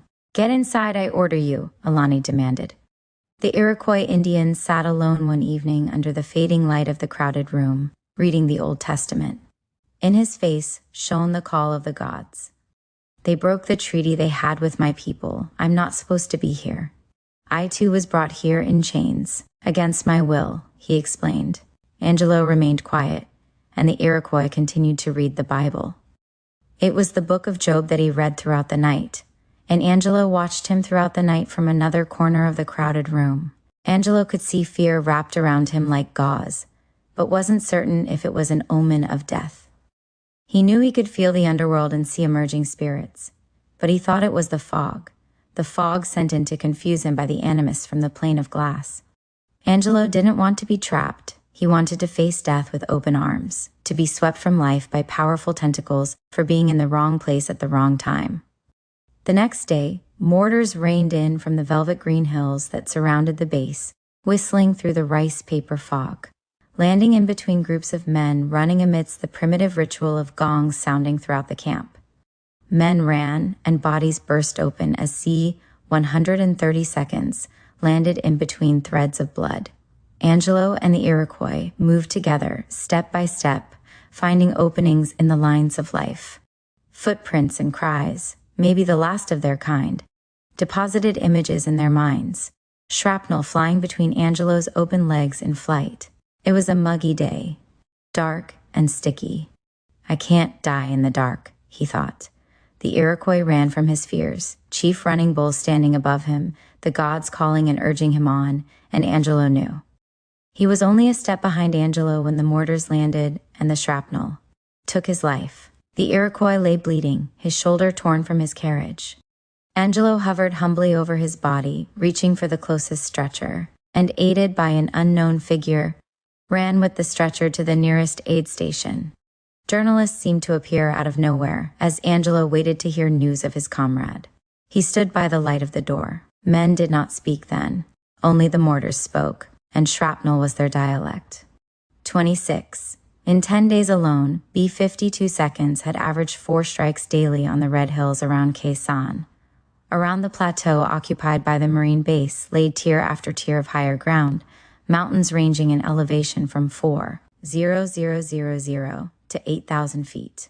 Separating the enemy, and looking down on Khe Sanh, were deep ravines and valleys layered with a triple canopy of foliage on teak and mahogany trees that grew as high as 200 feet. Khe Sanh was now a bombarded illusion in a desert of futility, its dust-drenched tents and wooden shanties in shambles. Since the enemy started shelling, more than 130 Marines had been killed, and 180 wounded badly enough to be evacuated. Angelo was in a trance-like state. He felt elongated, his spirit partially separated from his body and his aura in a state of animation. His comrades seemed alien to him, so he didn't speak.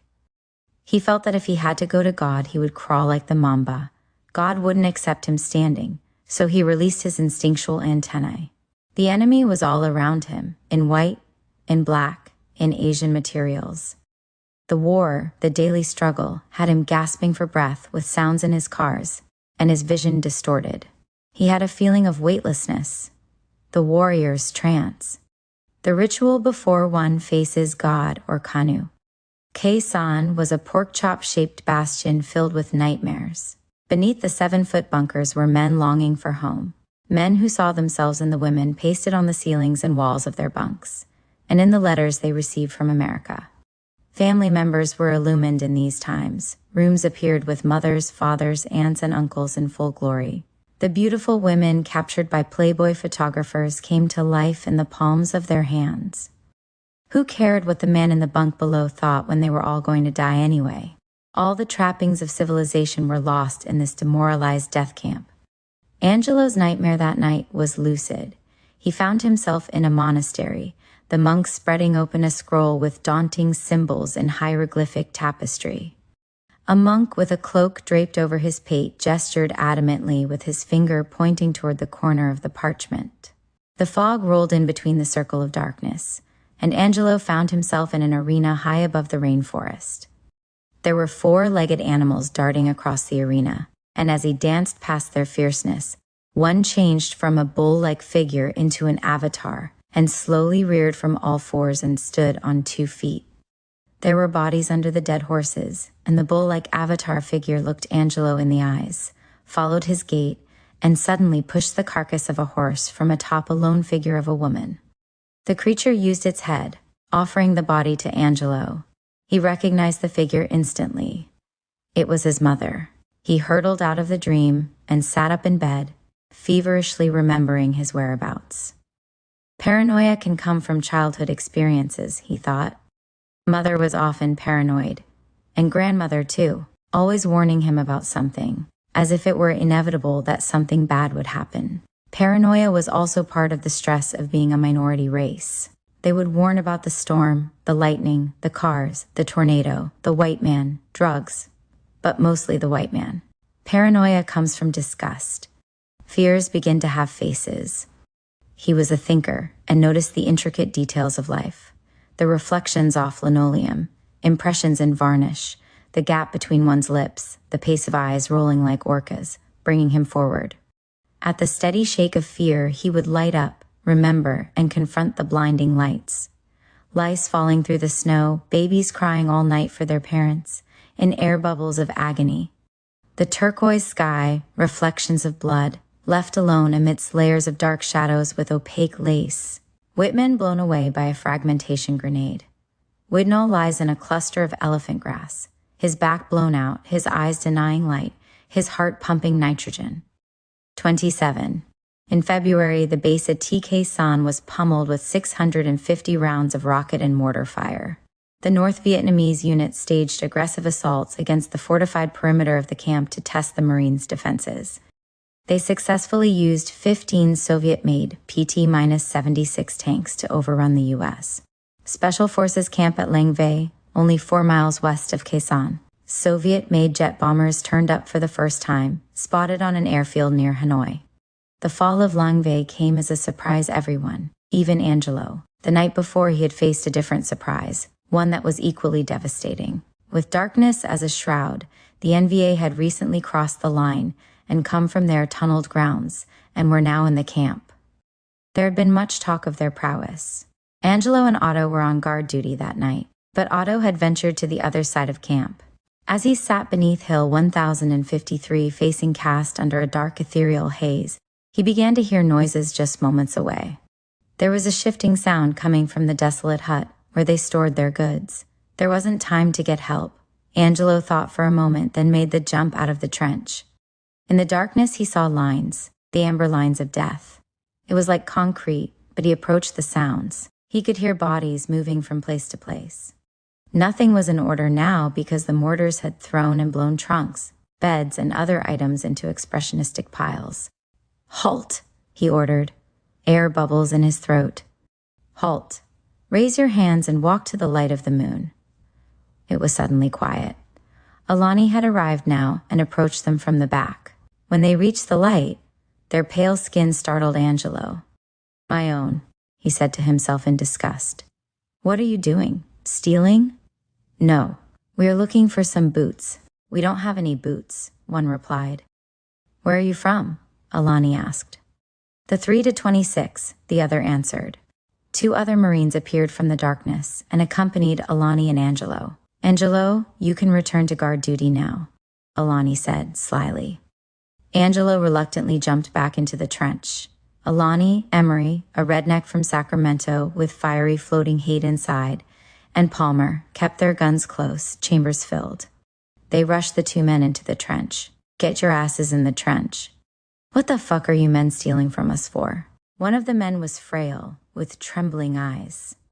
Just one of many in these days of lost souls, Angelo thought, as he moved with slothful steps. He let the dark consume him, dodging the light of the moon that seemed to be controlling the night. It swirled across the sky, the set of a horror movie. Alani and the others continued shouting insults. "Why don't they call the gunnery sergeant?" Angelo wondered as he waited. They had careened the men off into an enclave, where the trench was dug out a few feet beyond the wall. Palmer made the first blow, with the butt of his M16 in the groin of the larger man. He fell crumbling into the musculature of the hard clay. Emery struck the other man with his fist, landing a punch to his abdomen. The black figures covered their faces and crawled as far back in the trench as possible, unable to fend off the sharp edges of the flying boots. The weapons cocked and released, the chanted insults of their captors, raging and racist. Maestros of flailing boots, taking turns at the cruel dance. Angelo winced from the blows, felt the pain, but couldn't react. Cries from his cell came back again. The blue dawn of pity, his frozen conscience floating in a sea of disgust. Water was filling up the cells again. Children dying as only men should die. In the sky above, he could see men hanging in the oak trees, their faces just Halloween masks, their eyes just darkened pools, black holes. He slid away from the cries as they continued to beat the two thieves. Otto startled him as he reached the corner of the trench, his broad shoulders like the ruffled wings of an eagle.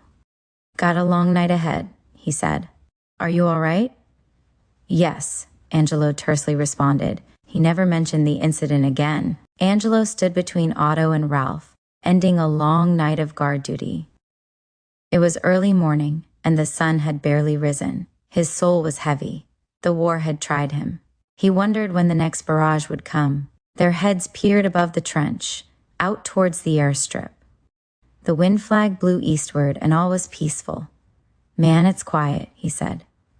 "I guess I shouldn't talk too quick. These suckers are so unpredictable. I just wish they'd bring their asses on so we can fight them face to face." "I heard," Ralph said, "that when you hear a whistle, you're dead. You've just been hit." Otto's green eyes dilated as he looked down toward his feet. "Humph." Beyond Angelo's helmet, he could see the beauty of the mountains before him. He thought of the Buddhist shrines he'd seen. I wonder if the Buddhist monks, Angelo asked. Still on that mountain? No, that place is empty. Jonathan's squad was there. The statues still stand, though, Otto replied. It was so still and quiet. Angelo looked toward Hill 881 and wondered why, since he knew, everyone knew, the enemy was out there. But they stood, 3 children, peering from beneath raised eyebrows. As Angelo raised his hand to stretch his aching muscles after a long night of guard duty, the whistle came. God's calling. The storm. Armageddon. The mortar landed right before their eyes. Angelo could see it break in two, as if a plate had fallen from the hands of time. The shrapnel found its place, enveloping their souls, and taking Ralph's life from him. They had no time to dive or dodge. Their names were on a ballot. The shrapnel tore into Ralph's neck. Angelo saw his head fall, and the blood spurting out a life, a friend, a child. "Oh, God," he said, and then reached again. "Medics, get the fuck over here," he screamed. Ralph was dead. Angelo held the body up as long as he could and even attempted to put the head back on. "Hey, somebody get a medic," he cried. The mortars were falling all over the place now. People were running, screaming. "Angelo, get down, take cover," Alani yelled. Angelo jumped out of the trench, screaming uncontrollably for help. The sun was beaming down on him, but he was freezing, trembling. People were reaching for him, mortars falling. They finally pulled him back into another trench. He was taken to a bunker. He was so cold, freezing, he thought. "Calm down," someone said. "Just relax." But he could still hear the mortars and the footsteps of men running. The footsteps he would hear for the rest of his life. The tears drenched him. Someone covered him with blankets. He thought it was God. "Relax, my son," he seemed to hear him say. From the bunker, the sun painted the world in glowing colors, as if smiling because of all of this. 28. Now that the war was in Quezon and the battle had arrived, the men began to stand out from each other. Some would settle down and bear it. Others would play crazy, break their legs, shoot holes in their feet, whatever would get them out of the hellhole. One night, while carrying bodies, Angelo looked into the plastic bag and recognized Ramon, a Puerto Rican friend he had just flown on a plane with weeks earlier. He and Ramon had trained together at Pendleton. There was a hole in his head, and his eyes were still open. When he reached the soldier that guarded the bodies, he looked carefully at this face. He saw the sorrow in his eyes. They too were dark, deep, and downcast, as if he died a little each time he filled out a slip. What a job, he thought. Life's a bitch, isn't it? Angelo, once a prisoner, in many ways still a prisoner, to rigor, to a system, or simply to faith, had fallen deeper into an abyss of persecution, guilt, and shame. He'd fallen into a maelstrom of darkness, deeper than before, deeper than when he'd first arrived here. He was now unable to think clearly, to discern reality, and his consciousness was creating a collage of his nightmares. It seemed as if a stagnant fog had captured him in a time slot. As in his nightmares, he was falling deeper into a chasm, screaming, reaching, but unable to find any support or any savior. God had probably forsaken him. This God his mother talked about incessantly. The face of the world he knew as a child had metamorphosed. Men were delirious and angry at the world and at each other. Once, as Angelo lay on his cot in the dark, someone burst out, "When I return to the States, you know what I'm going to do?" "What?" a voice from the darkness questioned. "I'm gonna hunt me some niggers." Angelo was startled for a moment, but then realized from past experience that it summed it all up in one package. He didn't react, but kept notice of the outspoken racist's identity. A few days later, Gerald, the black giant from Arkansas, was in his bunker with 6 other men when a mortar hit the doorway and bodies were strewn everywhere. Angelo was perched on top of his bunker reading about Che Guevara and started to sing. There were heads separated from torsos, limbs lying in the morbid sun like abstract omens.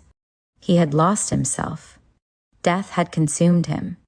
He found himself staring into the light remaining in the eyes of a depleted soul. The head had separated from the body, but it seemed as though it still had life and wanted to respond in its final moments. Gerald ran in fright from the back of the bunker, tearing a path through the men like a fullback coming through the line, maiming many of them with his sheer bulk and strength. His claustrophobia carrying him from the back of the bunker with violent ferocity. Angelo could not carry death anymore. He was left alone in a room of shattered spirits. A C-130 was hit by mortars and burned at the corner of the airstrip. 3 jets were shot down, several pilots captured, and 1 pilot killed. The C-130 planes were steadily flying over Quezon, dropping supplies through the fires that burned everywhere. The place was hell, and fear was an incipient cloud. The gunnery sergeant had been killed, and a captain was fragged by an angry private and died from the grenade's wounds. The Viet Cong had infiltrated the camp and were killing at will. A female captain had been hit in the ass by shrapnel, and the medics fought over who would perform the operation. It was an isolated moment of humor that the Marines laughed about later in their bunkers. The riots back home were a clear distraction, and ballooned the confusion in the men's minds. The assassination of Martin Luther King was a heavy blow to the minds of black men, sinking their morale like a ship. Che Guevara, another of Angelo's heroes, had also been killed. The fires burned, and Angelo sat across from Ball in a clearing. He adjusted his flak jacket, as he often did, over his mercurial frame. "They killed Martin Luther King, man." "I know," Angelo said, as he reached for a handful of warm sand, letting it fall freely between his fingers. "I know who my enemy is now. I can see clearly." 31 days left, Ball replied. "I mark that calendar every day." Hamp walked up to them with a long face, drawing life from a cigarette. "You guys hear about Len?" "No," Angelo answered, as Clyde's mouth barely parted. "He was just hit by incoming shrapnel." "What? Oh my God," Ball reacted. Marines passed them. Some were frantic, some in shock, others disheveled and torn inside out. These 3 men could only see fires and destruction, could only hear the mortars exploding and the rat-a-tat-tat of machine guns firing, could only smell the putrid air, and could only sense a foreboding of evil. Men carried stretchers past as the sky suffused their moans. Angelo and the others parted and wandered off into the night and back to their trenches. Life would never replay their youths again, only their nightmare. 29. The Marines eventually had a short opportunity for R&R, although the danger of boarding a plane made it difficult to escape that hellhole of a base. Angelo and several others were finally airbound, en route to Kyoto, Japan, and breathed a collective sigh of relief.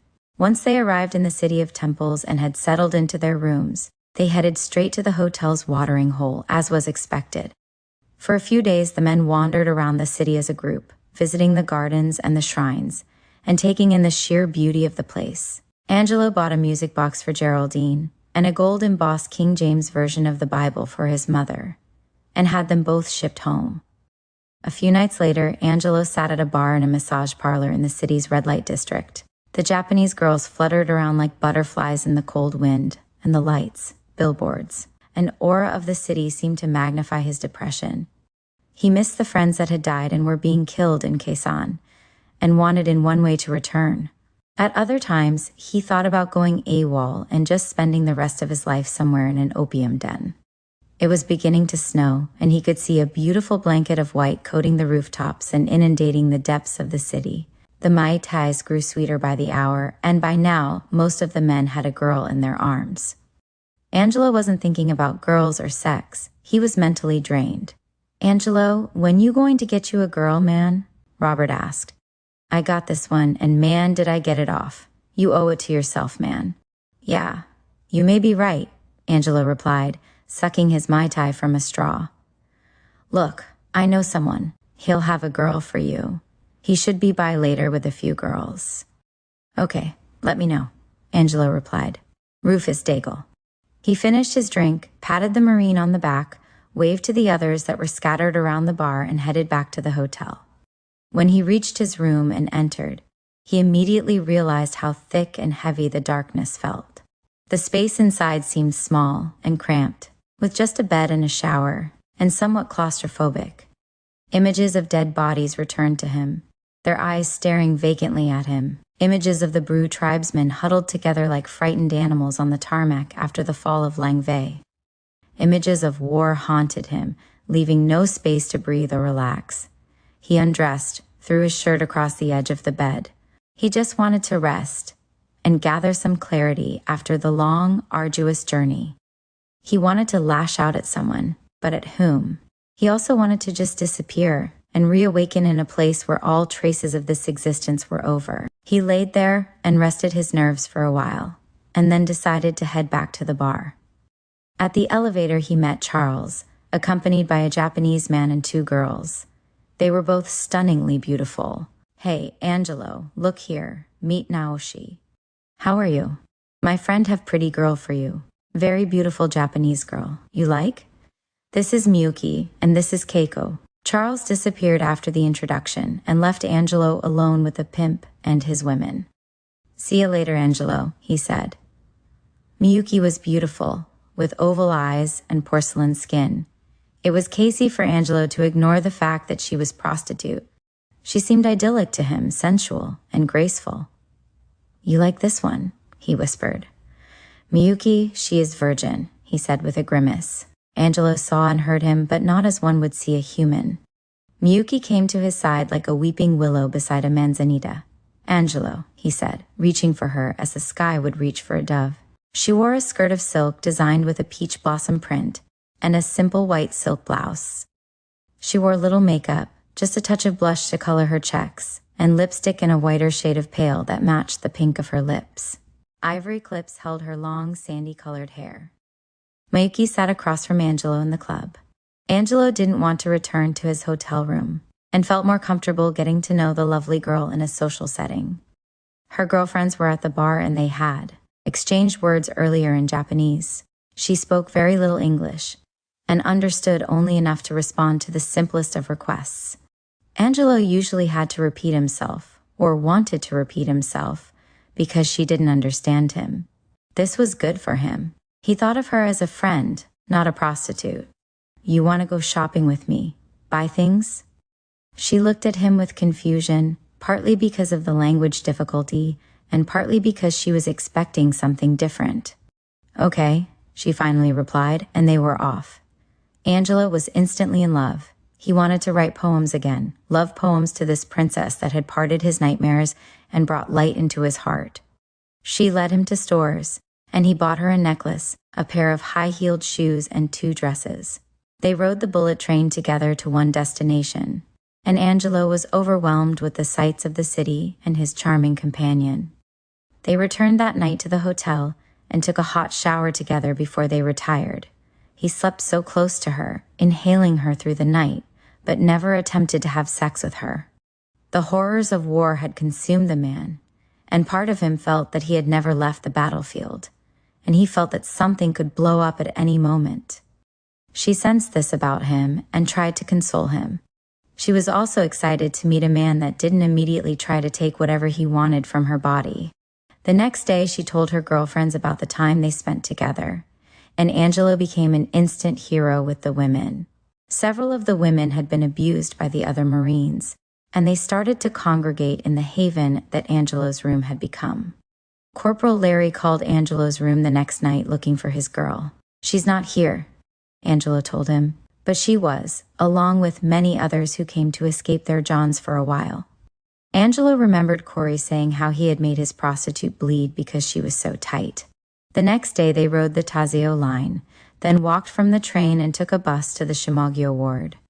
It was evening, and as they strolled and held hands, Miyuki suddenly pointed towards a nearby rickshaw. They entered together, her dress covered with camellia blossoms and her heart flowing with happiness like the Ujigawa River. "Golden Temple," she whispered to the driver. "Ah," he answered, and off they went into the city's abstract venture of another consciousness. It seemed that the rickshaw driver was never there with them. Only the wind was pulling them, and they were unto themselves, with Angelo constantly perusing her beauty, her skin as pure and tender as a cherry blossom. They reached the Golden Temple and stepped out, Angelo reaching for her as if he'd known her forever. People were entering each other's space like needles in the tapestry of a garment. A man stood in the cold air before an altar of burning incense, and closed the drawer of a small wooden chest that held paper scrolls bearing the names of visitors to the temple. Miyuki walked over, and the man gave her papers and pencils. "Your wish," she said with a smile and attempted a bow. Angelo understood instantly, and jotted down a few words. Miyuki also wrote a few characters, and then they handed the papers to the man at the altar. He placed the papers ceremoniously into the fire that burned in the carved stone of the altar. Miyuki then told Angelo to write his name on another piece of paper, and then she wrote the characters of her name next to his signature and gave the paper to the waiting attendant. He placed the paper scroll with their names in one of the drawers of the chest, then turned and bowed before them. They passed various artisans and food vendors before they came to the entrance to the main temple. Miyuki stopped at one artisan's table to study the purse collection, then pulled Angelo to her as they continued to walk. Two massive wooden pillars framed the temple's main entrance, decorated with carved dragon serpents that faced each other. Before they approached the entrance, Angelo stopped to study a sign below a plum tree that dated back 2,000 years. He was astonished. As they entered the pavilion, a golden statue of the Buddha loomed before them. To Angelo, it seemed more than 20 feet high, golden and blissful, with palms facing upward, seated in the lotus position. He noticed the monks around them cleaning, and Miyuki moving towards a standing pillar where water flowed. He watched her perform her ritual, and then she returned to his side. Into the large iron vessel that stood before them and the Buddha, Angelo tossed the coins from his trousers. He could hear the musical sounds as they fell into the chamber below. The Buddha seemed to look directly at him, as if some message was being conveyed. Miyuki squeezed his hand, and he turned to look into her eyes in awe. They moved out of the pavilion, past the turtles and the koi in the pond, and back into the pace of the city. Angelo and Miyuki explored more of the city together. He bought a camera and took pictures of many of the sights, and had someone take a picture of the two of them together. Kyoto was exciting and colorful. It lit him up inside like a Christmas tree. He was burning candles at both ends. Angelo still wanted to accomplish a few more things before returning to Keisan. He wanted to buy more presents, and he wanted to buy himself some white high-collared shirts, a style he loved. On the return to Da Nang, he also wanted to buy a few pounds of marijuana on the black market to send back to the States, but he was still paranoid. He felt that he was being constantly watched, partly because of the Mueller incident and partly because he was seen as a threat to others. It is said that Kyoto is also called the City of Lost Emperors. The winters are very cold here because mountains bound the city on the cast, north, and west. Kyoto is known for its many temples and shrines built in the traditional Japanese style, with timber pillars and graceful, curving roof lines. From the Golden Temple Bar, Angelo looked out over the city to the east, the rooftops white as glory surfing into the distant Tamba Highlands. The weeping willows were as integral to the landscape here as they were to Angelo's childhood, and he felt a sad nostalgia as he gazed out at them. The Imperial Palace was just north of where Angelo stood. Soon the Aoi Matsuri Festival would begin the series of major festivals in Kyoto.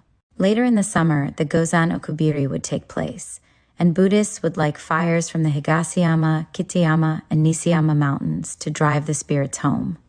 Miyuki would be in her world, and Angelo would have returned to his world. The azaleas and camellias would be in full blossom, and the songs, like the whiter shade of pale, would be just a golden memory for Angelo to reclaim in his lonely room. The next day, like a prisoner that returns to his cell of his own free will, Angelo would be headed back to Vietnam. 30. In Da Nang, Angelo parted with the others and strolled through the black market district with curiosity. His mindset had changed. Death was in his veins again, and in the hearts and minds of those that surrounded him. Soldiers milled about the place, the glitter from their boots covered with the red mud of the land. Angelo felt once again like he was being followed. He thought of 3rd Maf Brig, located not far away, and his long-forgotten comrades. The memories hovered inside him somewhere, confusing, convoluted, and heavy like an anvil. He thought again about the marijuana and how he would send it. He looked behind him at the faces. That man looks strange. I think I saw him earlier, he thought. He passed AK-47 seconds, knives, ammo, grenades, and one Vietnamese tried to sell him a rocket launcher. Angelo had heard that they would go so far so to try to sell you a tank. There was heroin, marijuana, hashish, and opium, all for sale for the right price and all laid out under the wretched sun of the day. Angelo again turned suddenly to peruse the faces in the crowd. There was one man, and then another that he noticed. They both looked out of place. Their uniforms were starched, and they seemed too composed, too orderly. One of the men turned at a stall and lowered his head, muttering, "Surely they're here." "I'm being followed," he panicked. "Motherfuckers. Ain't that something," he said to himself. He picked up his pace and headed out of the area, abandoning his quest to ship a couple of pounds of marijuana home. It was in the middle of the day when Angelo and the others returned to Quezon in a Huey. High above the devastation they flew, the thick terrain hiding any activity from them. He could see rain to the east towards Hue, and the canopy of trees below that held so many mysteries. The faces around him in the Huey seemed odd and fleeting. This could end at any moment, he thought, even while we're flying. When they landed in Quezon, it was dark, dreary, and wet. The machine gunner turned his weapon from the doorway, and Angelo and the others stepped out onto the airstrip. They headed towards their base camps, silent with thoughts of their time in Kyoto and with their fears of the next minute. After checking in with Alani, Angelo went to the armory to retrieve his M16, but it was missing. He reported back to Alani, and an investigation was started. "What the fuck?" he thought to himself. "I gave it to them when I left, so it should be there." As he crawled back into the trench, "How was it, man?" "Great. I loved it. You get some poontang? You know me, man. Met this beautiful Japanese girl at the bar, and we went everywhere in the city together. It was great," Angelo explained. "She was a doll. Look, I'll show you." And he reached for his wallet. Suddenly, Otto and the others appeared. "Wow," Ball remarked. "You were with this man?" "Oh yeah, the whole time," Angelo answered.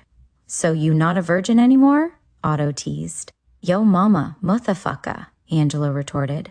Everyone laughed, but the mortars fell anyway, in the distance and up close, the machine guns punctuating the reverie of their conversations. Angelo finally made it to his bunker that evening and began to cover the wall with pictures from his trip. He didn't own a calendar to mark the passage of time. He didn't care to remember most days. When it was over, it would be over, he felt. He wrote a letter home that night and enclosed the picture of him and Miyuki for his stepfather to gloat over. The war had intensified in his short absence. The Viet Cong had made their way to the very perimeter of the base and now surrounded all sides. There were no more patrols.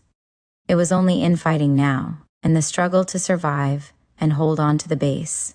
As the many stories had told, the enemy was literally emerging from the tunnels that now ran beneath the base camp and killing Marines in broad daylight. The higher-ups decided to also dig tunnels, and the next day Angelo, Reggie, and Twiggy began digging a tunnel not far from their trench. Several hours had passed, and Angelo walked away to drink from his canteen when the tunnel suddenly collapsed with Twiggy and Reggie still underground.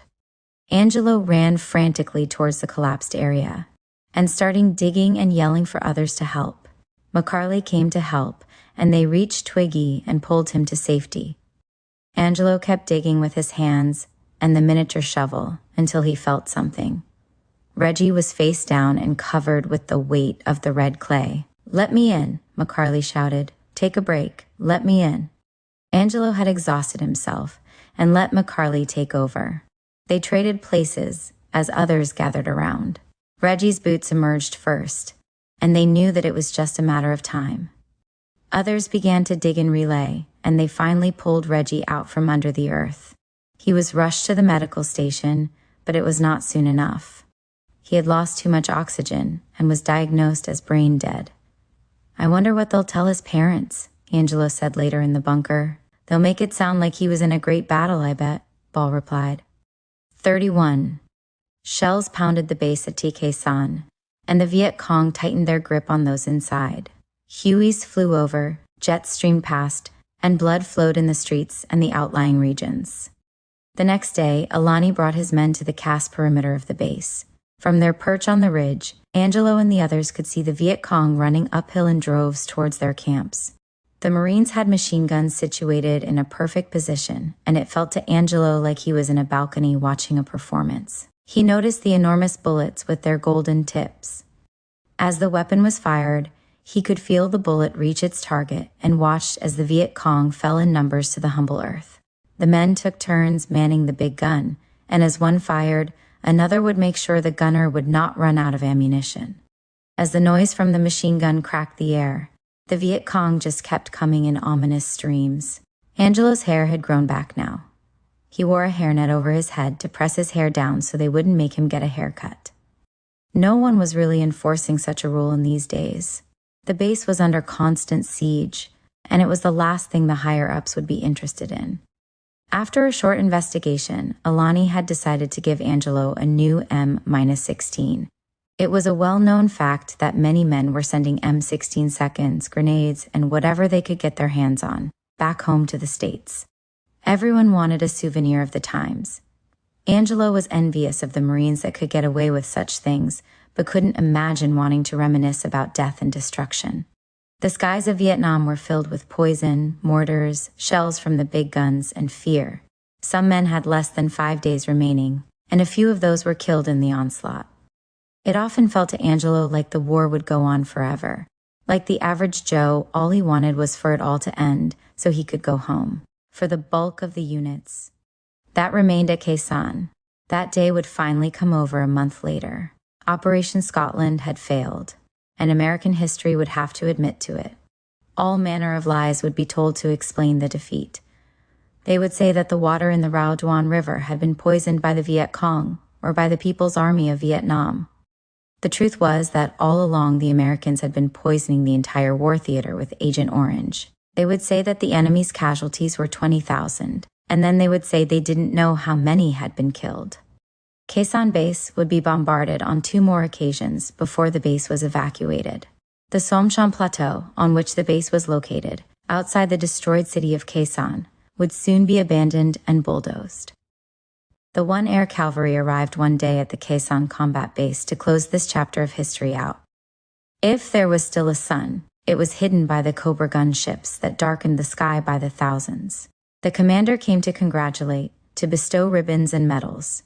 As he walked like a peacock down the center of the main street of the base, Angelo watched in disbelief. It was a magnificent show of force and regality. As the band played, the Marines stood transfixed on this man, who held such power and glitter and glory in his ribbon-covered uniform. Angelo had survived what many had considered a death verdict. He knew that many of his fellow comrades felt the same way. In April, the 3 Force Recon Unit would relocate to the base at Quang Tri, where they would begin to lick their wounds. There would be no healing. Beer and stronger spirits would flow, and marijuana would be plentiful. Before they would leave to go home, they would honor their dead in a field behind the huts. The ceremony was held on a bright sunny day. Each fallen man's name was mentioned, as the Marines milled about in their collective stupor, or in their feigned glory. In the midst of the gathering, an office boy handed Angelo an envelope that held a copy of his court-martial. "This is yours," he explained humbly. "I'm sorry you had to go through that." Angelo walked away from the other men and cried softly to himself. He looked up at the pastel clouds and wondered whether the journey had been worth so many ruined lives. When men break their vows to the god that mends the horizon, the lotus is pierced by the assegai beyond the veld. Undraped maidens wash away their sins in the blue mists of the onyx bills. Their salmon tears flow back toward the castle to quench the thirst of the unicorn. Monks loiter above distant graves and catch the acrylic prayers of the lost spirits that left the fold. The falling leaves of autumn and the vertigo skies camouflage the carcasses of the young soldiers that fertilized the foreign soil with eternal red paint. Eren now one can sit on the lattice-cloaked Turong Sun Mountains and watch their souls dance each morning with the lifting fog. They sit on water lilies and crown themselves with epiphytes. In the evenings, they whisper their mother's name to the falling western sun, like crickets and frogs on a distant marsh. It is to those forlorn gray souls I pay homage to each tear for sacrificing their youthful mime.